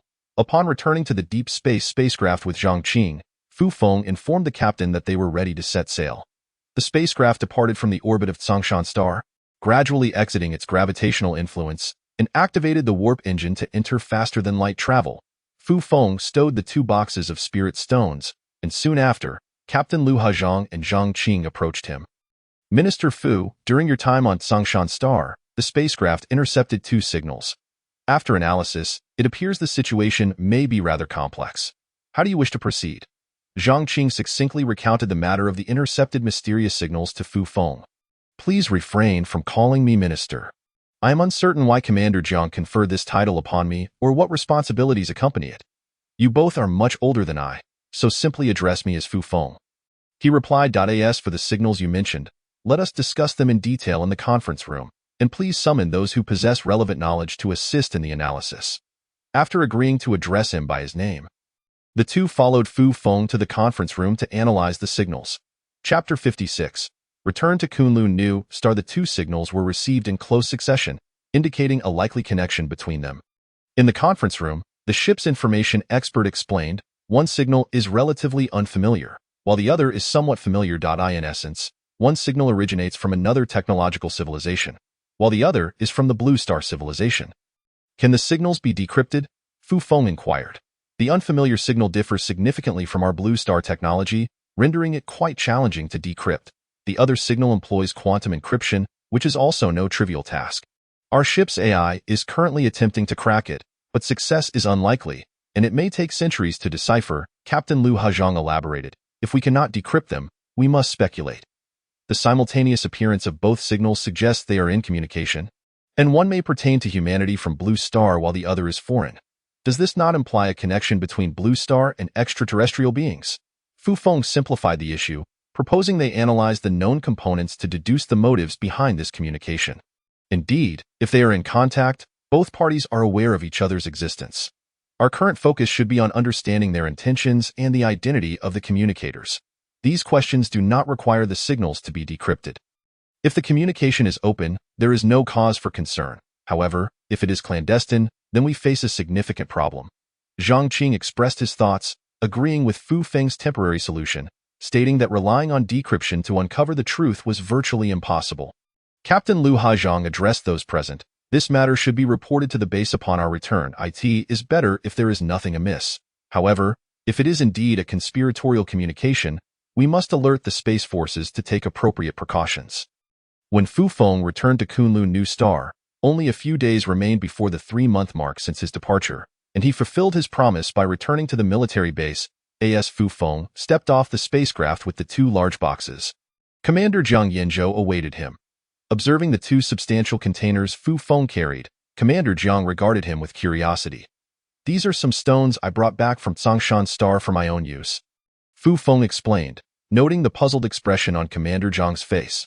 Naturally, Commander Zhang found it hard to believe that such stones were of great importance, questioning why they were transported from such a distance when similar items could be found locally. However, recognizing them as Fu Feng's personal belongings, he refrained from probing further and instead focused on whether Fu Feng's cultivation had progressed sufficiently to confront the spatial beast. "How did your journey fare?" Commander Zhang inquired succinctly. "It went well. I achieved my objectives," Fu Feng replied briefly, withholding the fact that he had become the most powerful individual beneath this expanse of stars. "Very well. Let us proceed to the command center for further discussion. I have arranged a private restroom for you there. You may reside there henceforth." Fu Feng remained silent, following Commander Zhang as they made their way to the command building. Upon placing the 2 containers in the designated room, they entered the command hall where they had previously deliberated on various matters. "Please share your current situation," Commander Zhang urged once they were seated. "Over the past 3 months, with the assistance of Captain Liu and Commander Zhang Qing, the process has been relatively smooth. I now possess the capability to eliminate the spatial beast and its companions without issue," Fu Feng stated, omitting the details of his journey. He believed that Commander Zhang was primarily interested in the outcome. Defeating the spatial beast was the most favorable result. "You've made such rapid progress in your cultivation?" Commander Zhang remarked. "I have also practiced martial arts, but my aptitude has limited me to the completion of the true vein realm over the years. It seems that one's innate talent for cultivation is indeed crucial. Since you are confident in your ability, allow me to update you on the developments over the past 3 months. Currently, no new ant-like beasts have been discovered on Kunlun New Star. However, it is highly probable that any that have not matured are still hidden within the underground caves, while the spatial beast awaits an opportunity to return. The space forces are maintaining regular patrols across the planet and have not lifted the state of emergency. In the Frost Sky Desert, efforts are underway to excavate tunnels, and thanks to the implementation of various technologies, progress has accelerated. If all goes according to plan, the passage will be completed in just over 10 days. Commander Zhang provided Fu Feng with a comprehensive overview of the situation at the base and in the Frost Sky Desert. "Now, let us meticulously arrange your tasks in collaboration with the military base, ensuring that all details are clarified and that everyone coordinates effectively to ensure the successful elimination of the spatial beast."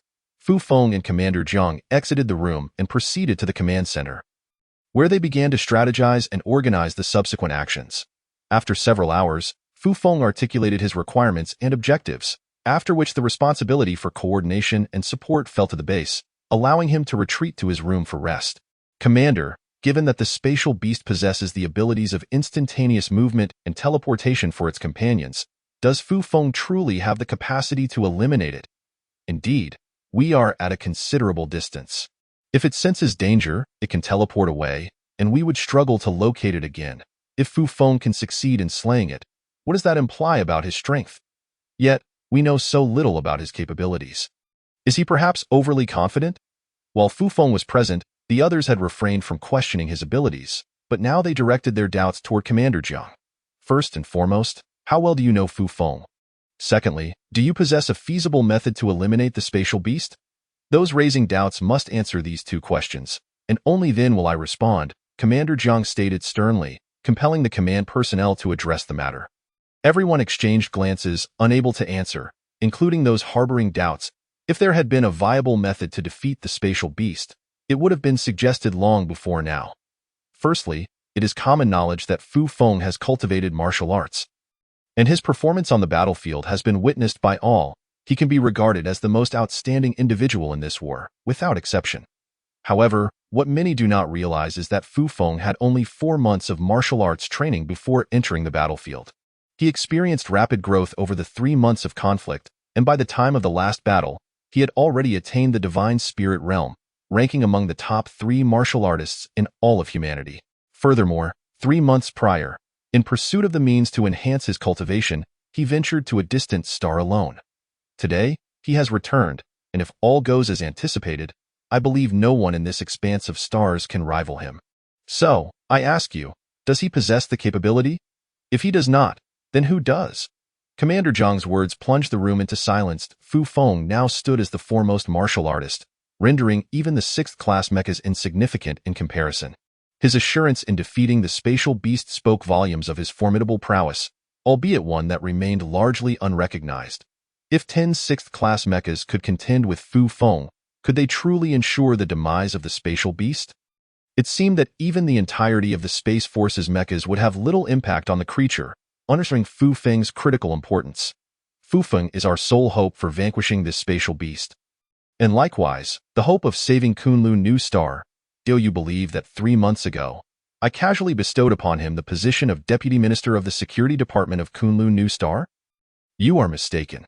I genuinely appointed him to that role, with the expectation that he would embrace it with steadfastness.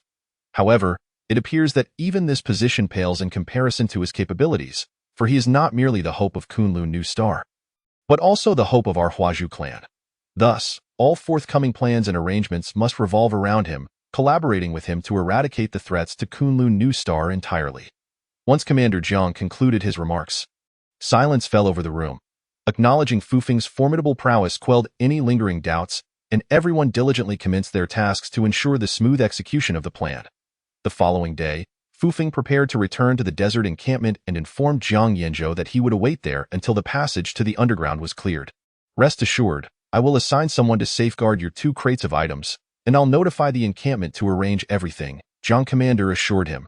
Commander Jiang, let the encampment be. I shall remain with the martial arts-based students. Other matters can wait until after we have slain that spatial beast, Fu Feng replied. Very well, then. You may proceed. We still need to finalize some specific details and discuss related contingency plans, Jiang Commander said. Fu Feng retained the 2 crates of spirit stones, confident that no one would dare to touch them. Upon arriving at the encampment piloting his mech, some students recognized the characters Feng Ying emblazoned on it and rushed to greet him. Thrilled by his return, Fu Feng, I thought you had returned to Blue Star and would not come back here, Gu Qingyuan called out from a distance. Pu Yao approached Fu Feng and said, we can now return the entire student body to you. Both Qingyuan and I can rest easy. As the other students dispersed, Fu Feng, Gu Qingyuan, and Pu Yao walked together toward the dormitory. How has it been? Have there been any unusual occurrences during this time? Fu Feng inquired. Nothing of note, just the usual patrolling of the desert. The passage to the underground deep cave has yet to be cleared, and we are uncertain how long this will continue. We are all rather weary from the daily patrols. Gu Qingyuan explained, revealing the discomfort of their monotonous existence.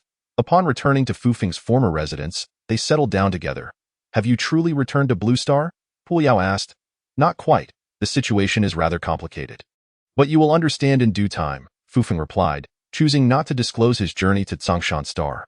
What is the current state of your cultivation? Gu Qingyuan continued to express concern over the matter.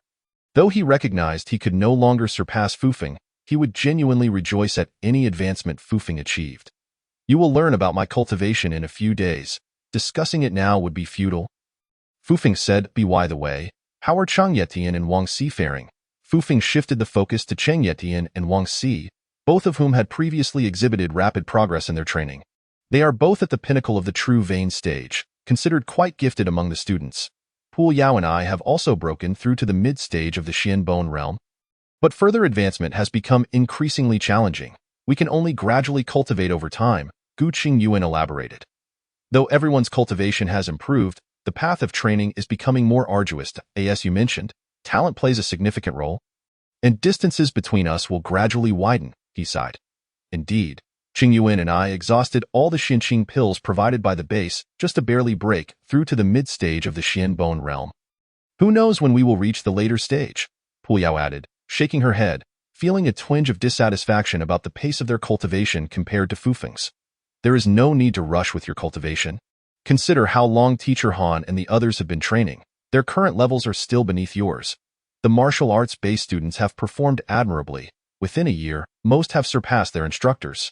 If you were to progress at a similar pace, it would surely drive you to despair. Do not place your aspirations solely on me. You will only feel more disheartened in comparison.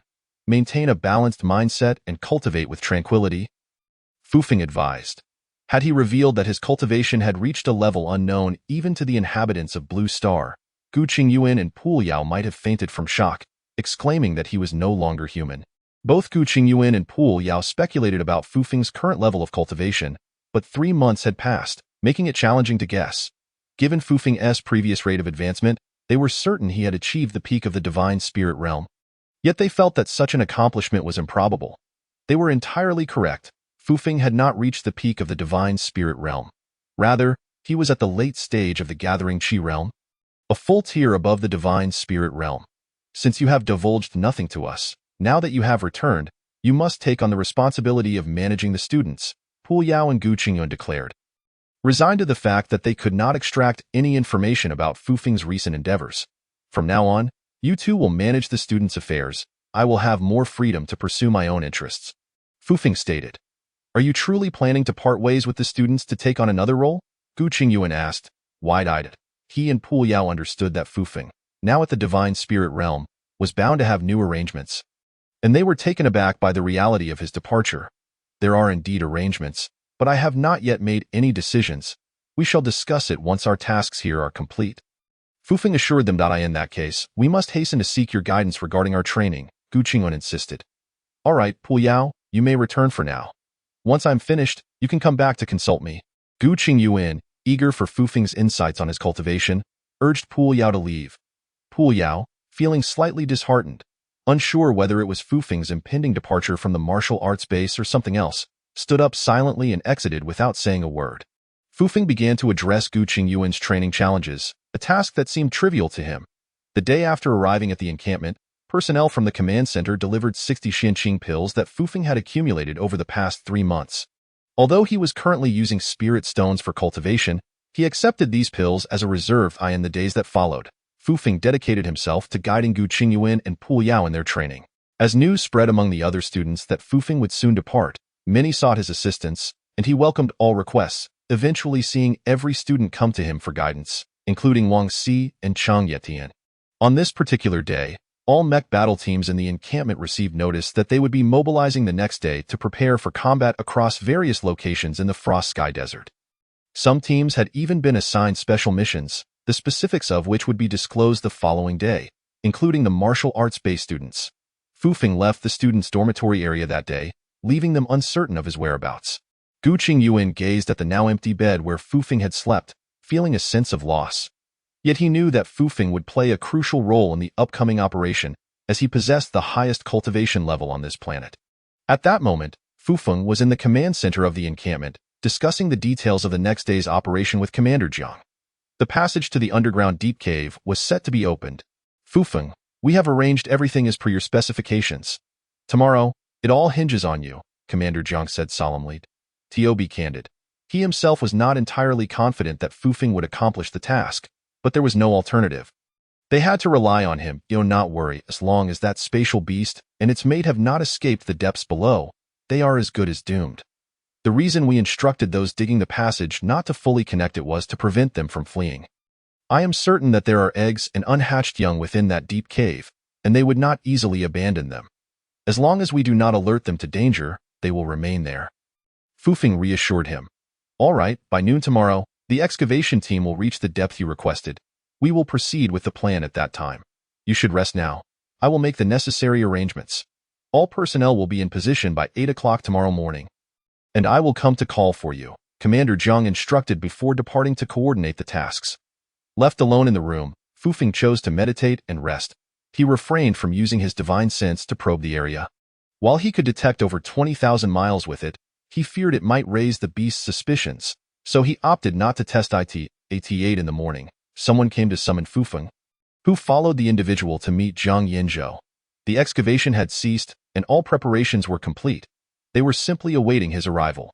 Let us proceed, Fufeng said succinctly, ready for action. What of your mech? Zhang Commander inquired. This time, it will not be necessary. What about you? Will you command from here or accompany us? Fufeng asked in return. The battlefield lies below. We shall join you. It will not pose any issues. Let us go. Zhang Yinzhou brought only a few individuals and boarded an armored vehicle with Fufeng, heading toward the entrance of the passage, which was a mere 10 kilometers away. Upon their arrival, the excavation equipment had already been removed, revealing a deep hole approximately 300 meters in diameter in the desert, surrounded by countless mechs standing at the ready. When Fufeng and Commander Zhang appeared at the edge of the hole, Gu Qingyuan, Pu Yao, and the other students in their mechs spotted him. Indeed, he would appear here, but what could it signify to arrive alongside the commander of the headquarters? Could it be that he has become the deputy commander? Gu Qingyuan pondered within himself, unable to decipher the purpose of Fufeng's visit. Others acquainted with Fufeng were equally baffled by the situation. Chapter 58. Obtaining the inner core of the spatial beast. Commander Zhang regarded the mech combat squad with a serious demeanor, cleared his throat, and began to speak. Attention everyone, our final confrontation with the ant-like beasts will commence today. The arrangements for the external battle have been completed, but the focus now is on you. You will descend into the depths of the earth alongside Fufeng, the Deputy Minister of Security for Kunlun New Star, to exterminate the maternal spatial beast of the ant-like creatures. The mech units trained in martial arts, the ones equipped with high-energy particle cannons, and the scientific research team will accompany Minister Fufeng into the depths to eliminate the spatial beast that poses a threat to the entire Kunlun New Star, as well as the other ant-like beasts. Once underground, you are to follow Minister Fufeng's commands. Those who act against orders will be dealt with on the spot. After Commander Zhang concluded, he gestured for Fufeng to speak. Fufeng addressed everyone. This mission is unique, and the opportunity is singular. Should we fail, our WAS will have no choice but to abandon this planet. Moreover, if the population of spatial beasts proliferates in the future, they will wreak havoc on other planets, including our homeland, Blue Starred. I implore you all to embrace a spirit of self-sacrifice, regardless of the circumstances we face below, and work together to eradicate the spatial beasts. Now then, the leaders of the three teams, please come forward. I will outline the specific requirements for our actions. The leaders of the three teams approached Fufeng, among them Gu Qingyuan and Qi Yao. Both stared incredulously at Fufeng, the Deputy Minister of Security for Kunlun New Star, a new title that left them momentarily speechless. Just yesterday, they had been fellow trainees, and today, he had become a minister. Enough with those looks. This title is merely a formality, Fufeng remarked tersely to Gu Qingyuan and Qi Yao.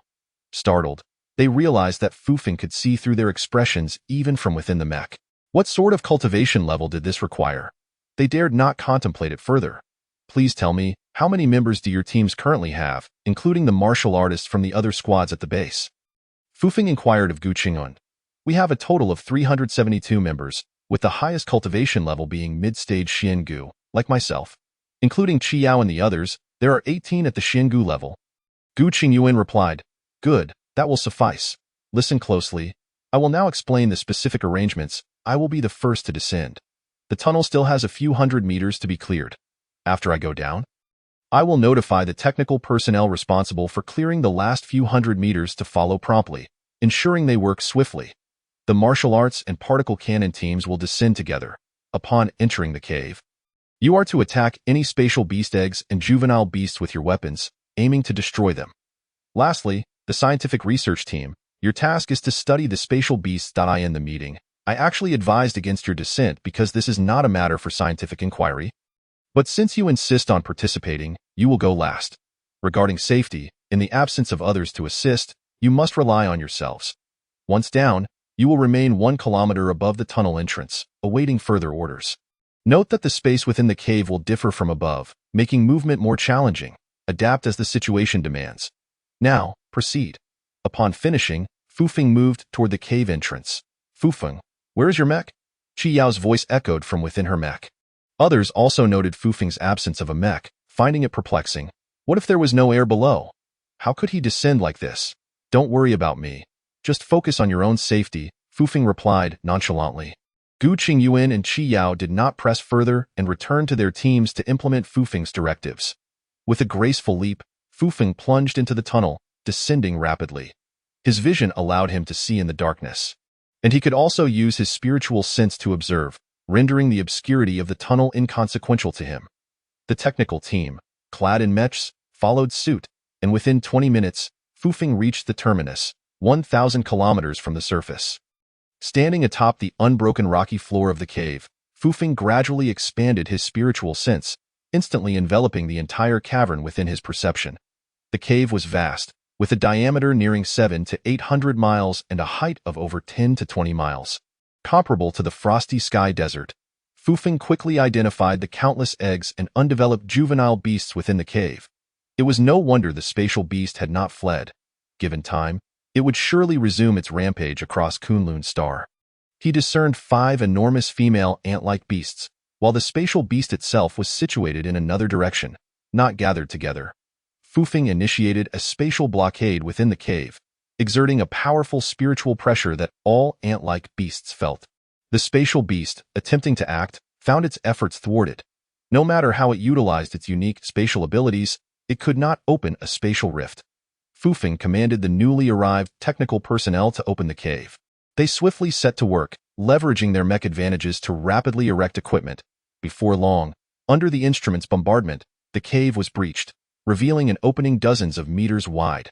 Fufeng descended directly and ordered the combat teams above to enter the cave. While maintaining the spatial blockade, Fufeng swiftly approached the spatial beast, intent on slaying it before his spiritual energy was depleted, striving to prevent any unforeseen complications. After a period of flight, he discovered the spatial beast within a relatively narrow rocky alcove.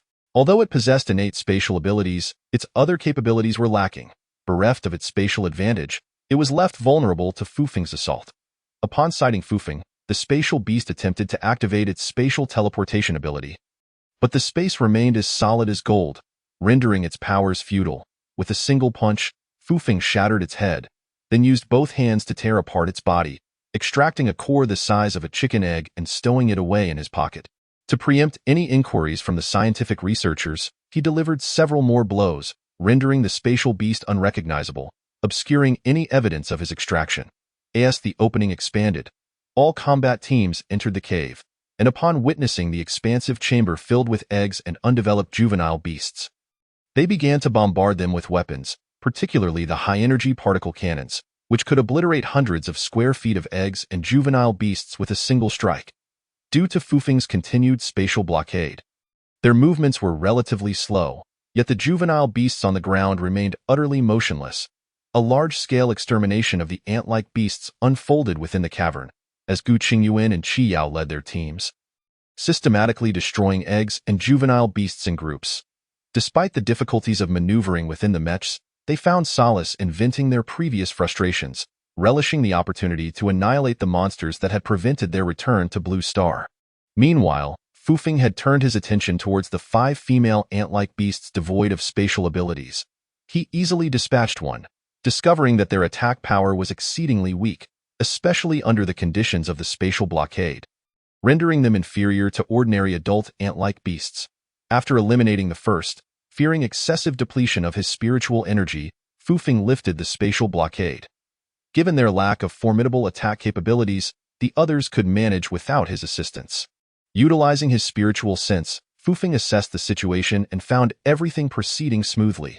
Gu Qingyuan and Chi Yao were diligently exterminating the spatial beast eggs and juveniles. Upon lifting the spatial blockade, everyone in the cave felt a sudden lightness. no longer burdened by the prior difficulties of movement. Although puzzled by the change, they reveled in the newfound sense of freedom, finding it easier to slay the eggs and juveniles. Fufeng observed the unfolding events within the cave. Realizing that relying solely on these individuals would prolong the cleanup indefinitely. Thus, he flew back toward the cave entrance. As Fufeng approached the entrance, those witnessing his effortless flight in the air were momentarily transfixed. Forgetting their extermination efforts, Jiu Qingyuan and Qi Yao also beheld him, their expressions reflecting disbelief. What level of cultivation is this? They had never heard of anyone capable of continuous flight while practicing martial arts. Fufeng's ease and grace seemed otherworldly. How had he achieved such mastery? At that moment, Gu Qingyuan deeply grasped that Fufeng's techniques were likely beyond the scope of their own practices. Otherwise, such aerial prowess would be unattainable. That must be the work of an immortal. Don't even think about it. We can't reach such heights, he remarked bitterly to Qi Yao. Enough of staring at me. It's merely aerial flight. What's so remarkable? You're flying in the air now too, albeit by different means. The spatial beast has been eliminated. We're currently short on manpower. Qi Yao, report the situation to the surface and summon everyone stationed outside to assist. There are still 4 large females left, but their attack power is weak. You can handle them. The entire cave poses no threat now, so feel free to move about, but do not act alone. I'll be near the entrance. Contact me directly via the communication devices if any issues arise. With that, Fufeng soared toward the cave entrance, his figure appearing ethereal and graceful, inspiring envy among all who beheld him. Finding a clear spot, Fufeng settled into a meditative position, resting while periodically using his spiritual sense to monitor the situation. He deemed it unnecessary to involve himself too deeply in subsequent matters. Chapter 59. Distances created by realms. Upon hearing Qi Yao's report, Jiang Yanzhou felt a weight lift from his heart after months of worry, nearly leaping for joy. He promptly instructed those nearby to notify the command center, urging them to deploy all mecha units stationed outside into the cavern to eradicate the eggs and young of the ant-like beasts.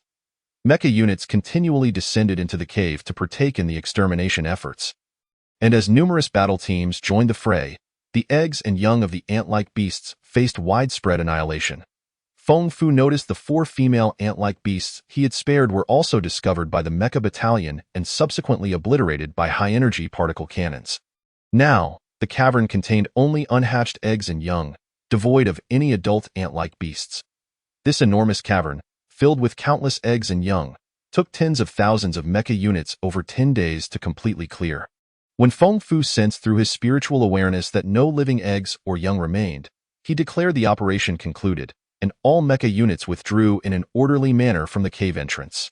Once everyone exited, the cavern was left with only a few monitoring devices, and the entrance was sealed. The researchers who insisted on descending to study the spatial abilities of the beasts gained little insight. When Feng Fu emerged onto the surface, Commander Jiang had been waiting at the entrance.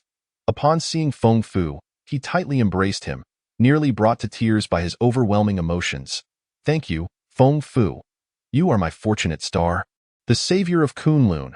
Please, Commander Jiang, do not elevate me to such heights. I am not so grand. I merely did what I could. Feng Fu found Jiang's exuberance overwhelming. While he had indeed slain the spatial beast, the process had been relatively straightforward. His powerful spiritual awareness had confined the beast, leaving it no chance to escape. Enough with the modesty. Without you, all our efforts would have been in vain. Acknowledging your contributions is essential. Jiang insisted. You must be weary after so many days. Return to the military base for now. I have some announcements to make later, and we can discuss matters upon my return. Feng Fu boarded an armored vehicle and returned to the desert camp. Then took the mecha he had arrived in, intending to fly back to the military base. This might well be his final time piloting a mecha.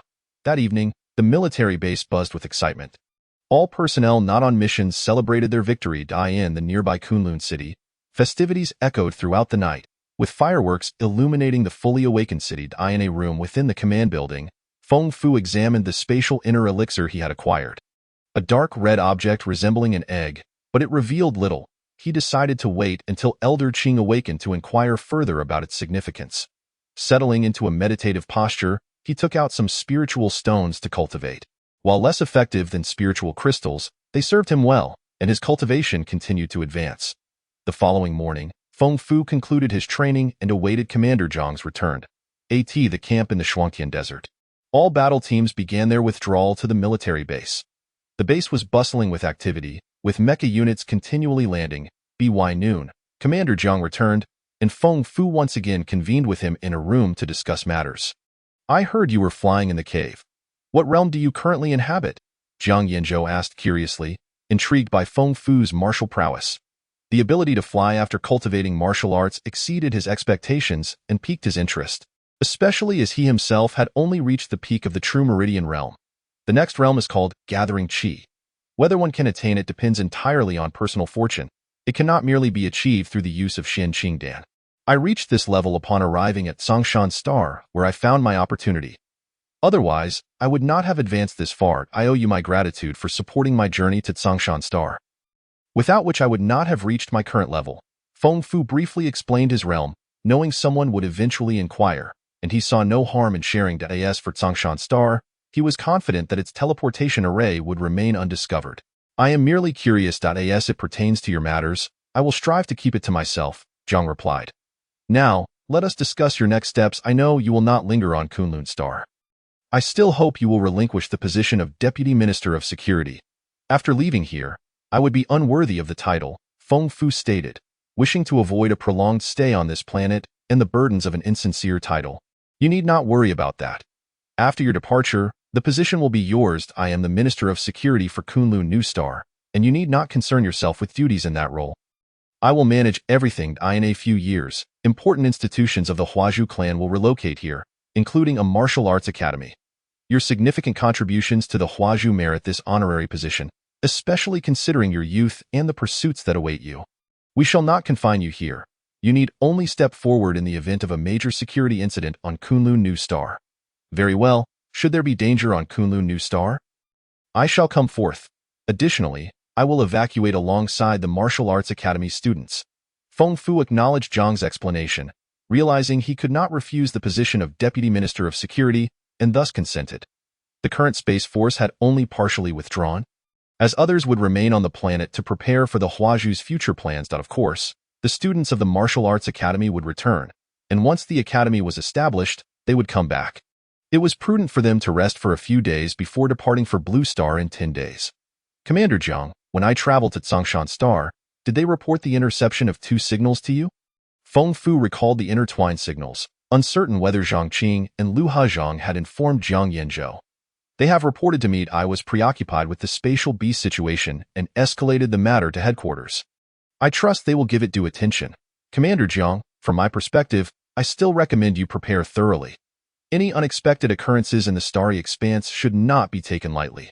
Should other highly advanced civilizations arrive, you must be adequately prepared to confront them. You are correct. Precaution is the essence of survival. I shall remain vigilant.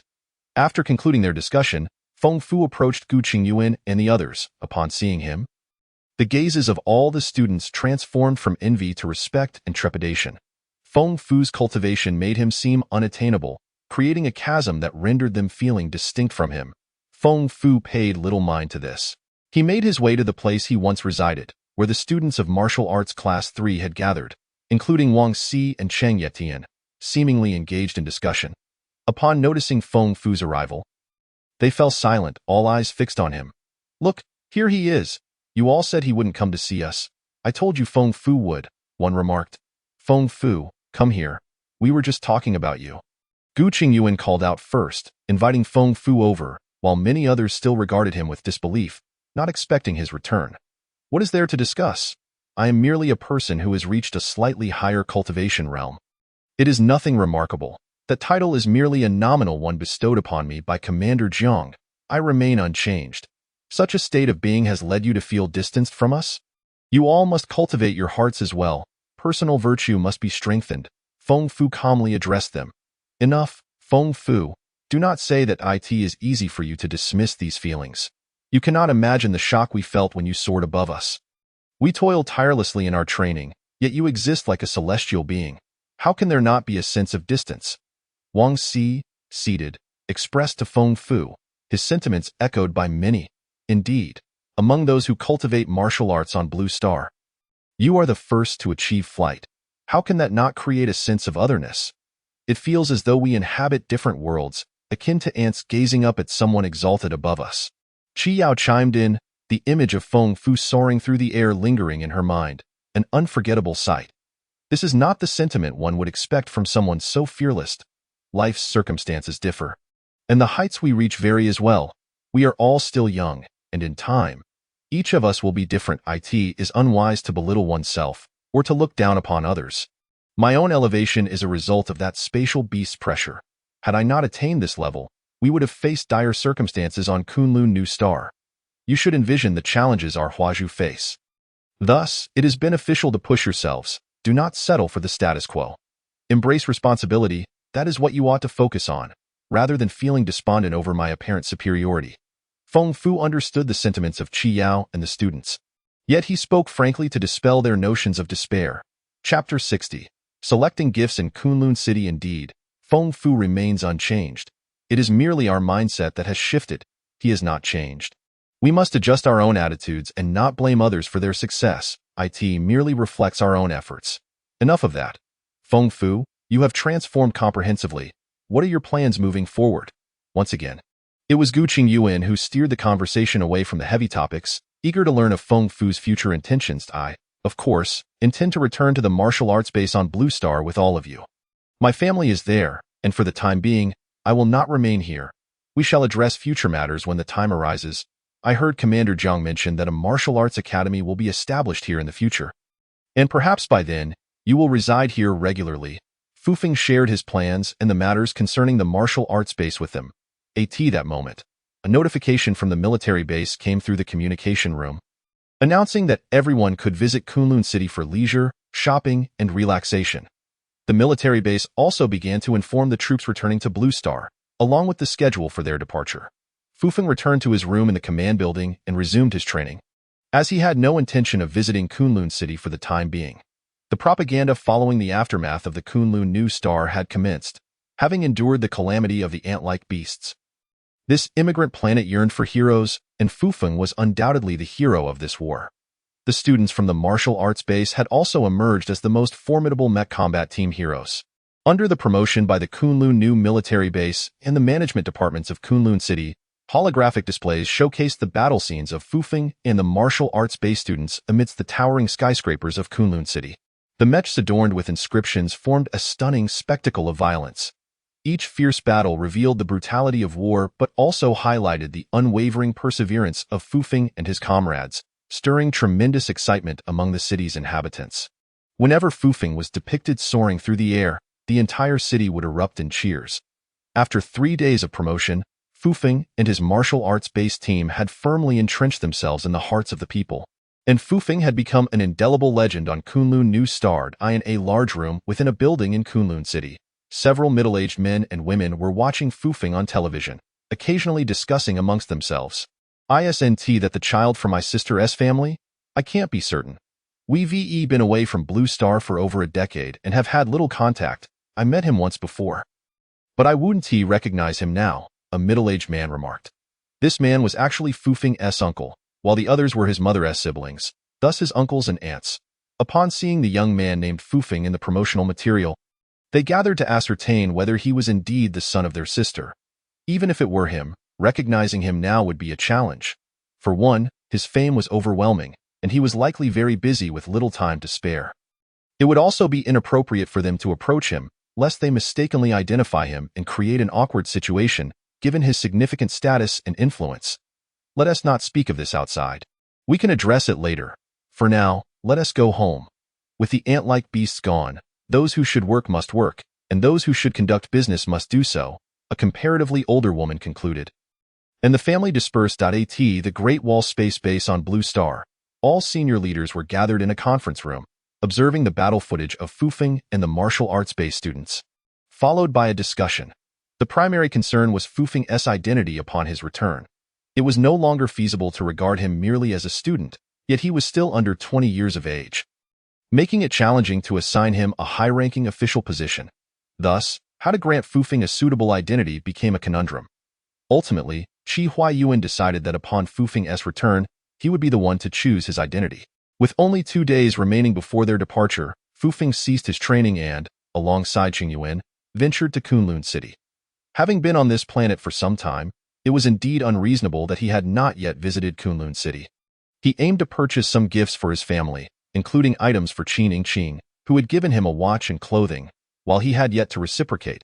To avoid unnecessary trouble, both of them wore hats to obscure most of their faces as they walked through the streets. Mindful of the possibility that citizens might recognize them. In recent days, Fufeng had heard that he and the students had become celebrities on Kunlun New Star. Strolling along the bustling streets, there was little difference from Blue Star. Due to the large number of evacuees still in the city, the streets were particularly crowded, and Fufeng and Gu Qingyun flowed with the throngs of people. You were here just a few days ago. You know what local specialties this planet offers.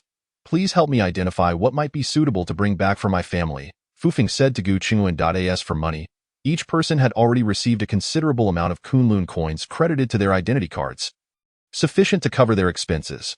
This sum was granted to all those who participated in the military operations, including Fufeng, whose funds had been transferred into the identity card of the Deputy Minister of Security. This planet boasted numerous specialties, though Gu Qingyun was not entirely aware. Let us explore the shops and see what we can find. Anything we bring back will be considered a specialty, he suggested. They entered various shops, encountering an array of items, yet nothing met their satisfaction. When they stepped into a store selling jade mined from the planet, Fufeng's eyes lit up, and Gu Qingyun grew excited as well. The jade appeared to be of high quality and was visually appealing, prompting both to start selecting pieces. You may purchase whatever catches your eye.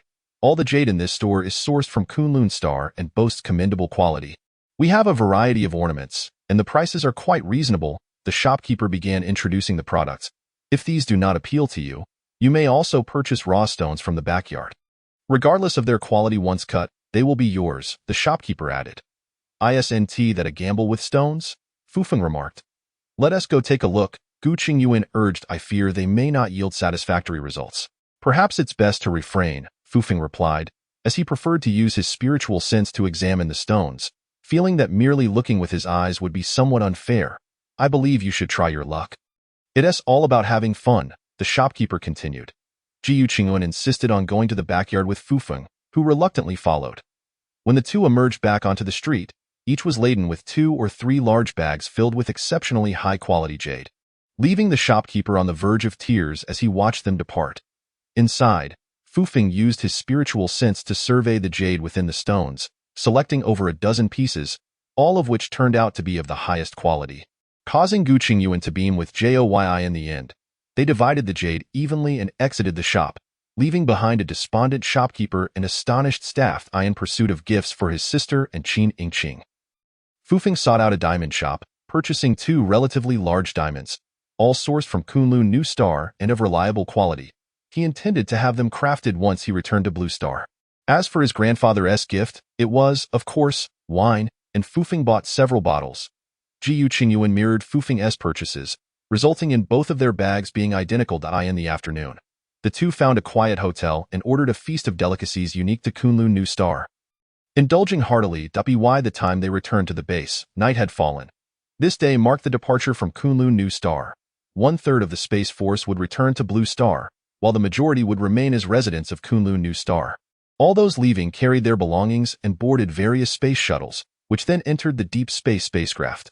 Fufeng bid farewell to Commander Jiang, who said to him, I will have a residence built for you in Kunlun City. Whether you return or not, it will always be your home. However, I hope you will visit from time to time, as this planet is one you saved, and you remain its Deputy Minister of Security. Thank you, Commander Jiang. I believe I will return, and I wish you and all of Kunlun New Star safety, Fufeng replied. He then took his 3 large suitcases and chose to board a deep space spacecraft instead of a shuttle. The same one that had previously taken him to Tsongshan Star, filled with high-ranking officials and researchers returning to Blue Star, along with Fufeng and all the students from the martial arts base as well as some military personnel. This time, the students from the martial arts base had individual rooms. Fufeng stowed his 3 large suitcases and prepared for another long journey through space. As the spacecraft took off, it departed from the planet where Fufeng and his comrades had fought fiercely for over 6 months, heading toward the distant Blue Star. Chapter 61. The Rebellion of Taiping Star. Qinglao, can you hear me? After the spacecraft took off, Fufeng sat cross-legged in his room, calling out to Qinglao. What is it? Still on the spacecraft? Haven T, you returned to slay the space beast?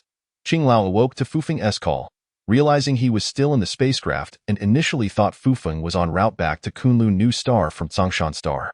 Qinglao, I have slain the space beast. I am currently returning to Blue Star from Kunlun New Star. I wanted to ask you how to comprehend the spatial laws using the inner core of the space beast. Oh, you've killed it? How was the process? As you advised, I used my spiritual sense to seal off the space, preventing the space beast from escaping, and then I killed it to obtain its core. Its attack power was too weak, and without the advantage of spatial abilities, it posed no threat to me. That indicates your spiritual sense is formidable, and the strength of your spatial sealing is also quite high. It's no wonder that Space Beast was no match for you. This group relies heavily on their numerous offspring for attack. They handle transportation while their partners produce the next generation, which in turn sustains them. Were it not for your powerful spiritual sense enabling you to seal the space, relying solely on your cultivation level and strength, even at the Yuan Dan realm, you would have little recourse against them. It seems my modified technique for you has indeed strengthened your spiritual sense, yielding significant results. As for the inner core of the space beast, simply hold it in your hand and gradually make contact with it using your spiritual sense, piece by piece absorbing any information it contains, until you understand it thoroughly, then feel the spatial laws. I have not practiced any spatial techniques myself, so I lack experience in this regard. Think carefully on your own. Just remember not to overlook any minute detail. Thank you, Qinglao. I will take my time to comprehend it. The atmosphere grew somber and silent once more. Fufeng retrieved the inner core of the spatial beast, cradling it in his left hand as he closed his eyes, beginning to delicately engage his subtle consciousness with the surface of the core. The surface revealed nothing extraordinary. He guided his consciousness deeper within. Over the span of 2 days, Fufeng meticulously explored the inner core of the spatial beast, uncovering 3 intricately carved symbols that were naturally inscribed on the inner walls. These symbols were arranged in a systematic manner within the core. Yet no further discoveries were made. The spatial beast possessed the enigmatic abilities of spatial movement and teleportation, likely rooted in the complexity of these symbols. However, after several days of investigation and study, Fufeng found no conclusive results and decided to temporarily secure the inner core for future examination. Now capable of abstaining from sustenance, Fufeng chose to eat, aware that prolonged fasting might lead others to regard him as an oddity. He exited his quarters and made his way to the dining hall. Upon entering, he found no students from the martial arts base present. The individuals inside greeted him courteously as he entered, and he responded in kind. While he was consuming his meal, he overheard 2 people conversing about a rebellion on an immigrant planet, which piqued his curiosity. Which immigrant planet was in turmoil? After finishing his meal, Fufeng proceeded towards the captain's office, eager to clarify the nature of the rebellion. Now renowned, being the foremost in martial arts and also the Vice Minister of Security for Kunlun New Star. Everyone emerging from the Kunlun military base recognized him. Those in the vicinity greeted him with respect. Minister Fu, please come in. Captain Lu Hajong, an old acquaintance, promptly invited Fufeng into the captain's office. After exchanging pleasantries, Fufeng inquired, I've heard there's a rebellion on an immigrant planet. Could you elaborate on the situation? It is as follows. A few days ago, we received information regarding an incident on Taiping Star. Named after the Pacific Ocean on Blue Star, Taiping Star is the first life-bearing planet discovered by Blue Star and the first immigrant planet, currently one of the 3 major immigrant planets. Unlike the other 2 planets, all nations on Blue Star can send immigrants to Taiping Star. Our nation has also sent a substantial number of individuals there, though I am unaware of the exact figures. Presently, there are factions on that planet resisting Blue Star's governance, leading to armed insurrection. They have blockaded the outer space of the planet using spacecraft and space shuttles, prohibiting any nation's vessels from entering Taiping Star's vicinity. Negotiations and standoffs are currently underway. Our deep space vessel was initially bound for the Great Wall Spaceport but has now been ordered to proceed to the Yangtze Spaceport. I intended to inform you earlier, but I found you in meditation. Captain Lu Hajong detailed the matter to Fufeng, who remained silent, deciding to follow orders. Who is currently in charge of the space forces on this ship? Fufeng asked. Aside from your martial arts base, there are 5,000 personnel from the space forces in the cargo hold, and over 1,000 command and research staff distributed throughout the other quarters. This mission was originally to the Great Wall Spaceport, and no specific overseer was appointed. If we were to assign a position, you would be the highest ranking, which is why I sought you out after receiving the information. Was there any specific directive in the notification to proceed to Yangtze Spaceport? No, it was merely an instruction to go there. Fu Feng pondered for a moment, fixing his gaze on Captain Liu Hezhong's eyes, and asked if, hypothetically, our vessel were to engage in warfare at Taiping Star, do you have any combat experience in space or relevant training? The captain was taken aback. He had not considered the possibility of his vessel participating in combat. He admitted, we lack experience and training for space warfare. While the ship is equipped with high-energy particle cannons, shields, space shuttles, and mechs, there has never been a conflict between ships or fleets. I believe no vessel possesses such experience. However, should we be called to action, we will do our utmost. Liu Hezhong spoke the truth. Despite the ship's combat capabilities, it had never had the opportunity to engage in battle. During this time, I advise you and your crew to study space warfare in the cosmic arena. Victory does not hinge on numbers or mechs, but rather on the captain's command abilities and the performance of the vessel and shuttles. I hope you can fulfill the responsibilities of a captain. We can discuss other matters upon reaching the spaceport. For now, let us leave everything for later. Fu Feng returned to his quarters, while the captain stood in contemplation, lost in thought. After a moment, he began to summon all crew members aboard, particularly the weapon operators, mechanical maintenance personnel, and shuttle pilots, ensuring none were left out. Days later, the vessel arrived at Yangtze Spaceport. Fu Feng carried his 3 large cases through the connecting corridor into the spaceport, where someone awaited him to escort him to a private room before departing. Fu Feng checked in on Qi Yao and Gu Qingyuan, who were equally puzzled by their arrival at Yangtze Spaceport. Fu Feng, you mentioned a rebellion on Taiping Star. Does that mean we are to partake in combat? Gu Qingyuan queried, having spent their time in the room cultivating, as Commander Jiang had provided each of them with ample Xinqing Dan upon their return from Kunlun New Star. Fu Feng had nearly 100 of the pills himself, all stored in his cases. It is difficult to say at this moment, but I sense this may lead to a conflict between spaceships. Just await orders, as I too am subject to instructions from above. The prospect of a battle between spaceships is indeed thrilling. I hope we can participate, Gu Qingyuan remarked, his eyes gleaming with anticipation. Fu Feng chuckled, addressing Qi Yao. Your partner seems rather eager. Having not fought enough at Kunlun New Star, he now yearns for a cosmic showdown. What a battle fanatic, given his current strength. It was once us protecting him. Now that you are absent, what confidence does he have to engage in combat? Moreover, in a space battle, we would be unable to contribute, Qi Yao remarked dismissively, casting a glance at Gu Qingyuan. You underestimate me too much. I have been through countless battles. Although I may not participate in space warfare, we can still act on Taiping Star. We don't necessarily need mechs to have combat effectiveness, if we were not required.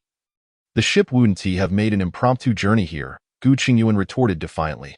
Without a mech, you would still fall short in a mech confrontation. Focus on your cultivation instead, aiming to reach even half of Fu Feng's level. Qi Yao countered, aiming to deflate Gu Qingyuan's bravado. The mention of Fu Feng's cultivation level always left Gu Qingyuan feeling inadequate, lamenting his lack of similar talent, a notion Fu Feng had often teased him about. Prepare yourselves for what lies ahead. Someone will contact me to join a meeting. We shall discuss everything further then, Fu Feng concluded, turning to depart for the location indicated in the communication. Chapter 62. Warfare in Space. Look at Fu Feng's current standing. He enjoys such prestige that even meetings with the higher-ups require his presence. When will we attain such recognition? Gu Qingyuan mused, watching Fu Feng's retreating figure with a sense of longing. Status and prestige come with effort. With time, you too shall achieve it. Yet, his cultivation level is something that may take a lifetime to match, Qi Yao replied. Why dwell on such thoughts? Perhaps we will have the opportunity to catch up with him in the future. Since Fu Feng's departure, the triangular stability established on the battlefield had been disrupted, presenting both Gu Qingyuan and Qi Yao with a dual loss, the loss of their tactical core and their friend. Yet, their camaraderie had grown stronger. Gu Qingyuan no longer frequently taunted Qi Yao, and she began to treat him with a gentler demeanor, occasionally revealing a rare softness. Upon entering the meeting room, Fu Feng found himself surrounded by middle-aged individuals. The sole exception being himself, a youth of less than 20. Fu Feng, please take a seat. We will discuss certain matters shortly. The man seated at the head of the table introduced himself. I am Feng Cheng, the head of Yangtze Spaceport. The individuals present are the highest management and command personnel of the Space Forces here. One of the middle-aged men at the table acknowledged Fu Feng's arrival. He introduced himself, prompting Fu Feng to nod in acknowledgement before taking a seat at an available chair. Everyone, this is Fu Feng. You may have seen him in the holographic projections. He is now the Vice Minister of Security for Kunlun New Star. While some may not know him personally, the leaders of our nation and the upper echelons of the Space Forces are well aware of his contributions, having saved Kunlun New Star and ensuring it remains a pivotal point for our rise. He is currently the foremost martial artist, though such accolades have not been widely publicized. The purpose of this gathering is to deliberate on the rebellion at Taiping Star. The unrest there does not stem from the residents themselves, but rather from a coalition of several military bases opposing Blue Star's control. They seek to independently govern Taiping Star, rejecting any interference from Blue Star's nations and halting the influx of immigrants and resources for personal USEDA. The inhabitants of Taiping Star hail from various countries and ethnicities on Blue Star. This operation represents a joint effort from multiple nations' spacecraft fleets, primarily aimed at dismantling the military factions attempting to seize full control of Taiping Star and re-establish governance over the planet. Fang Cheng'an, the head of the Yangtze spaceport, began to arrange matters pertaining to the expedition to the Peaceful Star. The fleet dispatched by Huagua was set to depart from the Yangtze spaceport, converging with fleets from other nations near the Peaceful Star before launching into specific operations. The fleet commander was Li Taixin, the deputy commander of the spaceport, who appointed both an air combat commander and a mecha battalion commander to assist him. The fleet comprised 12 deep space spacecraft, carrying a space force of 60,000 mecha troops. Initially, only 2 ships were returning to the Great Wall spaceport from Kunlun New Star, while the remaining vessels were returning to their respective homeports, Huanghe Spaceport and Yangtze Spaceport. However, due to the rebellion at the Peaceful Star, they were all redirected to this location. Furthermore, the students from the Fufeng and Wudao bases were compelled to postpone their return to the Blue Star and instead proceed to the Peaceful Star to participate in the conflict. Fufeng was assigned the position of deputy commander of the Mecha Battalion, collaborating closely with the battalion commander. After the arrangements were finalized, an enthusiastic discussion of specific details ensued, filling the conference room with a lively atmosphere.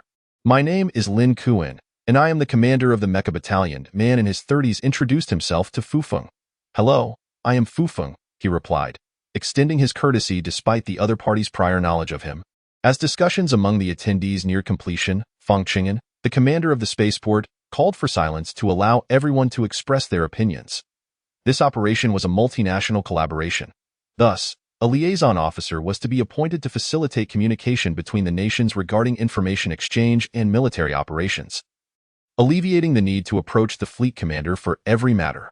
Suggestions were put forth, including the possibility of controlling groups with large deep space spacecraft and advising them to refrain from participating in the conflict, thereby easing the pressure on their side. After a multitude of suggestions were voiced, Fang Cheng'an turned to Fufeng and asked for his opinion. Fufeng surveyed the middle-aged individuals, significantly older than himself, and offered his thoughts. Commander Li, while I lack insight into the military capabilities of the Rebellion's bases on the Peaceful Star, I must emphasize that the initial wave may entail warfare between spacecraft, if we have not previously engaged in such battles. We must thoroughly study the strategies for achieving victory in space warfare.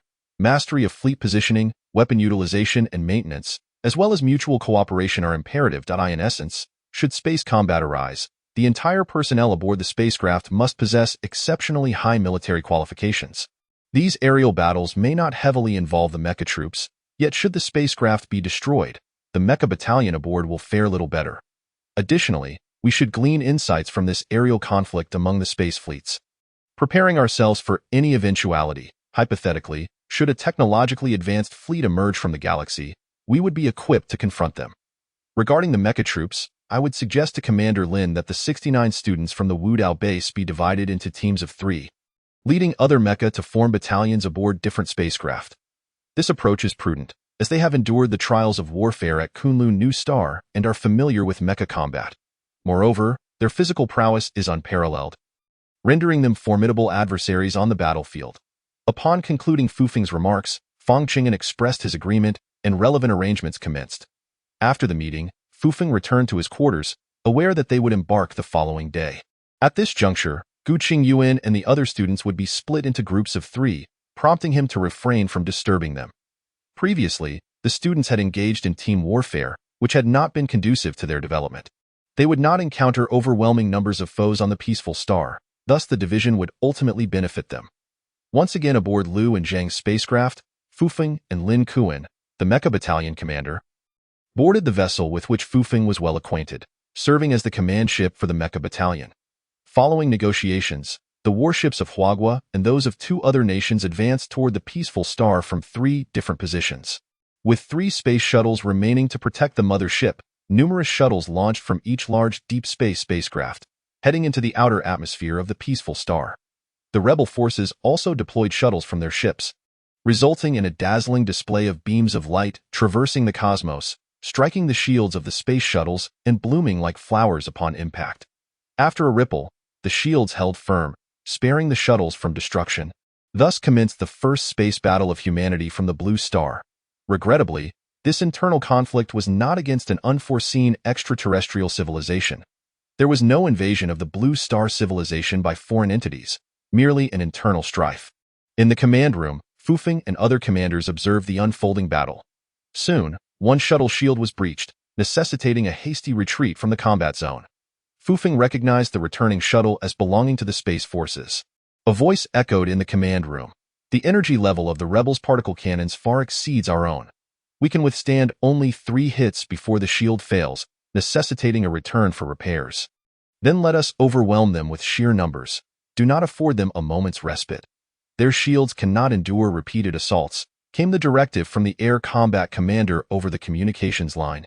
The combined fleets of the 3 nations outnumbered the enemy's shuttles 5-1. Initially, it seemed a one-sided conflict. However, the opposition possessed a trump card. They had somehow modified their high-energy particle cannons, significantly increasing their output level, resulting in devastating firepower.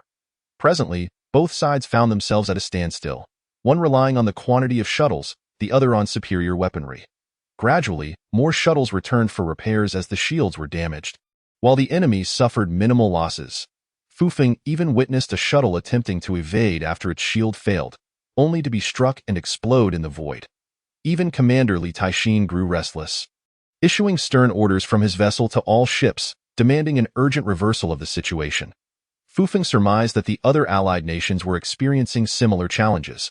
Clearly, those capable of inciting rebellion and daring to oppose the collective nations of the Blue Star were not acting impulsively but were well prepared, leaving Fufeng uncertain of their next move.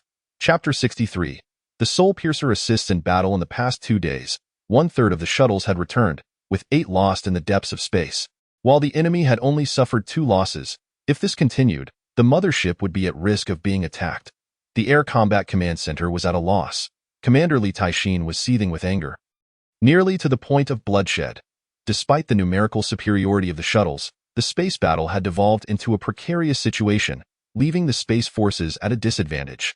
Fufeng gazed at the grand spectacle of the cosmic warfare, his heart racing with anxiety. If this continued, the enemy's 5 motherships would move with impunity. How would they contend with an adversary whose weaponry surpassed their own? Prepare the remaining shuttles. I will board one and test my approach. Fufeng instructed Captain Liu Hajong. Everyone in the command room turned to him, puzzled by Fufeng's intentions. You intend to board a shuttle? Do you have a plan to counter them? Lin Kuan, the Mecha Battalion commander, inquired, astonished that I merely wish to test my strategy. If we persist like this, defeat and retreat are inevitable. Then what use is there in deploying the Mecha Battalion? There will be no need for us to command. Fufeng replied decisively, striding towards the shuttle's docking corridor, ready to be taken to the battlefield. Fufeng commanded the shuttle's pilot to evade the enemy's particle cannons while maneuvering closer to their forces. Observing their shuttle positions from the cockpit, he prepared to employ his trump card, the Space Lock and Soul Piercer. Upon reaching a designated area of engagement, Fufeng unleashed his consciousness, enveloping a vast range of over 20,000 miles within his mind. Encompassing all shuttles involved in the conflict, he targeted a rebel shuttle, releasing the Soul Piercer upon all personnel aboard. Hundreds of Soul Piercers penetrated the shuttle, striking the minds of each individual he had previously locked onto. Instantly, all aboard succumbed to cerebral explosions, leaving the shuttle adrift in space, no longer moving.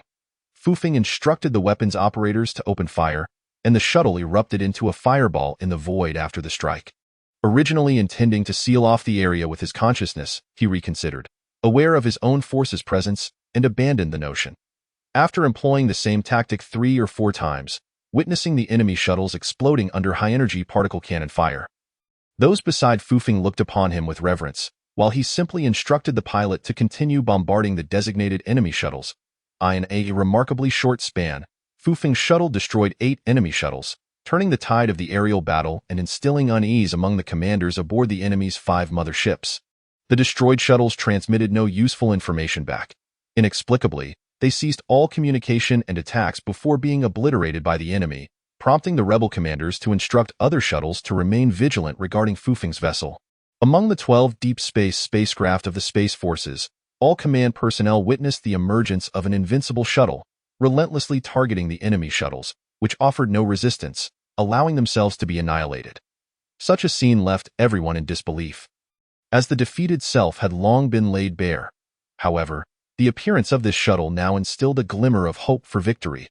Only Liu and Zhang, among all the commanders aboard this spacecraft, were aware that it was the shuttle of Fufeng. What sort of strategy is this? Before Fufeng's shuttle, it seemed as though there was no one left on the opposing side, merely waiting to be obliterated. Some commanders gazed at the screen and remarked, "No wonder he has become the savior of Kunlun New Star. Such feats are beyond the capabilities of ordinary individuals. Having him is indeed our greatest fortune," said the mecha commander Lin Kuan. The strength of Fufeng's consciousness now transcended the understanding of those in this starry expanse. As Qing Lao had once remarked, Fufeng's consciousness surpassed even those of a higher realm. In this battlefield of space shuttles, Fufeng merely showcased one of his abilities. If he were to employ spatial lockdown as well, the response would be even more effortless. There was no need to elaborate on the superiority of technological civilization over the cultivation civilization. It was an overwhelming advantage in every aspect. Fufeng could envision that if a person of the caliber described by Qing Lao truly emerged in this starry realm, a single strike could send tremors throughout the cosmos. When Fufeng's shuttle had decimated the enemy fleet down to just over 20 vessels, it ceased its assault, allowing the others to engage in battle. If they could not secure victory, what purpose would they serve? It would be better to be annihilated in the void of space. As the situation grew dire, the personnel aboard the rebel mothership sought to flee, but Li Taishi, who had already perceived the dawn of victory, had arranged for 12 motherships to surround them. The formidable ultra-high-energy particle cannons unleashed their firepower from an extreme distance upon 5 of the rebel deep space vessels, while the 5 rebel ships retaliated.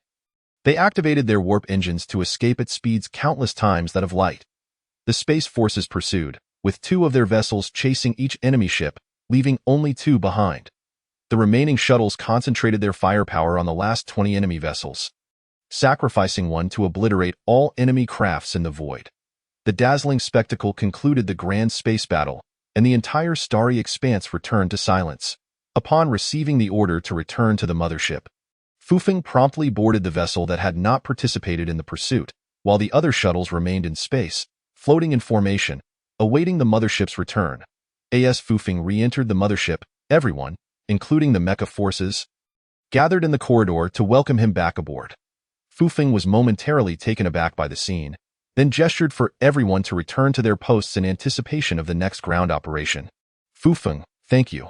You not only led us to victory over the rebels, but we also incurred minimal losses. While other nations are still engaged in fierce battles, we have concluded ours. We are truly grateful," echoed the voice of Fleet Commander Li Taishi within the ship. Li Taishi's vessel had not pursued the enemy ships either. Upon hearing Lin Kuan's report, he realized the miraculous shuttle was commanded by Fufeng, and immediately understood it was Fufeng's intervention, a person capable of vanquishing such formidable creatures as space beasts. What methods could they possibly possess? How could others comprehend it? Fufeng merely expressed that it was nothing, that he had done his utmost to minimize losses and ensure victory. 3 days later, all deep space vessels returned, and upon reporting, Fufeng learned that 4 had been destroyed, while another had entered an asteroid field, which the Space Forces did not pursue. It was likely that the rebel vessel would be obliterated there. At most, a few individuals might wander the cosmos aboard shuttles, but not many, as most shuttles had been destroyed in the aerial combat. A few days later, the other 2 space battlefields also concluded, with both nations suffering heavy losses, yet managing to vanquish all rebel ships and shuttles in the cosmos. Each nation lost 3 deep space vessels and countless shuttles, leaving them significantly weakened. Subsequently, All mecha battalions boarded the shuttles, setting course for Taiping Star to commence ground clearance operations. Taiping Star was the first immigrant planet discovered by Blue Star.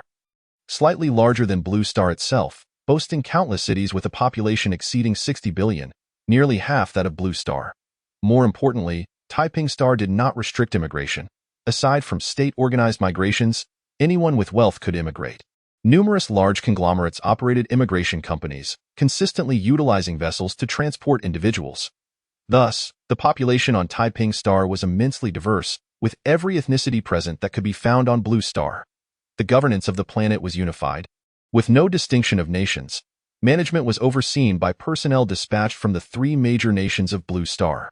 The three nations established three significant military bases on the planet, and this rebellion was a joint endeavor between these bases and many conglomerates on the planet, ensnaring numerous cities, though the ordinary populace remained uninvolved. Overall, Taiping Star represented an environment of mutual integration, competition, and co-development, holding significant importance for every ethnicity. The nations of Blue Star would not relinquish control over this planet. For certain interests could not be found on single ethnicity planets. Fufeng did not pay much attention to the ground clearance operations, as his current status granted him relative freedom. The command of the mecha troops was primarily handled by Lin Kuan and other commanders. Fufeng accompanied the shuttle to Taiping Star, where Commander Li Taishi informed him that Xiao Jinghua, a divine-level figure in the Space Forces, had been grievously injured and was currently recuperating in a secret location. Fufeng boarded a shuttle bound for a place called Lianqing City, one of the three major metropolises on Taiping Star, alongside Taiyu City and Yonghe City, reputed for its prosperity and large population. Chapter 64. The Gravely Injured Xiao Jinghua. The shuttle Fufeng currently occupied was the same one he had previously used during the space battle, now designated specifically for him. The personnel aboard held him in high regard.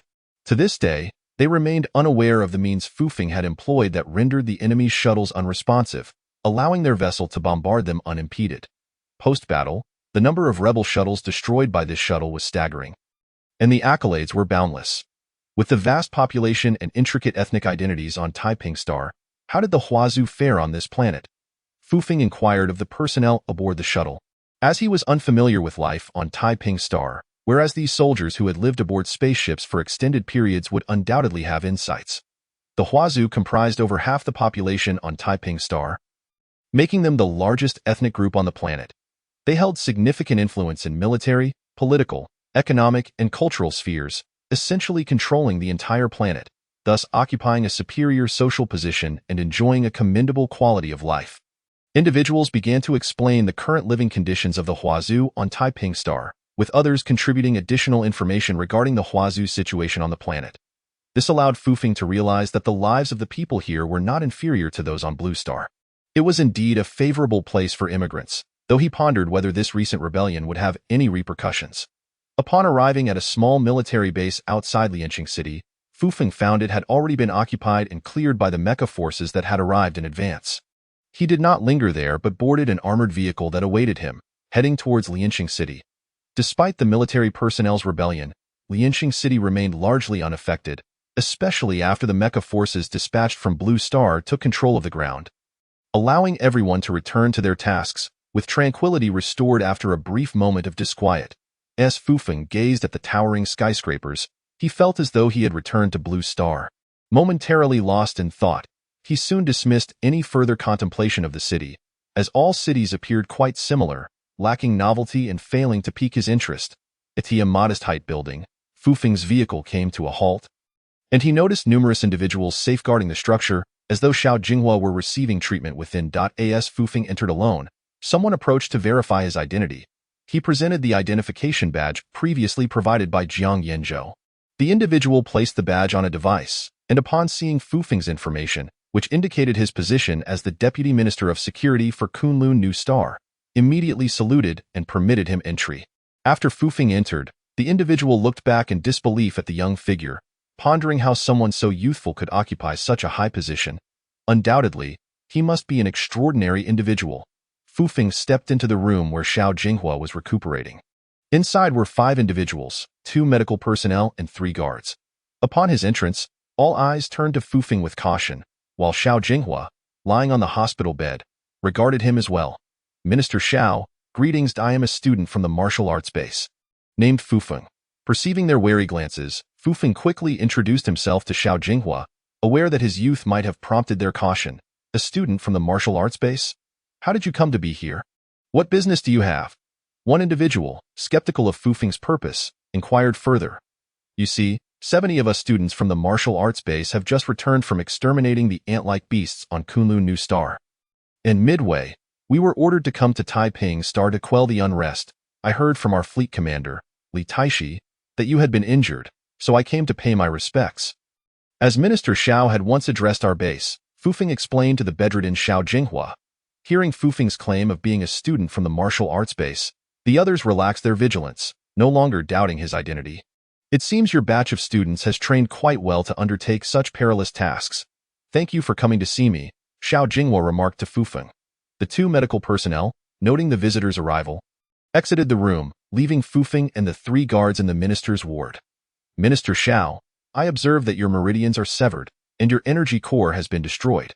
Your injuries are severe. It seems the battle was incredibly intense, and your adversaries sought to eliminate you," Fufeng stated. Fufeng utilized his spiritual awareness to assess the severity of Xiao Jinghua's injuries, discovering them to be alarmingly grave, to the extent that it could be said Xiao Jinghua would never again practice martial arts in his lifetime. "You were able to discern this?" he inquired, astonished. "Have you developed the legendary fire-eyed golden sight?" Upon hearing Fufeng articulate the specifics of his condition, Xiao Jinghua was taken aback, for Fufeng's words mirrored his own plight precisely, prompting him to involuntarily voice the thoughts swirling in his mind.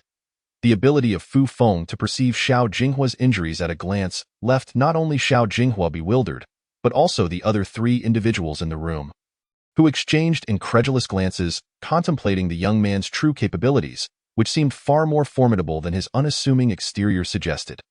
All 3 had attained the late stage of the Xiangu realm in their martial arts training, and to discern Xiao Jinghua's condition at a mere glance was no trivial feat, not at all. "It is merely a minor technique," Fufeng explained. "I have heard that it was Zhao Qingyun from the Zhao family who inflicted this upon you. Yet, how did Xiao Jinghua come to cross paths with Zhao Qingyun?" Fufeng refrained from elaborating on how he had discerned Xiao Jinghua's condition, instead voicing his lingering curiosity. Xiao Jinghua sighed deeply, recounting the origins of his predicament. It transpired that prior to Fufeng and his companion's arrival at Kunlun New Star, Xiao Jinghua had departed from Blue Star, arriving at Taiping Star. His primary purpose for venturing to Taiping Star was to investigate a conspiracy involving individuals coordinating efforts to instigate a rebellion. Intelligence had indicated that over the past year or two, certain factions had been actively pursuing rebellious activities, preparing for military action to sever ties with Blue Star, and forbidding any Blue Star inhabitants from setting foot on Taiping Star. Aspiring to render it completely independent, upon arriving at Taiping Star, Xiao Jinghua managed to acquire some crucial information through various intelligence networks. He discovered that this situation was the result of a conspiracy orchestrated by ambitious individuals and vested interest groups, intent on establishing eternal control over the planet and subjugating its inhabitants. The leaders of the 3 major military bases, having been brainwashed by these interest groups and megacorporations, disregarded their nations and systematically purged the command personnel within their bases, replacing them with their own, thereby gradually gaining the leverage needed to detach from Blue Star. Furthermore, the influence of these interest groups and megacorporations permeated the cities, eventually ensnaring even some city administrators. While conducting his investigation, Xiao Jinghua had already discerned the shadow of Yun Jing Group lurking behind these events, yet he lacked direct evidence. Just as he was employing various means to uncover evidence of Yun Jing Group's involvement, an intermediary approached him, claiming to be a martial artist who could provide vital intelligence on Yun Jing Group's participation in the rebellion if Xiao Jinghua would engage in a few matches at the underground fighting arena. Xiao Jinghua, confident in his status as one of the only 2 individuals to have reached the divine realm, thought little of the danger and agreed to participate in the underground arena. He effortlessly defeated his first opponent. But an unexpected twist awaited him in the second match. His adversary was none other than Zhao Qingyun. Although both were at the divine realm, Zhao Qingyun had achieved his breakthrough earlier and was thus at a higher level. It was at this moment that Xiao Jinghua realized he had been manipulated by the intermediary. Regardless of the circumstances, he had no choice but to confront Zhao Qingyun, and the outcome was all but predictable. Not only did Zhao Qingyun defeat Xiao Jinghua, but he also inflicted severe injuries. shattering his meridians and destroying his energy reservoir, rendering Xiao Jinghua utterly incapacitated and revealing Zhao Qingyun's ruthless nature. With his condition rendered so dire, Xiao Jinghua was unable to procure concrete evidence of Yunjing Group's involvement and resorted to sending back all the intelligence he had gathered to Blue Star. Upon reviewing the information, the three major nations on Blue Star perceived the escalating severity of the situation and dispatched their fleets to quell the conspiracy on Taiping Star. Meanwhile, Zhao Qingyun had already returned to Blue Star before the military actions commenced. This demonstrated the cunning of Yunjing Group, who had publicly defeated Xiao Jinghua in a manner that left him unable to continue his investigation. Although it transpired in an underground arena, it was still considered a legitimate competition. The military forces could only suffer in silence, unable to confront the Zhao family, thereby eliminating the potential threat posed by Xiao Jinghua should he rise in power. This approach had also been employed against Fu Feng's family, knowing it was the Zhao family behind the schemes, yet ensuring that no grounds existed for retaliation against them. However, neither the Zhao family nor Yunjing Group could fathom that Fu Feng, who harbored the deepest animosity towards them, had now attained such formidable capabilities that even Zhao Qingyun could not perceive his shadow. Chapter 65. The nuclear device buried beneath the city. Upon hearing the circumstances surrounding Xiao Jinghua's grievous injuries, Fu Feng felt an overwhelming aversion towards the Zhao family and Yunjing Group, whose ostensible devotion to the nation masked their unscrupulous actions in service of their own interests. He wondered what further shocking deeds they might undertake in the future. Minister Xiao, I too bear an irreconcilable enmity towards the Zhao family. Given Zhao Qingyun's actions against you, I can assure you that his fate shall not be more favorable than yours. You need not dwell upon this. Focus instead on your recovery. As for the rebellion on Taiping Star, barring any unforeseen circumstances, normalcy should be restored in a few days, thanks to your intelligence. Understanding Xiao Jinghua's potential bitterness over his incapacitation, Fu Feng offered reassurance of his intent to avenge him. Of course, he had already intended to confront Zhao Qingyun, and combining these endeavors seemed fortuitous. What realm have you attained in your cultivation?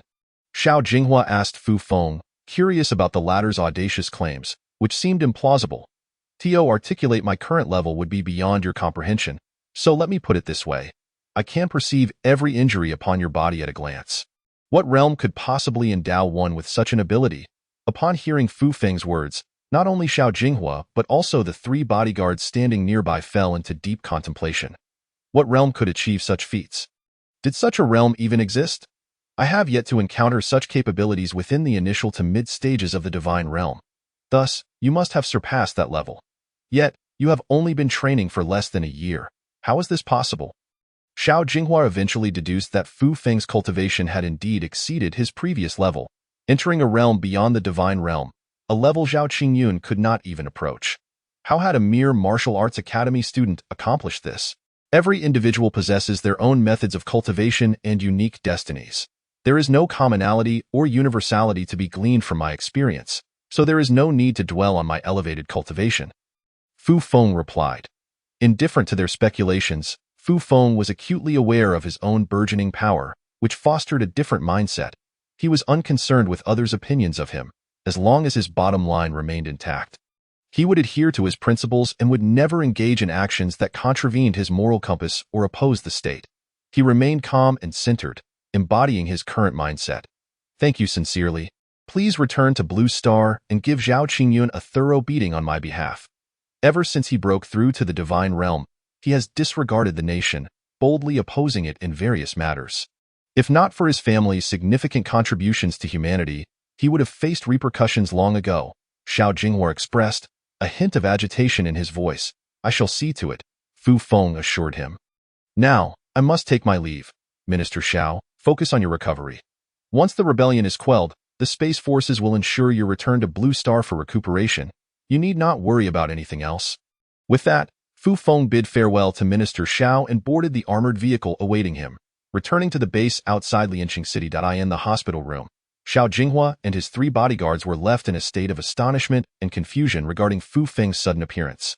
The presence of Fu Feng indicated that his current status was anything but ordinary, considering this location was confidential, known only to the upper echelons of the space forces.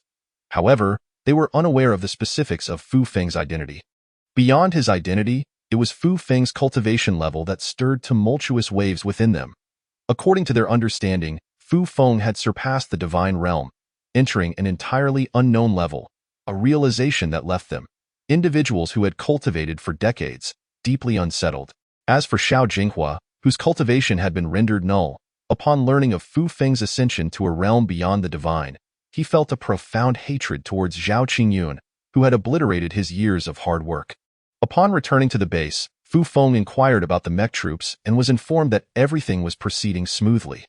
The insurgents continued to resist but posed no significant threat, so he paid it little mind and settled down in the space shuttle awaiting him. What hidden cards did these ground insurgents possess to continue their fight after the setbacks in space? Fu Feng had initially anticipated a swift conclusion to the ground battles, but it seemed they persisted.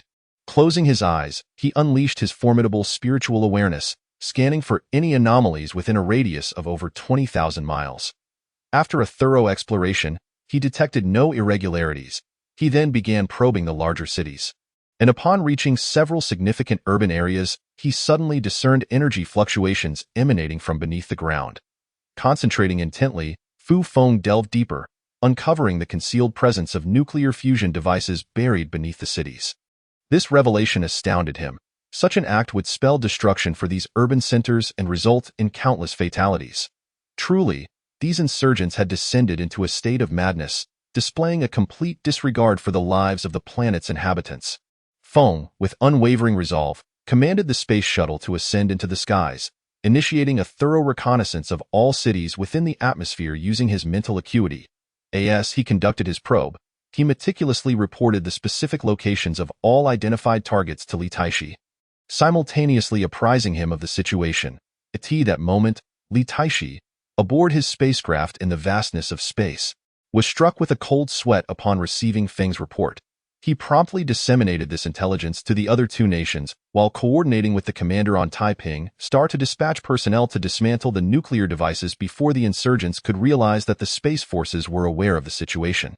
5 hours later, aided by the shuttle, Feng completed a reconnaissance circuit around Taiping Star, uncovering a total of 26 cities hiding nuclear installations beneath their surfaces, including the significant urban centers of Lianqing City, Taiyu City, and Yonghe City. After reporting his findings, he instructed the shuttle to hover above Lianqing City, maintaining vigilant observation over everything within the range of his mental perception.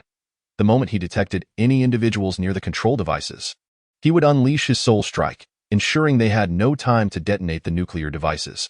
Fortunately, after more than a day, the majority of the installations were dismantled before the insurgents could react.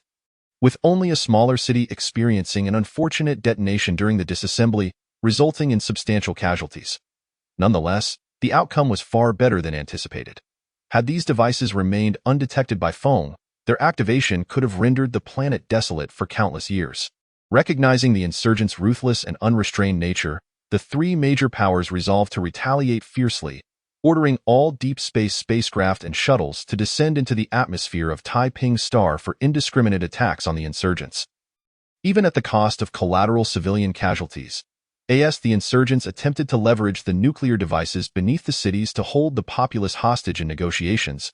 They were met with relentless assaults from the opposing forces.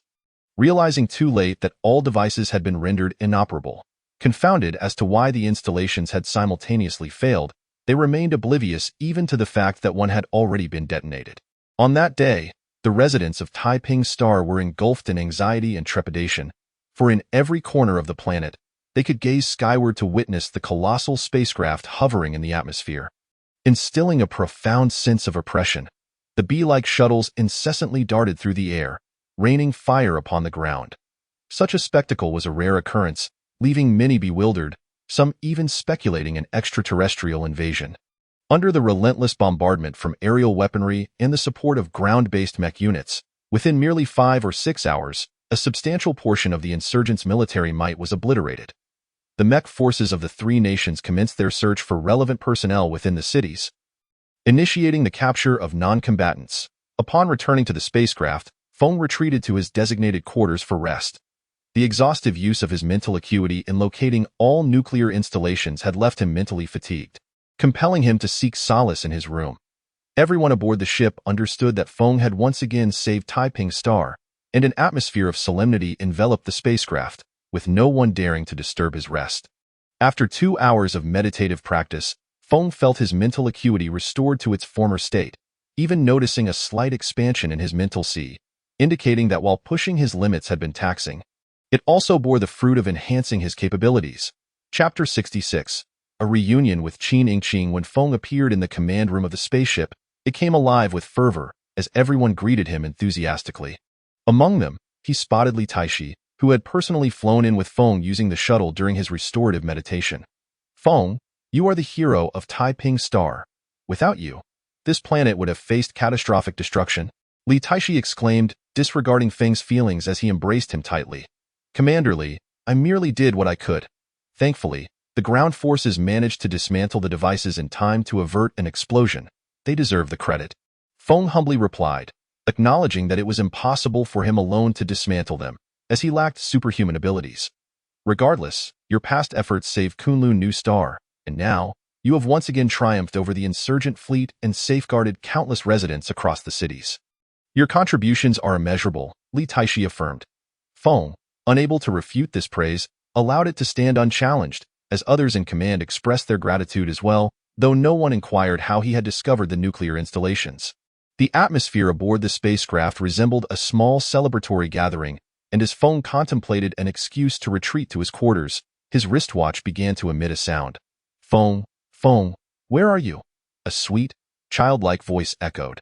The room fell silent, all eyes on Feng, including Li Taishi's. Feng raised his hand to check the watch, feeling a twinge of embarrassment as he glanced at everyone, signaling them to disregard him as he made his way back to his room. What could have caused this sound? He pondered, returning to investigate, recognizing it as the voice of a young girl, wondering if someone thought he was their child. He pressed a button on the watch, and a familiar voice emerged. Oh, is this Feng? It was Qin Yingqing's voice, one he recognized well. It's me, Feng responded eagerly. Where are you?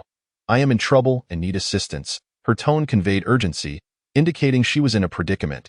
I'm on Taiping Star. What happened? Where are you? Feng inquired, alarmed by her situation. That's wonderful.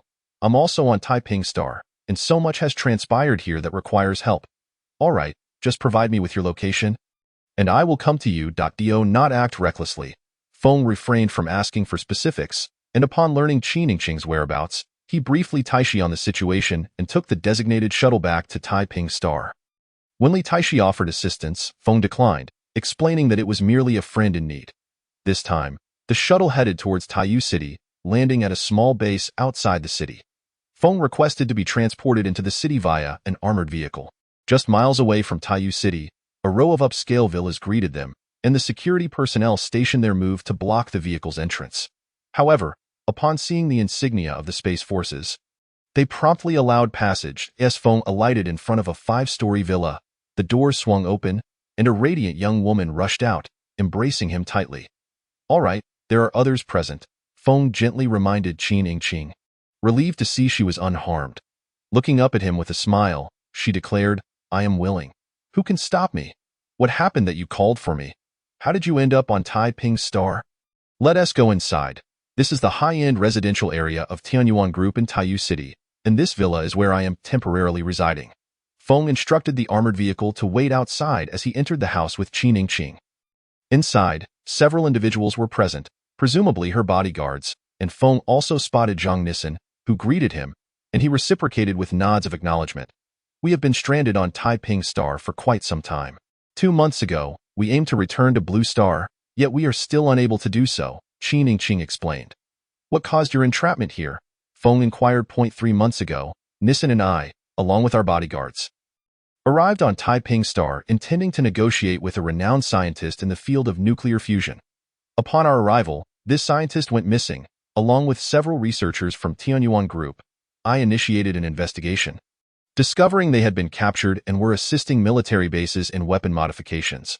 Realizing our mission was thwarted and wanting to return to Blue Star, we found ourselves unable to leave, as all deep space spacecraft and shuttles on this planet were prohibited from departing.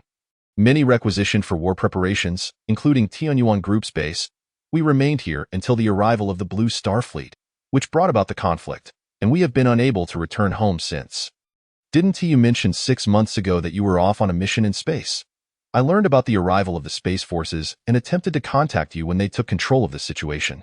I never expected you would actually come, Qin Yingqing recounted, glancing at her watch with a mischievous glint in her eyes, then looking at Feng's watch with a smile.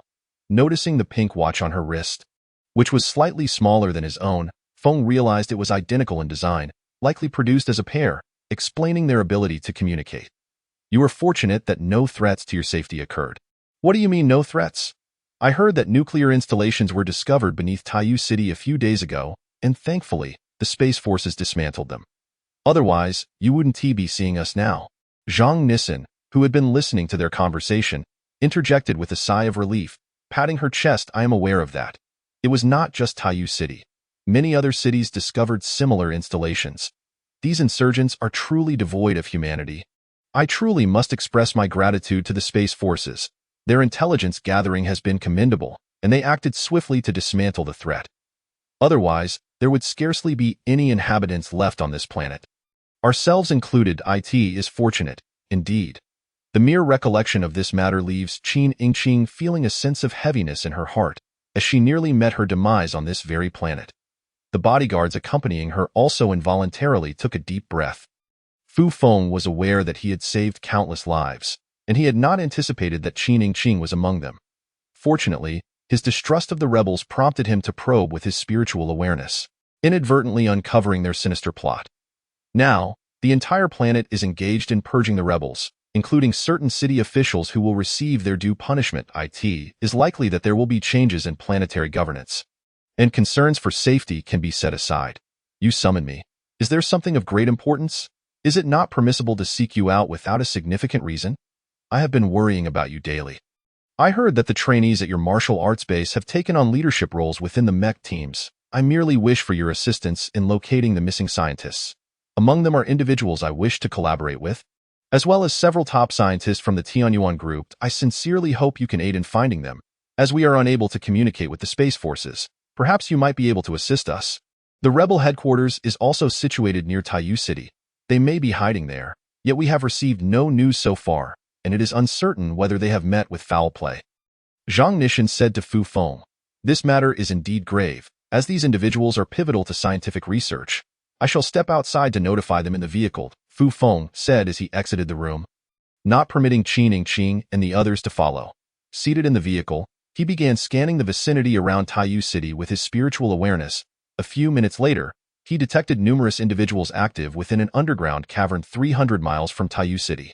It could very well serve as a command post for the rebels. Fu Feng contacted Li Taishi, requesting him to dispatch personnel to rescue the scientists. Commander Li, among these researchers are those involved in the modification of high-energy particle cannons. During the initial stages of the recent space conflict, our side suffered setbacks precisely because they upgraded the energy levels of the particle cannons. It is imperative that we safeguard them, as they will enhance the operational capabilities of the Space Forces in the future. Fu Feng did not forget to remind Commander Li of the significance of these scientists and the necessity of ensuring their safety, as their future contributions are of immense value. Upon returning to the house, Fu Feng informed Qin Yingqing that he had already alerted the Space Forces, and they should expect news shortly. Fu Feng, what is your role within the Space Forces? How did a mere phone call yield such swift results? Qin Yingqing and Zhang Nissen noticed Fu Feng's return in less than 10 minutes, prompting Zhang Nissen to inquire curiously. Within the Space Forces, I am acquainted with the overall commander. Li Taishi brought this matter to his attention, and he too recognized the importance of these researchers, thus instructing the ground mech units to search for them. We should have results within a day. You know the overall commander? That is quite impressive. Zhang Nissen remarked, giving Fu Feng a thumbs up. Indeed, my Fu Feng has been in space for nearly a year. It is only natural that he knows a few high-ranking officials, given his exceptional capabilities. Qin Yingqing added, her tone filled with pride. If only she knew of Fu Feng's remarkable deeds over the past 6 months, including his discovery of the nuclear facility in Taiyu City, she would surely have a different perspective. Chapter 67. Attending the Qin family's dinner party after waiting in the villa for quite a while, Fu Feng received news that the scientists who had been coerced were successfully rescued, totaling 130 individuals. He conveyed this information to Qin Yingqing, who promptly informed the head of the Qin family in Taiyu City to send personnel to retrieve the captured scientists from the company. Thank you, Fu Feng. I did not expect that merely half a day after your call, there would be results, preventing the rebels from harming these researchers. Qin Yingqing expressed her gratitude to Fu Feng. This is but a trivial matter. Once Taiping Star stabilizes, your return to Blue Star will not pose any issue.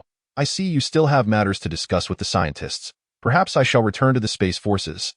Fu Feng, seeing no other pressing matters, wished to return to the spacecraft. Though he served as the deputy commander of the mech forces, he felt it inappropriate to be absent for too long and desired to return promptly. No, I just made arrangements with my second uncle. They are treating us to dinner tonight, and I have already agreed. Qin Yingqing said hastily upon hearing Fu Feng's intention to leave. It turned out that after discussing the assistance Fu Feng provided in locating the scientists, her second uncle extended an invitation for both Fu Feng and Qin Yingqing to dine together, allowing them to get better acquainted. Fu Feng could not refuse and agreed to accompany her. Fu Feng instructed her to arrange for the two soldiers on the armored vehicle to join them, while Qin Yingqing summoned them to join her and the bodyguards, asking Zhang Nishan to handle their accommodations. Before she went to change clothes, after Qin Yingqing donned an elegant dress, she chose not to bring Zhang Nishan or any bodyguards, opting instead for just herself and Fu Feng. They then proceeded to the garage to fetch a luxurious vehicle. As Fu Feng did not know how to drive, she took the wheel and they set off towards the main city of Taiyu. The roads were relatively clear, with armored vehicles being the most common sight. Upon entering the city, they were subject to rigorous inspections, but upon presenting Fu Feng's identification badge, they were granted immediate passage.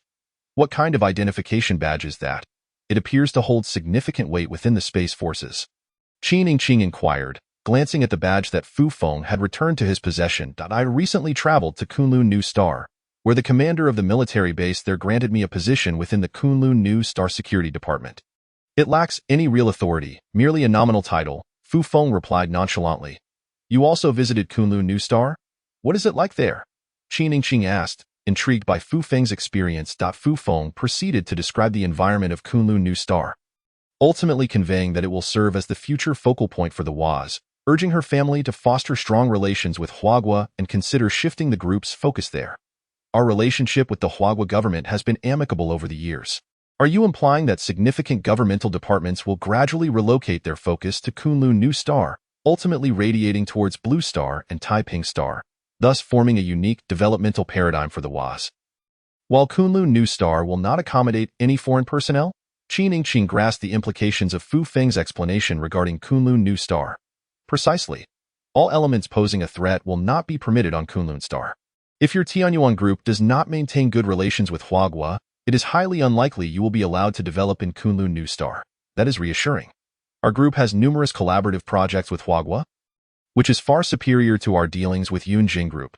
Within the urban area, the streets were sparsely populated, and vehicles were even fewer this time.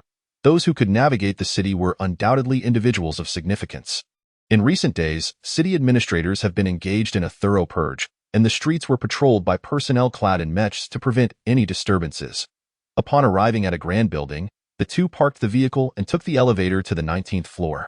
During the ascent, Qin Yingqing kept her arm linked with Fu Feng's, and he complied, allowing her to hold on to him. There was a restaurant located here, precisely the venue arranged by Qin Yingqing's second uncle. In the dining hall, a private room by the window was prepared, guarded by 7 or 8 bodyguards outside. Upon their entrance, several individuals greeted Qin Yingqing warmly, and she and Fu Feng proceeded into the private room.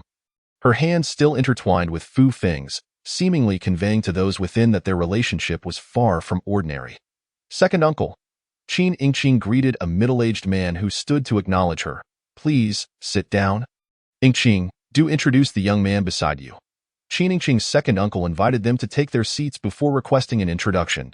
Fu Feng took a moment to observe the attendees. 2 young individuals, 1 male and 1 female, while the rest were men and women in their 30s or 40s. Including himself and Qin Yingqing, there were a total of 12 individuals seated around the large round table. This is Fu Feng, currently a member of the Space Forces. He has come to Taiping Star with the fleet assigned to quell the rebellion. And he is also my boyfriend, Qin Yingqing stated. Smiling warmly at Fu Feng, he did not contest her assertion, standing to greet everyone before taking his seat. I have heard from Yingqing that you are familiar with the commander overseeing the suppression of this rebellion. Thank you for ensuring the safety of the captured researchers, as their survival has mitigated substantial losses for many of our companies. Qin Daoran expressed his gratitude. By the way, you can call me Uncle Qin. I am Ingqing's father, Qin Daojuan's brother. He then proceeded to introduce the others present. The woman seated next to Qin Daoran was his wife, while the girl beside Qin Ingqing was his daughter. Along with his son, both younger than Fu Feng and Qin Ingqing by a year or two. Additionally, there were two heads of partner organizations from the Tianyuan group, while the remaining attendees were members of the Qin family and high-ranking executives from the group. Fu Feng greeted each person in turn, though one middle-aged man in his 40s scrutinized him for an extended period, leaving Fu Feng feeling perplexed. However, he sensed no malice and thus chose to disregard it. As everyone began dining and engaging in conversation, the predominant topic revolved around the ongoing rebellion on Taiping Star. With the rebellion nearing its conclusion, the atmosphere lightened considerably. Qin Ingqing, meanwhile, leaned over to whisper to her cousin seated beside her. Fu Feng, I heard that the rebels have installed nuclear fusion devices beneath many cities, intending to threaten the three major nations governing Taiping Star. If their demands are not met, they plan to detonate these devices, leading to the annihilation of all humanity on this planet. Is this true? As they discussed the matter at hand, a few individuals remained somewhat skeptical, believing that Fu Feng might possess knowledge of the truth. Hence they sought his confirmation. This, of course, is indeed accurate. The malevolence of the insurgents is beyond your imagination. In total, there are 26 cities harboring nuclear devices, and during the dismantling process, one small city's nuclear apparatus was inadvertently detonated, resulting in the tragic demise of all its inhabitants, including the technical personnel from the three major nations involved in the dismantling. It is worth reiterating that there is no such thing as a tranquil existence. It is merely that in places unseen by others, there are individuals who silently bear the burdens of hardship. I hope that your grand conglomerates, while not necessarily committing to grand acts for the benefit of the populace, do not, like certain other large corporations, knowingly engage in actions detrimental to the public interest, merely to secure greater personal gain by aligning with the insurgent factions, some of which have even orchestrated the rebellion themselves. What purpose do these groups and companies serve if they disregard the sanctity of human life on this planet? They shall find it increasingly arduous to survive on any celestial body in the future. Oh, I seem to have spoken excessively. My apologies. It was at this moment that Fu Feng realized he had perhaps overstepped, as others were merely seeking confirmation regarding the nuclear devices, yet he had digressed into these grave matters.